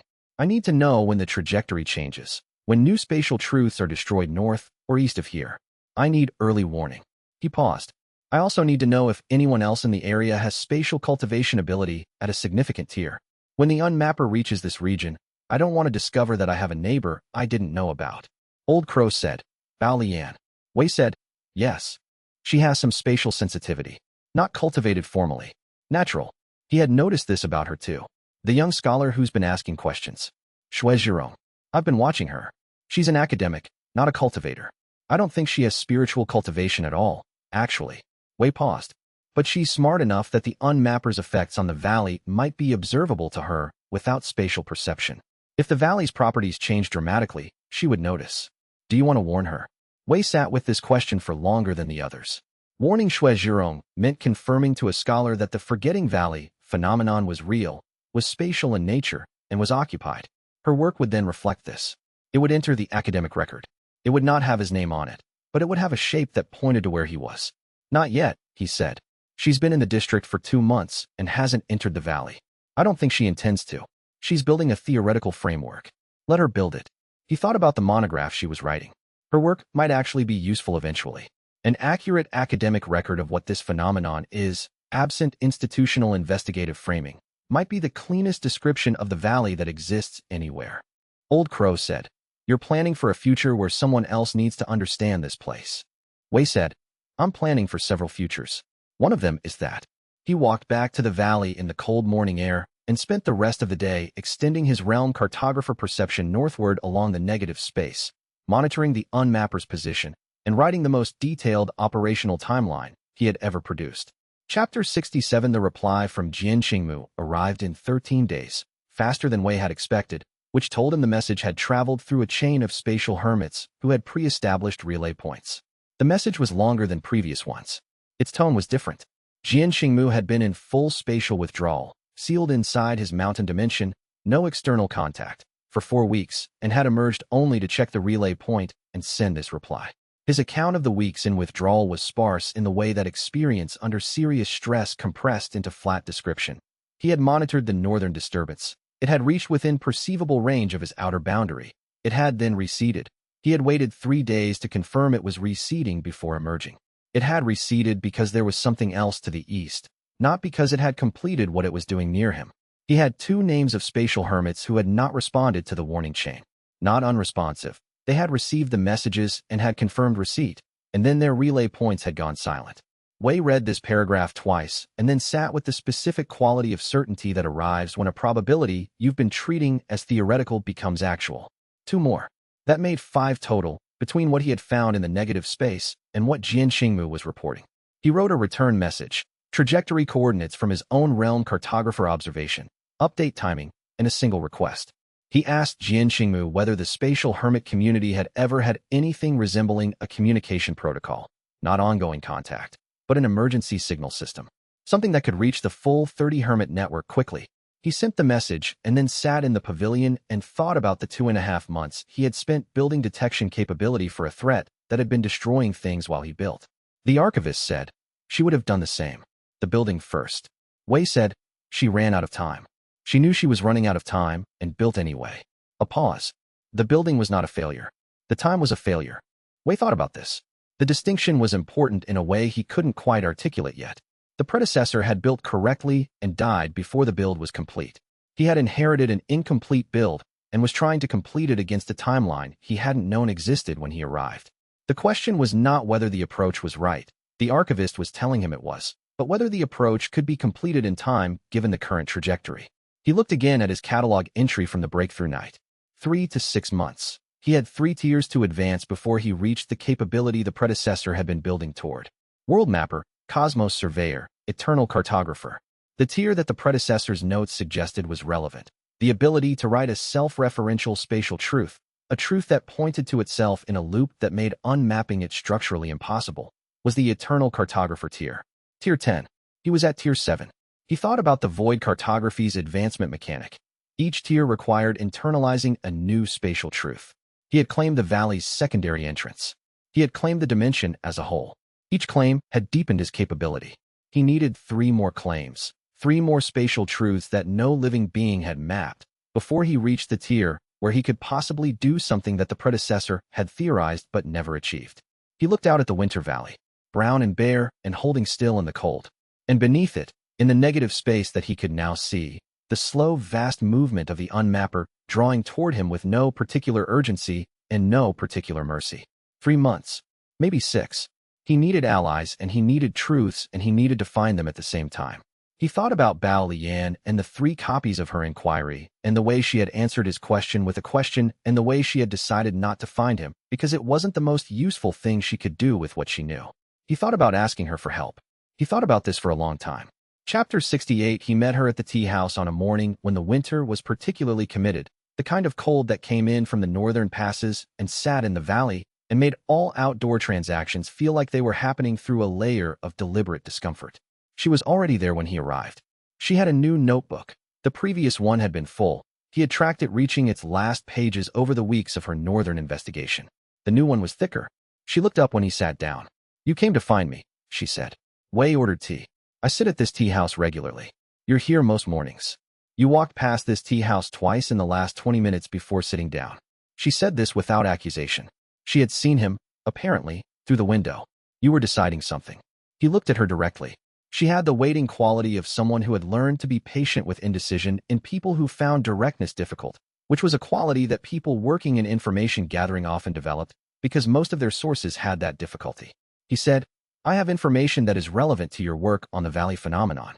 I want to share some of it with you." The quality of her attention changed. Not excitement. She was too controlled for that. More like a calibration, a raising of the precision of her focus. Why now? Because the situation has changed in ways that make sharing information more useful than not sharing it. Useful to whom? Both of us. You're building a framework for understanding spatial anomalies of this type. I have information that would make your framework more accurate.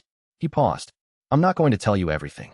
What I tell you is going to be accurate, and it's going to be incomplete, and you should understand that the incompleteness is structural rather than deceptive.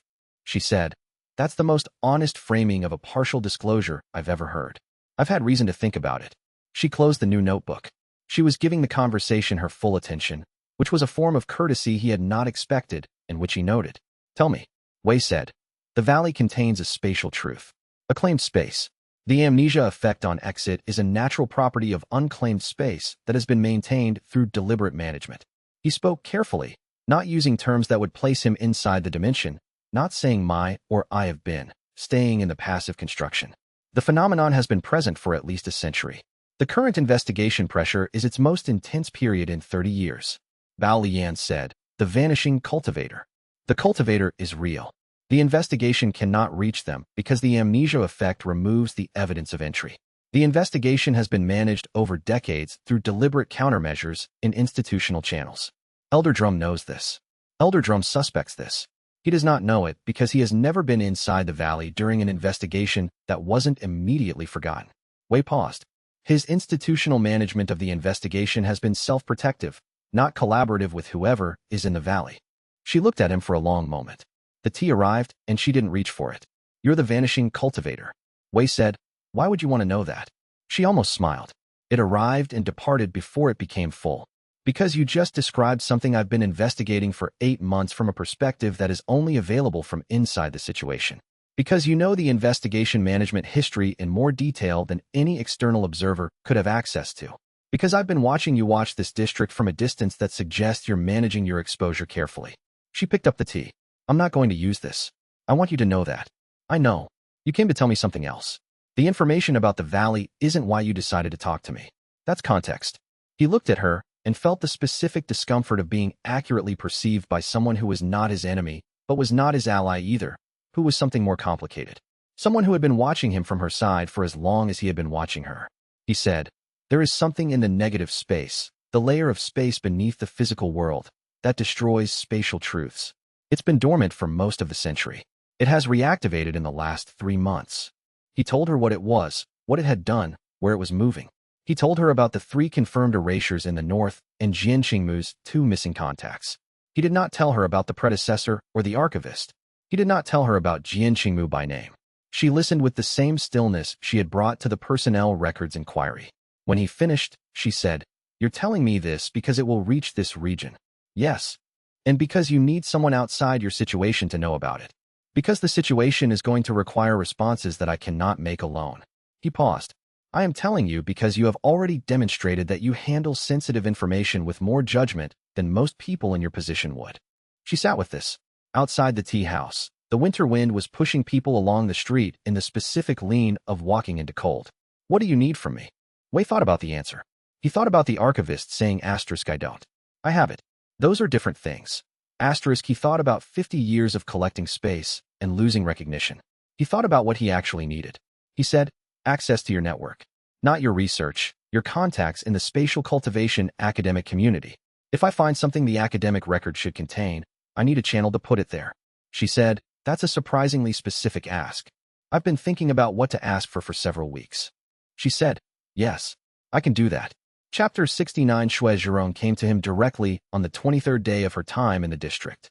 He had expected her to come sooner.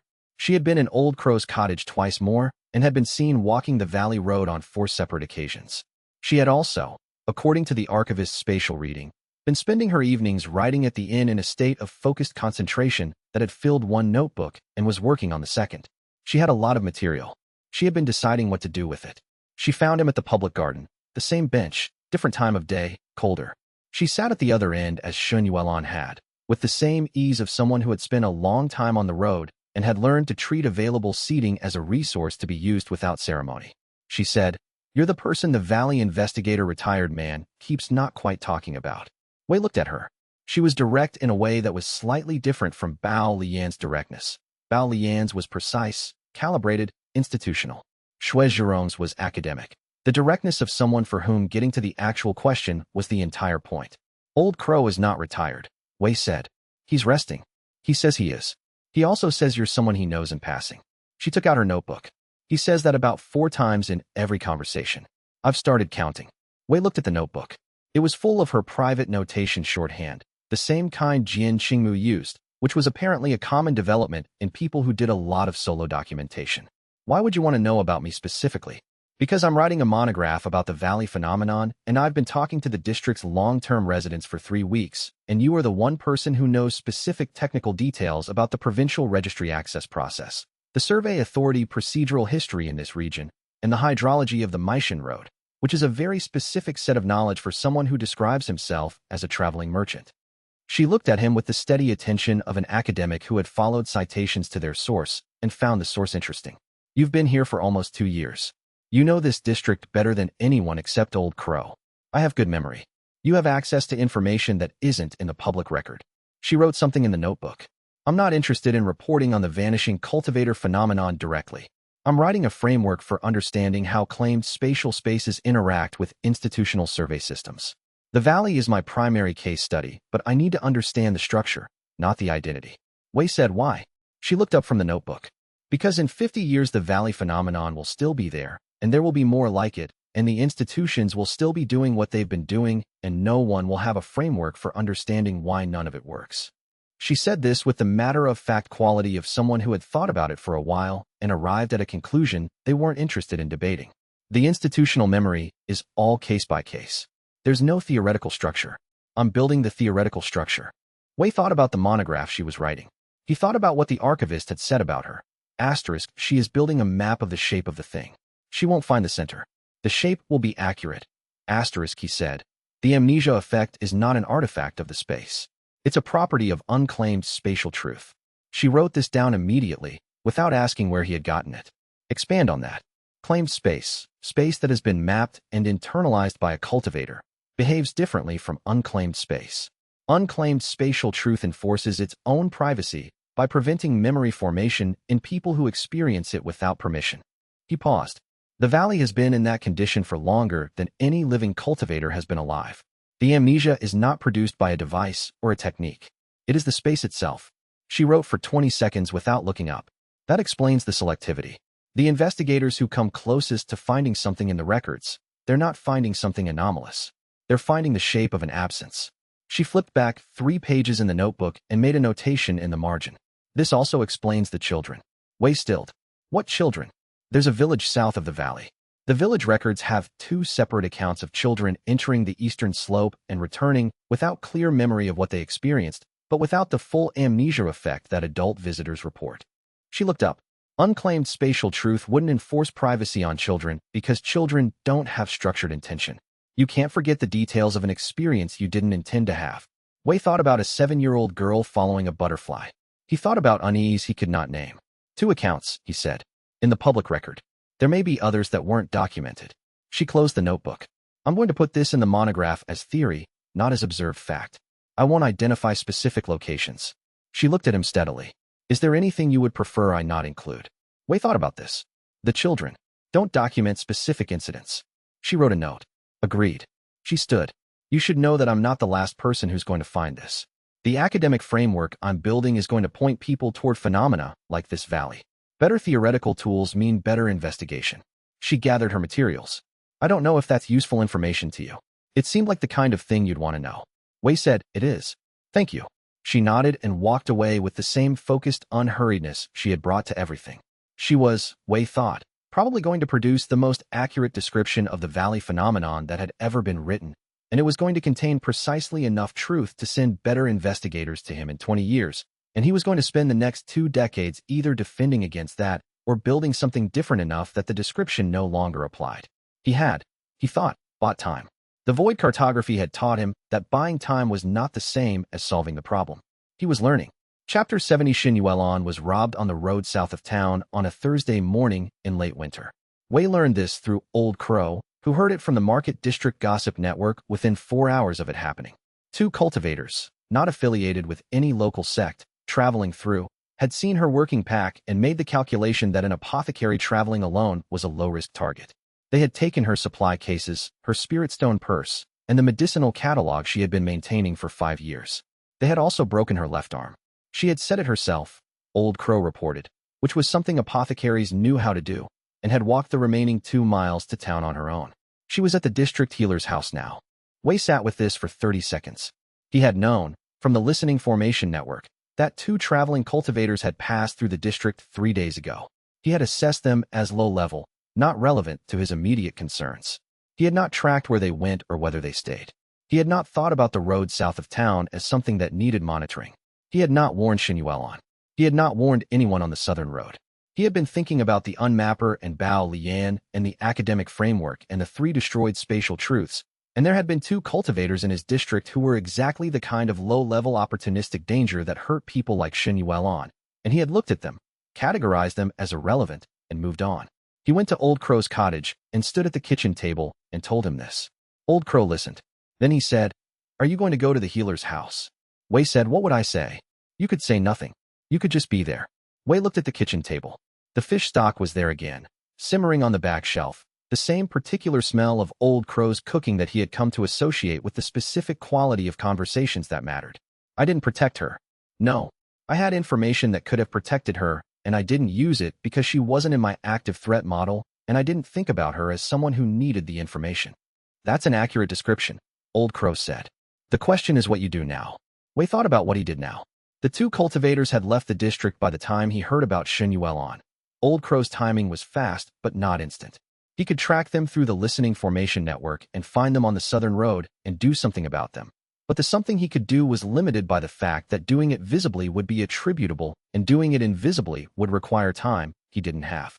He could ensure they were reported to the survey authority's road safety function, which he could do through an anonymous mechanism he had built for exactly this kind of situation. He did that first. He sent the report through the mechanism, which took 20 minutes and provided enough specific identification information, visual description, spiritual pressure signature, likely southern road route, that the survey authority would find them. Then he went to the healer's house. He did not have a reason to be there that would make sense to Xinyuan. She knew him as an eccentric merchant she occasionally saw at the market and the public garden and the valley road. He was not her friend, not in any way she remembered. He went anyway. He stood at the healer's door and knocked and gave his name to the healer's assistant, who went to check and came back with, "Apothecary Shin says to come in." She was sitting up in the healer's recovery room with her left arm in a splint and the particular expression of someone who was angry in the specific way of anger at a situation rather than anger at a person. Her supply cases were gone. Her catalog was gone. The spirit stone purse she could replace. 5 years of medicinal observations in her own notations was not replaceable. Wei sat down on the chair by the window. Outside, the winter light was doing what winter light did in this district, providing illumination without warmth, filling the room with gray clarity. He said, "I'm sorry." She looked at him. "For what?" "I knew there were cultivators on the southern road who were likely to cause this kind of problem. I should have said something." She was quiet for a moment. Her expression shifted from the situational anger to something more complicated. "You knew and didn't say." "I didn't think of it as information relevant to you at the time. I was thinking about other things." He looked at his hands. "That was wrong." She said, "How did you know?" "I pay attention to who moves through this district." "Not officially. I just pay attention." She looked at him for a long time. The splint on her arm was solid work. She had said it well, which was not a surprise, given her training. Her eyes had the quality of someone recalibrating a model. "You're going to tell me something you don't usually tell people." Wei said, I have a habit of not sharing information that could be useful to people because sharing the information would require explaining how I have it. I'm trying to correct this habit. I'm not very good at it yet. He paused. The habit caused this. I want you to know that I know that. Xinyuan said, after a moment. You're a genuinely strange person. Yes. And you're apologizing. Yes. She looked at the window and then back at him. The catalog is the loss that matters. The rest I can rebuild. She paused. If you pay attention to who moves through this district, does that include any knowledge of where 2 cultivators traveling south might be in 2 days? Wei said, they'll be intercepted by Survey Authority road enforcement on the Finshui Road by tomorrow evening. She looked at him for a long moment. Then she said, very quietly, you reported them? Yes. After you came here? Yes. She let out a breath that was not quite a sigh, but was in the family of sighs. The kind that comes when something you've been holding turns out to be slightly less heavy than you were preparing for. Stay? The healer makes terrible tea, and I'd rather have someone to complain to. Wei stayed. He drank terrible tea and listened to Shun Yuelon describe 5 years of medicinal notes from memory, because she could remember the observations, they were just not written down anywhere anymore. And he thought, the catalog is the loss that matters. He thought about his own catalog in the pavilion. He thought about what would happen to it if the unmapper came and he wasn't able to stop it. Some things were not inventories, but some things were, and the loss of them was real. And someone who had set their own broken arm and walked 2 miles to town and was now reciting 5 years of observations from memory because the alternative was losing them entirely understood that better than he did. He stayed until the healer's house closed for the evening. He walked back to the valley in the cold dark and added 1 line to his catalog. Asterisk Xinyuelon. Active consideration of full disclosure. Timeline, when appropriate. Delay creates ongoing costs. Asterisk, he did not decide tonight, but he noted it as a decision that was waiting to be made. Chapter 71. The unmapper adjusted its trajectory. Wei found this when he extended his realm cartographer perception into the negative space on the morning after his visit to the healer's house. He had been checking every 3 to 4 days, building a movement record with enough data points to detect pattern changes. The previous 8 observations had all shown the same southeastern vector, consistent, unhurried, with the progress you expected from something that had been moving through the same space for a very long time and had developed absolute efficiency in doing so. This observation showed a shift, not a reversal, not a sudden change, a slow westward adjustment, the trajectory bending toward the center of the continent rather than continuing purely southeast. He sat with his eyes closed in the pavilion for a long time, mapping the new angle against his previous data. The shift changed his timeline. A pure southeastern movement would have brought the unmapper through the eastern mountain ranges, through Jian Xingmu's territory, and then into the eastern coastal districts. A westward adjustment changed the point at which the vector might cross into his region. Where the previous trajectory had given him 3 to 6 months, the new one, if sustained, suggested closer to 2. He updated his catalog and then sent a message to Jian Xingmu through Old Crow's relay, describing the trajectory change with the coordinates he could provide from realm cartographer perception. He asked for any additional observations Jian Xingmu had made since the previous exchange. Then he spent the morning working through the predecessor's notes on spatial truth claiming, specifically the section he had been avoiding, which dealt with the process of claiming truths that were not obvious. His first claimed truth had been the valley itself, which had announced itself and claimed him in equal measure. The secondary entrants had been similarly prominent. The subspaces he had created were extensions of an existing claim rather than new claims. The next truth needed to be something genuinely new, something unmapped that he could internalize and advance with. The predecessor's notes described the process in careful detail. A spatial truth could not be forced. You did not find a feature and simply claim it. You had to reach the state where your spatial perception could envelope the feature completely, understand every property of it, and then hold that understanding long enough for the feature to recognize it. The void cartography was bidirectional. You claimed the truth, but the truth also recognized that it had been claimed. The reciprocity was what made the advancement stick. The northern seam was the most significant unmapped feature in his current range. A compressed spatial structure built into the valley's boundary by an unknown intelligence at an unknown time, predating the predecessor. He had cataloged it as beyond his current capability. He spent 2 hours reviewing the predecessor's notes on spatial features of this type and updated his assessment. Not beyond his current capability, but at the edge of it. He might survive attempting to claim it. He might also experience severe feedback, because the feature's origin was unknown and features built by unknown intelligences sometimes had protective properties that resisted claiming. The precedent for his predecessor attempting this and finding it beyond her She had been realm cartographer when she stopped. He was also realm cartographer. Her note said, asterisk I cannot. The seam is too old. Too settled. Whatever built it was more than I can match. Leave it for whoever comes next, if they are stronger. Asterisk he closed the notes and thought about what she had meant by stronger. Not more powerful. She had been a capable cultivator who had maintained a dimension for 50 years. He didn't think she was describing raw strength. He thought she was describing something else. The quality of being certain enough in your own spatial claim to reach into a feature that was itself ancient and settled and insist that you could hold it. He was not certain yet. He knew this because he had tried to reach toward the northern seam twice in quiet moments, and had found himself pulling back both times. Not from external resistance, but from an internal inadequacy he couldn't quite name. A lack of something. He went back to the predecessor's notes and read them more carefully, looking for what she had thought was missing. He found it in a passage near the end. Asterisk the seam is not resistant. It simply requires more of you than I have accumulated. Every truth I've claimed has cost me something.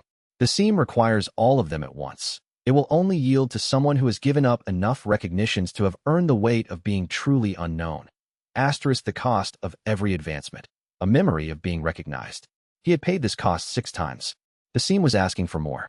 Not more payments. The total weight of all the payments, accumulated and present simultaneously in the claiming act. He was not there yet. He had 2 tiers to advance before he reached the seam, and he needed to reach the seam before the unmapper reached him. He spent the rest of the afternoon thinking about what other unmapped truths were available in the region, where he might find the second and third claims without attempting the seam prematurely.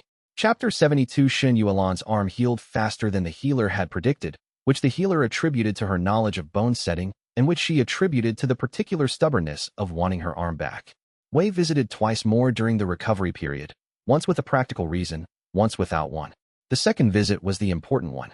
He arrived on a clear afternoon when the winter was beginning to feel like it was making concessions towards something warmer, the quality of light changing from its flattest angle to something that arrived with more intention. Xin Yuelan was at the tea house near the healer's house, her splint replaced with a lighter binding, her pack open on the table while she reorganized what she had managed to recover or replace from the robbery. He sat down. She looked up and said, "The catalog." He waited. "I've been reconstructing it."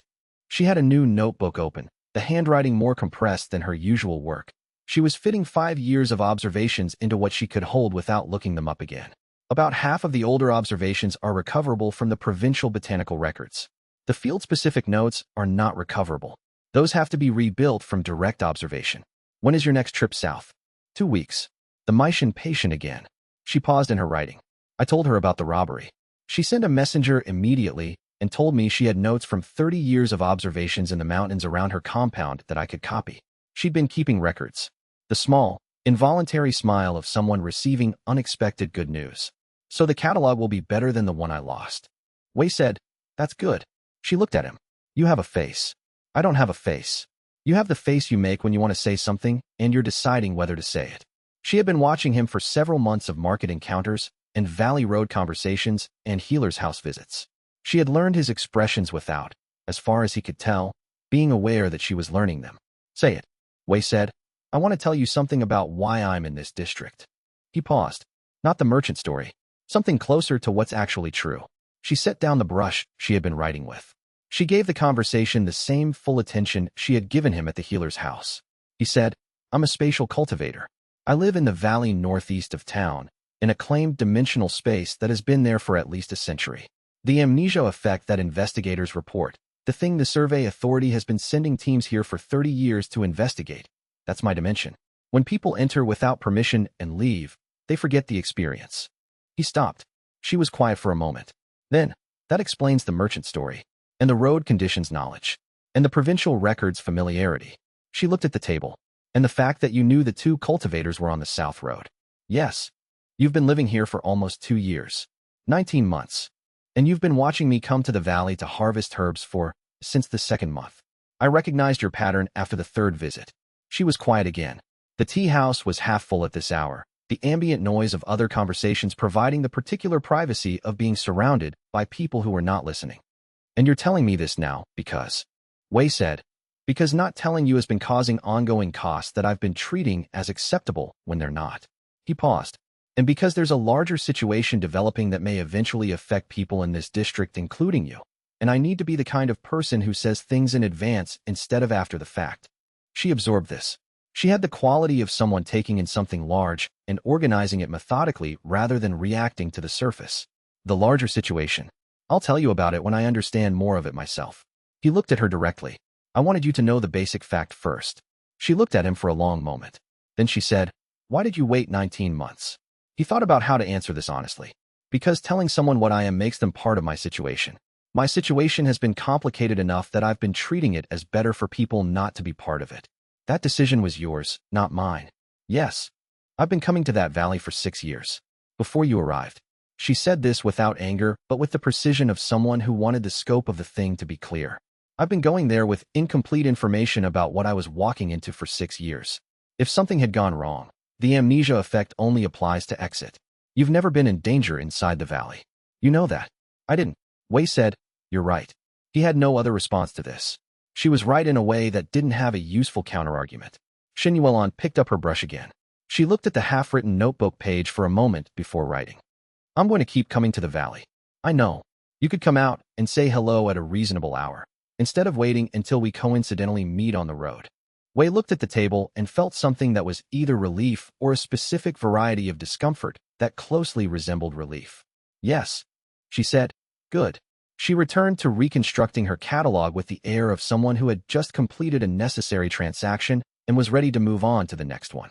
He stayed for another hour, which was 20 minutes longer than he usually stayed at any social engagement.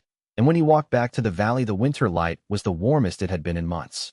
Chapter 73. Bao Lian and Xue Zhirong found each other in the provincial library on a Tuesday. Wei knew because the listening formation on the administrative district's outer wall, the one he had installed 8 months ago and periodically updated, happened to cover the library's entrance, and the archivist happened to be paying attention when they came out together after 2 hours inside. The archivist reported this without commentary. Wei thought about it for a day. They were both investigating the valley phenomenon from different angles. Bao Lian had the institutional history and the investigation record. Xue Zhirong had the theoretical framework. Together they had more than either had separately. He went to see Bao Lian. She was at the tea house. Their tea house. He had begun to think of it. Though attributing ownership to a place he didn't control was a habit he should probably examine. She was reading Xue Zhirong's preliminary monograph draft, which the young scholar had apparently shared with her. The draft was a coherent, academic document of 70 pages that described the spatial mechanics of claimed-unclaimed territories with technical precision and a careful absence of specific identifying detail. Wei sat down and looked at the draft. She didn't put the valley in by name, he said. She put it in by description. Anyone who's worked the Yanmei investigation will recognize it in the second chapter. Bao Lian turned a page. But the framework is correct. It's going to change how spatial anomaly investigations are conducted once it's published. Will it be published? She's submitting it to the Academy's Spatial Studies Quarterly in the spring.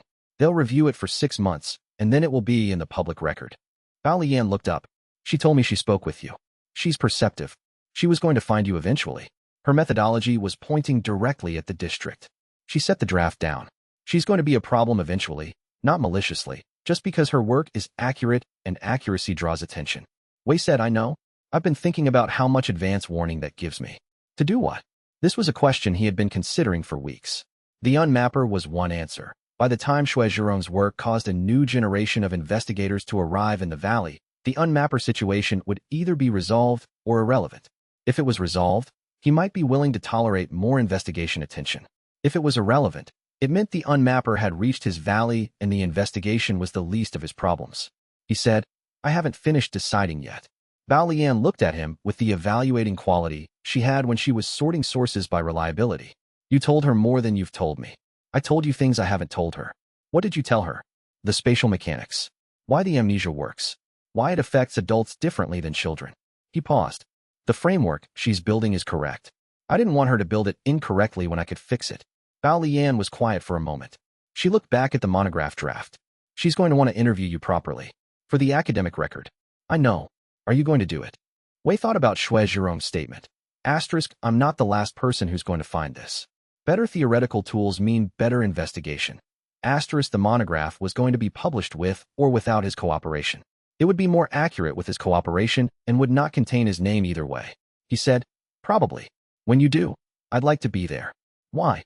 Because I've been trying to understand the structural pattern of this phenomenon for over a year, and I've assembled most of it from indirect evidence. She said this without complaint, as statement of fact. I'd like to hear the direct version before the academic version replaces it in my memory. Wei looked at her. She had the patience of someone who had been building towards something for a long time, and was almost at the point where the building had accumulated into something that could stand. He said, "When I do it, you can be there." Chapter 74. He found the second truth on a clear morning in late winter, on the high slope above the valley where the terrain folded into a natural compression that he had walked past 17 times without fully mapping.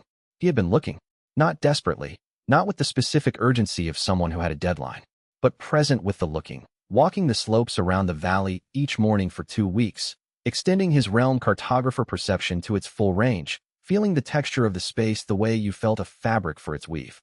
Most of what he found was claimed. The valley, its various layers, the predecessor's old work. Some of it was natural, which meant it could theoretically be claimed, but was not the kind of deep-set feature that constituted a genuine spatial truth in the void cartography sense. The compression fold was different. He had passed it before and noted it as natural terrain. On the 17th pass, extending perception in a slightly different angle as he worked through a new perception technique from the predecessor's notes, he felt the fold's quality change. Not the fold itself. The fold was the same as it had always been.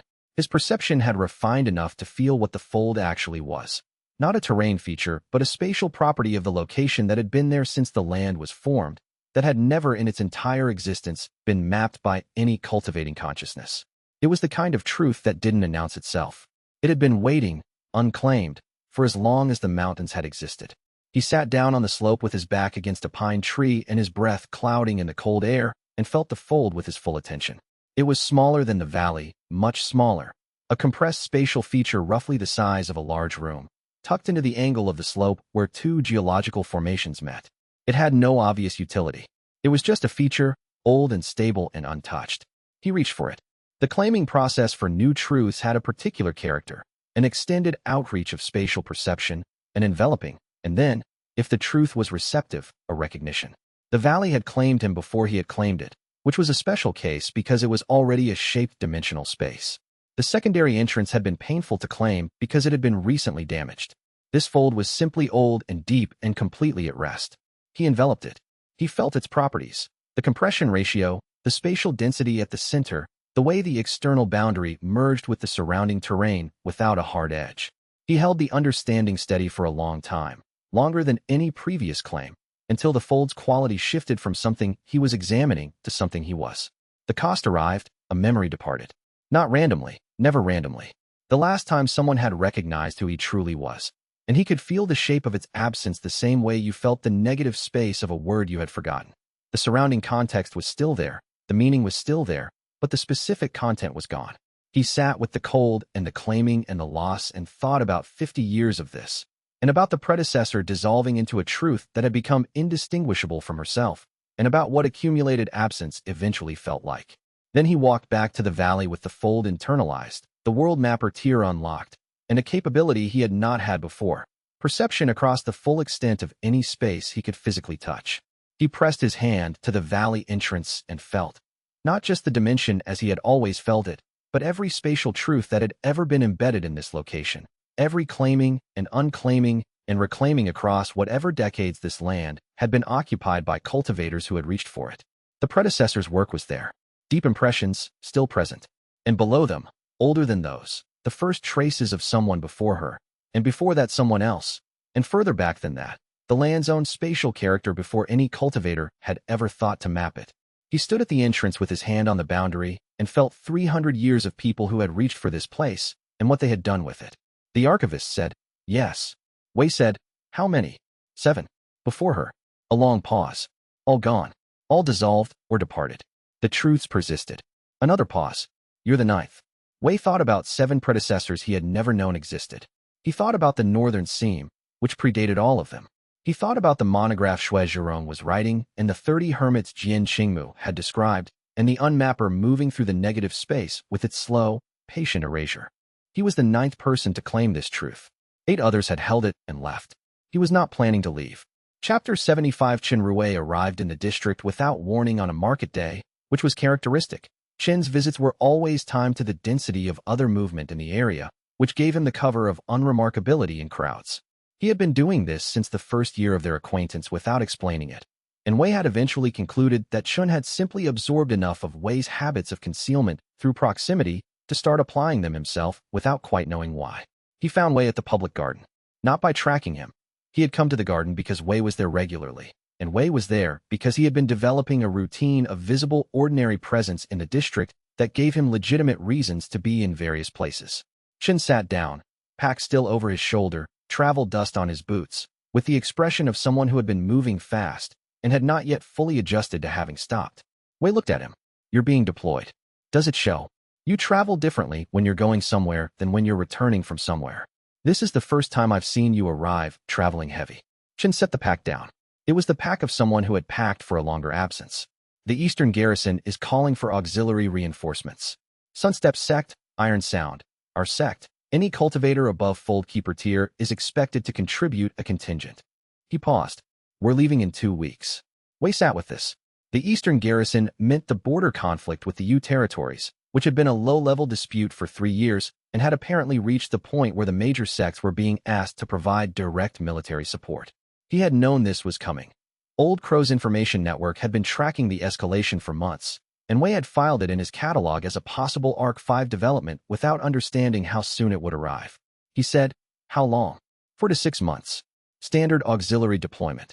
Chen looked at the public garden with the attention of someone memorizing a location he wasn't sure he would return to. I'm going to be honest with you. The eastern border conflict is more complicated than the official bulletin suggests.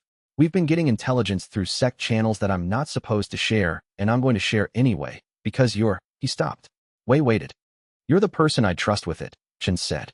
That's the clearest way I know how to say it. The intelligence was specific and alarming. The Eastern Territory conflict was not a border dispute. It was a resource war over a spatial node, a naturally occurring point of spatial concentration that had been generating valuable cultivation materials for 2 decades and that both sides wanted to control exclusively. The auxiliary deployment was not to defend a line. It was to take a node. Wei thought about spatial nodes. He thought about the unmapper, which was drawn towards spatial truths.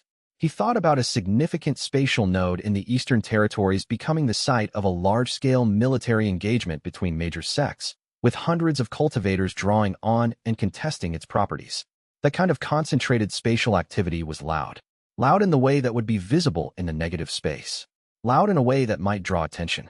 He thought about what to say. He thought about the specific cost of not saying the right thing to the right person. He said, the spatial node. Is it an anchored truth or a free-flow concentration? Chen looked at him with the focused attention of someone adjusting expectations. That's not a merchant question. No. Chen was quiet for a moment, doing something Wei recognized, weighing what he knew against what he was being implicitly offered. Then, free flow. The intelligence says it's been moving. Small increments, but measurable. Wei said, then it's going to move faster when dozens of high-tier cultivators are drawing on it simultaneously. It may move in response to pressure. He paused. The site you're going to take will not be where the intelligence said it was by the time you arrive. How do you know this?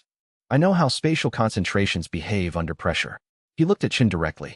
Tell your sects strategist that the operational plan needs to account for node migration. Build in a contingency for the target being displaced by up to 40% of its current position. And he paused again. What? The spatial activity at a contested node of that size will be significant. There are things that track spatial activity from outside normal perception. I can't tell you specifically what to do about that, because I don't fully know yet. He said this carefully. But I can tell you, do not extend your deployment longer than necessary. Don't spend more time in the active spatial environment than the mission requires. Get in, complete the objective, get out. Chen looked at him for a long time. You're not going to tell me why. Not right now. I'm still working through it.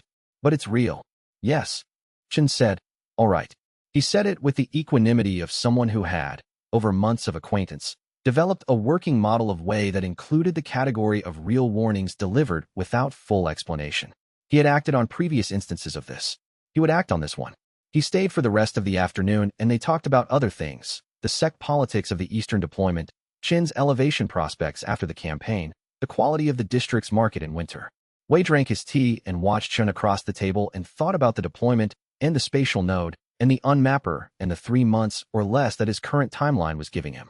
When Chen left, he stood at the garden gate and said, when I get back, I want to know what you were warning me about. Wei said, When you get back, I'll tell you.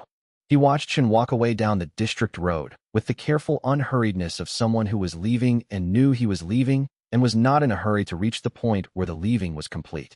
Wei walked back to the valley and sat in his pavilion and looked at the 2 teacups on the windowsill and thought about all the conversations he had not had and was having now and the ones that were still waiting, and he thought about the cost of each timing decision, and he thought about running out of time. He thought about that for a long time.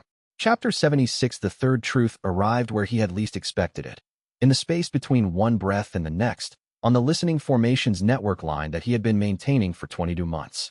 He had been walking the listening formation network's physical nodes, the various small spatial structures he had embedded in walls, trees, and administrative buildings across the district, performing his monthly maintenance check. The formations were not complex. They were simple spatial receivers, linked to a central monitoring structure in the pavilion. He had built them one at a time over the past year and a half, placing each one carefully and confirming its connection before moving on. He had mapped every node he had installed. He knew every one of them.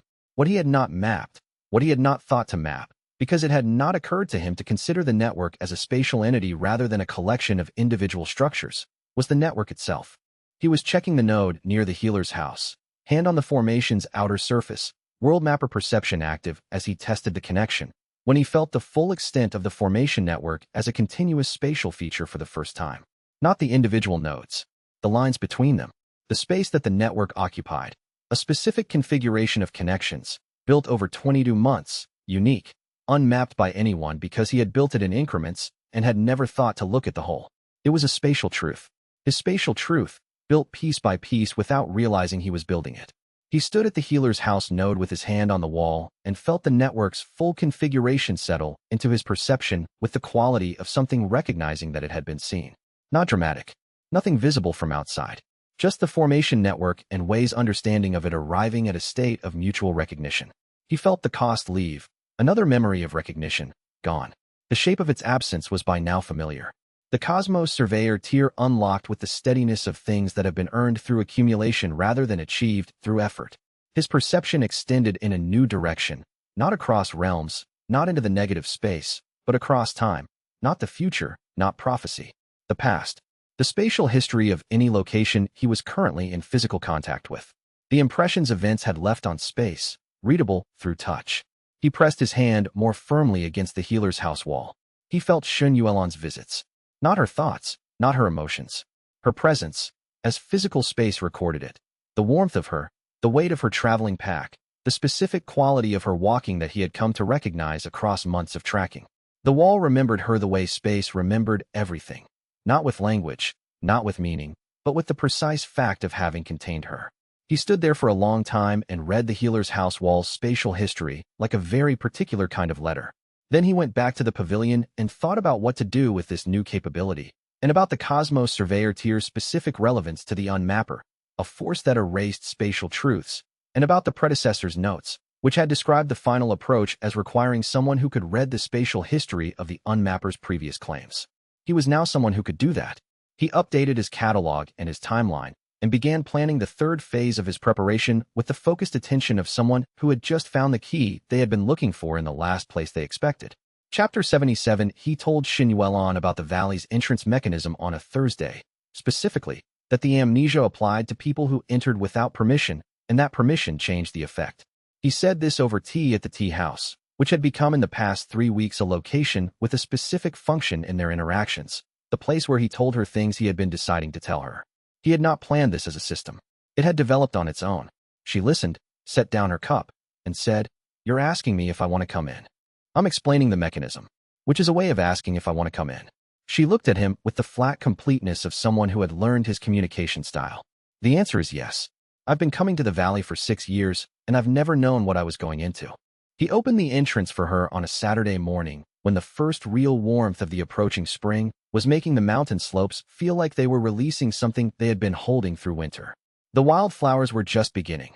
Early risers in the white and silver blue, maybe half their eventual number, scattered across the outer layers grass in the particular way they always arrived, from no seed that Wei had planted, from no deliberate arrangement, just there. Shen Yuelon stepped through the entrance and stopped.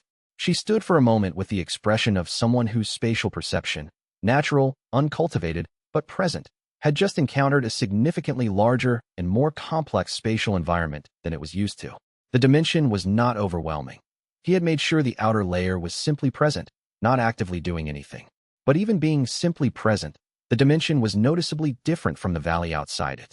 She said, "This is large. The outer layer is about 500 paces in any direction. There are deeper sections that are larger." She looked at the wildflowers. "I've always had the impression there were flowers here. You've been harvesting from the fern stand on the east slope every second month for 6 years. Your route through the outer layer follows a line that avoids most of the wildflowers." She looked at him. "You've been watching my route. I've been watching everyone's route. Yours for longer than most." She walked through the outer layer with the careful attention of an apothecary in an unfamiliar environment, identifying plants, noting their distribution, occasionally crouching to examine something more closely. She was not performing this. She did it the way she did everything, because plants in unfamiliar environments were interesting and deserved attention regardless of context. He showed her the pavilion. She stood at the entrance for a moment looking at the desk and the bookshelves and the 2 teacups on the windowsill and the fire that he kept burning low in the small hearth through the cold months. She said, "You read a lot. I have time." She came in and sat in the second chair, the one he had put there a year ago without a specific occasion in mind, the one that had been waiting as chairs waited when they were waiting for someone specific. She looked at the predecessor's note collection, the catalogs, the spatial survey maps. She looked at his current catalog, which was closed, the front cover blank. "The old map you found here," she said. "The one from before you arrived." He had not told her about the map. "How do you know about that?" "Old Crow mentioned it. He said you found something when you arrived that indicated you weren't the first person here."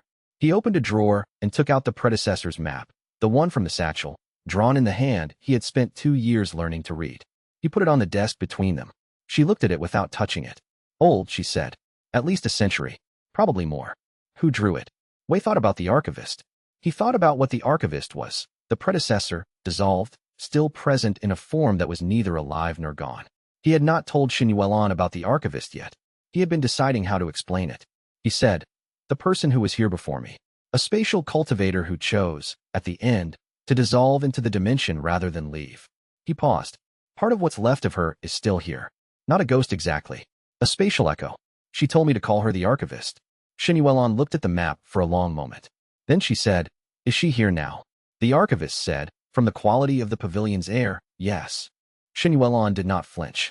She had the composure of someone who had spent 15 years as a traveling apothecary and had encountered enough unusual situations to have developed a broad threshold for what registered as alarming. She looked at the space around the table and said, "Thank you for looking after this place." The archivist was quiet for a long moment. Then it said, in its partial way, "She would have liked you." Wei watched Xinyuelan's expression settle into something that was not quite calm and not quite moved, and was both of those things at once, and thought, "The archivist has been in this pavilion for 90 years and has said thank you to a visitor exactly never times, and it just said that." Chapter 78, she stayed through the afternoon and left at dusk. Wei walked with her to the entrance, a small ceremony, the first time he had done this with anyone who would remember it.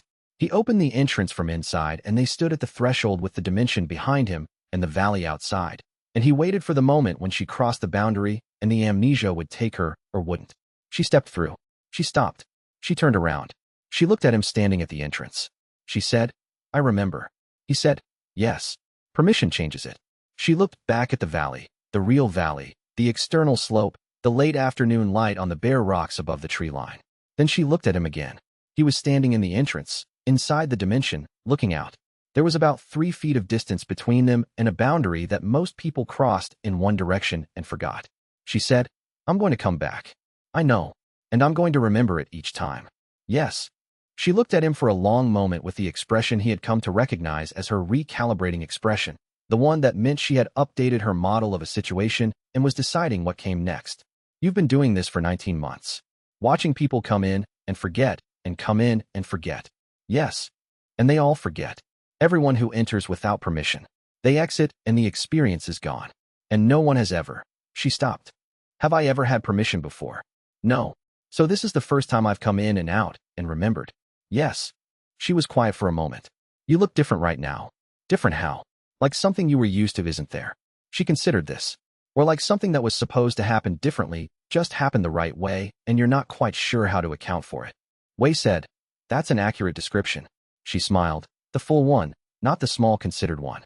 Then she turned and walked down the valley slope, and he stood at the entrance and watched her go until she was out of his direct sight line.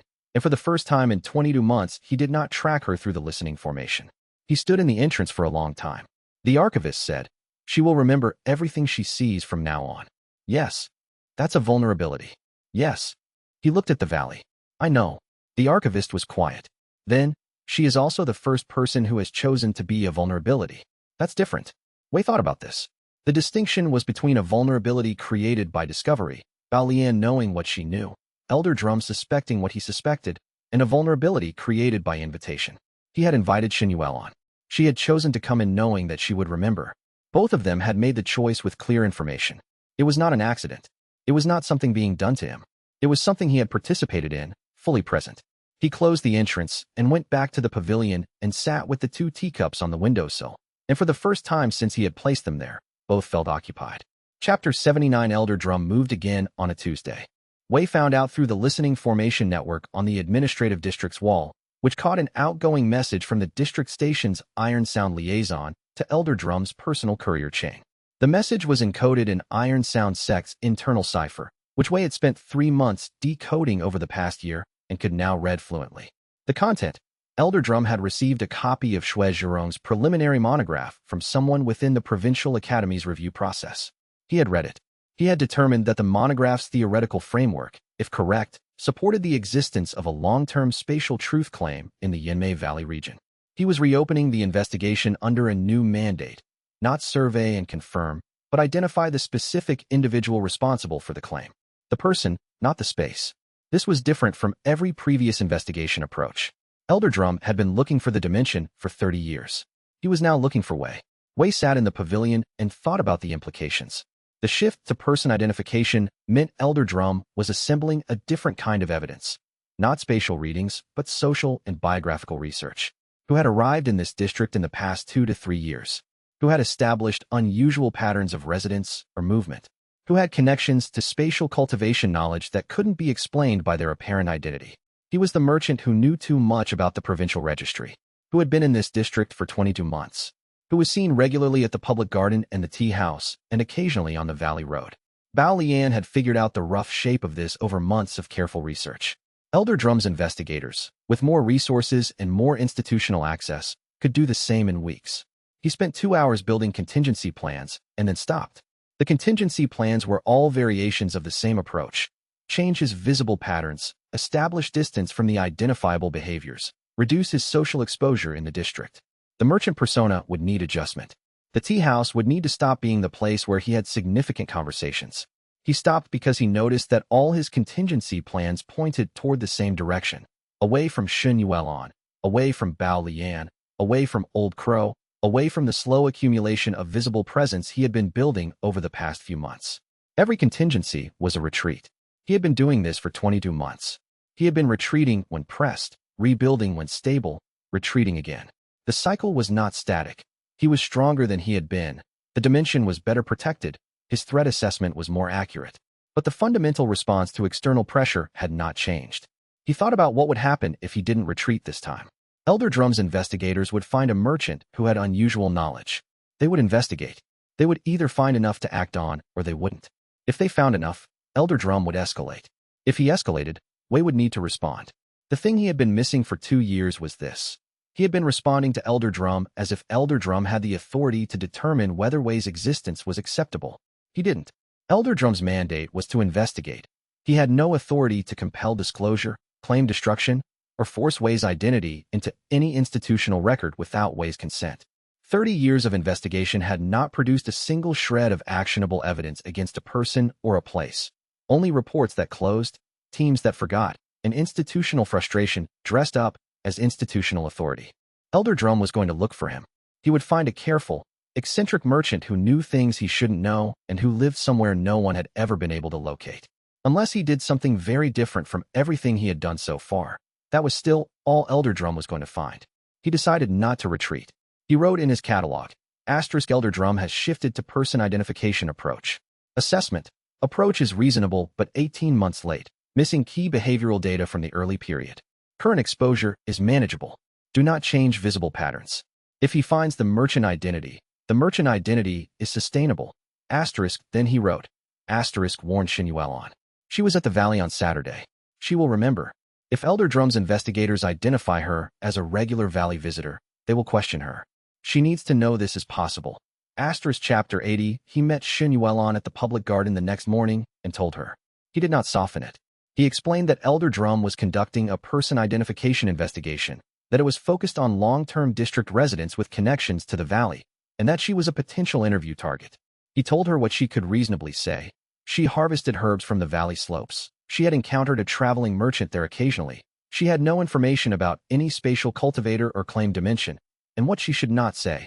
Anything about Saturday, anything about the pavilion, anything about the dimension's interior. Xinyuan listened to this with her arms folded against the morning chill, standing in the garden rather than sitting at the bench, the standing posture of someone who is hearing something that requires them to stay physically oriented. When he finished, she said, "You're telling me this so I can protect myself." "Yes. And so you can assess whether I'm going to." He paused. "Yes, that too." She looked at him steadily. "I've been an apothecary for 15 years. I've had conversations with sect cultivators, border officials, guild enforcement, and people who didn't want to be identified as any of those things. I know how to manage an interview." She held the look for a moment longer. "You're worried." "About the conversation, yes. About something else too," Wei said. "If Elder Drum's investigators identify you as a regular valley visitor, and you become part of an active investigation, your connection to me becomes a liability for both of us." He was specific about this because being specific was the only honest approach. "I can protect the dimension from investigators. I can protect myself from investigation.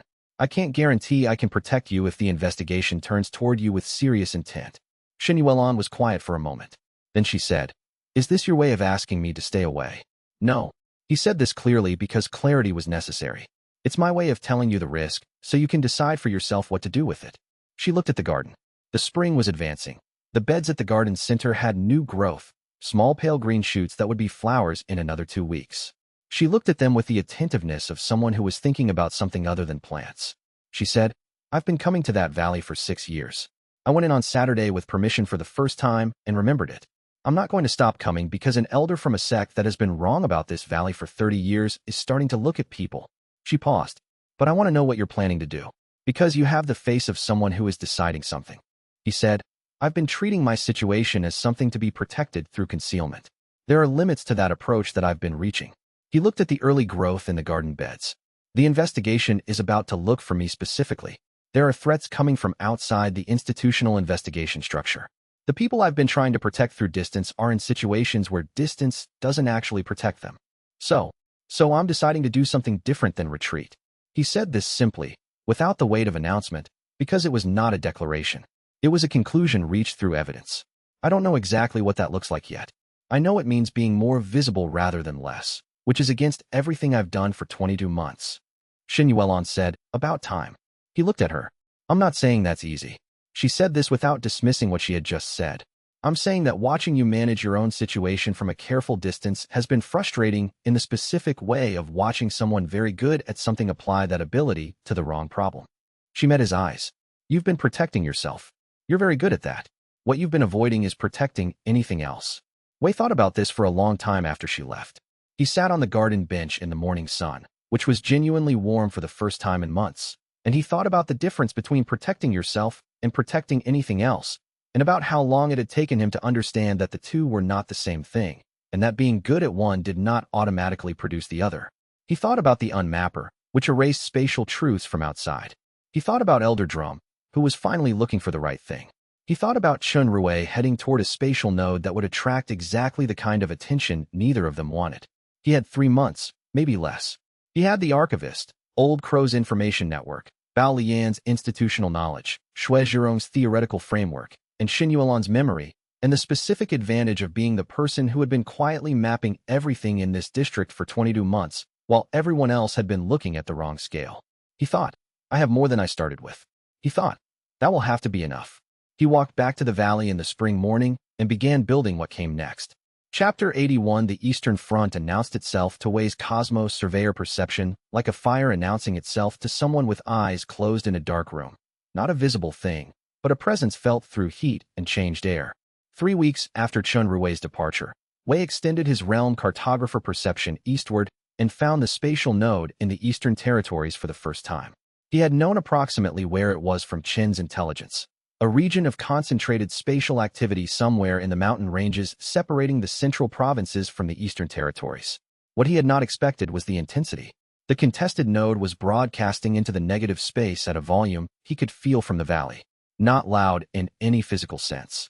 This was purely spatial perception, the sense of something deeply resonant making claims on the space around it, while multiple competing forces tried to define those claims on their own terms.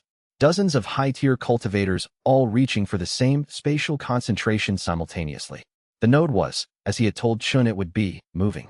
He spent an hour mapping its trajectory, west-northwest from its original position, migrating under pressure, searching for the path of least resistance the way a river found its level. At its current migration rate, it would reach the foothills of the central mountain range within 6 to 8 weeks. Then he turned his realm cartographer perception to the unmapper. What he found made his breath stop for a full 3 seconds.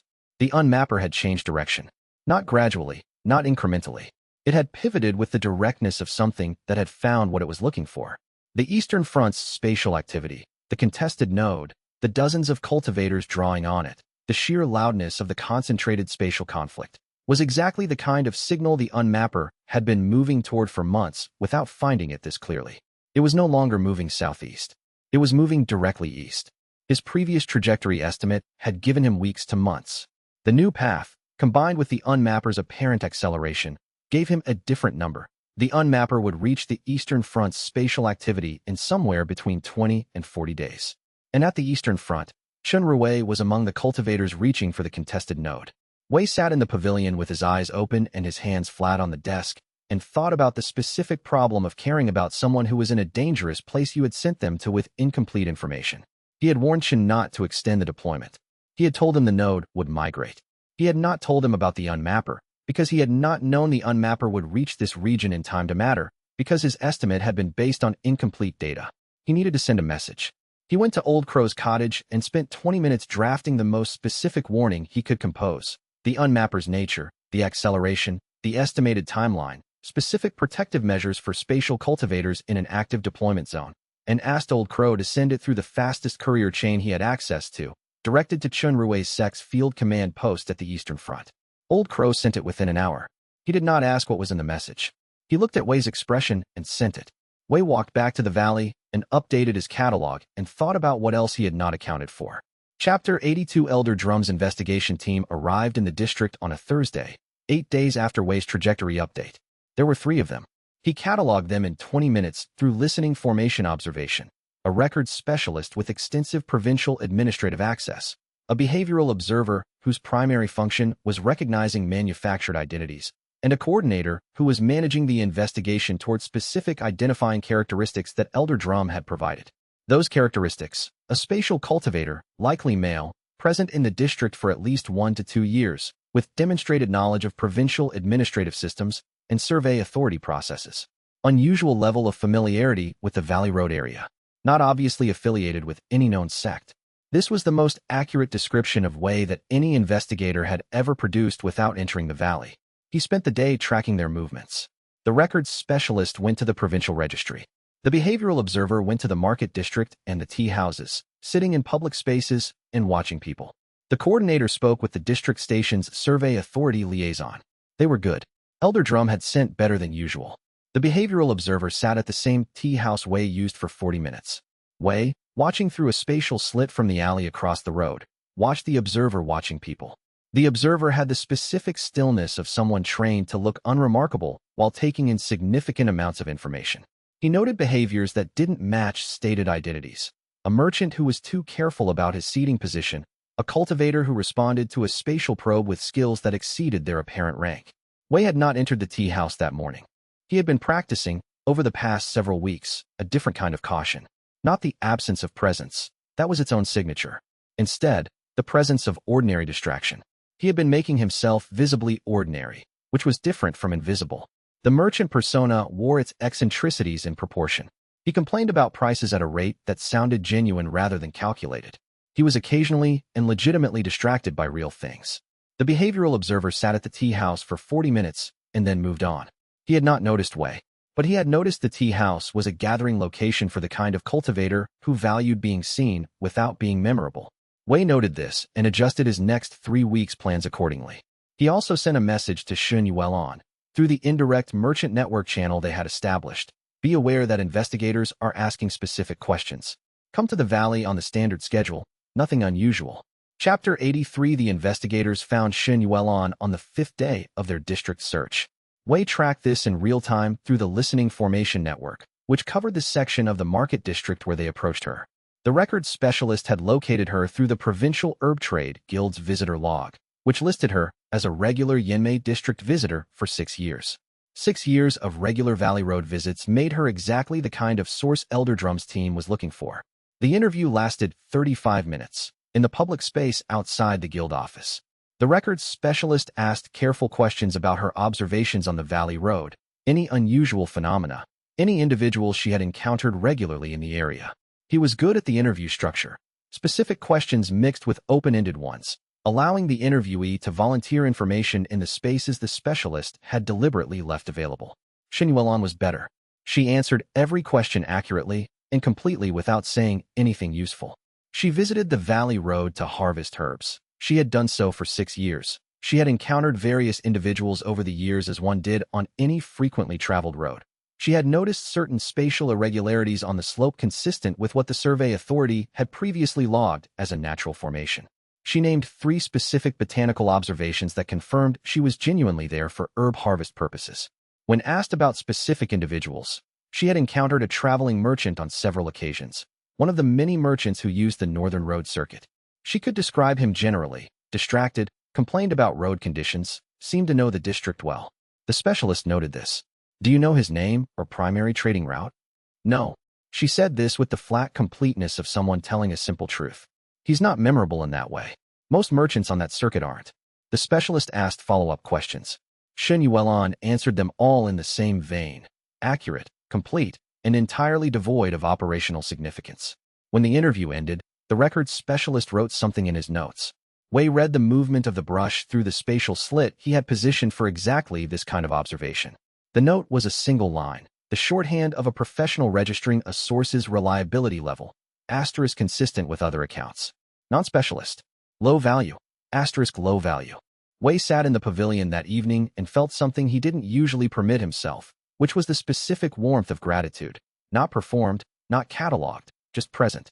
He thought about 15 years on the road, and about 6 years of coming to this valley, and about a woman who had set her own broken arm and walked 2 miles to town and had spent 35 minutes giving a professional investigator nothing at all while being completely honest. He went to the valley entrance and opened it. She was already there.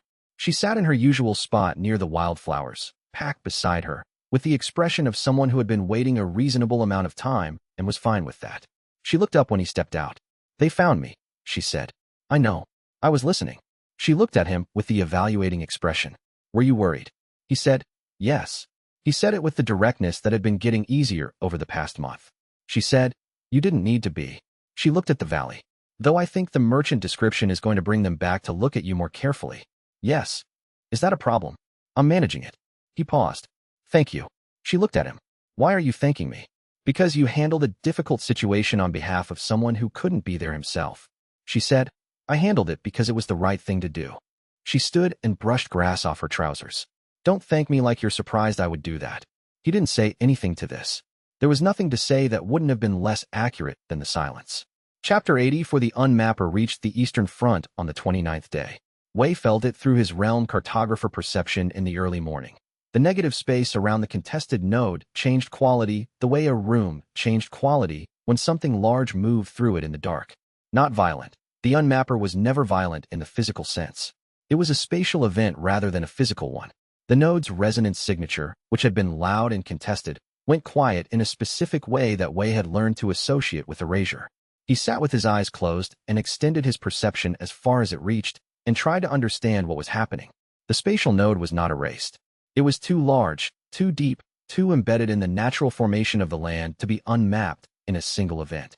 What the unmapper was doing was different from what it had done to the smaller spatial truths of individual hermits. It was testing, reaching into the node's outer layers, finding the quality of its claim, and around it, the dozens of cultivators who had been reaching for the node.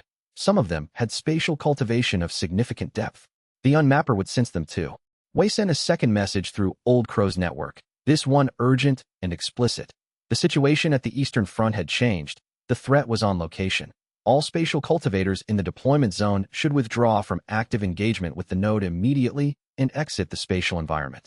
He sent it knowing the message would take at least 2 days to reach the front, and that 2 days might be the entire remaining timeline. He sat in the pavilion and felt the distant event happening at the edge of his perception range. The node's spatial signature was shifting, not erasing, but reconfiguring, moving again under new pressure, trying to find a position where the unmapper's attention would pass it. He could not help from here.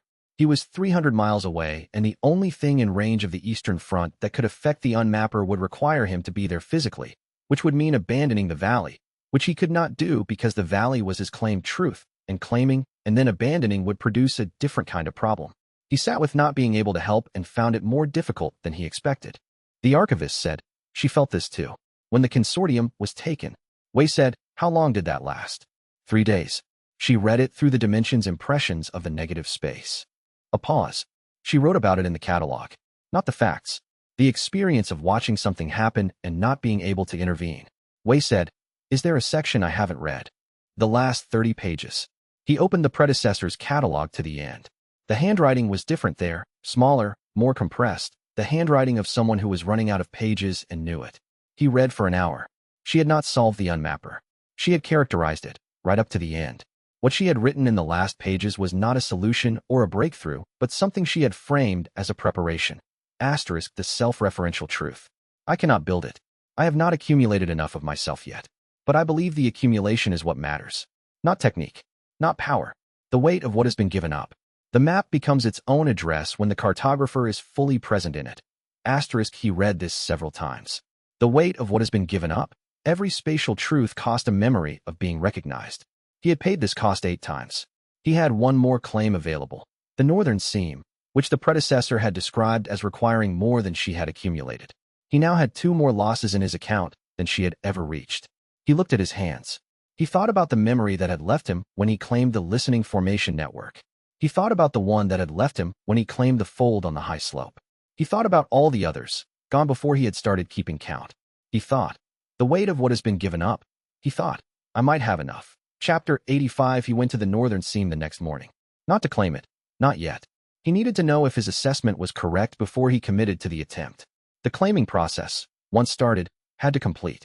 If he reached for the seam and found himself insufficient, the feedback could do real damage to his spatial perception, possibly for weeks. He could not afford weeks of impaired spatial perception when the unmapper was active in the region. He stood at the northern boundary of the valley interior, where the predecessor's notes had placed the seam, and extended his cosmos surveyor perception downward. He found it immediately. It was unmistakable, a dense compressed structure running along the boundary, built with a precision and depth that exceeded everything else he had ever mapped. The predecessor had been right. It was not resistant. It was simply heavy. It required the claiming cultivator to match its weight with their own. He felt the seam's spatial character with full attention. Not reaching for it, just feeling it. The predecessor had said she couldn't match it. He touched the boundary of the feeling and found, not certainty, but something closer to certainty than he had found in his 2 previous tests. The accumulated cost of 8 claimings was present in him in a way he could feel when he extended toward the seam. 8 recognitions given up. 8 moments of being known, lost. The weight of them was real and present, and when he pressed it toward the seam's quality, the seam did not feel quite so far beyond him. He pulled back before attempting the claim. Not yet. Conditions were not optimal. The unmapper was active at the Eastern Front. The investigators were in the district. The valley needed his full attention for management, not full commitment for a claiming attempt that might incapacitate him for days. He went to find Bao Lian instead. She was at the provincial registry, not researching, but waiting, which she sometimes did when she was expecting something. He found her at the tea house adjacent to the registry building at midday. He sat down and said, I need your access to the Spatial Cultivation Academic Network. She looked at him.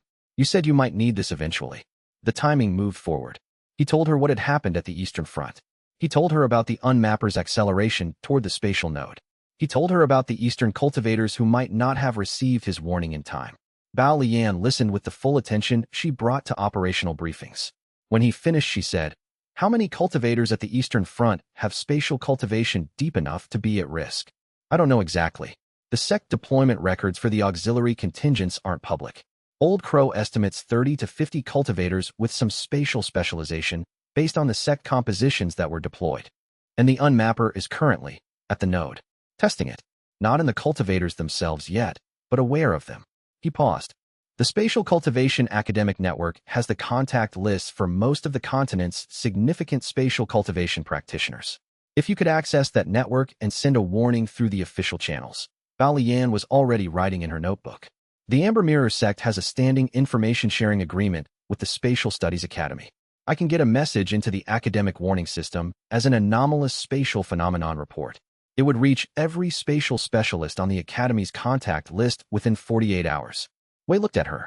She had not asked for verification, had not asked for proof of his credentials, had not asked what he intended to do with the information access. She had taken his assessment and immediately moved to the most useful available action. He said, "I'm telling you more than I've told anyone outside my immediate situation." She said, still writing, "I know. You're not going to ask why now. Because the answer is, because the situation changed, and because the timing question is less useful than the action question." She looked up. "What exactly do you need the warning to say?" He told her. She wrote it in precise, academic language that translated his practical description of the unmapper's behavior into terminology the spatial cultivation community would recognize and take seriously. She would file the report under the anomalous phenomena protocol, which did not require source identification and would appear to come from the Amber Mirror sect's regional investigation office. No one would trace it to Wei Changfeng. She sent the report through her sect's communication network that afternoon. The 48-hour clock started.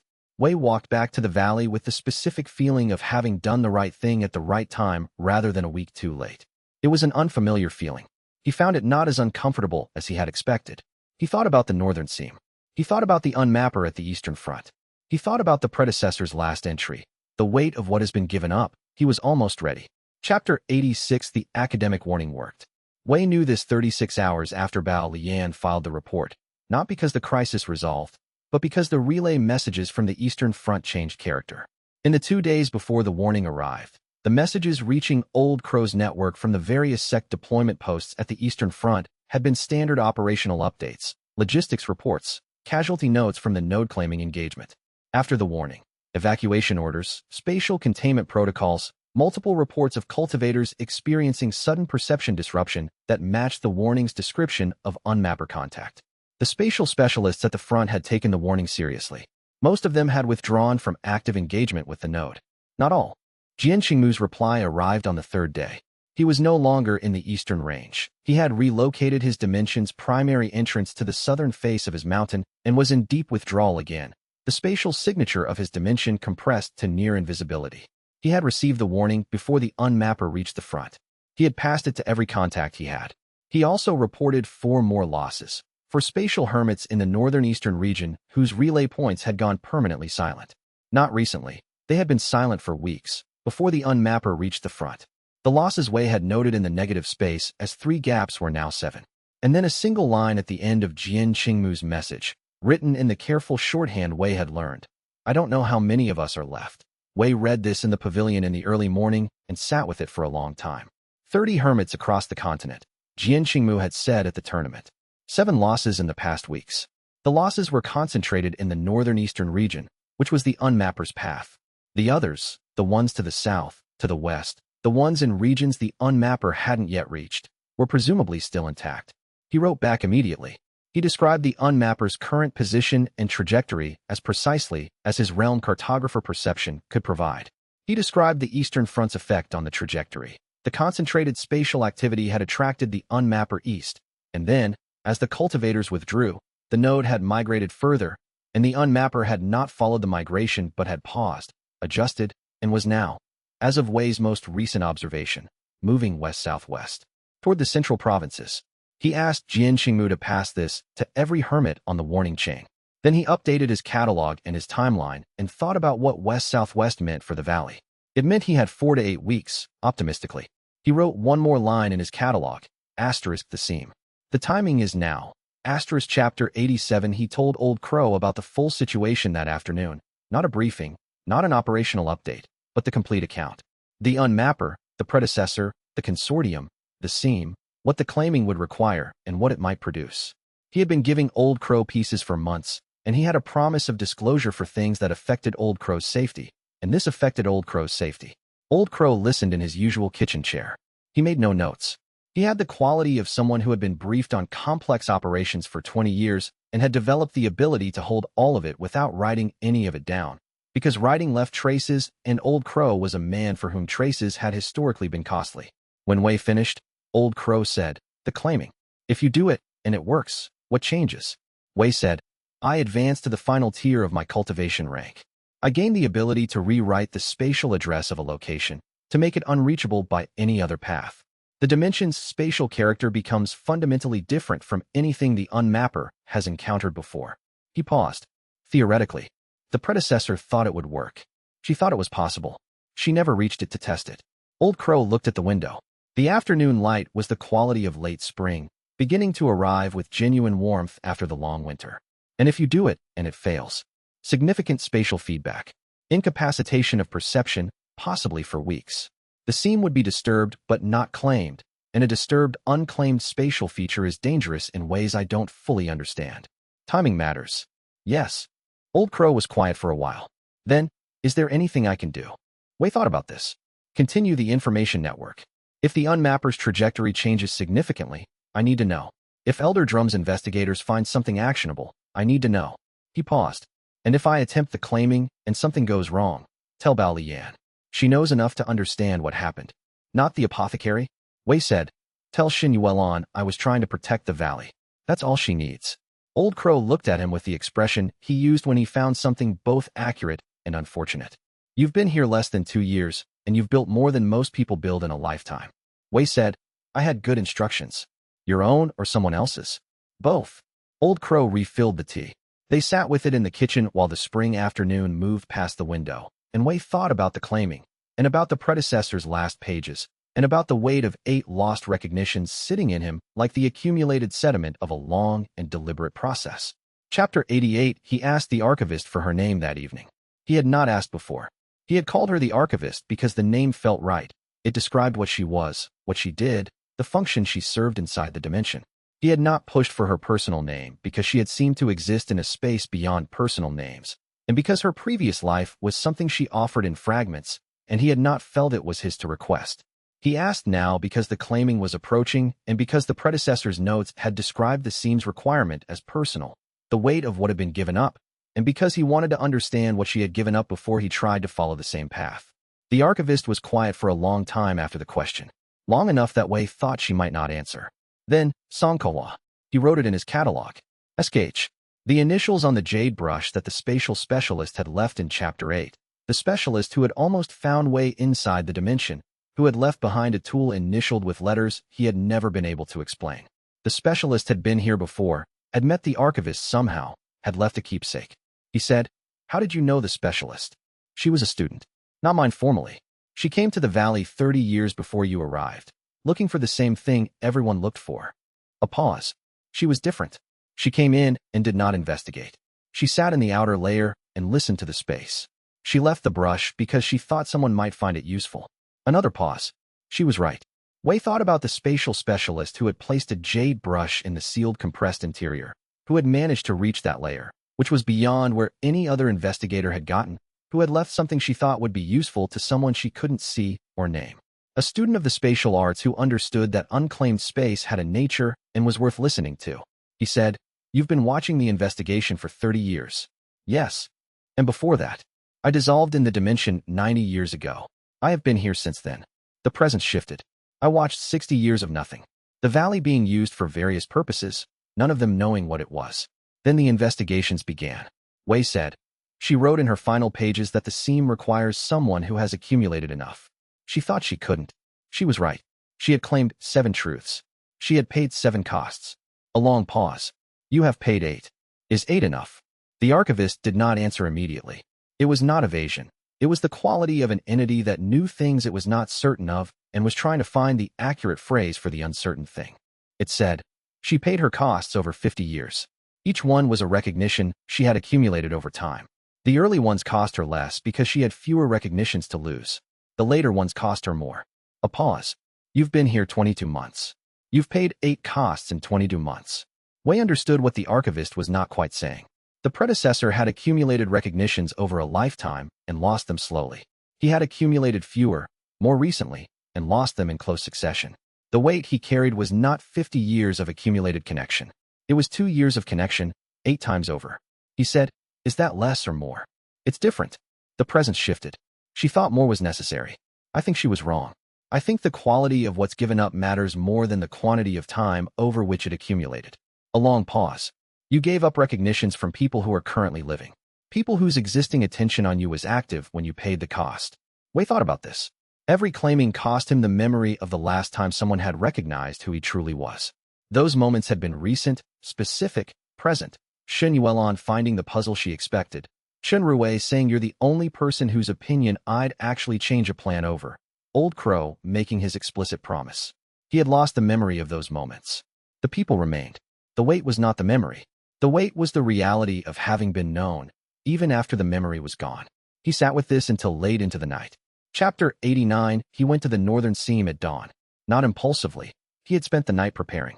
He had read the predecessor's notes on the claiming process twice more and had added his own understanding to hers. He had extended his perception through the dimension in every direction, confirming its current state, stable, masked, functioning. He had updated his catalog with everything relevant to the current situation, on the chance that someone else would need to read it if this went wrong. He had not told Shen Yuelon what he was doing. He had not told Bao Liyan. He had not told Shen Ruwei, who was deployed at the Eastern Front and unreachable. He had told Old Crow that today was the day, and Old Crow had said, "Good luck," which was the most declarative expression of hope Wei had ever heard from him. The valley in early morning was the way it had been on the first day he had arrived, the quality of a space that had been waiting for a long time and was unsurprised to be found. The wildflowers were in full spring, white and silver blue across the outer layer. The pavilion sat in the middle distance, familiar and settled, with the specific weight of a place that had been inhabited long enough to become its own kind of presence. Wei walked through the outer layer, through the middle section where the compressed spatial density increased, through the sealed interior where the predecessor's early work still lived as impression in the space. He stopped at the northern boundary. The seam was visible to his cosmos surveyor perception the way a deep current is visible from the surface of a river, not as a feature of the surface, but as a quality of the depth beneath it. Dense, old, built with an intentionality that had long since become indistinguishable from nature. Whatever had built this seam had done it with the same quality as the predecessors who had built mountain ranges. Not quickly, not individually, but over long accumulated effort toward a purpose he had not yet fully understood. He pressed his hand to the boundary. The seam's surface recognition arrived immediately, not a response, exactly, more like a registration. Asterisk something is here. Something is reaching. Asterisk he felt it feel him, the same way the valley had felt him on the first day, and like the valley it was neither welcoming nor resistant. It was simply complete in itself, waiting to determine whether what was reaching for it had enough to make a claim. He extended the weight of 8 accumulated absences toward the seam.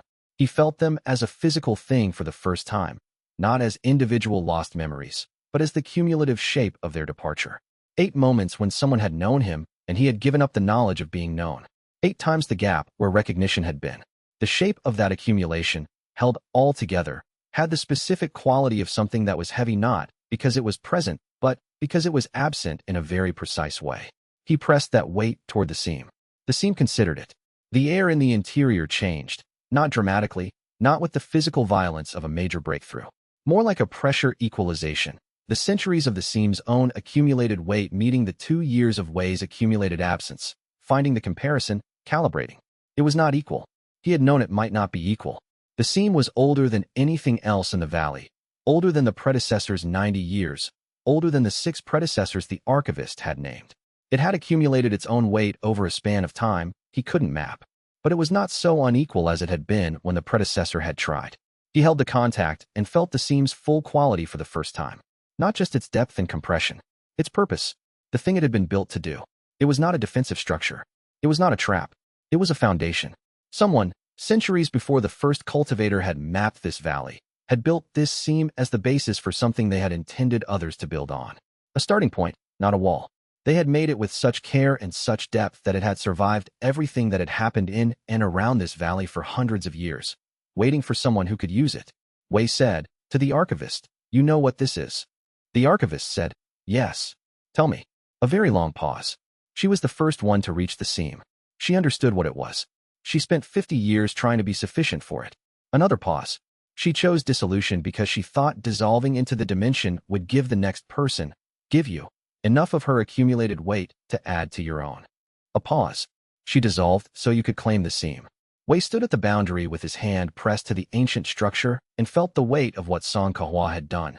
Not just dissolved because the boundary had disappeared, but chosen the dissolution deliberately, a 50-year preparation for a gift she would never see given. She had not run out of time. She had finished. The seam's weight met his weight and the predecessor's dissolved weight, and the calibration shifted. He said, "Now." He claimed it. Chapter 90. What the claiming felt like from outside was, apparently, nothing. Old Crow reported later that he had been watching the valley entrance from his cottage window at dawn and had not seen any physical change in the valley's appearance. No distortion, no spiritual pressure visible from outside, no audible event. What it felt like from inside was everything at once. The seam opened to him, not collapsing, not yielding, but recognizing. The way a door opens to someone with the right key, not reluctantly, but simply as a function of what it was built to do. Wei felt the seam's full structure enter his understanding. A compressed spatial foundation beneath the valley, running along the northern boundary, ancient and patient and purpose-built for exactly this moment. He also felt Song Kahua, not the archivist. The archivist was the echo, the spatial impression, what had remained after 50 years and a dissolution. What he felt in the claiming was older and more present. The specific spatial weight that she had deliberately left in the seam when she dissolved, the part of herself she had put into the foundation so that the claiming would have more weight to meet. 90 years of that gift, held in the seam, and now released into the claiming as it completed. He had 8 absences. She had contributed 50 years of accumulated cost to the seam's weight. Together, the claiming had enough. The eternal cartographer tier arrived not as a breakthrough, but as a settling, the last piece of a long structure finding its place.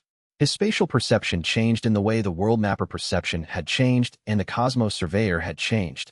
Not more of what he could already do, but something fundamentally different added to everything else. He could now reach any location he had claimed and rewrite its spatial address. Not change its physical location, not move the valley. Change where it was findable. The valley would still be here, in this geographical space, accessible to anyone who walked to it. But in the spatial dimension, in the network of addresses by which spatial cultivators found and tracked locations, he could make it unreachable. Not hidden, beyond hidden. Spatially unaddressable. A location that existed but that had no coordinate in the spatial map that any cultivation method could find. He stood at the northern boundary with the seam fully claimed and felt the full extent of what he now was and what the dimension now was, and felt Song Kawa's gift dissolving into the structure the way something held for a long time finally released. The cost arrived, a memory of being recognized, gone. The 9th and the largest. He did not know what the memory had been. He knew it had been significant because the absence was the largest he had felt. He thought, "Thank you." He said it aloud in the empty interior. Not to the archivist, to Song Kahua, who was not quite there to hear it, but whose weight was still settling through the newly claimed structure. The archivist said, "She knew." Wei walked back through the dimension to the pavilion and sat in the morning light for a long time. Outside, the wildflowers were fully open and the spring air was moving through the valley and the seam.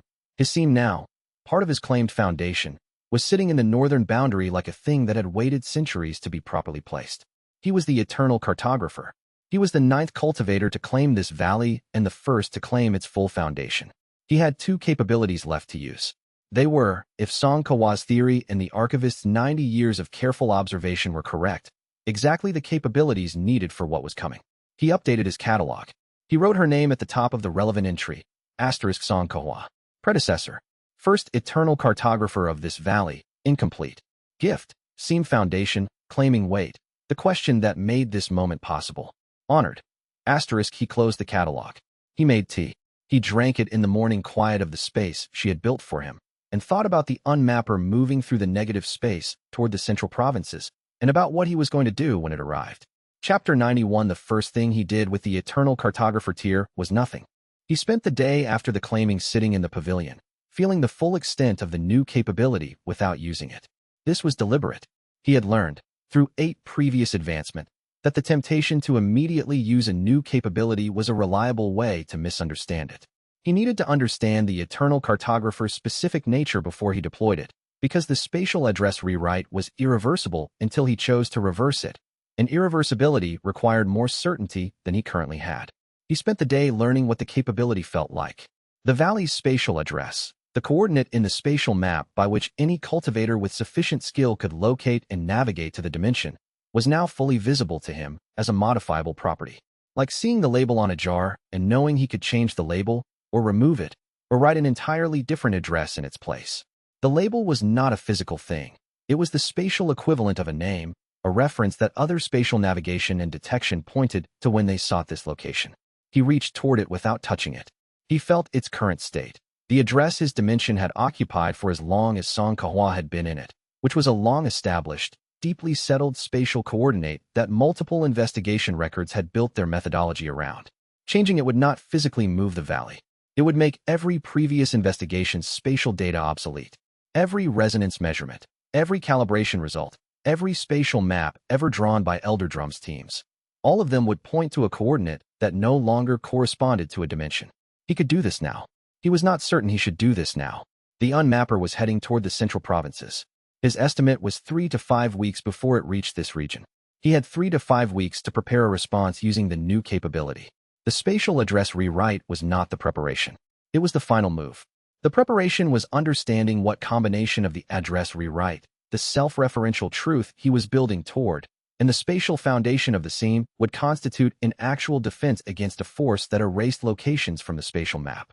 He spent the day with the predecessor's notes, working through the final section. xianxia had been building toward something. Her final 20 pages were not speculation. They were the beginning of a plan that she had not been able to complete. He read her incomplete plan and understood what she had been trying to do, and spent the evening extending it to the point where it might work. He made tea at midnight and sat in the quiet and thought, "This is what she left me this space for." Chapter 92. Chun Rui's message arrived through Old Crow's network on the 8th day after the claiming. It was longer than previous messages. Chun wrote the way he spoke, economically, without surplus, but with the specific density of someone who understood that the words he chose were the only thing between his experience and the reader's understanding of it. He had received both of Wei's warnings. The first one, about the spatial node migration, had reached the field command post 2 days after deployment and had been passed to the sect's spatial cultivation advisor, who had verified it through their own observation and adjusted the operational plan accordingly. This had, Chen wrote without emphasis, probably saved the mission. The node had migrated before the primary assault force arrived at the original coordinates, and a force that had been briefed on migration contingency had adapted in minutes, while a force expecting a static target would have spent hours in confusion. The second warning, about the unmapper, had reached Chun on the day the unmapper arrived at the front. He described what had happened with the precision of someone who had witnessed something he was still processing. The unmapper had approached the contested node from the northern negative space. It had made contact with the node's outer layers. And then, in what the surviving spatial specialists were describing as an unprecedented event, the node had reacted. Not defensively, more like a resolution. A spatial concentration that had been contested for decades, with dozens of cultivators all asserting competing claims, had felt the unmapper's attempt to unmap it and had done something that no one had expected. It had claimed itself. The node had consolidated its own spatial address in the moment of attempted erasure, making it too internally consistent to unmap efficiently. The unmapper had withdrawn. Not defeated, it had taken some of the node's outer layers. But the contested node was still there, changed in character from a site of competition to something more settled, and the territorial dispute between the Eastern Territories and the Central Sects had resolved itself by default. Neither side could control a node that had become its own spatial truth. He closed with a line that Wei read 3 times. Asterisk, I don't know if the node consolidation was natural or if someone arranged it. If someone arranged it, and that someone is you, I want to know how. If it was natural, I want to know why you were worried about it. Either way, I owe you an explanation. I'll be back in 3 weeks. Asterisk Wei wrote in his catalog. Asterisk the node claimed itself under unmapper pressure. Unexpected. Consistent with spatial truth behavior under existential threat. Filing as evidence for the self-referential defensive capability. Asterisk he added. Asterisk Chun is safe. He's coming home. Asterisk he sat with that for a while. Chapter 93. 3 weeks before Chin's estimated return, the unmapper entered Wei's region. He felt it the morning it crossed the range boundary. Not in the valley yet, not close, but within his extended realm cartographer perception, which reached perhaps 100 miles in the negative space when conditions were clear. The unmapper was in the mountains to the northeast, moving southwest through the negative spatial layer. He began observing it with everything available to him. What the Cosmos Surveyor tier let him see, in the unmapper's spatial history read through the negative space, was a pattern. The unmapper had been moving through this continent for a long time. Centuries, the archivist had implied. Its path through the negative space left faint impressions, the way a frequently traveled road left impressions in the earth. Wei read those impressions through his Cosmos Surveyor perception and found that the unmapper's movement was not random and had never been random. It moved towards spatial truths with the reliability of water moving toward the lowest point. It had been doing this for as long as Wei could read its history. The Eastern Front's contested node had been a detour, a large spatial event that had pulled it off course temporarily.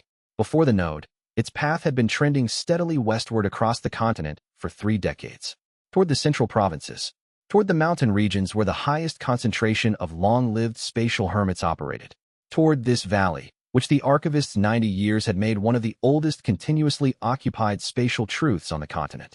Wei spent 2 days observing the unmapper's movement pattern before it changed.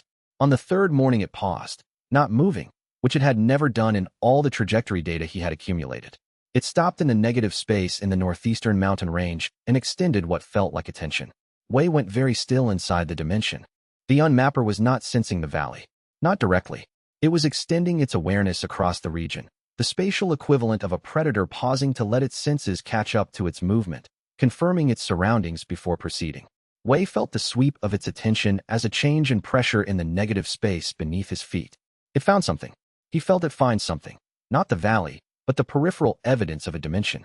The faint resonance that should have been fully masked by his editing but which, apparently, was visible to something that was not limited to the physical spatial layer. The unmapper could see through layers. His resonance masking had worked against physical layer instruments. It had not been built for something that operated in the negative space itself. He needed to use the eternal cartographer capability now, not later. Now, before the unmapper locked onto the valley's spatial address and began moving toward it. He reached for the address and rewrote it. The change was invisible from outside, immediate, and complete. The valley's spatial coordinate in the mapped world shifted to a location 300 miles east of its actual position, an empty mountainside with no significant spatial features. Every existing spatial map, every resonance calibration result, every directional navigation pointing to the valley's previous address was now pointing at nothing. The unmapper's attention drifted past where the valley had been and found a peripheral resonance pointing to an empty mountain range to the east. Wei sat in the pavilion with his heart loud in his chest and felt the unmapper's attention continue its sweep, past the valley, past the peripheral evidence, and settle on the eastern phantom address he had created. It began moving east. He had approximately 1 week before it found the empty mountainside and understood it had been redirected. Chapter 90. For the same afternoon, Elder Drum's investigation coordinator sent a formal report to Elder Drum's personal courier. Wei read it through the listening formation's spatial impression within 4 hours of it being written. The report named him, not Wei Changfeng, the merchant persona that name belonged to. But the specific description was precise enough to be operationally equivalent to naming him. A male cultivator, approximately 30 to 40 years of age, present in the Yanmei district for 20 to 24 months, using a merchant identity with extensive knowledge of the provincial administrative system, observed regularly on the Valley Road and in several high-information locations in the district, connected through indirect means to both the Amber Mirror sect's local investigator and the recent anonymous spatial phenomenon report filed through the Academy's warning system. The coordinator had been careful and thorough.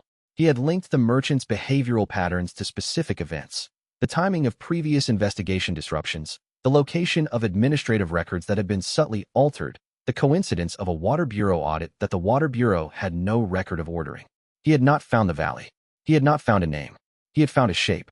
The report recommended physical surveillance on the merchant persona, active identification through documentation, and parallel investigation of the spatial phenomenon report's origins to identify the information source. Wei read this and made his decisions in approximately 30 seconds. The unmapper was heading east toward the phantom address. He had approximately 1 week. The investigation coordinator's report would reach Elder Drum in 2 days. Elder Drum would respond within another 2. Investigation surveillance on the merchant persona would begin within 4 to 6 days. He needed the merchant persona to either be completely clean by then or to not exist in a form that led anywhere significant. He burned the merchant identity. Not literally. Operationally. Over the next 12 hours, he spent the money in the merchant's accounts through normal commercial transactions that would leave no unusual trace, returned the merchant guild registration to a dormant status that suggested the merchant had moved on to a different trading route, and removed the listening formations that the merchant persona had been the nominal operator of. He left 2 pieces of evidence that the merchant had departed the district 3 weeks ago, a notation in the inn's departure log that he had arranged in advance, and a message in the local merchant network that the northern trading route was becoming uneconomical. The merchant was gone. The problem with this: Old Crow's cottage was still 30 yards from the valley entrance. The valley entrance was still where it was, and the investigation coordinator had Old Crow on his list, not as a primary subject, but as a long-term local resident who had been observed in conversation with the merchant. Wei went to Old Crow that evening and told him what was coming. Old Crow listened. He said, "Do you want me to leave?" Wei said, "No. I want you to do what you've always done. Know nothing useful about anyone in particular." He paused. "They're going to ask about the merchant. The merchant left 3 weeks ago.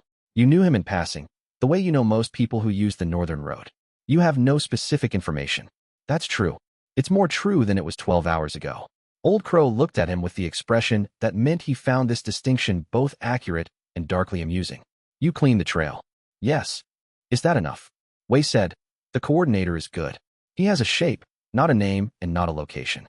Without the merchant identity active, the shape has no one to attach to." He paused. "If he's very good, he'll notice the departure timing feels convenient. But convenient departures don't give him anything he can bring to Elder Drum as actionable." Old Crow poured tea. He poured a second cup and set it across the table from himself. Wei sat down and drank the second cup, which was Old Crow's way of saying there was nothing more to prepare for tonight. They drank their tea in the kitchen while the spring evening settled outside. Chapter 95. The Unmapper found the empty mountain range 4 days later. Wei felt it arrive at the phantom address, felt the Unmapper's attention reach the location and find the peripheral resonance pointing there, and find, at the pointed to location, nothing. It went still in the negative space. He had expected this. He had hoped for a day or 2 more, but 4 days was within his range of expectation. What mattered was what the Unmapper did next: return to the general region and continue its spatial sweep, or follow the address back to its source. He waited. For 6 hours the Unmapper was still in the negative space at the empty mountain range. He felt its attention working, not moving physically, but sweeping spatially, running its awareness back along the path from the phantom address to where the address had originated. He could feel the sweep arrive at the area of the valley, find no matching address, and sweep again. The address rewrite had been complete. There was nothing to find. The Unmapper remained still for another 2 hours. Then it turned, and it began moving toward where the peripheral resonance had originated, address-free, following the quality of the resonance itself rather than a spatial coordinate. Wei sat in the pavilion and thought, it knows. Not who he was. Not specifically what was here. But it knew that something had redirected it. The quality of the phantom address, the specific kind of freshness that came from a recently rewritten spatial coordinate, was apparently distinctive to something that had been unmapping spatial truths for centuries. It had recognized the intervention, and it was coming to find what had intervened. He was out of misdirection options. He had burned the merchant identity. He had rewritten the valley's address.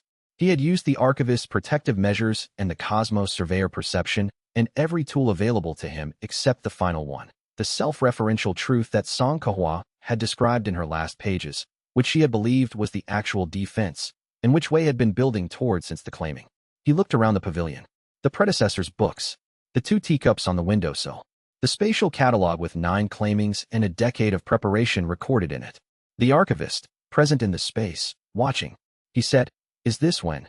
The archivist said, "Yes." He went to the valley entrance and opened it and stepped outside. The spring evening was warm, the wildflowers visible in the low light. He walked to Old Crow's cottage and knocked. Old Crow opened the door. He looked at Wei's expression and said, "Tonight?"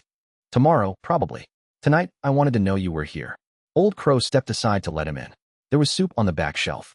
There was the second cup already on the table.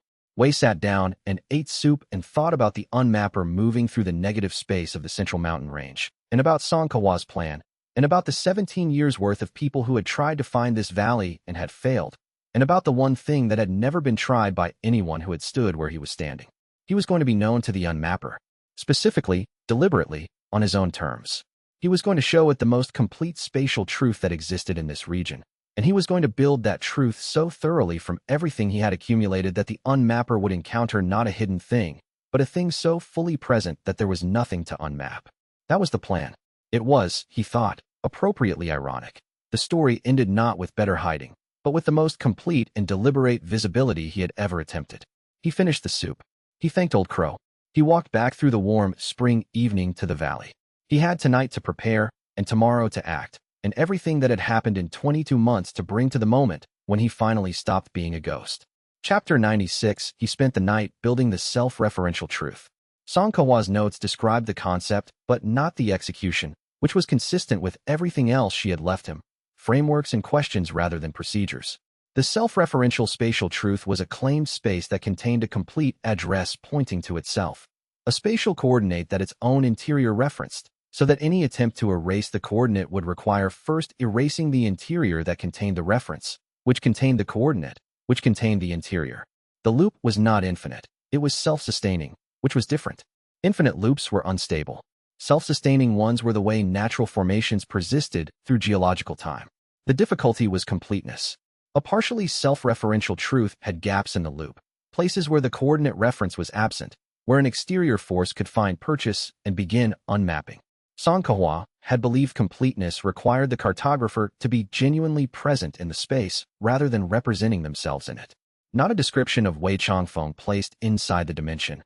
Wei Changfeng himself, all of himself, the full accumulation of what he was, embedded as a living reference within the spatial address. He was not sure he understood fully what this meant. He was going to attempt it anyway, because the alternative was waiting for the unmapper to arrive and finding out what happened when it met a dimension that had a Cosmos Surveyor spatial catalog, but no self-referential defense.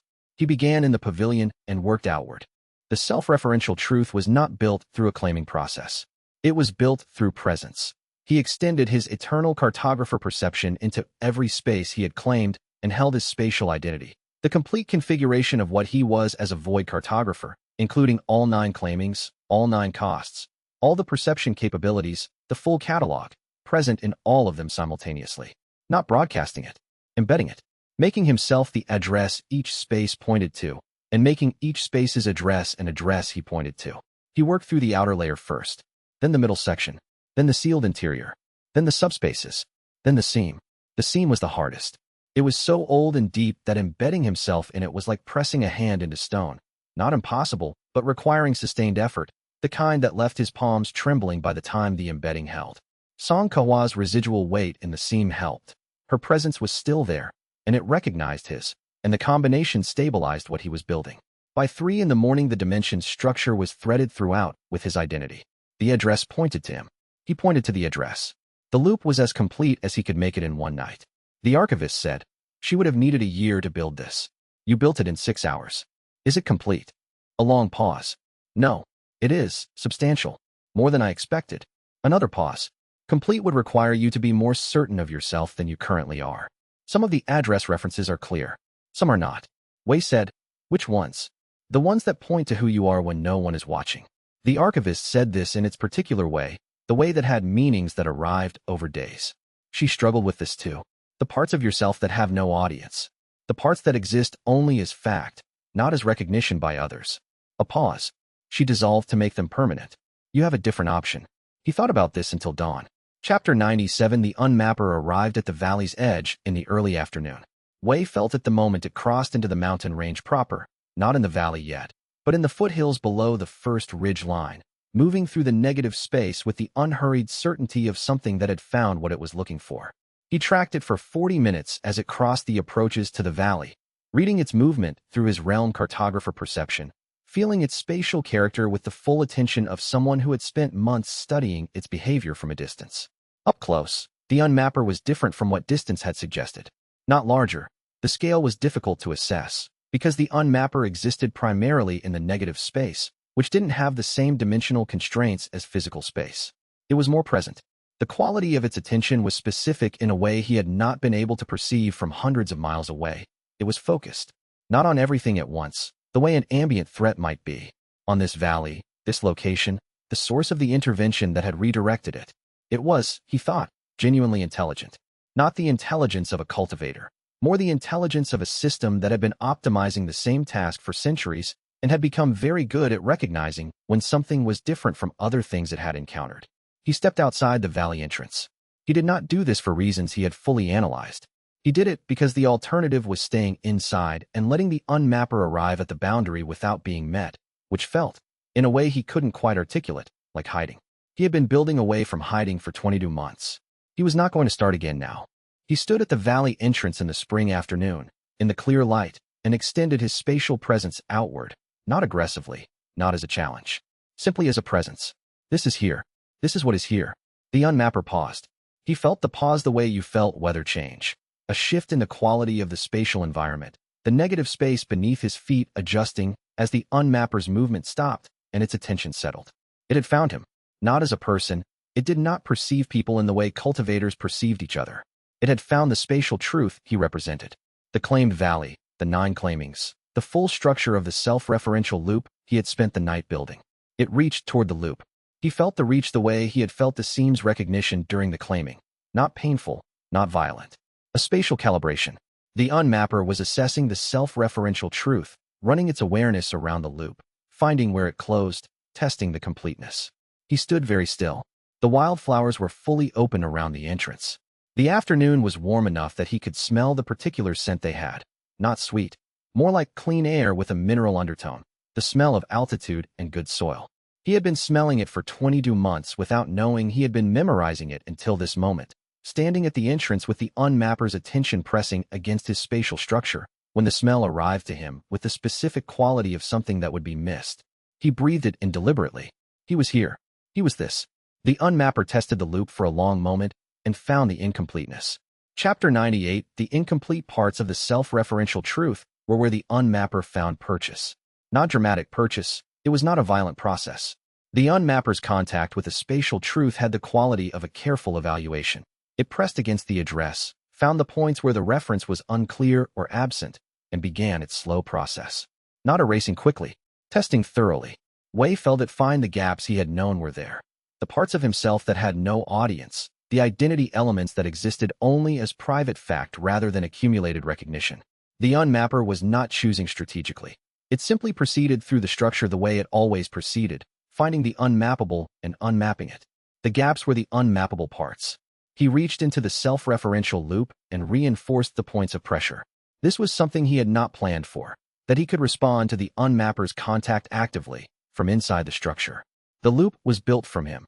It was him, in the spatial sense, and his awareness of where the pressure was arriving let him direct his own presence toward those points. Not sealing the gaps with a technique, filling them with presence, being more specifically himself in the places where himself was unclear. The unmapper's progress slowed, not stopped. It continued, slower, finding the next available gap, pressing. But with each gap he reinforced, the loop became more complete, and a more complete loop was harder to work through. The unmapper was proceeding through spatial truth more resilient than anything it had encountered in its previous path across the continent. Wei stood at the valley entrance in the spring afternoon, in the smell of the wildflowers, with his hands loose at his sides and the unmapper's attention pressing into the spatial structure of everything he had built. And he did the only thing available to him. He was more completely present. The parts of himself that existed without audience. The mornings in the pavilion reading things no one would know he had read. The specific quality of attention he brought to listening formations. The particular way he felt the valley when he extended his perception into it at night, when nothing was happening. The way he thought about Songkahua when he sat at her desk. The way he thought about Shun Yuelan's route through the outer layer when she harvested herbs. The way he had felt when Chun Ruwei said you're the only person whose opinion I'd actually change a plan over, and then the way he felt the absence of that memory after he had paid the cost. All of it, present. He held all of it in the loop. The unmapper reached a boundary in the spatial structure it had not previously encountered, a section of the loop so complete and so specific that there was no gap to find, no unmappable surface, nothing but present and continuous self-reference. It stopped. The pressure in the spatial environment changed quality. Not the pressure of active unmapping, the pressure of evaluation. The unmapper was assessing what it had found, cataloging it in whatever way it cataloged things, understanding that this spatial truth had a quality it had not encountered before. Wei breathed. He did not move. He did not act. He was simply there, completely, in the spring afternoon, and the unmapper was there too, and for a long moment nothing was changing. Chapter 99, The Unmapper withdrew. Not far, not permanently. It moved back out of the approach to the valley, back into the northern foothills, back into the negative space where it had come from. It did not leave the region. It was still within Wei's realm cartographer perception range, stationary in the negative space of the mountains to the northeast, not moving. Wei waited at the valley entrance for another hour before going back inside. He sat in the pavilion for a long time without moving. The spring afternoon had turned into spring evening while he was at the entrance. The dimension's internal light was at its soft, early evening quality, the wildflowers catching it without reflection, the pavilion warm from the day's accumulated heat. The archivist said, "It withdrew." Yes. Not permanently. No. He knew this. He had felt the unmapper's evaluation quality before it withdrew, not the quality of defeat, but of assessment. It had found something it needed to recalibrate for. It had withdrawn to recalibrate. It found the complete section of the loop. It's trying to understand what that means for its approach. You have time. Yes. He thought about how much time. Not weeks. The unmapper had found the valley now. It had a location even without a spatial address, because it had been here physically.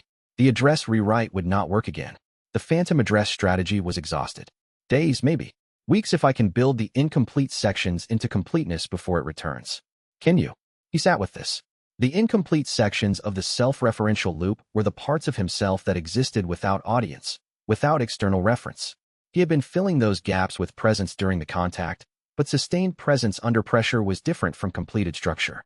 He needed to make the private identity elements as specific and present in the loop as the publicly witnessed ones. He needed to know himself in his own terms rather than in terms of how others saw him. He said, "I've been this person for 22 months. For most of those months, I've been defining myself by what other people knew or didn't know about me." He paused. The parts of the loop that are incomplete are the parts that exist only in my own observation. I've spent 22 months making sure nobody saw me clearly. The result is that I'm not sure I see myself clearly. The archivist was quiet for a moment. Then, yes. This was, Wei thought, probably the most succinct and complete confirmation the archivist had ever given him. He thought about Arc 6. Identity Arc. He had known it was coming. It was in Song Kawa's framework, in the structure of what the self-referential truth required, in the question he had been approaching from multiple directions for months without quite arriving at the center. The question, who was he, actually, when no one was recognizing him? He did not have the answer tonight. He had the question, cleanly, for the first time. That was progress. He went to bed in the pavilion in the warm spring evening and slept with the unmapper sitting in the northeastern mountains 3 hours away and the incomplete loop threaded through the valley and the catalog on the desk with 10 tiers and 22 months and a name at the top, Song Kahua, and beside it his own name, written there for the first time, Wei Changfeng. Not the merchant. Not the void cartographer. Just the name. Present. Chapter 100. Chen Ruwei returned 3 days later. He came to the valley road on a morning when the spring had settled into something more like summer's preliminary, the air warm and moving with the specific directional quality that mountain valleys had when the season was properly established. He looked well, a little thinner, with the specific thinning of someone who had been doing sustained work for weeks, but with a quality of completion about him that Wei recognized as the look of a person who had been in a difficult situation and had come through it in good order. Wei opened the valley entrance when he heard Chen's footstep rhythm on the formation network, which Wei had memorized months ago. He came out and sat at the entrance with the wildflowers on either side, the same spot where he had sat with Old Crow many times. Chen sat across from him. He looked at the valley entrance with the attention of someone who had been told something existed and was now being shown the evidence. He said, "You live in there." Wei said, "Yes. That's the dimension." "Yes." Chen looked at it for a while. He had the equanimity he'd had at the tournament, not suppressed surprise, genuine equilibrium. He had been processing the fact of Wei's situation since the first months of their acquaintance, accumulating evidence and updating his model. The model had reached its current conclusion some time ago. He was simply now receiving confirmation. He said, "The unmapper. It was here 3 days ago. It's still in the region, in the northeastern mountains. I repelled it temporarily." "Repelled how?" Wei said. "I showed it something it hadn't encountered before. A spatial truth complete enough to resist unmapping in most areas. Not all." He paused. "The parts that couldn't resist are the parts one still need to build." "What are those parts?" Wei looked at the valley entrance. "The parts of the truth that are mine rather than witnessed. The parts that exist because I know them, not because anyone else does." He said this directly, without deflection, which was something that had been getting easier. "I've spent 22 months making myself invisible to everyone, including myself, in certain respects." The unmapper found the gaps. Chen looked at him for a long moment. Then he said, "So the solution to the cosmic threat that erases spatial truths is for you to know who you actually are." Wei said, "Yes. That seems disproportionate. Most things are disproportionate to their solutions." Wei looked at the wildflowers. "The void cartography works by claiming truths no one else has mapped. I am a spatial truth no one else has mapped. The last unmapped territory is myself." Chen considered this with the patience of someone sorting through its accuracy. "And you don't know yourself well enough yet. I know myself better than I did 22 months ago. I don't know myself completely. How long? I don't know." He paused. "The unmapper will come back. Probably within weeks. I need to have done enough by then." Chen was quiet for a while. Then he said, "What can I do?" Wei thought about this. The same question Old Crow had asked. The same question Bao Lian asked without asking it. The same question that was being offered from multiple directions now by people who knew enough of the situation to understand that it needed more than one person. He said, "Tell me what you know about me." "Not the merchant." "Me." He looked at Chen. "Tell me who you think I am." Chen looked at him with the evaluating quality that he had when he was deciding whether to use precise language or approximate language and settling on precise. He said, "You are a person who has been methodically giving up the experience of being recognized, while simultaneously building a situation in which recognition is the only thing that can help you. You are the most careful person I've ever met and the most exposed, and you are the same person in both states." He paused. "You are someone who would have been very good at being known if you had let yourself." Wei sat with this. He thought about Xun Yuelon saying about time. He thought about Song Kahua writing the map becomes its own address when the cartographer is fully present in it. He thought about the unmapper in the northeastern mountains, waiting. He thought about what it had found when it reached the complete section of his self-referential loop, a quality of presence that had stopped it. That section had been built from the specific, witnessed moments of being known by people who had made the choice to know him. It had held. The incomplete sections were the unwitnessed moments. The private identity, the self that existed when no one was looking. He was going to have to look at it himself. Without deflection, without the merchant persona, without the careful management of what other people perceived. "Just look," he said to Chen. "Stay for a few days." Chen said, "Of course." They sat together in the spring morning at the valley entrance, and Wei thought about the months ahead, and about what it meant to be fully present in a place you had claimed, and about the old question, who did he want to be, arriving in a form he had not expected, not philosophical, not future tense. Practical. Required. Now, the answer had to be good enough to hold against something that erased things that didn't know what they were. He was going to find out if he was. Chapter 101. Chun asked to see the valley on the first morning. Not the entrance. He had seen the entrance, had sat outside it for 20 minutes while Wei decided what to say. He meant inside. The full interior. The space Wei had spent 22 months building and claiming and defending. Wei thought about this for a moment. He thought about all the ways he could approach it. The operational considerations, the claim permission mechanics, the question of what Chun would remember when he left.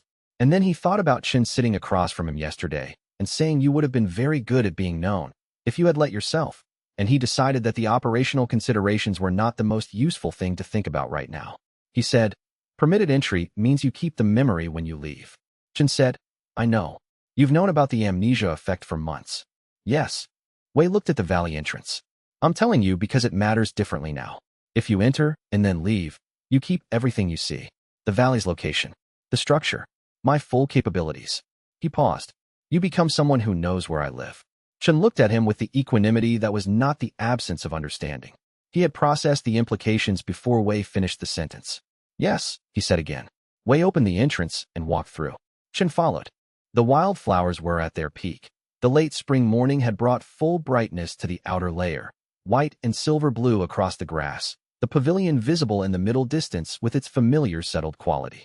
The air was the particular altitude and good soil smell that Wei had been memorizing without knowing it. Chen stopped inside the entrance and stood still. He was not overwhelmed. Wei had known Chen long enough to recognize that he did not perform strong reactions, that whatever struck him internally arrived at the surface after a delay and in measured form.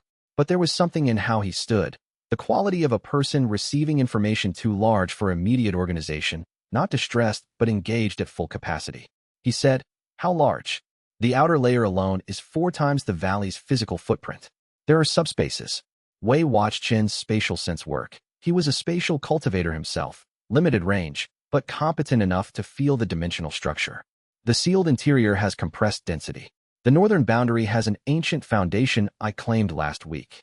Chen turned slowly. Not sightseeing, cataloging. The predecessor. Songkawa.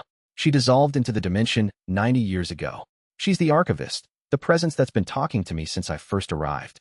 Chen processed this. You've been living with the echo of a person for 22 months. Yes. And you're only now telling me her name. Wei said, I only learned it 3 days ago. He paused. She didn't tell me. She waited until she thought I needed to know. Chen walked forward, toward the pavilion, and Wei fell into step beside him. They moved through the outer layer in the morning light, and Wei felt, with a strange sharpness, the difference between this and every previous time he had walked this path. He had walked it alone. He had walked it with the archivist present in the space, but not beside him. He had never walked it with another person who would remember having walked it. Chen said, show me all of it. Wei showed him.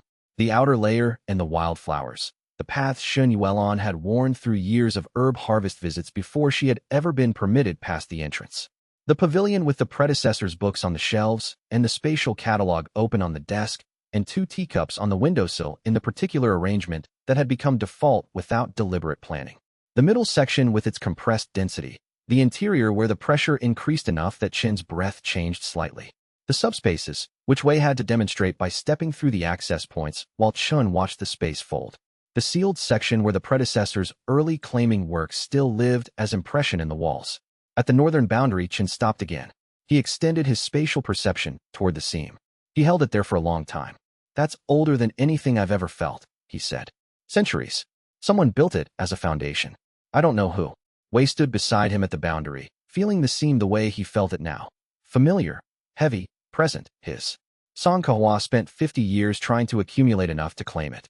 She chose dissolution because she thought her weight, dissolved into the dimension, would add to whatever came next. He paused. She was right. Chen turned to look at him.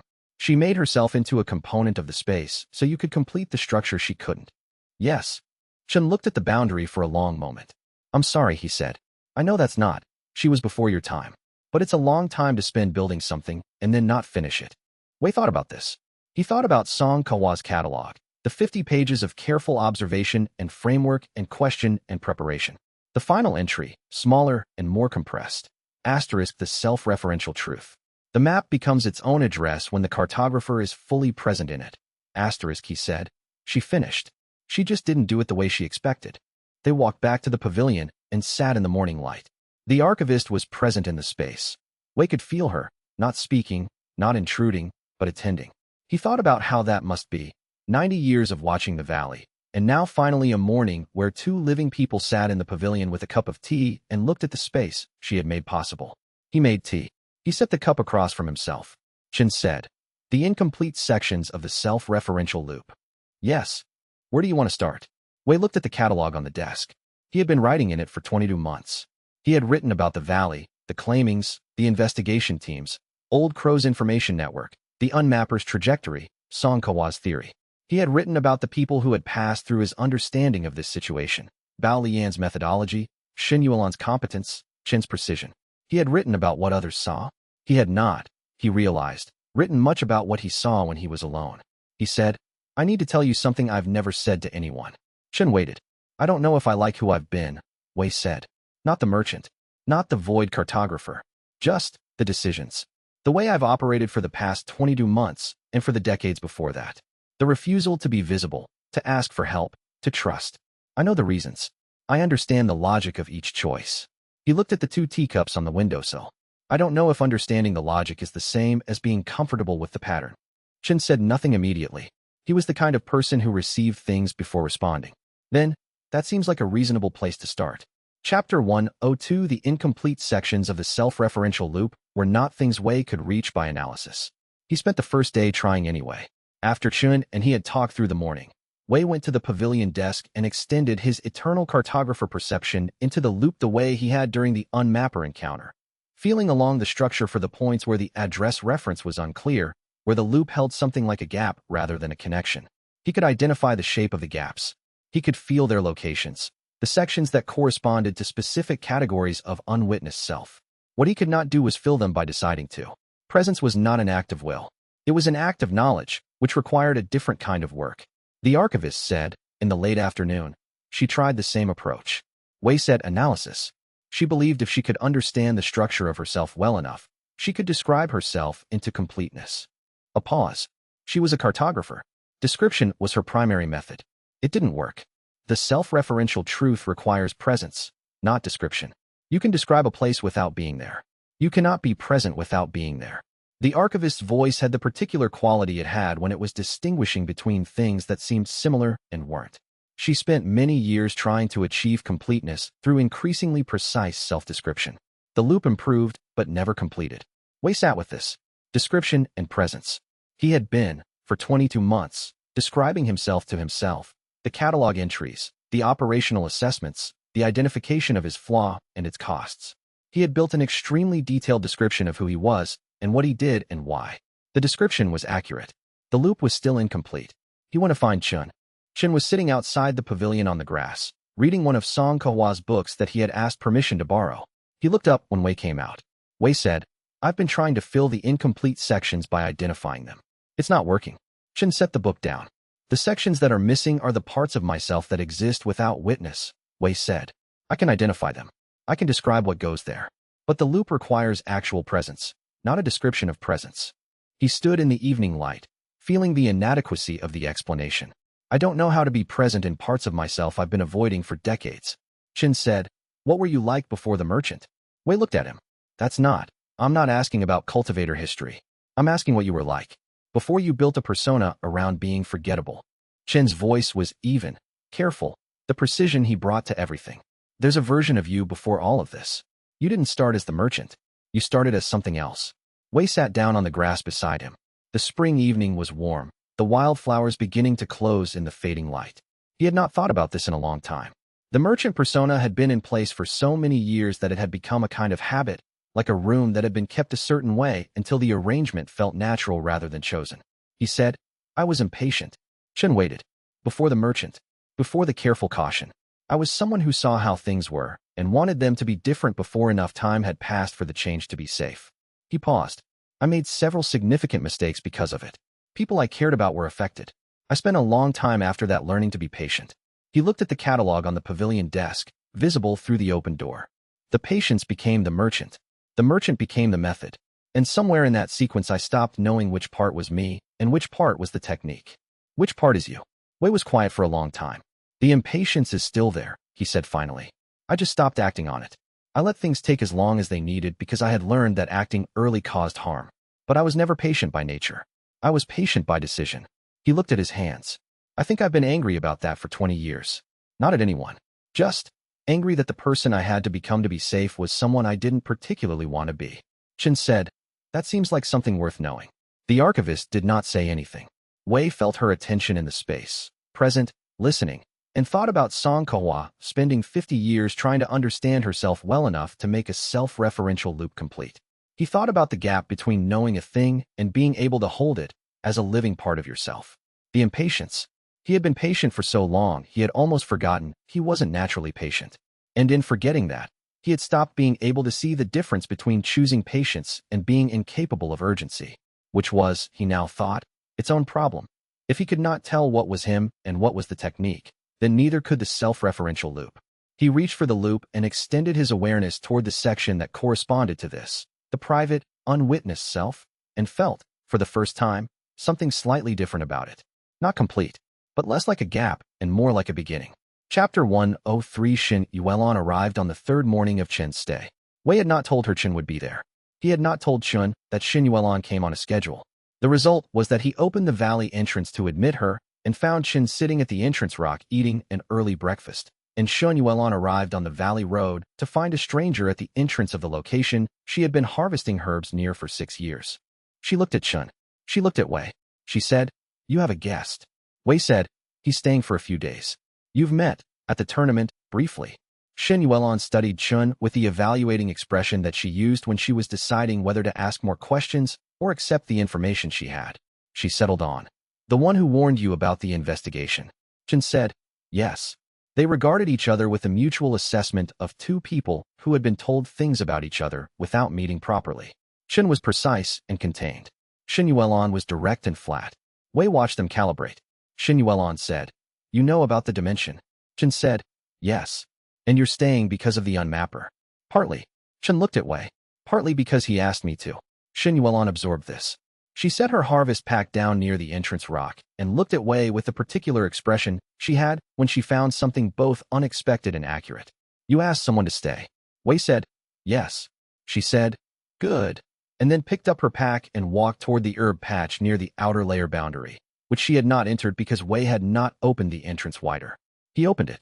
She walked through without stopping, which was also new. She had always paused at the entrance before, the way you paused at a threshold that had weight. Today she walked through like someone who had already processed the decision. Wei sat at the entrance rock with Chen. Chen said, she remembers.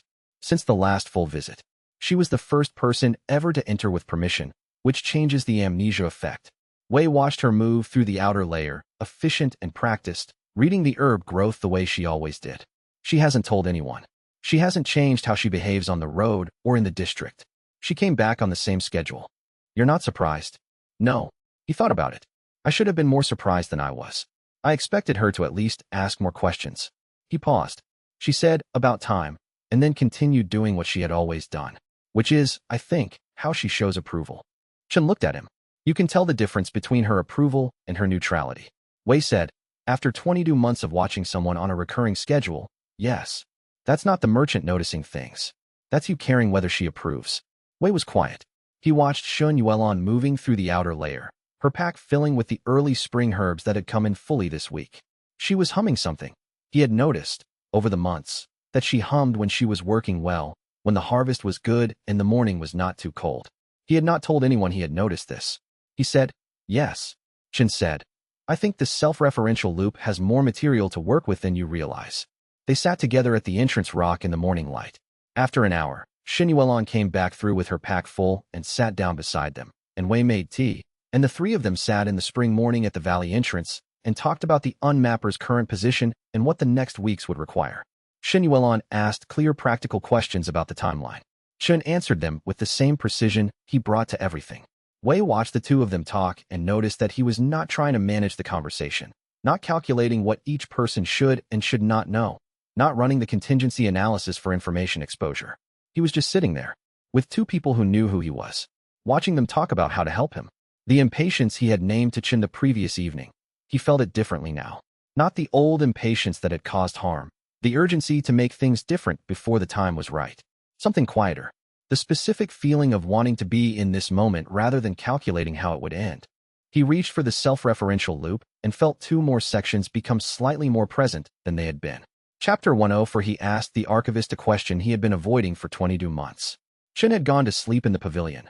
Wei had, for the first time, offered the pavilion sleeping space to a guest, which meant he himself sat in the outer layer in the late evening with the valley dark and the stars visible through the dimensional field.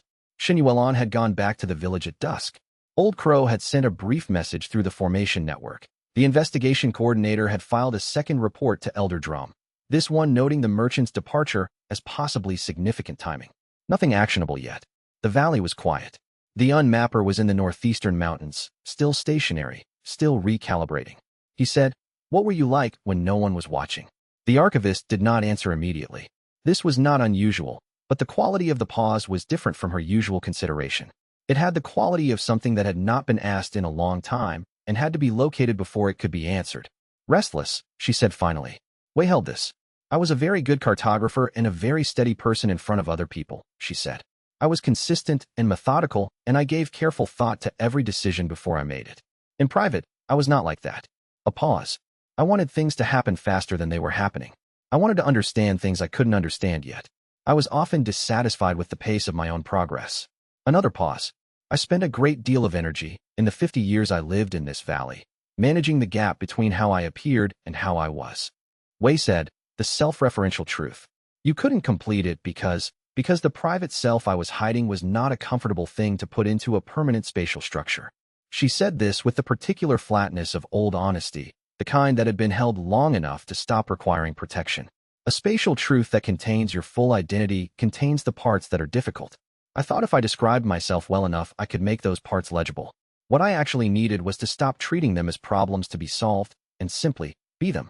In the same way I was the careful cartographer in public. You couldn't. No. The archivist's presence shifted. I was afraid that if the spatial structure held my full private self in permanent form, then I would be permanently that person. The impatient one. The restless one.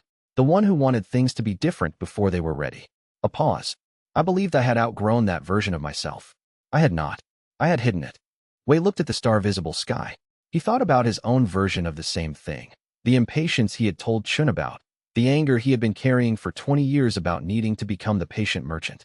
He had operated as though he believed, that the patient, careful version of himself was the real one, and the earlier impatient version was a mistake to be corrected. But the impatience was still there. He had not outgrown it. He had hidden it. He said, "Did you understand this before you dissolved?" "Yes." A very long pause. The dissolution was not an act of giving up. It was an act of acceptance. I could not complete the self-referential truth because I could not be completely myself within it. So I chose to become a different kind of presence, one that had no more hiding to do. The dimension holds all of me now, including the parts one was ashamed of. Another pause. I am, here, the impatient, restless cartographer who never quite matched her own standards. I am that fully, and the dimension is richer for it. Wei sat in the evening dark for a long time. He thought about what it would mean to build a self-referential loop that contained not only the public version of himself, the careful void cartographer, the 22-month builder of defenses, but also the person who had spent 20 years angry about his own patience. The person who was not, actually, patient by nature. The person who cared whether Xin Yuan approved. The person who had been grateful enough for Chun Rui's "You're the only person whose opinion I'd actually change a plan over that losing the memory of it had cost him something he still felt the shape of." The self he had been trying to present in the loop was already the curated version. He needed to put in the uncurated one. He reached for the loop and began, carefully, to add the parts he had been leaving out. Chapter 105 Progress was not linear, and it was not fast.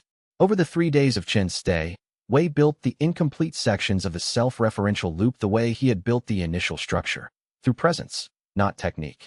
The difference was that the initial structure had required him to be present in the spaces he had claimed.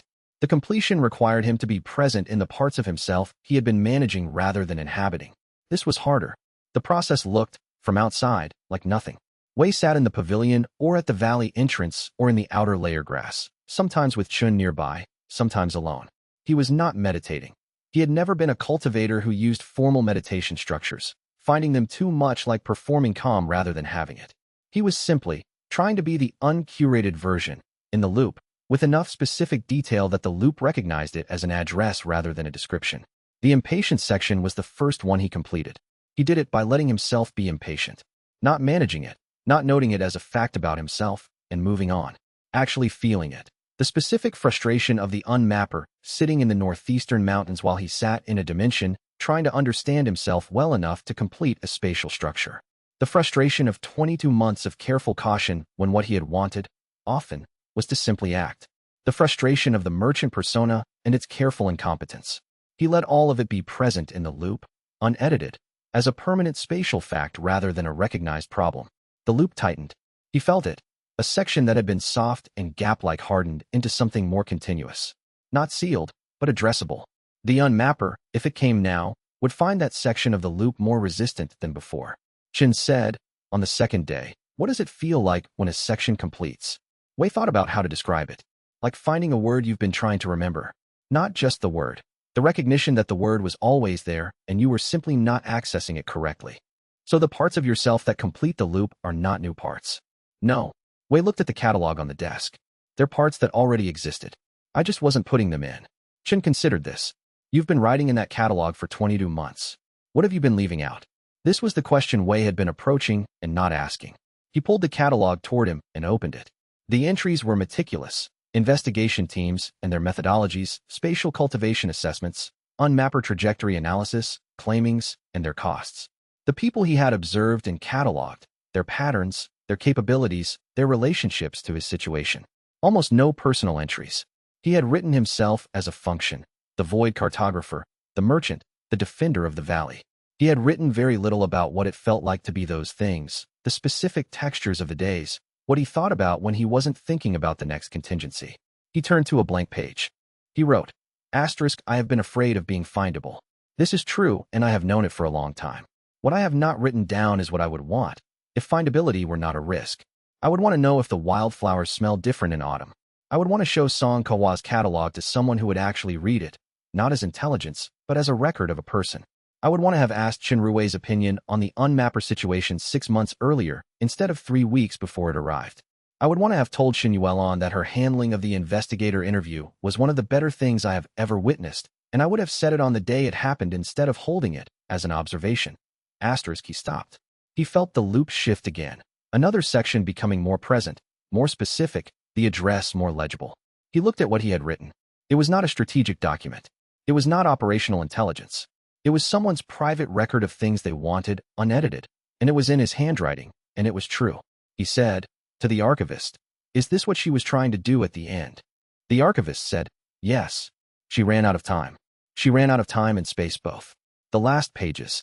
A pause. She was beginning to understand what the loop required. She had just started writing the real entries.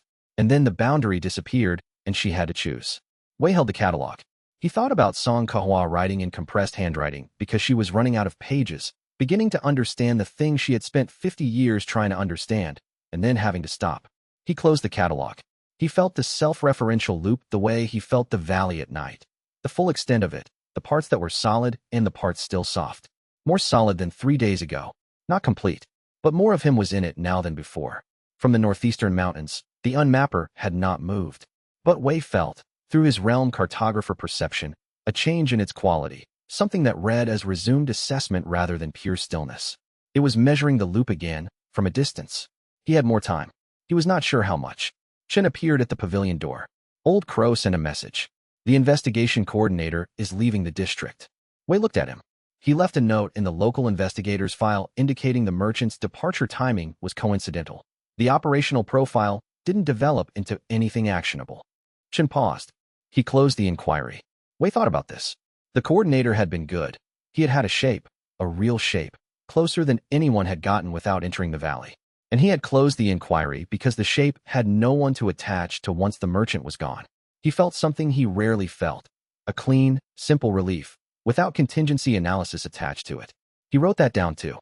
Chapter 106. Chen left on the 5th morning.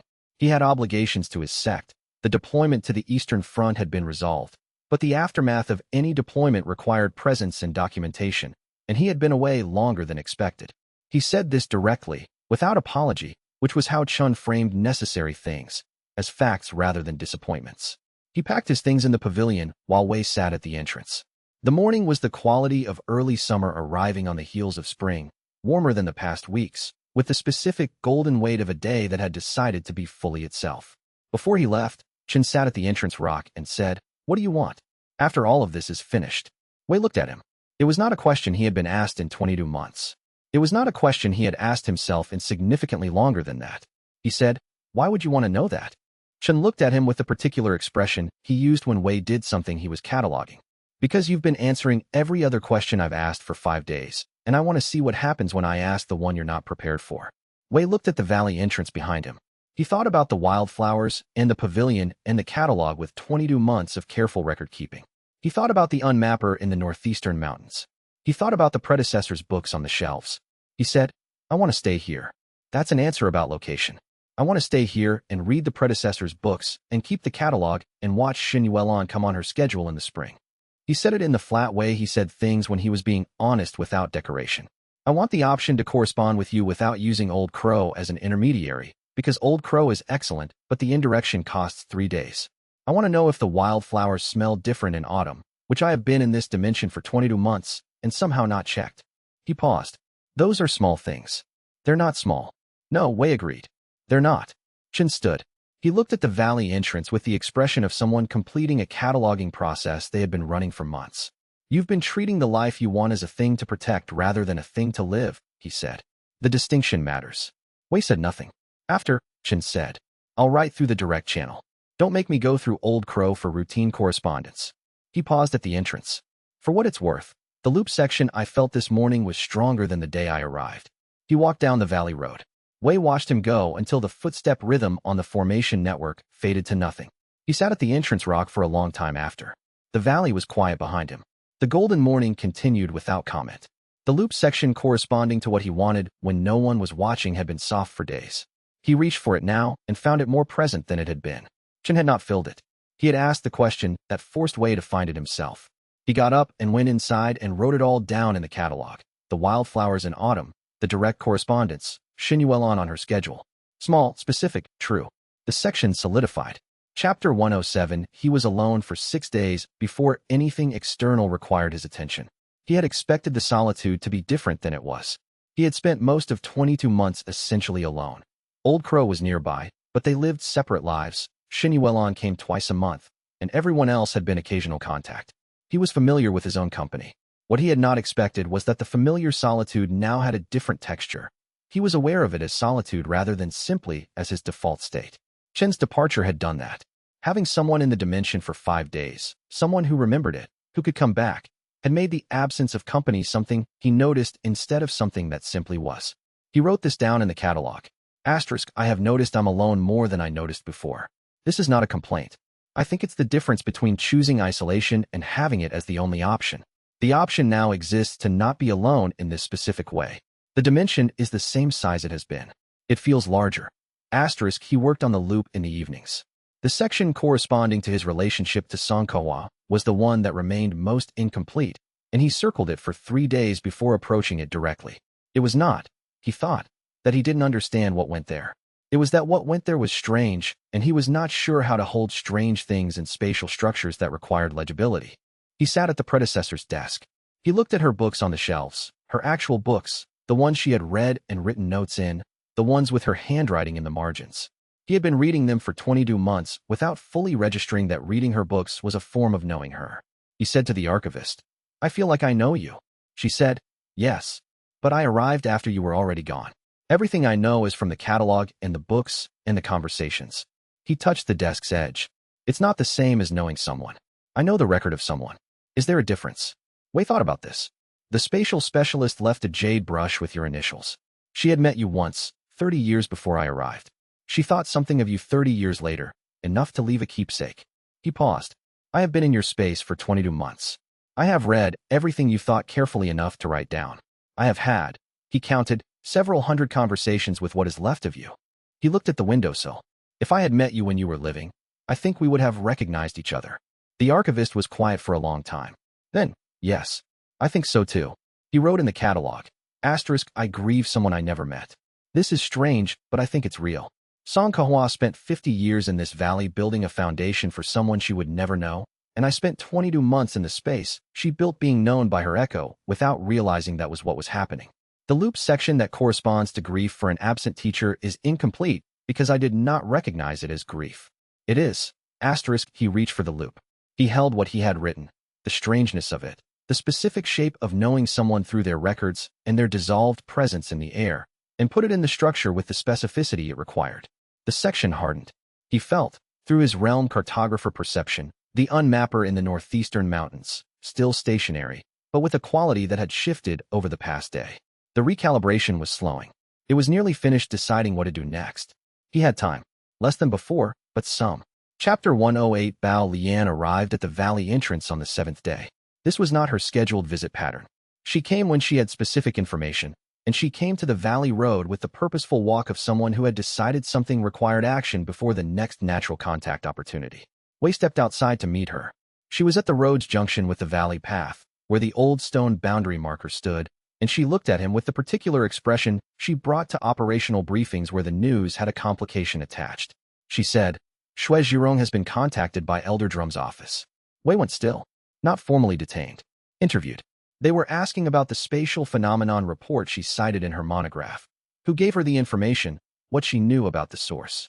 Bao Lian's voice was even, the evenness of someone reporting rather than reacting. She didn't tell them anything useful. She cited academic source protection, and they didn't push hard enough to break it. She paused. But she's under observation now. The connection between her monograph and my sect's anomalous phenomena report has been flagged. Wei turned this over. Shui Zhirong was not a liability. She was discreet, and she had no direct information that led to the valley. But her observation meant that Bao Lian's involvement in the academic warning system was now visible to anyone who followed the trail carefully. And Bao Lian was the Amber Mirror sect's researcher with documented interest in the valley region. The chain was not obvious, but it existed. He said, Does Shui Zhirong know what she's protecting? She knows she's protecting a source. She doesn't know it's you. Bao Lian looked at the valley entrance. I told her a reliable spatial cultivator who wanted anonymity had provided the data. That's accurate. It's accurate, and it's enough for someone thorough to build from. If they can connect reliable spatial cultivator to this region to a person who was observed here for 2 years. Yes. She said it without softening. The investigation coordinator left the district. His formal file closed the merchant inquiry. But Elder Drum now has a different thread. The academic warning was specific enough to be unusual, and Shui Jiron's monograph references both the warning and anomalous phenomena near the mountain range that Elder Drum's office has surveyed for years. She paused. The thread is not over. It's changed shape. Wei looked at the valley road, the stone marker, the familiar tree line. He thought about the shape of this problem. The investigation had found a ghost and lost it. The academic chain was a different path to the same location, and it was made of real people who were now visible. He said, "What do you want to do about it?" Bao Lian looked at him. The question was an honest one. He was asking what she thought, not presenting her with his plan. He had been doing more of that lately. She seemed to notice. "I want to preempt it," she said. "If Elder Drum's office follows the academic chain far enough to approach me, I want a response ready. Something that closes the inquiry from the institutional side rather than waiting for them to find a real thread." She pulled out her notebook. "I've been drafting it. It would require you to review it. It involves characterizing the information source in a way that makes the trail terminate at the Amber Mirror Sect's standard regional anomaly monitoring practice." Wei said, "That's a story you'd be committed to if Elder Drum's investigator asked specific questions." "Yes. You're comfortable with that." She looked at him with the evaluating expression she used when she was deciding what level of directness was warranted. "I've been building documentation against Elder Drum's investigator reassignment pattern for 2 years. I have 7 copies in 4 different institutional archives. If Elder Drum's office decides to apply institutional pressure on me, I have institutional tools ready." She paused. "I'm not asking your permission. I'm telling you what I'm planning because it involves using your situation as partial context, and you should know." This was, Wei thought, Bao Lian doing exactly what she had always done, pursuing her own methodical agenda, using the tools she had built, and informing him as a professional courtesy rather than a request for approval. He had, at various points, conflated her helpfulness with dependence on his direction. She had never been dependent on his direction. She had been parallel to it. He said, "Show me the draft." She handed him the notebook. He read it in the evening light. It was clean and precise and technically accurate, while being strategically incomplete, the kind of documentation that a thorough investigator would accept, because it answered their specific questions without leaving space to ask the questions that would lead somewhere more dangerous. He said, "Change the date on the regional monitoring reference. The current one creates a gap that someone patient would notice." She took the notebook back and changed it without comment. They stood at the valley entrance until the light began to fail, talking through contingencies. She left before dark, walking back down the valley road with the purposeful step she had arrived with. Wei stood at the entrance and watched her go and thought, "She came to tell me her plan, not ask for mine."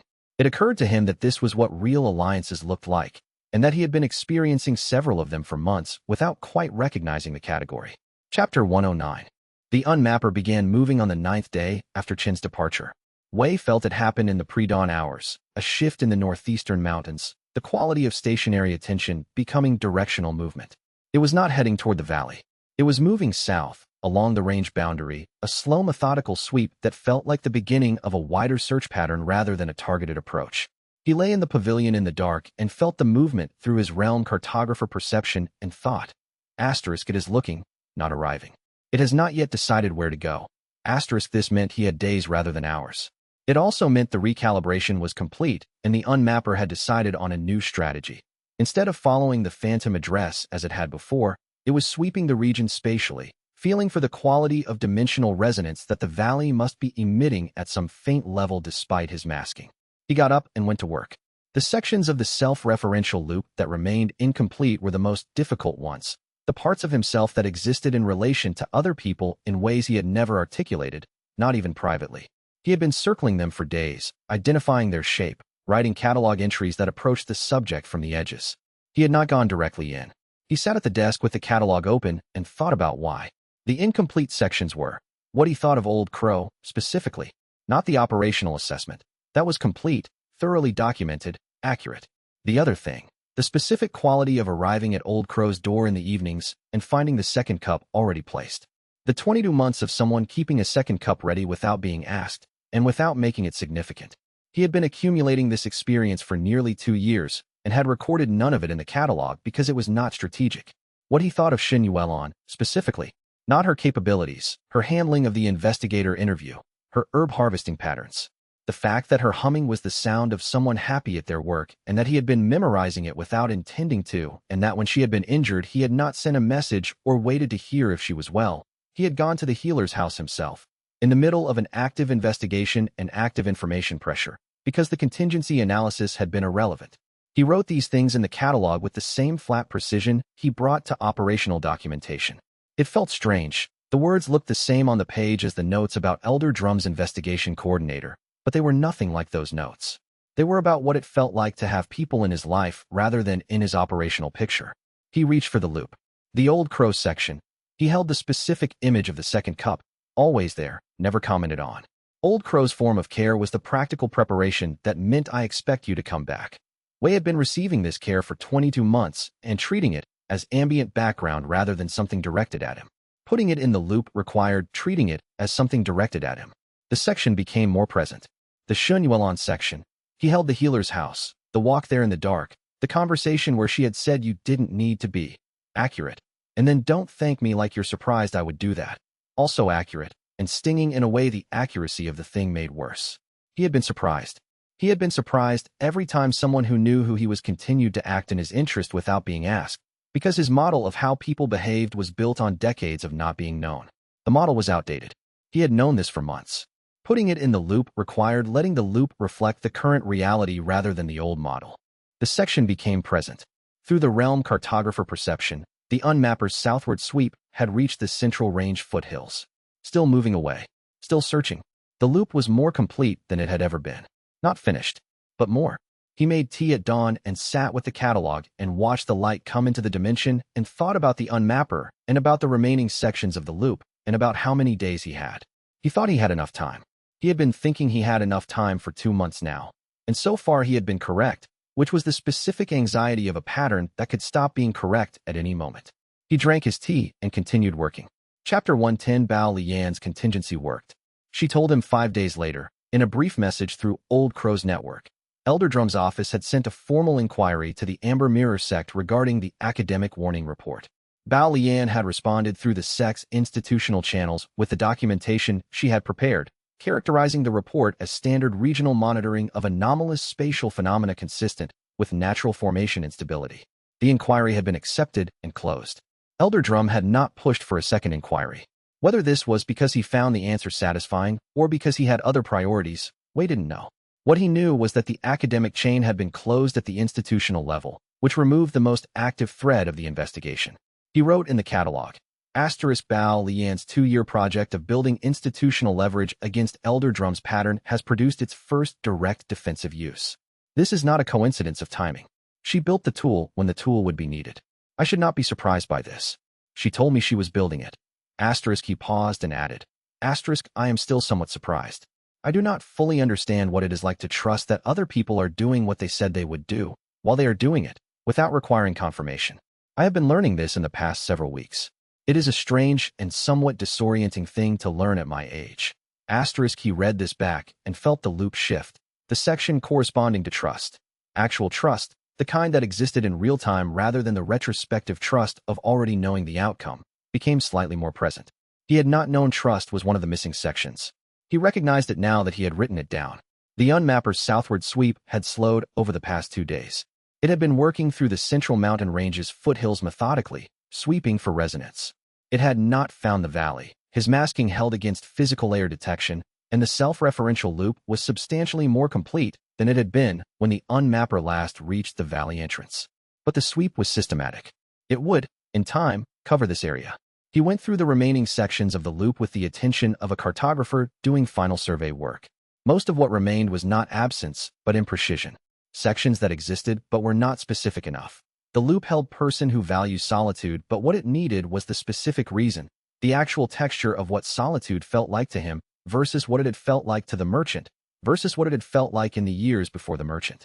He worked through these with the catalog open, writing entries until the descriptions were precise enough that the loop could hold them as addresses. The section corresponding to why he had claimed this valley in the first place had been imprecise for months. He had claimed it because the spatial truth was there, and he was a void cartographer, and claiming spatial truths was what void cartographers did. This was accurate, but not sufficient. He sat with it. He had been 24 years old when he had walked into the valley for the first time. He had been coming down from the northern ranges after a claiming that had cost him. The memory of being recognized by a teacher who had since died, and he had not known at the time that the cost of claiming would always be recognition, had not understood the mechanism yet, had just felt the absence open in him like a room with the furniture removed. He had walked into the valley and felt the space and recognized it as a thing that had never been known by anyone else. Unclaimed, private, not hidden, just uncharted. He had thought, this is what I want to be. He had not thought about that in 22 years. He wrote it in the catalog. Asterisk, I claimed the valley because it was unknown and I wanted to be unknown. The valley was, at 24, my aspiration in spatial form. I built my life in it because it was what I had decided to become, unmapped, unfindable, mine alone. Asterisk, he paused. Asterisk, I no longer want to be unmapped. I want to be known. Specifically, by the people who have chosen to know me, in the dimension that is mine, on my terms rather than on the terms of every institutional apparatus that has spent decades looking for me. These are not contradictory. Being unknown to everyone is not the same as being known by someone. Asterisk, the archivist said. That's the last one. Wei looked up. The last section that needed clarity. That distinction, between invisible to all and known by few. A pause. She never reached it. She never resolved the contradiction she felt between the valley's privacy and her own loneliness. She thought they required each other. She was wrong. Wei reached for the loop. He felt the final section harden. Not seal. Not yet. The completion would require the full encounter, the real pressure of the unmapper against the complete structure rather than his own internal work. But it was present. All of it was present. The loop held him, the full current version of him without the merchant, and without the old model of how people behaved, and without the managed distance he had maintained for 22 months from his own desire to be in the space he was in. Through the realm cartographer perception, the unmapper's southward sweep reached a pause point. It stopped moving. He felt its attention reorient. Not south, west, toward the valley. He breathed out slowly in the evening light of the dimension that was his. He reached for the spatial catalog. He wrote one more entry. Ready. He closed the catalog and waited for what was coming. Chapter 1:11 The unmapper reached the valley's outer approaches on the following morning. Not the valley entrance, the general region, the foothills and slope country below the valley road. Moving through the negative space with the particular movement quality that Wei had learned to read over weeks of distant observation. It was not the same movement as the first approach. The first approach had been the movement of something confident in its path, following a spatial address Wei had given it. This movement was different, methodical, sweeping, the movement of something that had decided to cover the ground rather than target a specific location. It would reach the valley road within a few hours. Wei spent the morning in the pavilion. He was not preparing, he had done the preparation. He was, instead, trying to understand his own state.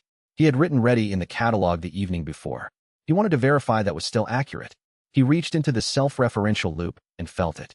It was more complete than any previous self-assessment had found it. The sections that had been soft or gapped were substantially more present than they had been before Chen's visit, before the catalog work, before the conversations with the archivist about Song Kehua's struggle with the same problem. He held the full extent of it. His spatial identity present in every claimed space, the address pointing to him pointing back, the loop threading through everything he had built and everything he was. The archivist said, the unmapper is going to find it different this time. I know. Are you going to step outside again? He considered this. The first encounter, he had stepped outside because staying inside felt like hiding. He had been building away from hiding for 22 months. The same logic applied now, perhaps more strongly. He said, yes. He went to the valley entrance and stood in the early summer morning. The wildflowers were past their peak. Some had finished and left seed heads, new growth coming in at the edges. The air was warmer than it had been in spring, the valley road running down through the trees with the quality of a path that had been walked on many mornings and would be walked on more. He extended his spatial presence outward. Not aggressively, not as a challenge. The same as before. This is here, this is what is here, the unmapper felt it. He felt the unmapper feel it. The shift in the negative space as its attention reoriented from the general sweep to the specific point. He had expected this. What he had not expected was the quality of the attention when it arrived. Not the assessment of the first encounter, cautious and methodical. Something more focused. The attention of something that had already encountered this spatial truth and found it unusual and had come back specifically to understand why. It began moving toward the valley entrance directly, not following an address. Following a memory of the spatial quality that had stopped it before. Wei stood at the entrance and waited. Chapter 112. The Unmapper arrived at the valley entrance in the early afternoon. Wei had remained outside, sitting at the entrance rock, for the 4 hours of the Unmapper's approach. Not meditating, not preparing, sitting in the summer morning and watching the valley road and listening to the dimension behind him through the archivist's spatial impressions that arrived as a kind of peripheral awareness. Old Crow had come out of his cottage when the Unmapper was still 2 hours away. He had looked at Wei sitting at the entrance rock. He had gone back inside without saying anything and had not come out again. This was Old Crow understanding the situation correctly and making the appropriate decision for it. Wei had appreciated it. When the Unmapper arrived, the quality of the air changed the way it had before, the negative space beneath his feet adjusting as the present settled. But this time there was a different element. The first encounter, the Unmapper had approached as a new situation requiring assessment. This time it approached as a known thing requiring understanding. It reached for the self-referential loop. Wei felt the reach with the full attention of someone who had spent 2 weeks building toward this moment. The Unmapper's awareness pressed against the loop's surface and found what the surface was now, complete in all the places it had been incomplete before. The private identity sections, the relationship sections, the distinction between hiding from all and known by few. All of it present, all of it held in the spatial structure with the same precision and presence as the publicly witnessed sections. The Unmapper pressed harder, not destructively, evaluatively. It was testing the completeness the way it had tested incompleteness the first time. Working through the surface, finding where it gave, finding where it didn't. It didn't give. Wei sat at the entrance rock with his hands in his lap and breathed the summer air and felt the Unmapper's full attention on the loop he had spent 2 weeks completing. The loop held it. Every section it pressed against was present and specific and self-referential in the closed, self-sustaining way that Song Kahua had theorized was possible and had not been able to achieve. He felt the Unmapper find the perimeter of the first complete section it had encountered, the section that had stopped it during the first encounter, which had been built from the witnessed moments of being known by specific people. That section had been the most complete part of the original structure. It had held before. Around that core of witnessed recognition completeness, the new sections were now also complete. The unwitnessed self, the private catalog entries, the things he had wanted and not said, and the grief for a person he had never met, and the impatience he had been hiding for 20 years.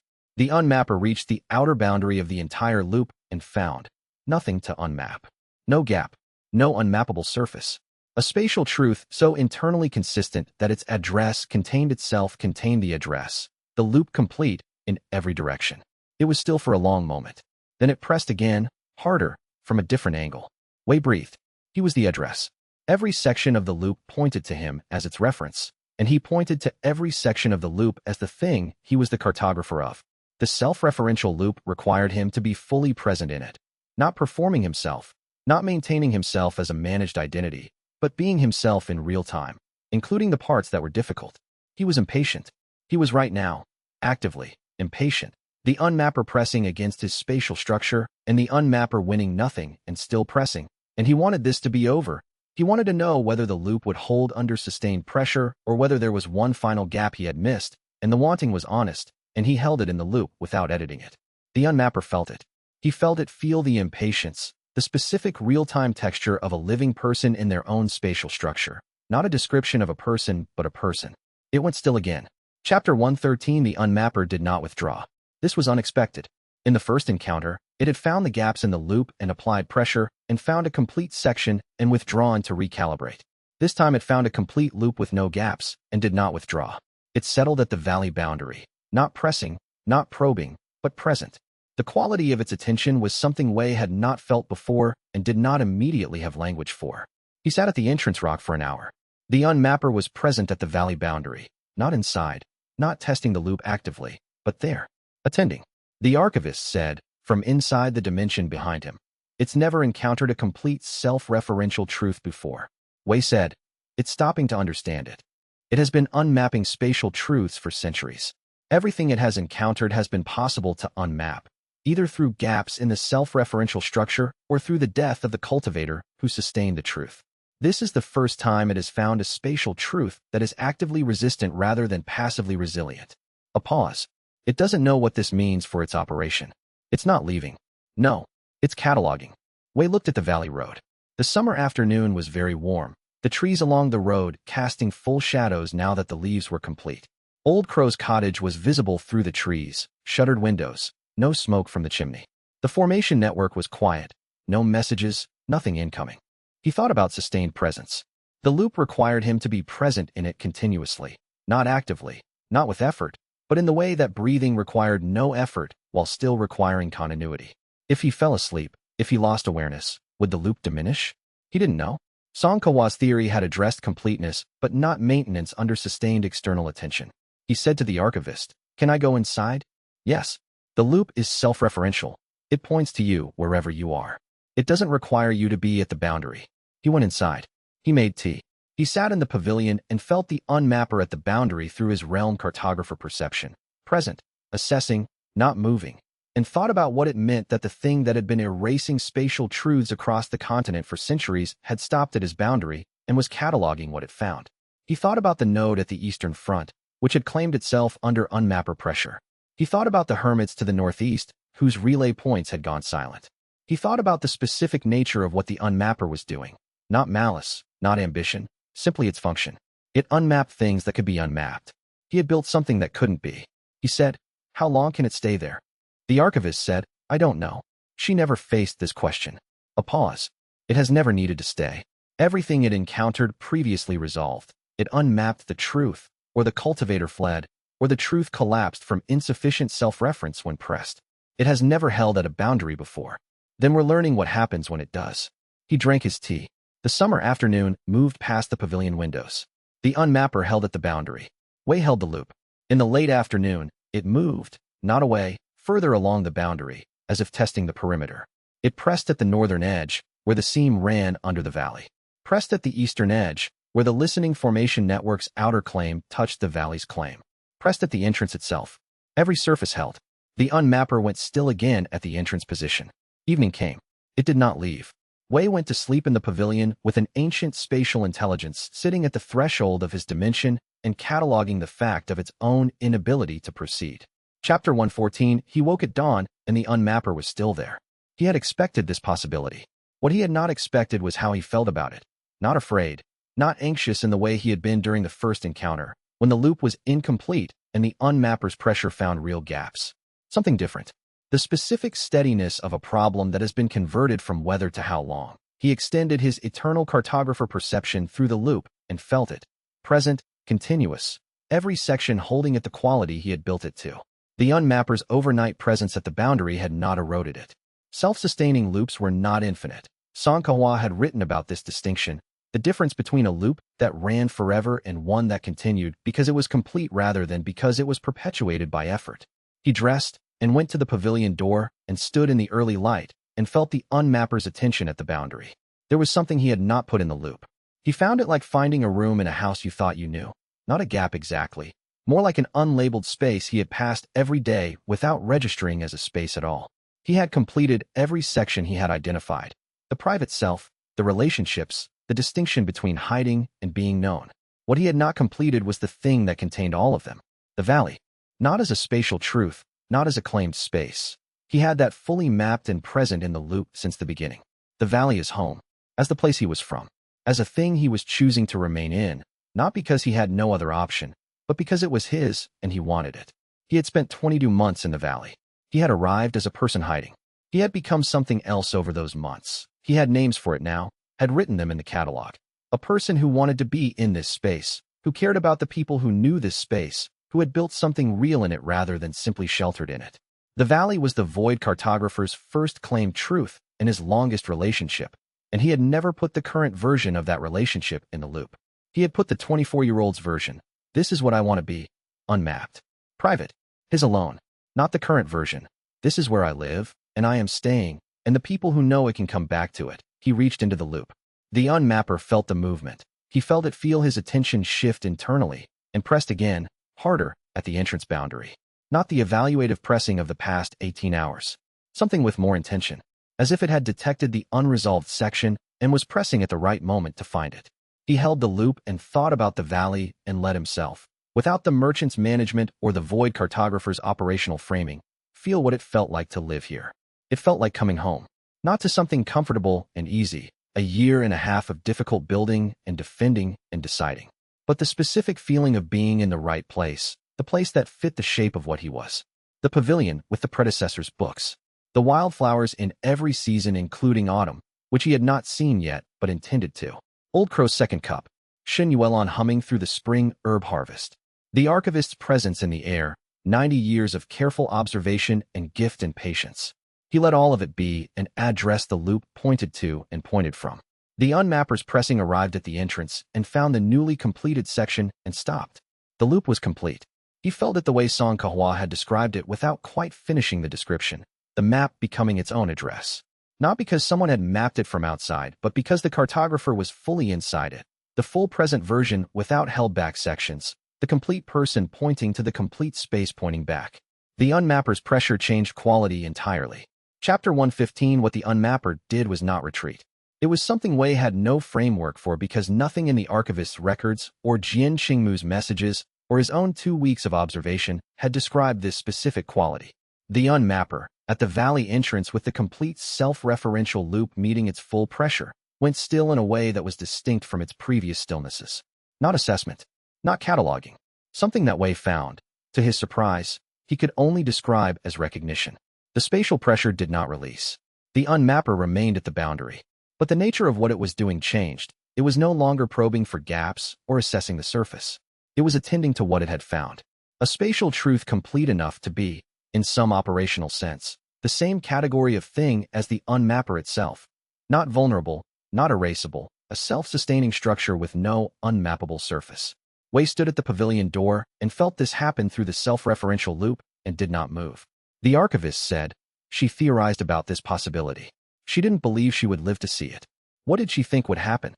She believed the unmapper's purpose was the erasure of spatial truths that were incomplete, truths that claimed more than they were, not truths that were exactly what they claimed.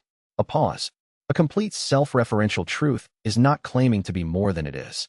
It's claiming to be precisely what it is, which is, apparently, a different situation. It can't erase something that's fully and only itself. That is her theory. A very long pause. I think she was right. The unmapper held at the boundary for another hour. During that hour, Wei did not act. He held the loop, stayed present in the space, let the summer morning continue around him. The valley was fully itself. He was fully himself in it. These were the same fact expressed in 2 registers. At mid-morning, the unmapper's spatial presence began to shift. Not the directional movement of departure, something subtler. It was releasing its focus on the valley entrance. Not all at once. Gradually, the quality of its attention became less specific and more ambient, the way a person's gaze diffused when they had finished looking at something and were processing what they had seen. Then it moved. South, along the mountain range boundary, away from the valley road. Not the methodical sweep of its earlier search pattern. The movement of something that had finished with this location and was continuing elsewhere. Wei tracked it for 2 hours to confirm the direction held. It did. By midday the unmapper was 15 miles south and moving away at consistent pace. He went inside the valley and sat in the pavilion and was, for the first time in months, completely still. The archivist said, she would have been pleased. Wei said, yes. He thought about what had happened and what it meant. The unmapper had found a complete self-referential truth and had been unable to unmap it and had recognized this and had left. Not defeated, not destroyed, moved on. Whatever function drove it toward incomplete spatial truths had found the valley not incomplete and had no further reason to remain. This was not the end of the story. He knew this. The unmapper was still in the region, still moving through the continent, still operating. The other hermits, the ones Jian Qingmu had reported silent, the others he had no information about, were not protected by Wei's specific solution. And his solution was specific. It worked because he had built it, over 22 months, in this particular valley, through this particular process. It was not a technique that could be transmitted or replicated in a letter, but the valley was safe. The dimension was safe. The people who knew it were safe. He updated the catalog. He wrote the entry about the complete self-referential loop and the unmapper's recognition and departure in the plain documentary style he had used for 22 months of operational records. Then he added, below the operational record, a separate entry that he had started writing in a different way over the past 2 weeks. Asterisk, this is a dimension that was built by a person who gave up recognitions she had accumulated over 50 years so that someone who came later might have enough to finish the work. I finished it. I am the person who came later. I live here. Asterisk, he read this back. It was short and accurate and held in its sentences the full weight of everything that had happened. He made tea. Old Crow knocked at the valley entrance 30 minutes later. Wei went out and opened it. Old Crow looked at him with the expression that asked a question without asking it. Wei said, "It left." Old Crow said, "Good." He held up a covered pot. "There's soup." They sat at the entrance rock in the summer noon, and Old Crow poured the soup, and Wei drank it warm with the taste of mountain herbs and long summer mornings. And the valley was behind him, and the road was ahead, and the unmapper was 15 miles south, and still moving away. And this was, at least for now, what safe felt like. He had not known before what it felt like. He thought he would be able to recognize it again. Chapter 116. The first morning after was the strangest morning in 22 months. Wei woke at the hour he had been waking for months. The hour when his realm cartographer perception had been reaching northeast to check the unmapper's position, and found nothing to check. He extended his perception anyway.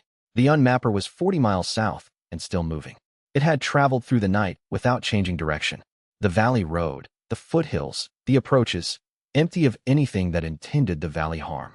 He lay in the pavilion for a while, aware of the specific texture of a morning without active threat. Then he got up and did something he had been intending to do for 2 months, and had been deferring because the situation had never permitted pure attention without contingency. He went to the part of the valley where the autumn wildflowers grew. He had seen the spring wildflowers, white and silver blue, the smell of altitude and good soil. He had seen them through late spring and into early summer. He had never had a morning when he could simply walk to the eastern slope and see what grew there in the season between summer's peak and autumn's turn. The eastern slope was different from the outer layer. He had claimed it in the second month, the void reader claiming that had extended his spatial perception across the valley, but he had spent most of his time since then in the pavilion or at the entrance or at the boundary work. The eastern slope had existed in his spatial catalog as a mapped truth rather than as a place he walked in. He walked in it now. The wildflowers there were smaller than the outer layers, not white, but the specific yellow-orange of late summer turning, with a smell different from the spring flowers. Not the mineral altitude smell, something warmer. He stopped and breathed it and thought, this is new information. He had been in this dimension for 684 days and had not known what the eastern slope smelled like in summer. He sat on the slope in the morning light and felt the scene beneath him through his eternal cartographer perception, the ancient foundation settling under its new claimant the way old structures settled under new habitation, gradually, with the patience of something built for a long-time horizon. He felt the self-referential loop threaded through the space, present, stable, not requiring effort to maintain, the way the space itself required no effort to be the space. The archivist said, from the space around him, "She came here in the mornings." Wei said, "The eastern slope." When she wanted to think without the structure of the pavilion around her. She said the pavilion made her methodical. The slope let her be disorganized. A pause. She was more organized in her thinking than she would have admitted. But she came here anyway. Wei looked at the slope descending toward the valley interior below. The summer morning was very clear, the light at the angle that made everything visible without shadows. "Why didn't you tell me about this place before? You were always managing something." The archivist's presence in the air was warm, more comfortable than it had been in months. "This is the first morning since you arrived that you are not." He sat with this. He thought about 68 years, 40 years before Song Kawa's arrival in the valley, then her 28 years here before dissolution. 90 years of the archivist in this space, watching, waiting, doing the long patient work of preserving what had been left. He thought about how many mornings on this slope had been the archivist's mornings alone. He said, "Does it feel different now?" She said, "Yes. Not less alone, I am what I am, but different, less unfinished." He sat on the eastern slope in the summer morning and let the unfinished thing be finished for a while. Chapter 117. Jian Qingmu's message arrived 3 days later. It was the longest message Wei had received from him. 8 pages in the compressed shorthand of a spatial hermit who had been surviving for months by writing nothing unnecessary, but who had something that required real space to convey. 3 more relay points had gone silent in the past 2 weeks. Not in the northeast, which was the unmapper's path before it diverted to the eastern front. In the south, the unmapper had, after departing the valley, turned south, which Wei had observed, and in the southern mountain provinces it had found spatial truths it could unmap. Jian Qingmu reported, 10 hermits confirmed still active. 17 relay points gone silent since the unmapper's continental sweep began. Of those 17, 8 had gone silent before Jian Qingmu had received Wei's first warning. 9 had gone silent after. The warning had reached most of them in time to reduce exposure. 3 of the 9 post-warning losses had been hermits who received the warning, but whose dimensions were not sufficiently self-referential to resist even reduced pressure. He closed with a question, "You are still active. Whatever you did worked." Will you tell us what it was? Way read this 4 times. He thought about the 8 relay points that had gone silent before his first warning reached the chain. 8 hermits, spatial cultivators, people who had spent decades building spatial truths and living quietly in them. Gone because the unmapper had reached them before anyone had organized a warning. Before Wei had reached out to Jian Qingmu at all, which he had done at the 4th month after the unmapper's existence had been confirmed to him. Before he had reached out to Bao Lian for the academic network, which had taken until the 9th month. He thought about what had happened in months 1 through 4. He had been observing the unmapper. He had been studying its behavior. He had been building his own defenses. He had not been telling anyone because telling anyone required being findable by someone. And his instinct had said, not yet. You don't know enough. Wait until the picture is clearer. The picture had been clear enough at month 2. He had waited until month 4. The difference between month 2 and month 4 was somewhere in the count of lost relay points. 1 or 2 or 3 hermits who might have had time to prepare if he had reached out earlier. He could not know the exact number. He could not know if earlier contact would have changed those outcomes. But he could not claim with certainty that it wouldn't have. He sat with this for a day. He did not write it in the catalog immediately. He let it be what it was, uncomfortable, unresolved, the cost of a habit that had not fully served the people around him even as it had served him. Then he wrote it down. The 8 losses before my first warning reached the network. I had information in month 2. I waited until month 4. The instinct to wait until I was certain was a reasonable instinct in isolation. In context, where the unmapper was moving and the hermits were not warned, it was a failure. I cannot undo this. I can do differently going forward. He looked at Jian Qingmu's question. Will you tell us what it was? He wrote back immediately and answered it in full. Chapter 118. The letter to Jian Qingmu was 12 pages. Not compressed shorthand. Wei wrote it in plain language, fully, because the information was too important to optimize for brevity. He described the unmapper's nature as he had understood it through months of Cosmos Surveyor observation. Its movement toward concentrated spatial truths, its process of testing self-reference completeness, the specific quality of its attention that distinguished assessment from active unmapping. He described Song Kawa's theory of the self-referential truth, the loop structure, the requirement for completeness. He described what completeness had required of him and what approach had worked. He did not omit the parts that were strange. The private identity elements, the unwitnessed self, the distinction between being known to all and being known by few. He wrote this with the same precision he brought to the spatial mechanics, because the spatial mechanics without the rest of it were not the complete picture. He wrote, the self-referential truth is not a technique. It cannot be learned from a description and applied. What it requires is that the cultivator be fully present in every spatial truth they have claimed, not as a representation of themselves, but as themselves. This means the incomplete parts of oneself cannot be left out. The unmapper finds the gaps in self-knowledge as readily as it finds the gaps in self-reference. He sent this through Old Crow's fastest courier chain to Jian Qingmu's relay point. He also sent a shorter version to Bao Lian with a note. If there is an academic channel that reaches spatial cultivators I have not yet reached through the Hermit Network, please use it. The information in the attached document is not confidential. It should reach as many spatial hermits as possible. He sent a third letter to Shui Zhurong. Through Bao Lian, you have been protecting a source. The source is releasing the information. Please use it in whatever form serves the most people. After the letters were sent through Old Crow's network, Wei sat in the pavilion and felt the specific quality of having done something visible. He had been invisible for 22 months. The warning letters he had sent earlier had been careful, targeted, through established chains. These were different, wide, detailed, with enough specific information that anyone who received them and thought carefully would understand that the author was not a general spatial theorist, but someone who had direct experience with the unmapper's approach. This made him findable, in theory, by anyone sufficiently motivated to trace the chain. He thought about that. He thought about Elder Drum, whose inquiry was formally closed. He thought about the investigation coordinator who had built a shape without a name and then filed the inquiry as inconclusive. He thought about the mountain range behind him and the valley behind the mountain range and the dimension behind the valley entrance with its complete self-referential loop and its ancient foundation and its 22 months of carefully built spatial defense. He thought, let them look. He was no longer a ghost. He was a person who lived in a valley and had done something useful and had sent letters about it, and who, if Elder Drum's office traced those letters to his region, would be findable and would also not be entered or mapped or unmapped by anyone who arrived without permission. He had been protecting the valley. He had also been protecting himself. They were not the same need. and only the first one required him to be invisible. He updated the catalog and went to make tea. Chapter 119. The responses came over the following week. Jian Qingmu replied within 4 days. Long, careful, with the compressed density of someone who had been thinking about these questions for a long time and had a great deal to add. He had been studying the unmapper independently for years, not from as close a range as Wei, but with the specific expertise of a hermit who had survived the unmapper's passage through the northeastern mountains by retreating deep into his dimension's subspaces and staying very still for 3 weeks.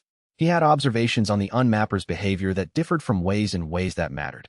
He had seen it stop at a spatial truth and remain for days before unmapping it, and he had data on 2 truths it had passed by entirely. The truths it had passed by entirely were not complete self-referential loops. They were partial, but they were the truths of cultivators who had been in their spaces for more than 80 years. Old enough that the self-referential element was substantial even if not formal. The unmapper had found these truths and continued without engaging. Wei read this and wrote back immediately. How old is your dimension? Jian Qingmu replied. 62 years, too young. The truths the unmapper passed by had more than 80 years of accumulated self-reference even without the formal loop structure. The loop I built compensated for time with intensity, completeness in 22 months through deliberate accumulation of recognized moments and private identity work. For a cultivator who has been in their space for 62 years, the existing self-reference should be substantial. The gaps would be smaller. Then what did the loop add? Jian Qingmu wrote back. Certainty. Self-knowledge makes the gaps visible. Without the catalog work, without being honest about the private sections, I would have had gaps I didn't know existed.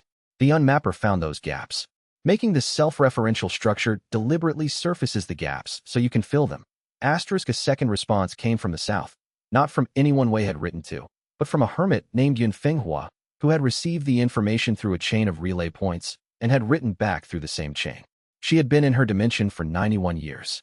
The unmapper had passed through her region 3 weeks ago and had stopped at her boundary for 6 hours before moving on. I did not know what had happened, she wrote. I believed I had been fortunate. After reading your letter, I understand that my 91 years in this space were enough for a passive, self-referential truth. The unmapper found nothing to work with. I thought it was chance. It was not. Wei wrote back. He asked her what she had observed about the unmapper's behavior during the 6 hours. He asked for everything she had. She replied in full. She had been observing the unmapper for those 6 hours with the complete attention of a 91-year cultivator at the height of her spatial perception capabilities. Her data was extraordinary. The hermit network was talking to itself in a way it had not talked in decades. The information was moving. Wei was in the middle of it not as a ghost, but as a source, a person who had encountered the unmapper directly and understood it and was saying so in his own name. The archivist said, she would have wanted exactly this. Wei said, a network of spatial hermits who know about each other. She was alone for 50 years. She thought it was necessary. She was wrong about that too. He wrote his messages and received replies, and sent more messages and thought, for the first time in 22 months, about the possibility of a world where spatial hermits were not isolated by default, where the amnesia of the dimension's natural properties was a defense, not a way of life. Chapter 120. At the end of the week, Wei opened Song Kawa's catalog to the last page. Not his catalog, hers. The original, the one he had found in the pavilion on the first day and had been reading and referencing for 22 months. He had used his own catalog for his own records and had treated hers as a historical document, a reference text, a record of a person's 50 years. He had not written in it. The last entry, in the compressed handwriting of someone running out of pages, * the self-referential truth. I cannot build it. I have not accumulated enough of myself yet. But I believe the accumulation is what matters. Not technique. Not power. The weight of what has been given up. The map becomes its own address when the cartographer is fully present in it. The sentence stopped. She had written it, and the next thing that happened was the boundary disappearing and the choice between dissolution and departure. Wei looked at the blank space below the last entry for a long time. He picked up the brush. He wrote, in the space beneath hers, the map became its own address. The cartographer was present in it. Your theory was correct. He stopped. Then he added, Wei Changfeng, eternal cartographer. 22 months in your valley. The unmapper encountered the complete self-referential truth and departed. The valley is secure. The network is active. Your catalog has reached additional readers through a chain that started with a jade brush you left for someone you would never meet. He closed the catalog. He held it for a moment and then put it back on the shelf. Not in the place it had occupied for months, the reference position within easy reach of the desk. He moved it to the shelf center, next to the books she had annotated, in the place of things that were kept because they were foundational rather than because they were currently needed. He updated his own catalog. He wrote the day's entry. Asterisk, the unmapper is 60 miles south and moving into the southern mountain provinces. There are 12 hermits in the network, now actively exchanging information. Jian Qingmu has proposed a standing relay system. I said yes. Asterisk, he paused and added. Asterisk, the valley is still here. I still live in it. The summer is halfway finished, and the eastern slope smells like warm earth in the mornings. Shen Rui sent a message through direct correspondence. Old Crow has soup on Tuesdays, and sometimes Thursdays. Shen Yuelan's next scheduled herb visit is in 6 days. Asterisk, these were not operational notes. He was writing them down anyway. He thought about the unmapper moving south and thought about what the final arc would look like. The unmapper would, in time, finish the southern provinces and turn north again, back toward the central mountains. It was not finished with the continent. It had been doing this work for centuries and would continue. Wei's Valley was proof that a complete self-referential truth could resist it, but the unmapper had not been defeated. It had found one truth it could not erase and had continued. There were truths it could still erase. He was in a network now. He had information. He had the clearest understanding of the unmapper's behavior of any living spatial cultivator. And the unmapper, when it returned north, would return to a region that had the network, that had the information, that had at least one complete self-referential truth, and several hermits who were actively working toward their own. It would not be the same territory it had swept through before. He wrote one more entry. Asterisk, the story does not end with the valley being safe. It continues. I am willing to continue it. Asterisk, he put the brush down. He went to the valley entrance and opened it and stepped outside. Old Crow's cottage was visible through the trees, a thread of smoke from the chimney even in summer. He cooked in the evenings regardless of temperature, had always done so. The valley road ran down toward the district. The summer afternoon was the quality of a day that had plenty of time left in it. He had been building a hideout. He had finished building a home. The distinction mattered. He had been learning, for 692 days, what the distinction felt like. He knew it now. He was going to remember it. He stood at the entrance of the valley he lived in the summer afternoon, and waited for whatever came next. Chapter 121. The network mapped the unmapper's full continental path in the third week of the correspondence. Yun Fenghua had the longest record. 91 years in the southern mountain provinces meant she had observed spatial phenomena across the continent for a span that encompassed most of the unmapper's documented activity. She had not known what she was observing for most of that time. Isolated relay point failures, unexplained collapses of well-established spatial truths, the slow disappearance of hermits whose dimensions had been stable for decades. She had assumed, as most spatial cultivators did, that these were natural processes. She had been recording them anyway. It was the habit of a person who spent 9 decades reading the spatial history of things through the sediment of their passage. When the network assembled her records alongside Jian Qingmu's northeastern data and Wei's 2-year observation from the center, the pattern that emerged was not random. The unmapper was spiraling, not inward. It moved outward in broad sweeps, each loop covering a different region of the continent, progressively more systematic. Yun Fenghua's 91 years of records showed 6 complete loops, each one slightly different from the previous, each one covering ground the others had not covered. The pattern was not the movement of something hunting randomly. It was the movement of something conducting a survey. Wei read the assembled data in the pavilion with the full attention of a void cartographer looking at a map. He said to the archivist, "It's cataloging the continent." "Yes," she said. "Not just erasing. It's been going through and identifying every spatial truth of sufficient age and self-reference, and systematically processing them." He looked at the regional map he had drawn from the combined data. The ones it passes by are the ones that meet whatever threshold it uses. The ones it erases are the ones that don't. She suspected this. The catalog she referenced as the archivist's catalog, that's what it's been maintaining. A record of spatial truths that exist versus spatial truths that it has processed. Wei thought about this very carefully. The unmapper was not a destroyer in the way he had originally framed it. It was a kind of cultivation spirit, an entity that had been doing spatial cartography at a continental scale for an unknown span of time. The spatial truths it erased were the ones that had failed the test of self-reference. The ones it left were the ones that were complete enough to merit continuation. He sent a message to Jian Qingmu. Asterisk, I believe the unmapper's purpose is not erasure for its own sake. It is functioning as a filter. Spatial truths that survive contact with it are more stable, more self-referential, and more genuinely claimed than ones that don't. The hermits who were lost. Their dimensions were incomplete in ways they may not have known. The Unmapper's survey identifies incompleteness that the cultivators themselves cannot see. Asterisk, he paused, and then added. Asterisk, this does not make the losses acceptable. 17 lost. But it reframes what we are dealing with. We are not fighting a destroyer. We are learning to complete something we should have been completing from the beginning. Asterisk, Jian Qingmu's reply came 2 days later. It was a single line. That is a cold comfort to the 17. Wei wrote back. Asterisk, yes. I know. Asterisk, he sent letters to the other network members with the full analysis. He sent a copy to Bao Lian with a note asking if she could get it into the Spatial Studies Academy's research archives. He sent a copy to Xue Zhirong directly. He was no longer working in the dark. He was working with 12 cultivators who knew what he knew and were adding to it every week. The understanding of the Unmapper that he had built alone over 2 years was becoming something larger. He thought this was what Song Kahua had been trying to build. In the 50 years she had cataloged the space. Not the self-referential truth for one dimension. The knowledge that would let every dimension build it. Chapter 122. The Unmapper turned north on the 43rd day of the correspondence. Wei felt it happen in the early morning. The southward movement that had been consistent for weeks reversing, the presence in the negative space reorienting toward the mountain ranges of the central provinces. He extended his realm cartographer perception as far south as it reached and confirmed. The Unmapper had finished with the southern provinces. Whatever it had found there, completed truths it left in place, incomplete ones it processed. It was done, and it was coming north. He notified the network immediately. He estimated the timeline. Given the pace of its southward movement, 2 to 3 weeks before it reached the central mountain range. Jian Qingmu responded within a day. He had shared the information with his northeastern contacts. For hermits in the central provinces were actively working on their self-referential loops based on Wei's letters. 2 were still in early stages.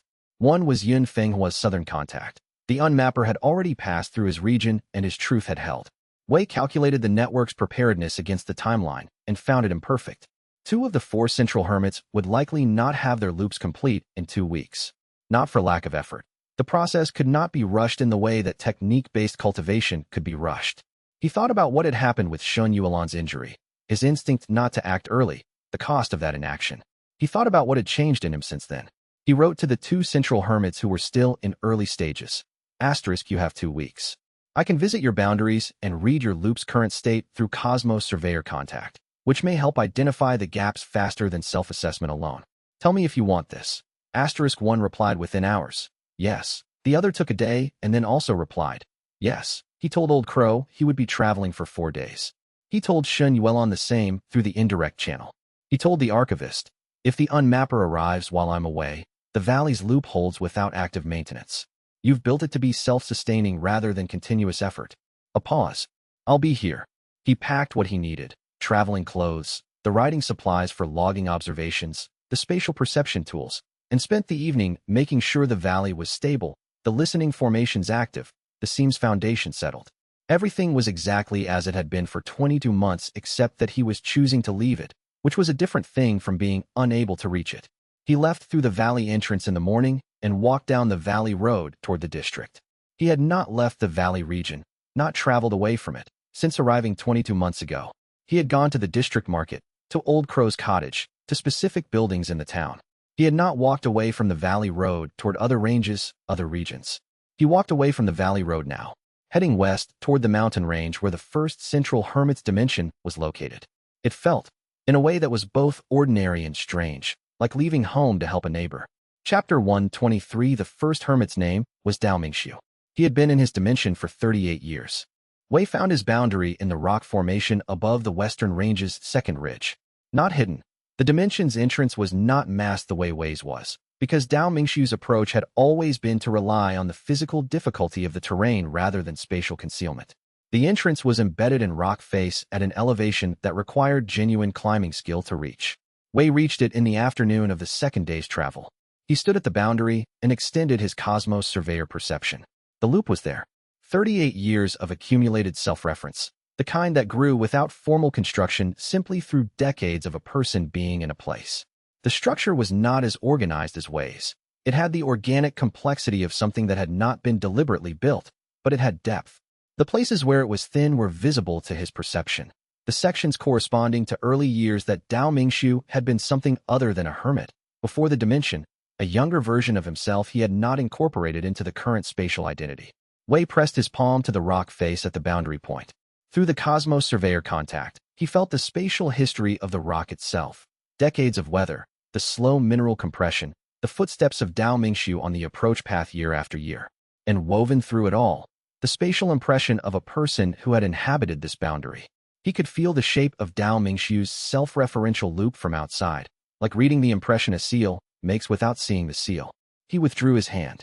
He wrote everything he had found in his spatial catalog.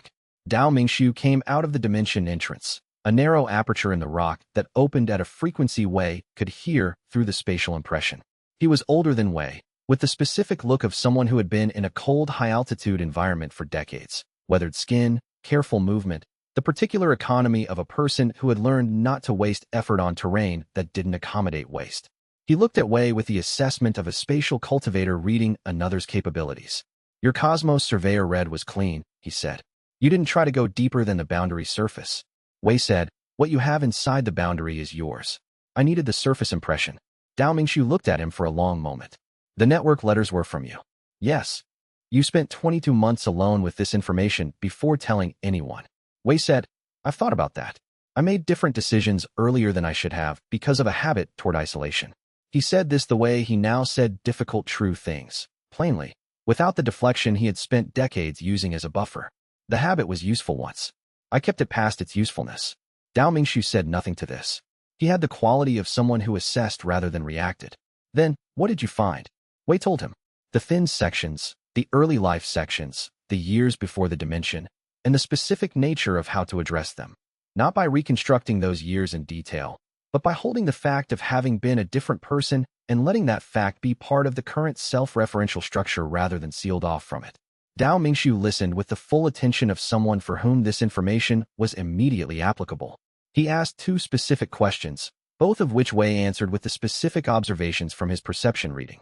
They talked for 3 hours in the afternoon sun above the western ridge. When Dao Mingxiu went back inside, he said, come back in 4 days. Wei came back in 4 days. The thin sections had improved. Not complete, but the improvement was substantial, the kind that came from someone who had understood the direction and worked in it deliberately. The unmapper, if it reached this boundary with the loop in its current state, would find more resistance than it would have found 2 weeks ago. This was all that was possible in the time available. It was more than would have existed without the network. Wei traveled to the second hermit's location. He did the same work there. He traveled back to the valley on the 4th day, in the rain, thinking about Song Kawa's 50 years of isolation and about what could have been possible if she had had someone to talk to. Chapter 124. He returned to find 2 things waiting for him. Old Crow delivered both at the entrance rock, which was where Wei found him sitting when he came up the valley road in the wet afternoon.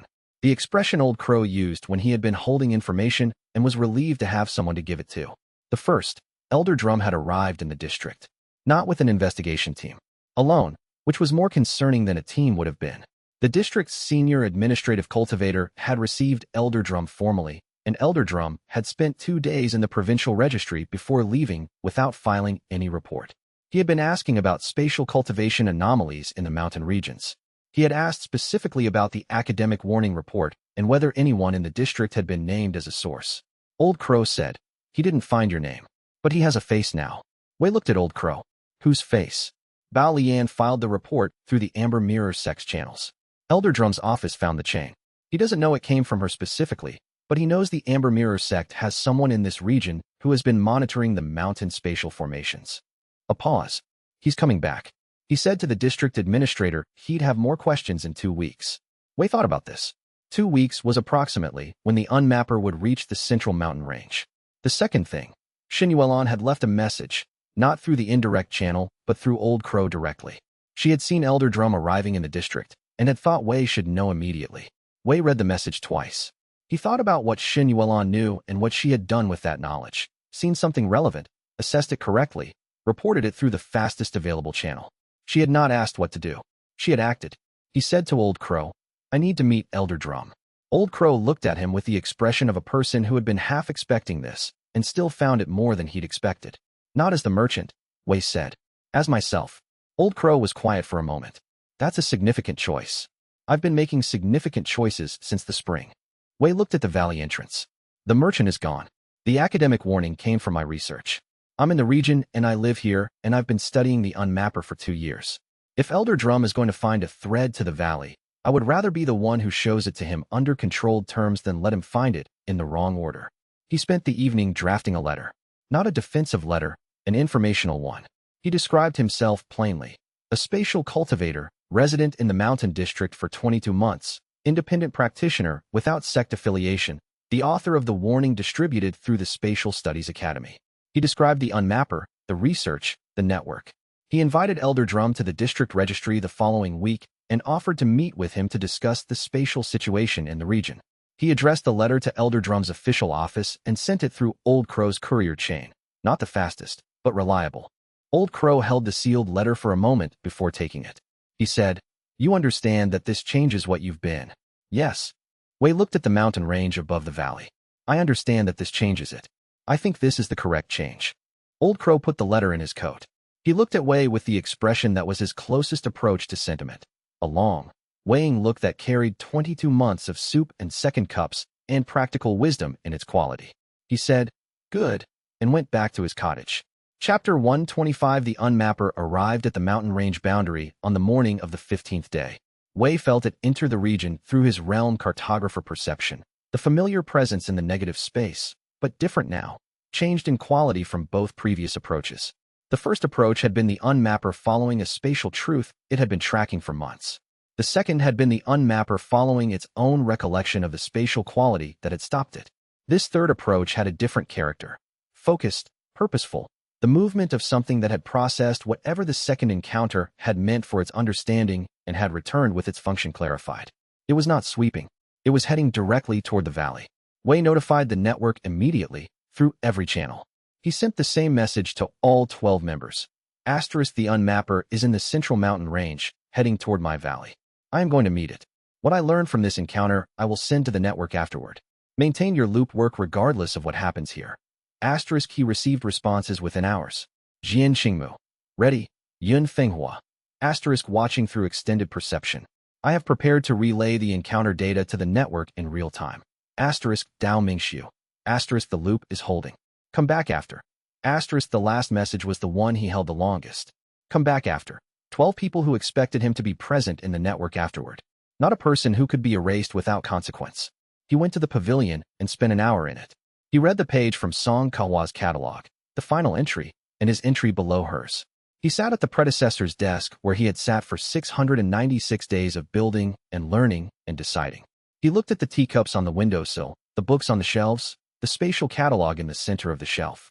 The archivist said, "She believed someone would do this." Wei said, "Not you. No, I am what I dissolved into." The hope was for whoever came after. He thought about Song Kahua and thought about whoever came after. He thought about being the person who came after and what that meant for who came after him. He went to the valley entrance and opened it and stepped outside. The day was the quality of late summer turning toward autumn, the first edge of coolness in the air, the light at a slightly lower angle than in the height of summer.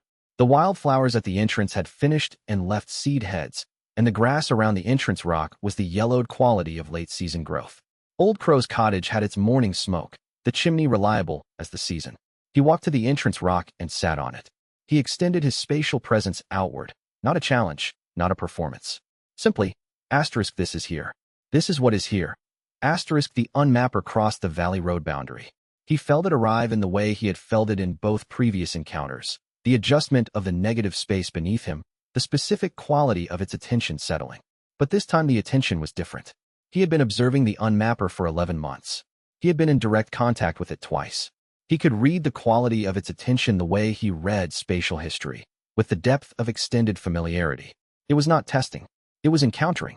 The unmapper reached the valley entrance and found the self-referential loop, complete, present, maintained by a person sitting on a rock in the morning light looking at the road.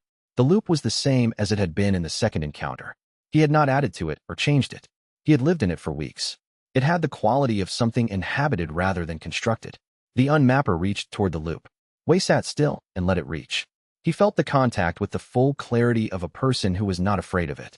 The unmapper's awareness pressed against the loop's surface and found the same completeness it had found before, the same self-sustaining structure, the the same cartographer fully present in his own spatial truth. Nothing had changed. Nothing had become incomplete in the weeks since their last encounter.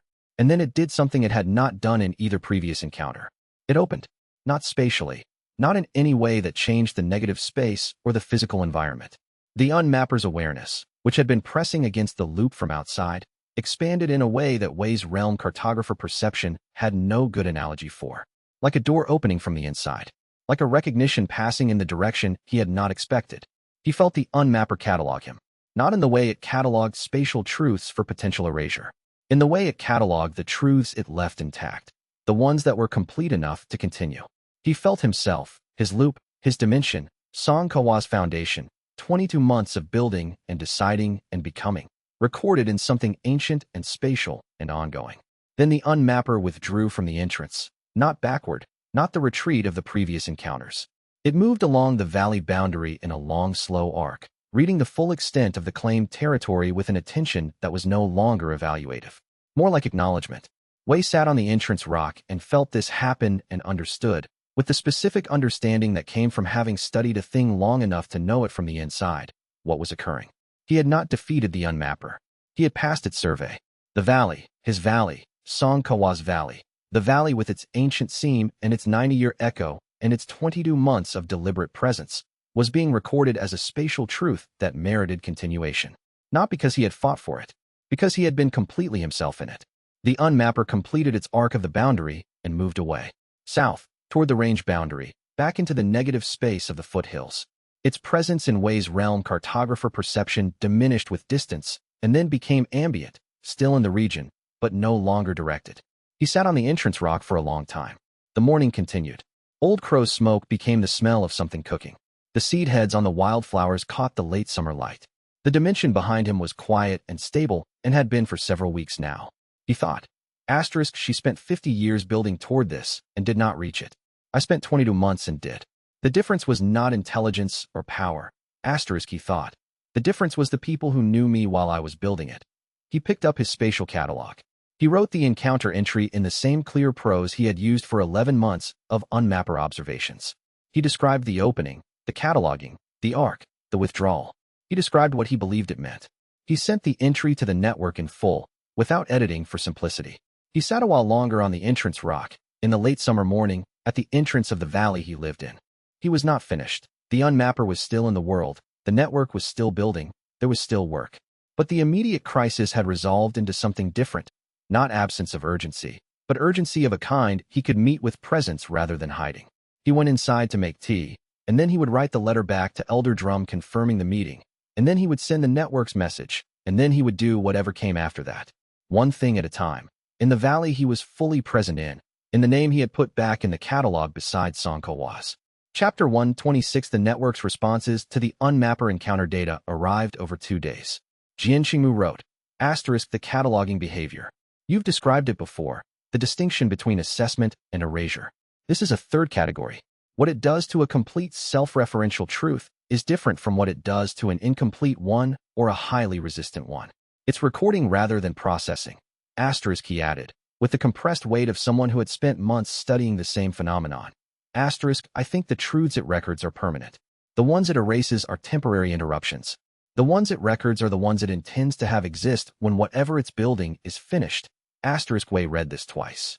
He had been thinking the same thing and had not committed it to the letter because it felt too large to assert without more evidence. Jianxingmu asserting it from independent analysis made it more real. Yun Fenghua wrote, I tracked the encounter from 90 miles.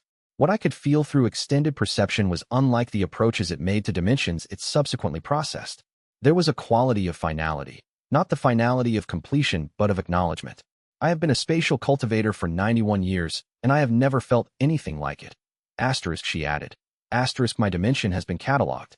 I felt it happen 3 months ago, when the unmapper passed through my region and continued without engaging. I thought I was reading the impression incorrectly. I was not. Dao Mingxu wrote. If the cataloging behavior is the final state of interaction with a complete self-referential truth, what is the unmapper building? It has been on this continent for centuries. It has cataloged some truths and erased others. What is the result of that process intended to be? Wei wrote back to everyone. I don't know. I have a theory, and it may be wrong. The theory: the unmapper is maintaining the continent's spatial map. Not in the administrative sense, not the survey authority's map. The spatial reality underlying all cultivation. It is removing truths that are not what they claim and recording ones that are, with the purpose of a spatial foundation that is accurate. Asterisk, he paused over this, and then sent it anyway. Asterisk, if this is correct, the self-referential truth is not a defense against the unmapper. It is in alignment with its purpose. What the unmapper passes by are the truths that belong in the map. What it erases are truths that shouldn't exist. Asterisk, the silence after this message was different from the usual network silence. It lasted 2 days before responses came. When they did come, they were all variations of the same recognition. This reframing changed the nature of what they were all building. Not defense. Legitimacy. Yun Fenghua wrote. Asterisk, she understood this. The hermit who built the southern watchtower 600 years ago. I can feel it in the spatial impression she left in the rock. She wasn't hiding from the world. She was making herself worth keeping. Asterisk, Wei added this to the catalog. Chapter 127. Elder Drum was waiting in the provincial registry's consultation room. Not a large man. This was Wei's first observation, arriving in the room after being directed there by the registry assistant. The administrative records of Elder Drum's operations had created a figure that occupied significant space in Wei's thinking for nearly 2 years. The actual person was unremarkable in the way that competent institutional figures often were, efficiently dressed, with the particular economy of movement of someone who conducted many meetings and had learned not to waste the prelude to them. He looked at Wei with the specific quality of a man who had been told a name and was now seeing a face. He said, Wei Changfeng. Wei said, yes.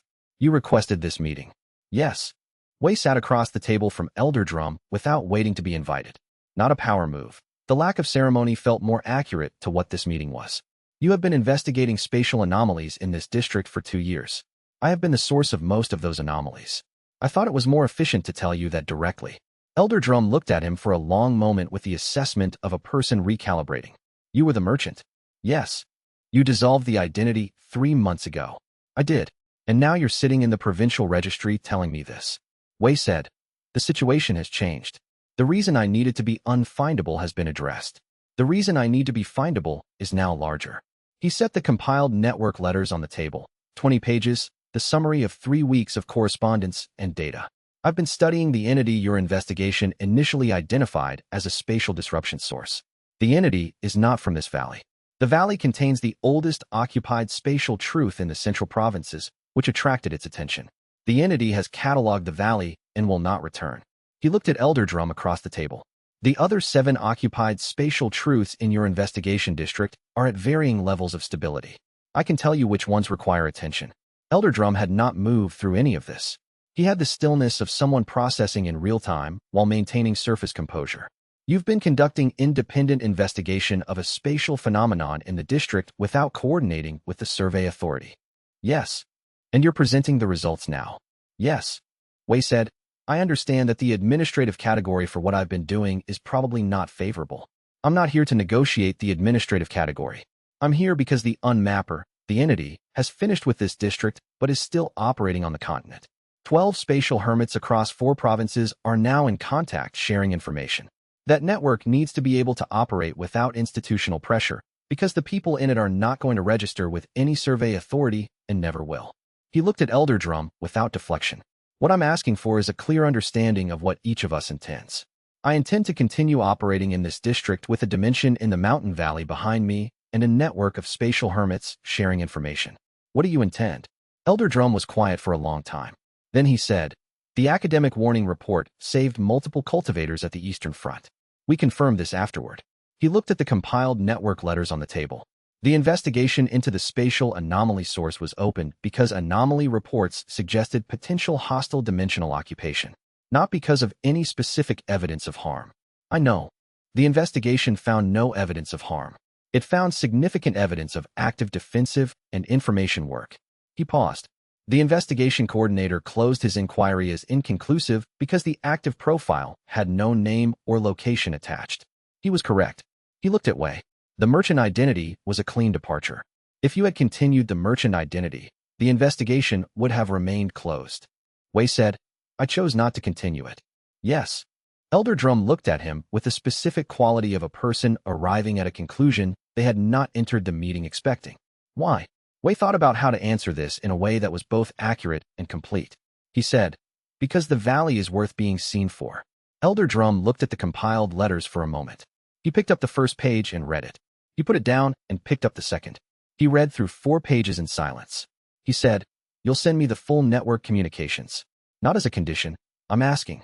Wei said, "Yes. And if the survey authority determines that one of the 7 other spatial truths in this district requires intervention, send me first." Wei looked at him. "I have better information and better access than any investigation team. I can tell you in 2 days what would take a team 2 months. Elder Drum was quiet again. Then he said, "That's an unusual arrangement." "Yes. I'll think about it." He stood. The meeting had lasted 40 minutes. Wei stood and left, and the registry assistant showed him to the door, and he walked out into the autumn afternoon of the district's main road. He had just been seen by the person who had spent 2 years trying to find him, and the sky had not fallen. He walked back toward the valley road and thought about all the time he had spent being afraid of exactly this. Chapter 128. Elder Drum sent a message through the formal courier chain 2 days later. It was brief and bureaucratic in tone, which was, Wei had come to understand how Elder Drum communicated when he had made a decision and wanted the decision recorded rather than discussed further. The message confirmed that the district investigation into spatial anomaly source had been formally closed as resolved. The resolution noted a cooperative spatial cultivator operating in the Mountain District who had provided comprehensive information regarding the anomalous phenomena. No further investigation was anticipated. There was a handwritten addition at the bottom, outside the formal letter format. Asterisk, the network information is useful.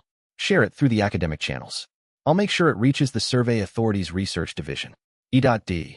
Asterisk. Wei read this and thought about 2 years of investigation teams and behavioral observers and record specialists and investigation coordinators and an elder who had spent significant institutional resources trying to identify a ghost. The ghost had walked into a registry, explained himself, and the investigation had closed in 48 hours. He wrote in his catalog, asterisk, 22 months of careful evasion. 2 years of Elder Drum's investigation, resolved in a single meeting by being present. I note this without recommending the approach as generally applicable. The specific conditions of this situation made it viable. But I note it. Asterisk. He also wrote, asterisk, being seen did not feel like what I expected it to feel like. I expected it to feel dangerous. It felt like the relief of setting down something I had been carrying. Asterisk. He sent the network letters to Elder Drum's formal address as promised. He also sent the full compiled analysis. Yun Fenghua's 91-year records, Jian Qingmu's northern data, his own 2-year study, to Bao Lian with a note to route through the Academy's research division. Bao Lian replied the same day. About time. She added, asterisk, the institutional record will show that the Amber Mirror sect's regional researcher contributed to spatial safety documentation of significant historical value. Elder Drum can work around that or live with it. Asterisk. She added nothing further. Wei sent a message to Shui Zhirong. He thanked her for the protection she had extended without knowing the full context of what she was protecting. He told her the full context now. He described the valley and the dimension and the unmapper and the network and the meeting with Elder Drum. Shui Zhirong's response came a week later, which was fast for correspondence by academic channels. It was 8 pages and constituted the outline of a research paper she had already begun drafting. Self-referential spatial truths. Observations on a novel defensive mechanism against spatial erasure phenomena. She had credited, at the top of the draft in careful notation, a primary source named Wei Changfeng. He was in a research paper. This was, he thought, the most thorough form of being permanently findable that existed in the cultivation world. Publication in the academic literature with his name attached. He wrote to Shui Zhirong. The primary source has no objection. Chapter 129. Xin Yuelon came to the valley on the first morning of autumn. Not on her standard schedule. It was 8 days before her next scheduled visit, and the herb harvest in early autumn was different from spring, requiring different timing. She arrived at the entrance at mid-morning with her pack and the particular expression of someone who has made a decision and is now executing on it. Wei opened the entrance when he heard her step pattern on the formation network. She looked at him with the evaluating expression she had used since the first year of their acquaintance. Then she said, "The wildflowers are finished." Wei said, "The seed heads are still there." She looked at the entrance. "Can I see the autumn version?" He held the entrance open. She walked through. They walked the outer layer together in the early autumn morning. It was different from spring. The grass was the yellowed quality of late season. The morning air had the first genuine cold in it, the breath clouding slightly. The seed heads of the spring wildflowers stood in their place in the grass, some already dispersed, some still holding. The eastern slope had the orange-yellow blooms of the late summer flowers beginning to dry and the first of the autumn flowers coming in at the edges. Xianxia stopped at the eastern slope and looked at what was growing there. Different smell, she said. Warmer, Wei said. Something between dried grass and soil. She bent and examined the autumn growth with the attention she brought to all plant material, not just looking at it, reading it. She named 3 things in quick succession in the botanical shorthand she used when she was cataloging rather than translating for a non-specialist audience. Wei wrote the names in his spatial catalog. He had been trying to identify these plants for weeks. They walked back to the pavilion, and Wei made tea, and they sat at the pavilion door in the autumn morning. Inside, the archivist's presence was warm and present, attending without speaking. Song Kawa's catalog was on the shelf beside Wei's own. Xianxia said, "Old Crow told me you met Elder Drum." "Yes." "And the investigation is closed." "Yes." She looked at her tea. "I've been coming to this valley road for 7 years. 3 of those with you here. I never told anyone about you. Not because you asked me not to." She looked at the valley entrance from the pavilion. "Because I thought you would handle it when you were ready to handle it, and not before." Wei said, "Yes. Are you ready now?" He looked at the predecessor's books on the shelf, the 2 catalogs, the spatial tools he had accumulated, the evidence of 22 months. He thought about the network of 12 hermits corresponding actively. He thought about a research paper with his name at the top. He thought about Elder Drum's message and Bao Lian's brief about time, and Chun Rui's direct correspondence, and Old Crow's morning soup. He said, "I think I was ready before I knew I was ready." The knowing took a while.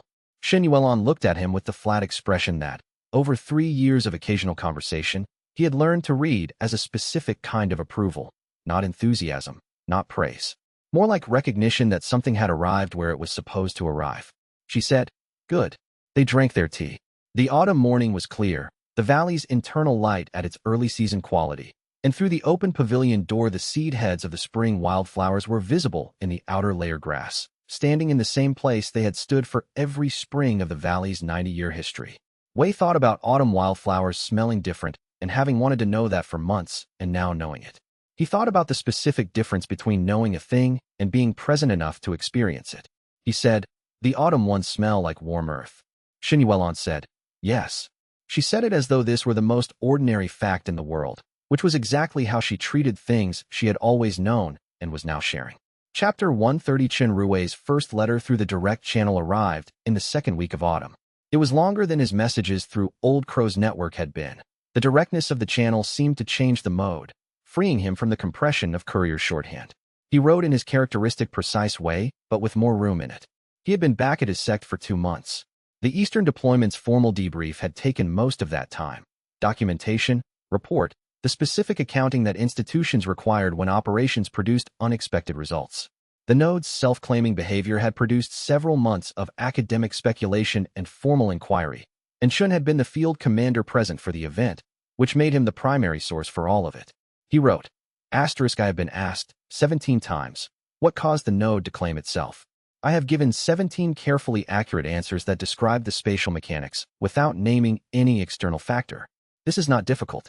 No one is asking whether someone arranged it because the hypothesis that someone arranged it implies capabilities that would be difficult to explain." He added, "I am, as it turns out, reasonably comfortable with accurate but incomplete answers when the full accuracy would be complicated. I do not know where I acquired this skill." Wei read this with the specific warmth of someone recognizing a parallel. Chin's letter continued. The network letters reached my sect's spatial cultivation advisor. Not through any dramatic channel, through the academy distribution that your researcher sent it through. The advisor has been asking whether the author would be willing to consult on applications for spatial defensive practice. I told him I would pass the question along. He noted, "I told him your name." Wei wrote back the same evening. He described the meeting with Elder Drum, the resolution of the investigation, the research paper in progress. He described the autumn version of the valley and the eastern slope wildflowers and the fact that Old Crow had started making soup on Fridays, as well as Tuesdays and Thursdays, which Wei suspected was Old Crow's response to the general reduction in ambient crisis. He wrote, "I would be willing to consult on spatial defensive practice. I have specific conditions. The consultation would not involve providing the full framework of how to build a self-referential truth.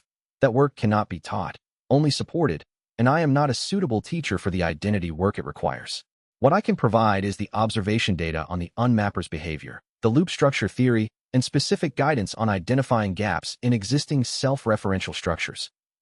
He thought about Dao Mingxiu and the work they had done at the Western Ridge and added, that last part one can do in person when the dimension's spatial history is legible through direct contact. He was describing himself as a consultant. He was describing a capability and offering it, with his name attached. This was not a thing he had been for the past 22 months or for several decades before that. He sent the letter. He sat in the pavilion after and thought about what had changed and what hadn't. The valley was the same valley. The pavilion was the same pavilion. Xianxia's books were on the shelves and his catalog was on the desk, and the seam ran under the northern boundary with the patience of something that had been waiting for centuries to be properly used. What had changed? He was in it now in a way he had not been before. Not managing it. Not defending it only. Being in it, with his name on it, with people who knew where he lived and could write to him directly and occasionally expected him to come back from trips. The archivist said, from the quiet of the dimension around him, she would be very happy. Wei said, I think she would. Not about the unmapper, specifically. About this. A pause. The reason she spent 50 years here was not to defeat something. It was because she found a place where she wanted to be. She wanted someone to find the same thing. The presence in the air was gentle, the warmth of something that had been waiting a very long time for a conclusion it could recognize as good. You found it. Wei looked at the two catalogs on the shelf, Xianxia's, and his own beside it. He picked up a pen.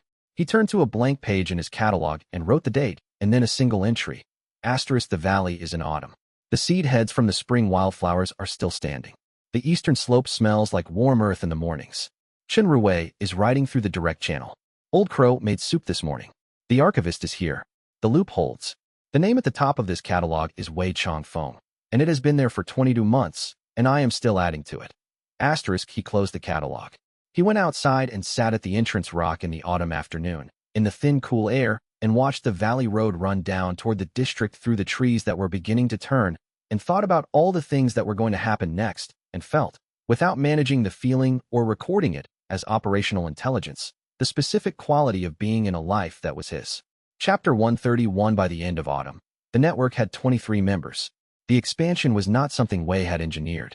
He had sent his information and the network had grown along its own logic. Spatial hermits who received the letters from chain members shared them with hermits they knew, who shared them further.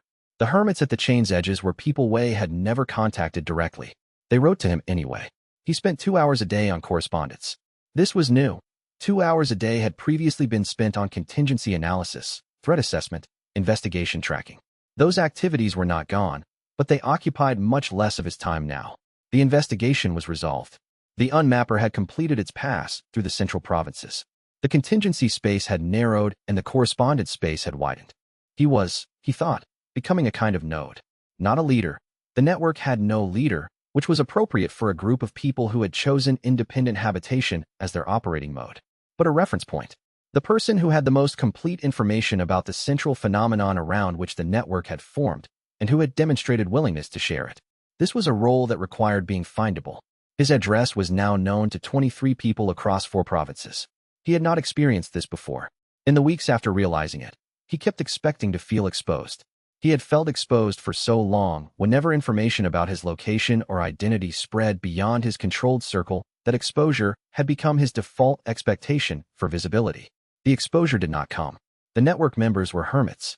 Their instinct toward discretion was not lesser than his. In most cases it was stronger, built over decades of careful solitude. What Wei had provided was not a vulnerability in their defenses, but a resource in their practice. They wrote to him with questions about self-referential loop structure, about unmapper behavior, about the specific quality of their dimensional foundation.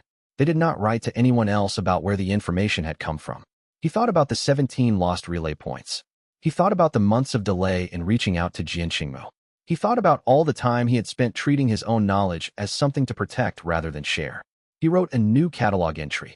The information about the unmapper and the self-referential truth is worth more distributed than held. I knew this in principle from the beginning. I acted on it too late for some people. I am acting on it now for everyone I can reach. Jianxingmu sent a message. The unmapper had passed through 2 more hermit dimensions in the northern range. Both had been cataloged, not erased. Both hermits had been in their dimensions for more than 80 years. The network now had 7 confirmed catalog truths and 17 confirmed erasures. The data was beginning to show a clear threshold. Dimensions with more than 70 years of occupied self-reference showed significantly higher rates of cataloging rather than erasure. Wei shared this with the full network. He added, Asterisk, the self-referential loop work is not only for cultivators who have been in their dimensions a short time. It helps everyone, but it is most urgent for those below the 70-year threshold. I was below it by nearly 5 decades. The loop compensated through deliberate intensity. This is available to anyone willing to do the work. Asterisk, he got responses from 6 people within a week asking for specific guidance on the loop structure. He wrote each one individually. He set aside 3 hours a day for correspondence. Chapter 132. On the 697th day, Wei looked up the entry from his first day in the valley. He had started the spatial catalog on the day of the original claiming. Not immediately, but in the evening, sitting in the pavilion in the space he had just made his, and trying to understand what he had found. The entry was short. He read it now with the attention of someone reading about a person who had been much younger than he currently felt. Asterisk, Day 1. Valley claimed. Initial spatial assessment. Outer layer approximately 4 times physical footprint. Significant compression in middle section. Sealed interior with predecessor's work intact. Amnesia effect confirmed. The investigator who entered and exited while I was here did not retain the experience. Preliminary defensive assessment. The natural properties of an unclaimed spatial truth appear sufficient for current purposes. Long-term, the space requires sustained presence to develop beyond natural properties. I intend to provide that. Asterisk, he read this several times. I intend to provide that. He had written this on the first day without knowing, fully, what it would require. Sustained presence. He had thought this meant being in the valley physically, maintaining the claiming, managing the defensive properties. He had not understood that sustained presence meant being fully himself in it, which was a different and much harder thing. He turned to the most recent entry, dated that morning. Asterisk, Day 697. Network at 23 members. 3 new inquiries received about loop structure. The eastern slopes autumn flowers have dropped their seeds. The first frost came last night. Light, not sustained, but the pavilion was cold enough to need the stored heating formation. Old Crow brought preserved vegetables. I have begun reading Song Kawa's annotations on the 3rd volume of the Northern Spatial Studies series. Her marginal notes are better than the text. Asterisk, he read both entries and thought about the person in the first one and the person in the second one. They were the same person, and they were not. The archivist said, she did this too. Read her own early entries on significant days. What did she find? She said the early entries were written by someone who was much more confident than she actually felt. The later ones were written by someone who had become more comfortable with uncertainty. A pause. She thought this was progress. Wei looked at his early entry. Preliminary defensive assessment. The natural properties of an unclaimed spatial truth appear sufficient for current purposes. He had been correct about this in a narrow technical sense, and completely wrong about it in every meaningful sense. The natural properties had not been sufficient. The cultivator's presence in the truth was what was sufficient, and the cultivator's presence required a version of himself that had taken 697 days to build. He wrote in the current entry. Asterisk, Day 697. Additional.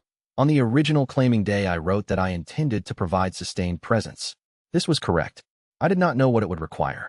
I know now. Asterisk, he closed the catalog. He went to the eastern slope in the morning cold and stood in the first frost and breathed the air, which smelled like winter arriving. Chapter 133. A cultivator arrived at the Valley Road in the 3rd month of winter. Not an investigator. Not a hermit from the network.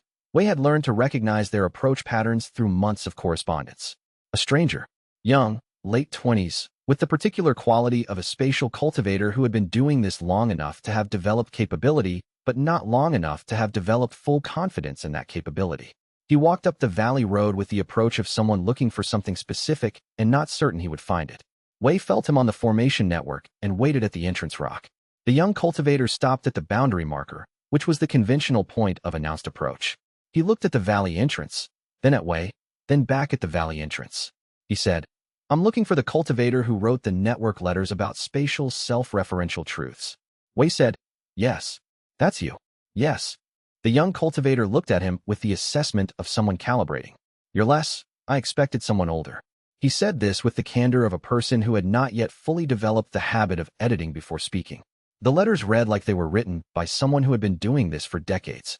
Wei said, I've been doing it for a relatively short time with a great deal of intensity. He looked at the young man with the attention he brought to spatial assessment, reading the cultivation characteristic, the spatial capability, the quality of what he was carrying. You have a dimension. 7 years. I found it young. I'm 31. He paused. I've been reading your letters. My loop has gaps I can't identify through self-assessment. I tried everything you described, and I can still feel the incompleteness, but I can't find where it is. Wei thought about Dao Mingxiu.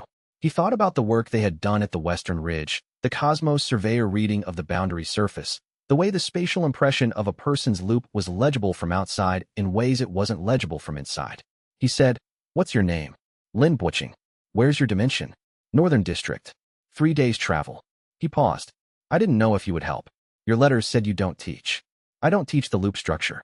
I can read your boundary and tell you where the gaps are." Wei looked at him. "That's not the same thing as teaching. That's looking at a map and pointing at the territory you haven't charted." Lin Buching looked at him with the expression of someone receiving an answer he had needed and had not been sure he would get. When Wei said, "Tell me about the dimension. The founding, the claiming, the cost so far. I need to understand the structure before I can read the impression." He moved to the entrance rock and sat. "Start from the beginning." Lin Buching sat on the grass across from him and began talking. He had found his dimension at 24, a small fold in the landscape of the northern range that had no specific geological feature to explain it, that existed as unmapped spatial truth because the northern range was sparsely inhabited and rarely surveyed. He had moved into it immediately, which was unusual. Most spatial cultivators found truths and studied them before claiming, but Lin Buching had recognized what he found and had claimed it in the same day, which suggested a kind of spatial instinct that was either recklessness or genuine attunement. Wei asked questions. He wrote in his catalog as Lin Buching answered. By the time 2 hours had passed, he had a clear enough picture of the dimension structure to understand the gap category without having read the boundary impression. He said, "The gaps are in your relationship to the people you left behind when you moved into the dimension. You were 24. There were people before the dimension." He looked at Lin Buching. "You haven't put them in the loop because you believe being a hermit means that chapter of your life is finished." Lin Buching was quiet. "It isn't," Wei said. "You are still the person who had those relationships. The dimension contains you. You contain your full history. The loop fails to include the pre-dimension self because you've been treating it as a closed chapter rather than as part of who you are." Lin Buching said, "How do you know that's it?" "Because the gap is always where we think we've already finished rather than where we know we're incomplete." Wei thought about his own loop, the section corresponding to the early impatience, the years before the valley. The obvious gaps are manageable. The ones that feel finished are the hard ones. Lin Buching sat with this for a long time. Wei said, "Can you come to the Northern District in the spring?" "Yes." "Good. I'll read your boundary impression when the season makes travel easier." He looked at the Winter Valley Road. "In the meantime, write to the network. There's a cultivator in the northeastern range who spent 62 years as a hermit and has been working on similar material. He'll have more useful things to tell you than I do about the long-term relationship between a cultivator and their pre-dimension life." He gave him Jian Qingmu's relay point address. Lin Buching wrote it down carefully. He looked at the valley entrance with the expression of someone who had arrived not knowing what to expect and was leaving with more than he came for. He said, "Thank you." Wei said, "The valley entrance will remember you, if you need to come back." This was the first time he had said this to anyone who was not already known to him. He noted this internally and found, on examination, that it felt correct. Chapter 134. The first snow came in the 4th month of winter.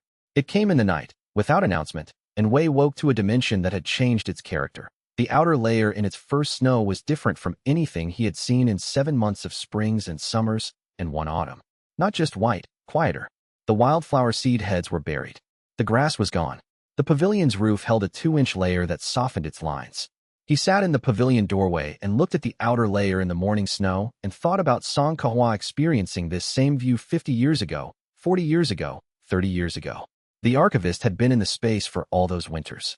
She had seen this specific view, the first snow over the outer layer, the pavilion roof, the valley entrance, more times than he could count. He said, "How many winters?" She said, 91. "I was here for my last 3 as a living cultivator, and then the dissolution. 88 afterward." He thought about this. 88 winters as the spatial impression of a person watching the valley's first snows alone. "Did you get lonely?" The archivist was quiet for a moment. "The dissolution changes the experience of time. I was not waiting the way a person waits. I was present, and time was a different kind of thing." A pause. "But yes, there were winters when I wished someone were here to see the snow with me." Wei looked at the snow-covered outer layer. "I'm here now." "Yes." Her presence in the space was warm in the way it was warm in the evenings when she chose to be more present than usual. I've been here for 91 winters. This one is different from all the others. They were quiet together in the pavilion doorway. The snow continued to fall, light and intermittent, the dimension's internal light making it visible in the still air. He said, "The work is done. Yes. What you dissolved to make possible, the claiming, the seam, the loop. It's complete. Yes." The archivist's presence shifted. She thought the purpose would be finished when the work was finished, that the dissolution would have an end state. A pause. I don't know if I believe that anymore. I think I am simply here, in the way the dimension is here, and what happens is not dissolution or continuation but presence. Wei thought about this. A spatial truth that was self-referential pointed to itself and back again indefinitely. Xianxia had dissolved into the dimension she had built. The dimension was self-referential. She was part of what made it self-referential. He said, "You're in the loop." Yes. A very long pause. I have been for 90 years. I did not understand this when I dissolved. I thought I was giving up my selfhood to provide mass for a foundation. I was becoming part of the foundation. Wei looked at the two catalogs on the shelf. He said, "Then you're not going anywhere." No. There was something in the archivist's presence that was different from before. Not heavier, not lighter, but more settled. As if a question she had been holding for decades had been answered. "I'm here. I will be here. The dimension holds me the way it holds the seam, the way it will hold your accumulated presence when you are eventually no longer here." A pause. That's what she built. Not a defense. A place that holds who has been in it. Wei sat in the pavilion doorway in the first winter snow and felt the dimension around him. The self-referential loop, the seam, the archivist's dissolved presence woven into the spatial structure, his own 22 months of building and deciding and becoming present in every claimed space. The loop was not just the mechanism that had resisted the unmapper. It was the record of everyone who had been fully themselves in this place. Xianxia was in it. He was in it. The valley would hold both. He made tea and sat in the snow morning and was present in the space with the full weight of what that meant. Chapter 135. In the spring, he went to find the jade brush's owner. He had known, since the archivist told him Xianxia had had a student who left the brush, that the student might still be living. A spatial specialist who had visited the valley 30 years ago would be between 50 and 70 years of age, within the range of a living cultivator with good spatial cultivation. The initials on the jade brush were not common, but they were not rare either. He asked Bao Lian. Bao Lian, to no one's surprise, had a methodology for this. She had access to the provincial registry's cultivation records and the academy's historical contact lists. The initials and the 30-year timeline and the regional connection were enough to narrow the search. 3 weeks later, she sent a letter with a name and a location. A retired spatial specialist named Xianxia, who had served in the Survey Authority's research division for 20 years and now lived in the Southern District, 2 provinces over. Wei wrote to Xianxia directly. He explained who he was, where he was, and that he had found a jade brush in a sealed spatial formation that appeared to belong to a spatial specialist who had visited the area 30 years ago. Xianxia replied in 2 weeks. The letter was long and careful in the way of someone who had spent a career writing careful documents and then retired to a life where carefulness was no longer professionally required. But the habit persisted. She described visiting the mountain valley 30 years ago as a junior researcher for the Survey Authority, conducting a standard formation survey of the region's spatial anomalies, finding an unusually compressed and active formation on the slope, managing to reach a deep interior layer before her calibration equipment failed. She had left the brush because she had nothing else to leave, and she thought leaving something was the right response to finding something. She wrote, "I never forgot that space. I've written about it 3 times in research contexts without identifying the specific location because I could never find it again. Every time I returned to the region, the formation data from my original survey pointed to a different location. I thought the formation must have migrated." Wei wrote back. He told her what the formation had been. He told her about Xianxia. He told her that the person whose initials were on the brush had been Xianxia's formation, and that Xianxia had told the archivist about a student who visited once and left a tool for someone she would never meet, and that the tool had been found and used and was now in a place of honor on the shelf beside the catalog of the person who had made the space possible. He also wrote, "The formation is located at the following address, which is the accurate one now that the spatial rewrite has been corrected to its original coordinates. If you wish to return, the entrance is accessible from the Valley Road. The amnesia effect applies to visitors who enter without permission, but permission has always been available to ask for." He did not know if she would come. He sent the letter. Xianxua's reply, when it came, was a single paragraph. I had a teacher who told me that the most important thing a researcher could do was pay attention to spaces that were paying attention back. I thought she was being poetic. I've spent 30 years thinking she was being literal. I will come in the summer, if the invitation is genuine. Wei wrote back. The invitation is genuine. He put the jade brush back on the shelf where it had been, in the place he had moved it to after learning whose it was. Not the tool storage area, not the research reference area. The place where things were kept that were meaningful rather than functional. Song Kahua had a student. The student had left something without knowing who would find it. It had been found. The chain that Song Kahua had set in motion 50 years ago was still producing things she had not planned. This was, Wei thought, what legacy looked like. Not a monument, not a formal tradition. A jade brush in a sealed interior, kept by someone who thought it might be useful, found by someone who needed to see that others had been here before, returned to the person who left it through a chain of events that had taken 3 decades. He wrote it in the catalog. He made tea. He sat in the spring pavilion with the 2 catalogs and the predecessor's books and the warmth of a dimension that had been worth staying in, and thought about all the things that were still coming. Chapter 136. Shenwuha arrived at the Valley Road on a morning in early summer. She was 63 and walked with the careful economy of someone whose knees had given her 30 years of feedback about mountain terrain. She had the look of a retired specialist who had remained in condition because the alternative was accepting that she was done moving through the world, which she was not prepared to accept. She carried a pack that was clearly not a specialist survey pack. Personal travel, a few days' supplies, the lightness of someone who had decided to come and had kept the coming simple. Wei came out to meet her at the boundary marker. She looked at him, and then at the valley entrance, and then back at him with the expression of someone recalibrating over a sequence of years. I was 29 when I was here last, she said. The formation was already active in a way I had never seen. I wrote in my survey notes that the space felt inhabited. It was, Wei said. Song Kahua had been in the valley for 20 years by then. Shenwuha looked at the valley entrance. Will she be present? Yes. Wei held the entrance open. She has been present for 91 years. The dissolution changed the form, but not the presence. They walked in. The summer valley was fully itself. The spring wildflowers finished, and the summer growth at its peak. The pavilion warm in the morning light. The air with the altitude smell he had been memorizing for 700 and some days. Wei watched Shenwuha as she walked through the outer layer.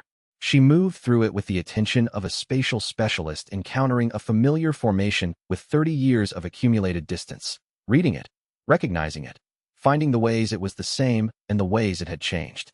She stopped in the outer layer and extended her spatial perception carefully. The compression in the middle section is deeper, she said. When I was here 30 years ago, it was denser than anything I had encountered, but there were sections I could push through. Now it's, she felt for the right word, settled. 9 more claimings since your visit, Wei said, and a new foundation in the northern boundary. She looked at the north. I could feel that from outside. A pause. It wasn't there 30 years ago. No, it was there, but unclaimed. Song Kahua knew it was there for 50 years and could not claim it. They walked to the pavilion. Wei made tea. They sat at the pavilion table with the predecessor's books visible on the shelves and the 2 catalogs in their place, and the jade brush on the shelf where Wei had put it. Shenwuha looked at the jade brush for a long moment. The archivist said, "You are the student who came and listened." Shenwuha was still for a full breath. Then, I remember the quality of the space when I reached the inner layer. I sat down because it seemed like the right thing to do. I wasn't sure why. She looked at the brush. I left the brush because I had been given it by a teacher who told me that useful tools should be left in useful places. I thought the space might be a useful place. She kept it for 30 years, the archivist said. She left it where it would be found. It was found on the first day this valley had a new occupant. Shenwuha looked around the pavilion with the expression of a person receiving information that was reorganizing several decades of private memory. She said she died. She chose dissolution. She became part of the space. I am what remained. Shenwuha was quiet for a long time.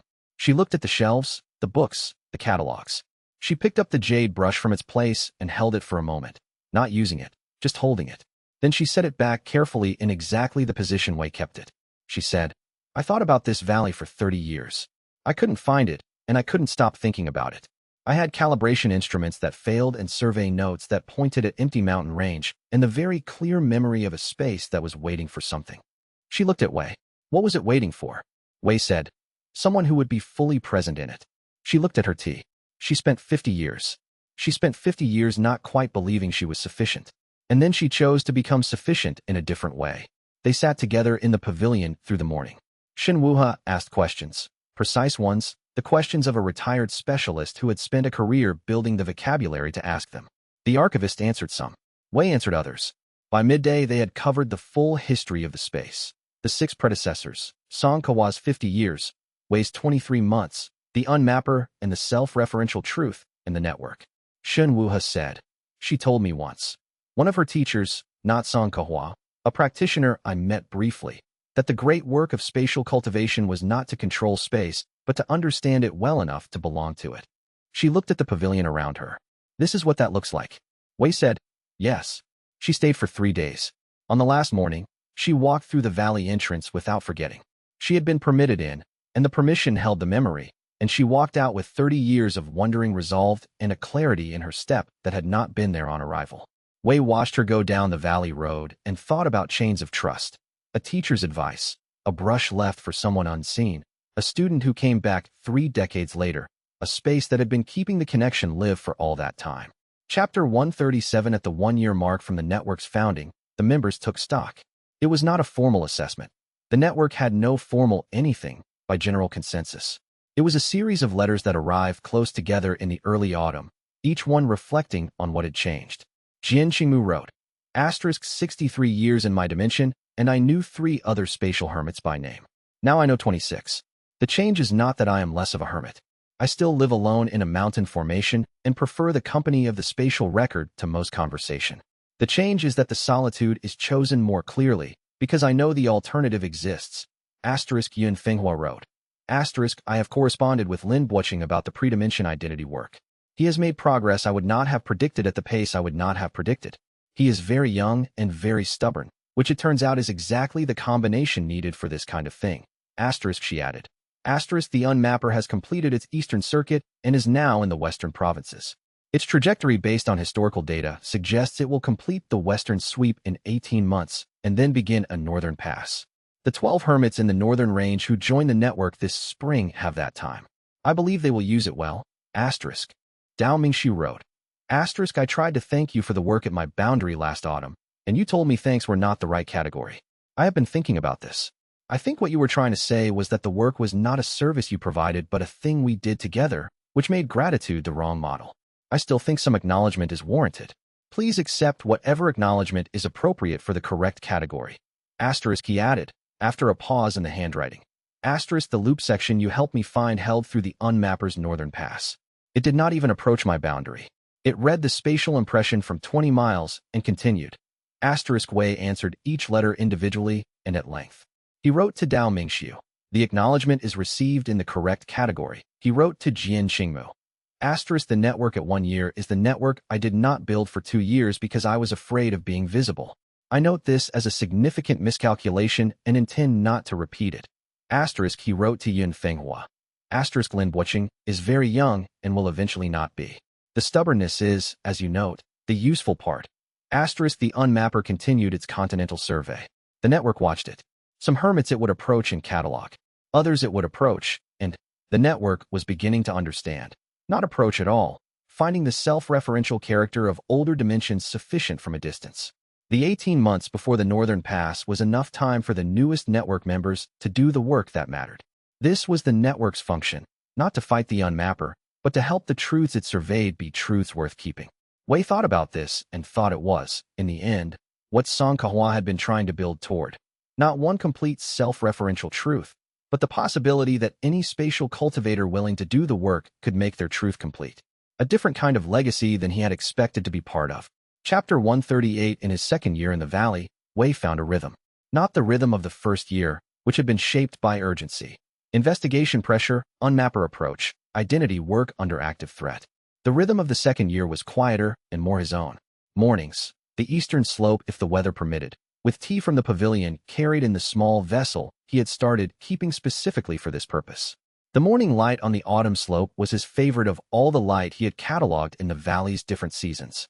There was a specific angle it came in at in mid-autumn, through the dimensional field's subtle refraction, that made the dried seed heads of the summer flowers look like small lamps. Correspondence, 2 to 3 hours a day, still. The network continued to grow slowly. 3 or 4 new members every few months, referred in by existing members. The questions became more sophisticated over time.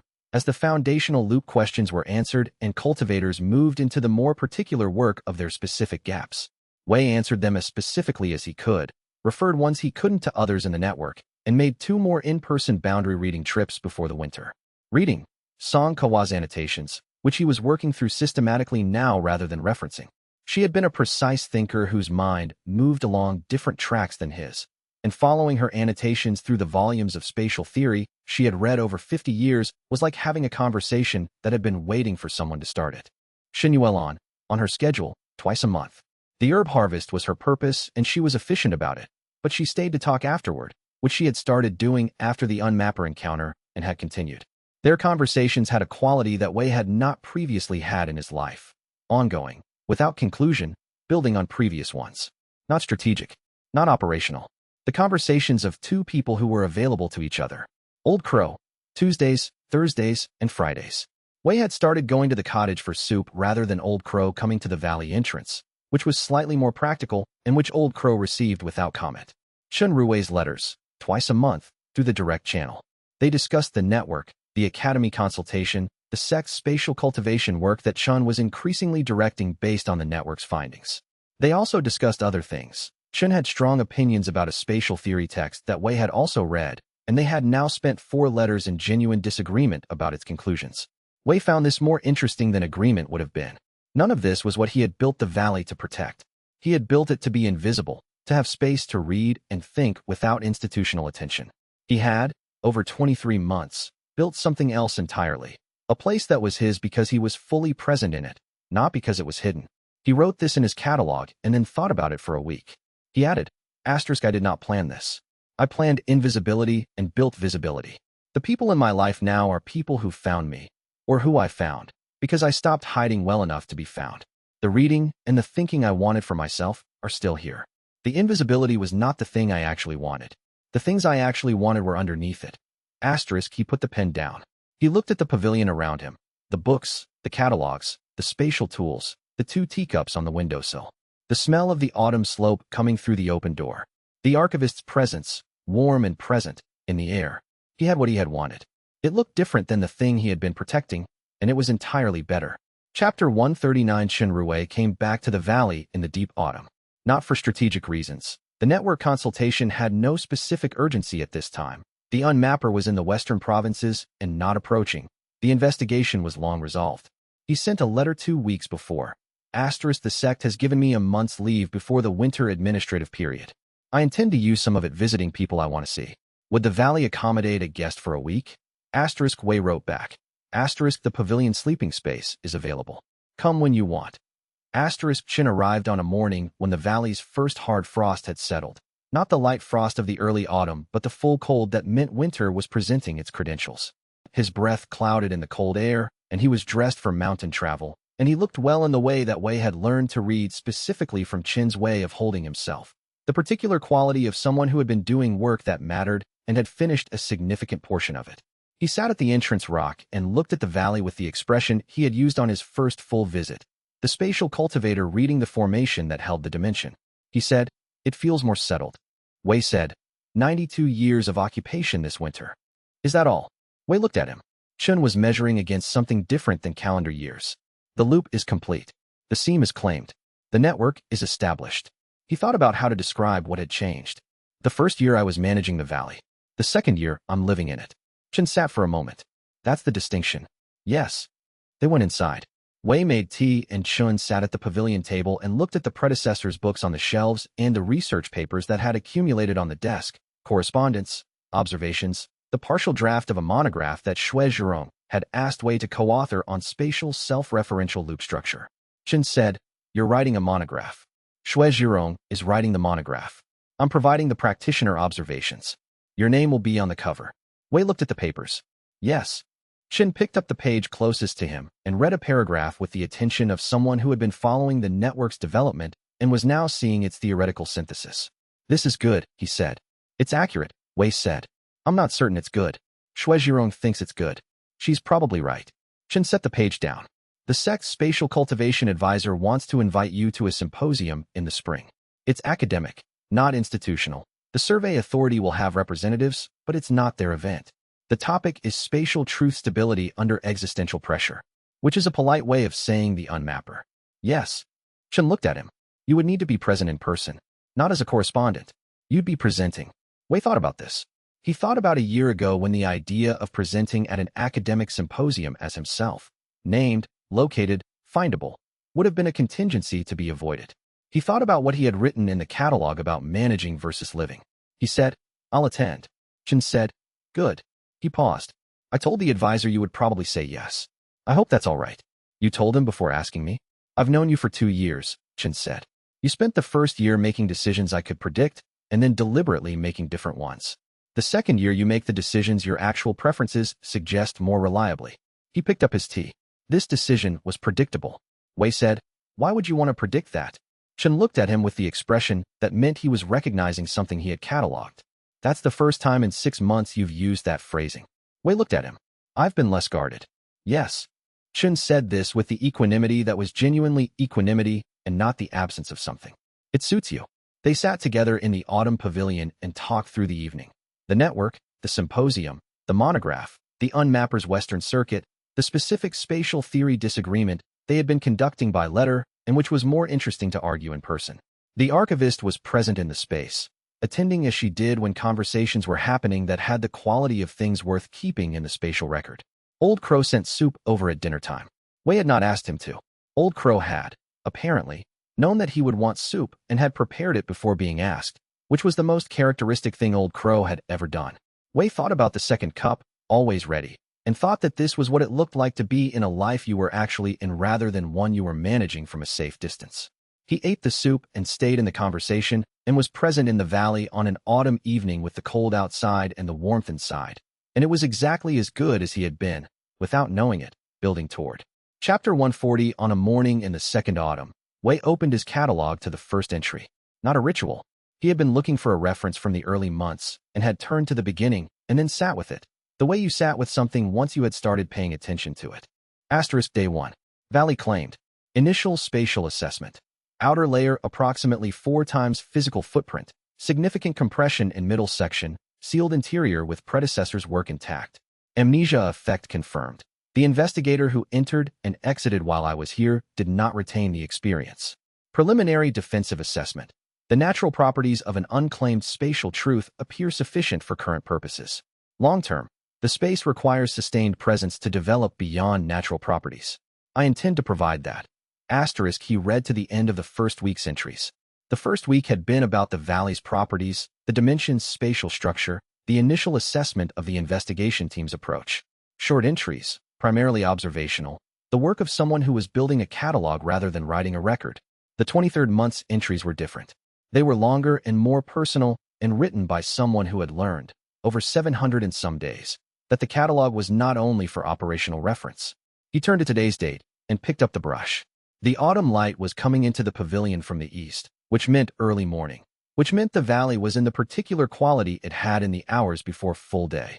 Not dark, not bright, the specific gray gold of a morning that had not fully committed to itself yet. He had seen this light for 2 years. He would keep seeing it. He wrote, Asterisk Day 755. Second autumn. The frost settled on the outer layer last night. The seed heads from the summer flowers are still standing in the white. The eastern slope has no snow yet. The elevation variance protects it for a few more weeks. Asterisk the network has 31 members. Jian Xingmu's loop is fully complete. Dao Mingxu writes that the pre-dimension sections he cleared are, a year later, the most settled parts of his loop rather than the most recently added. Lin Buoqing is making progress.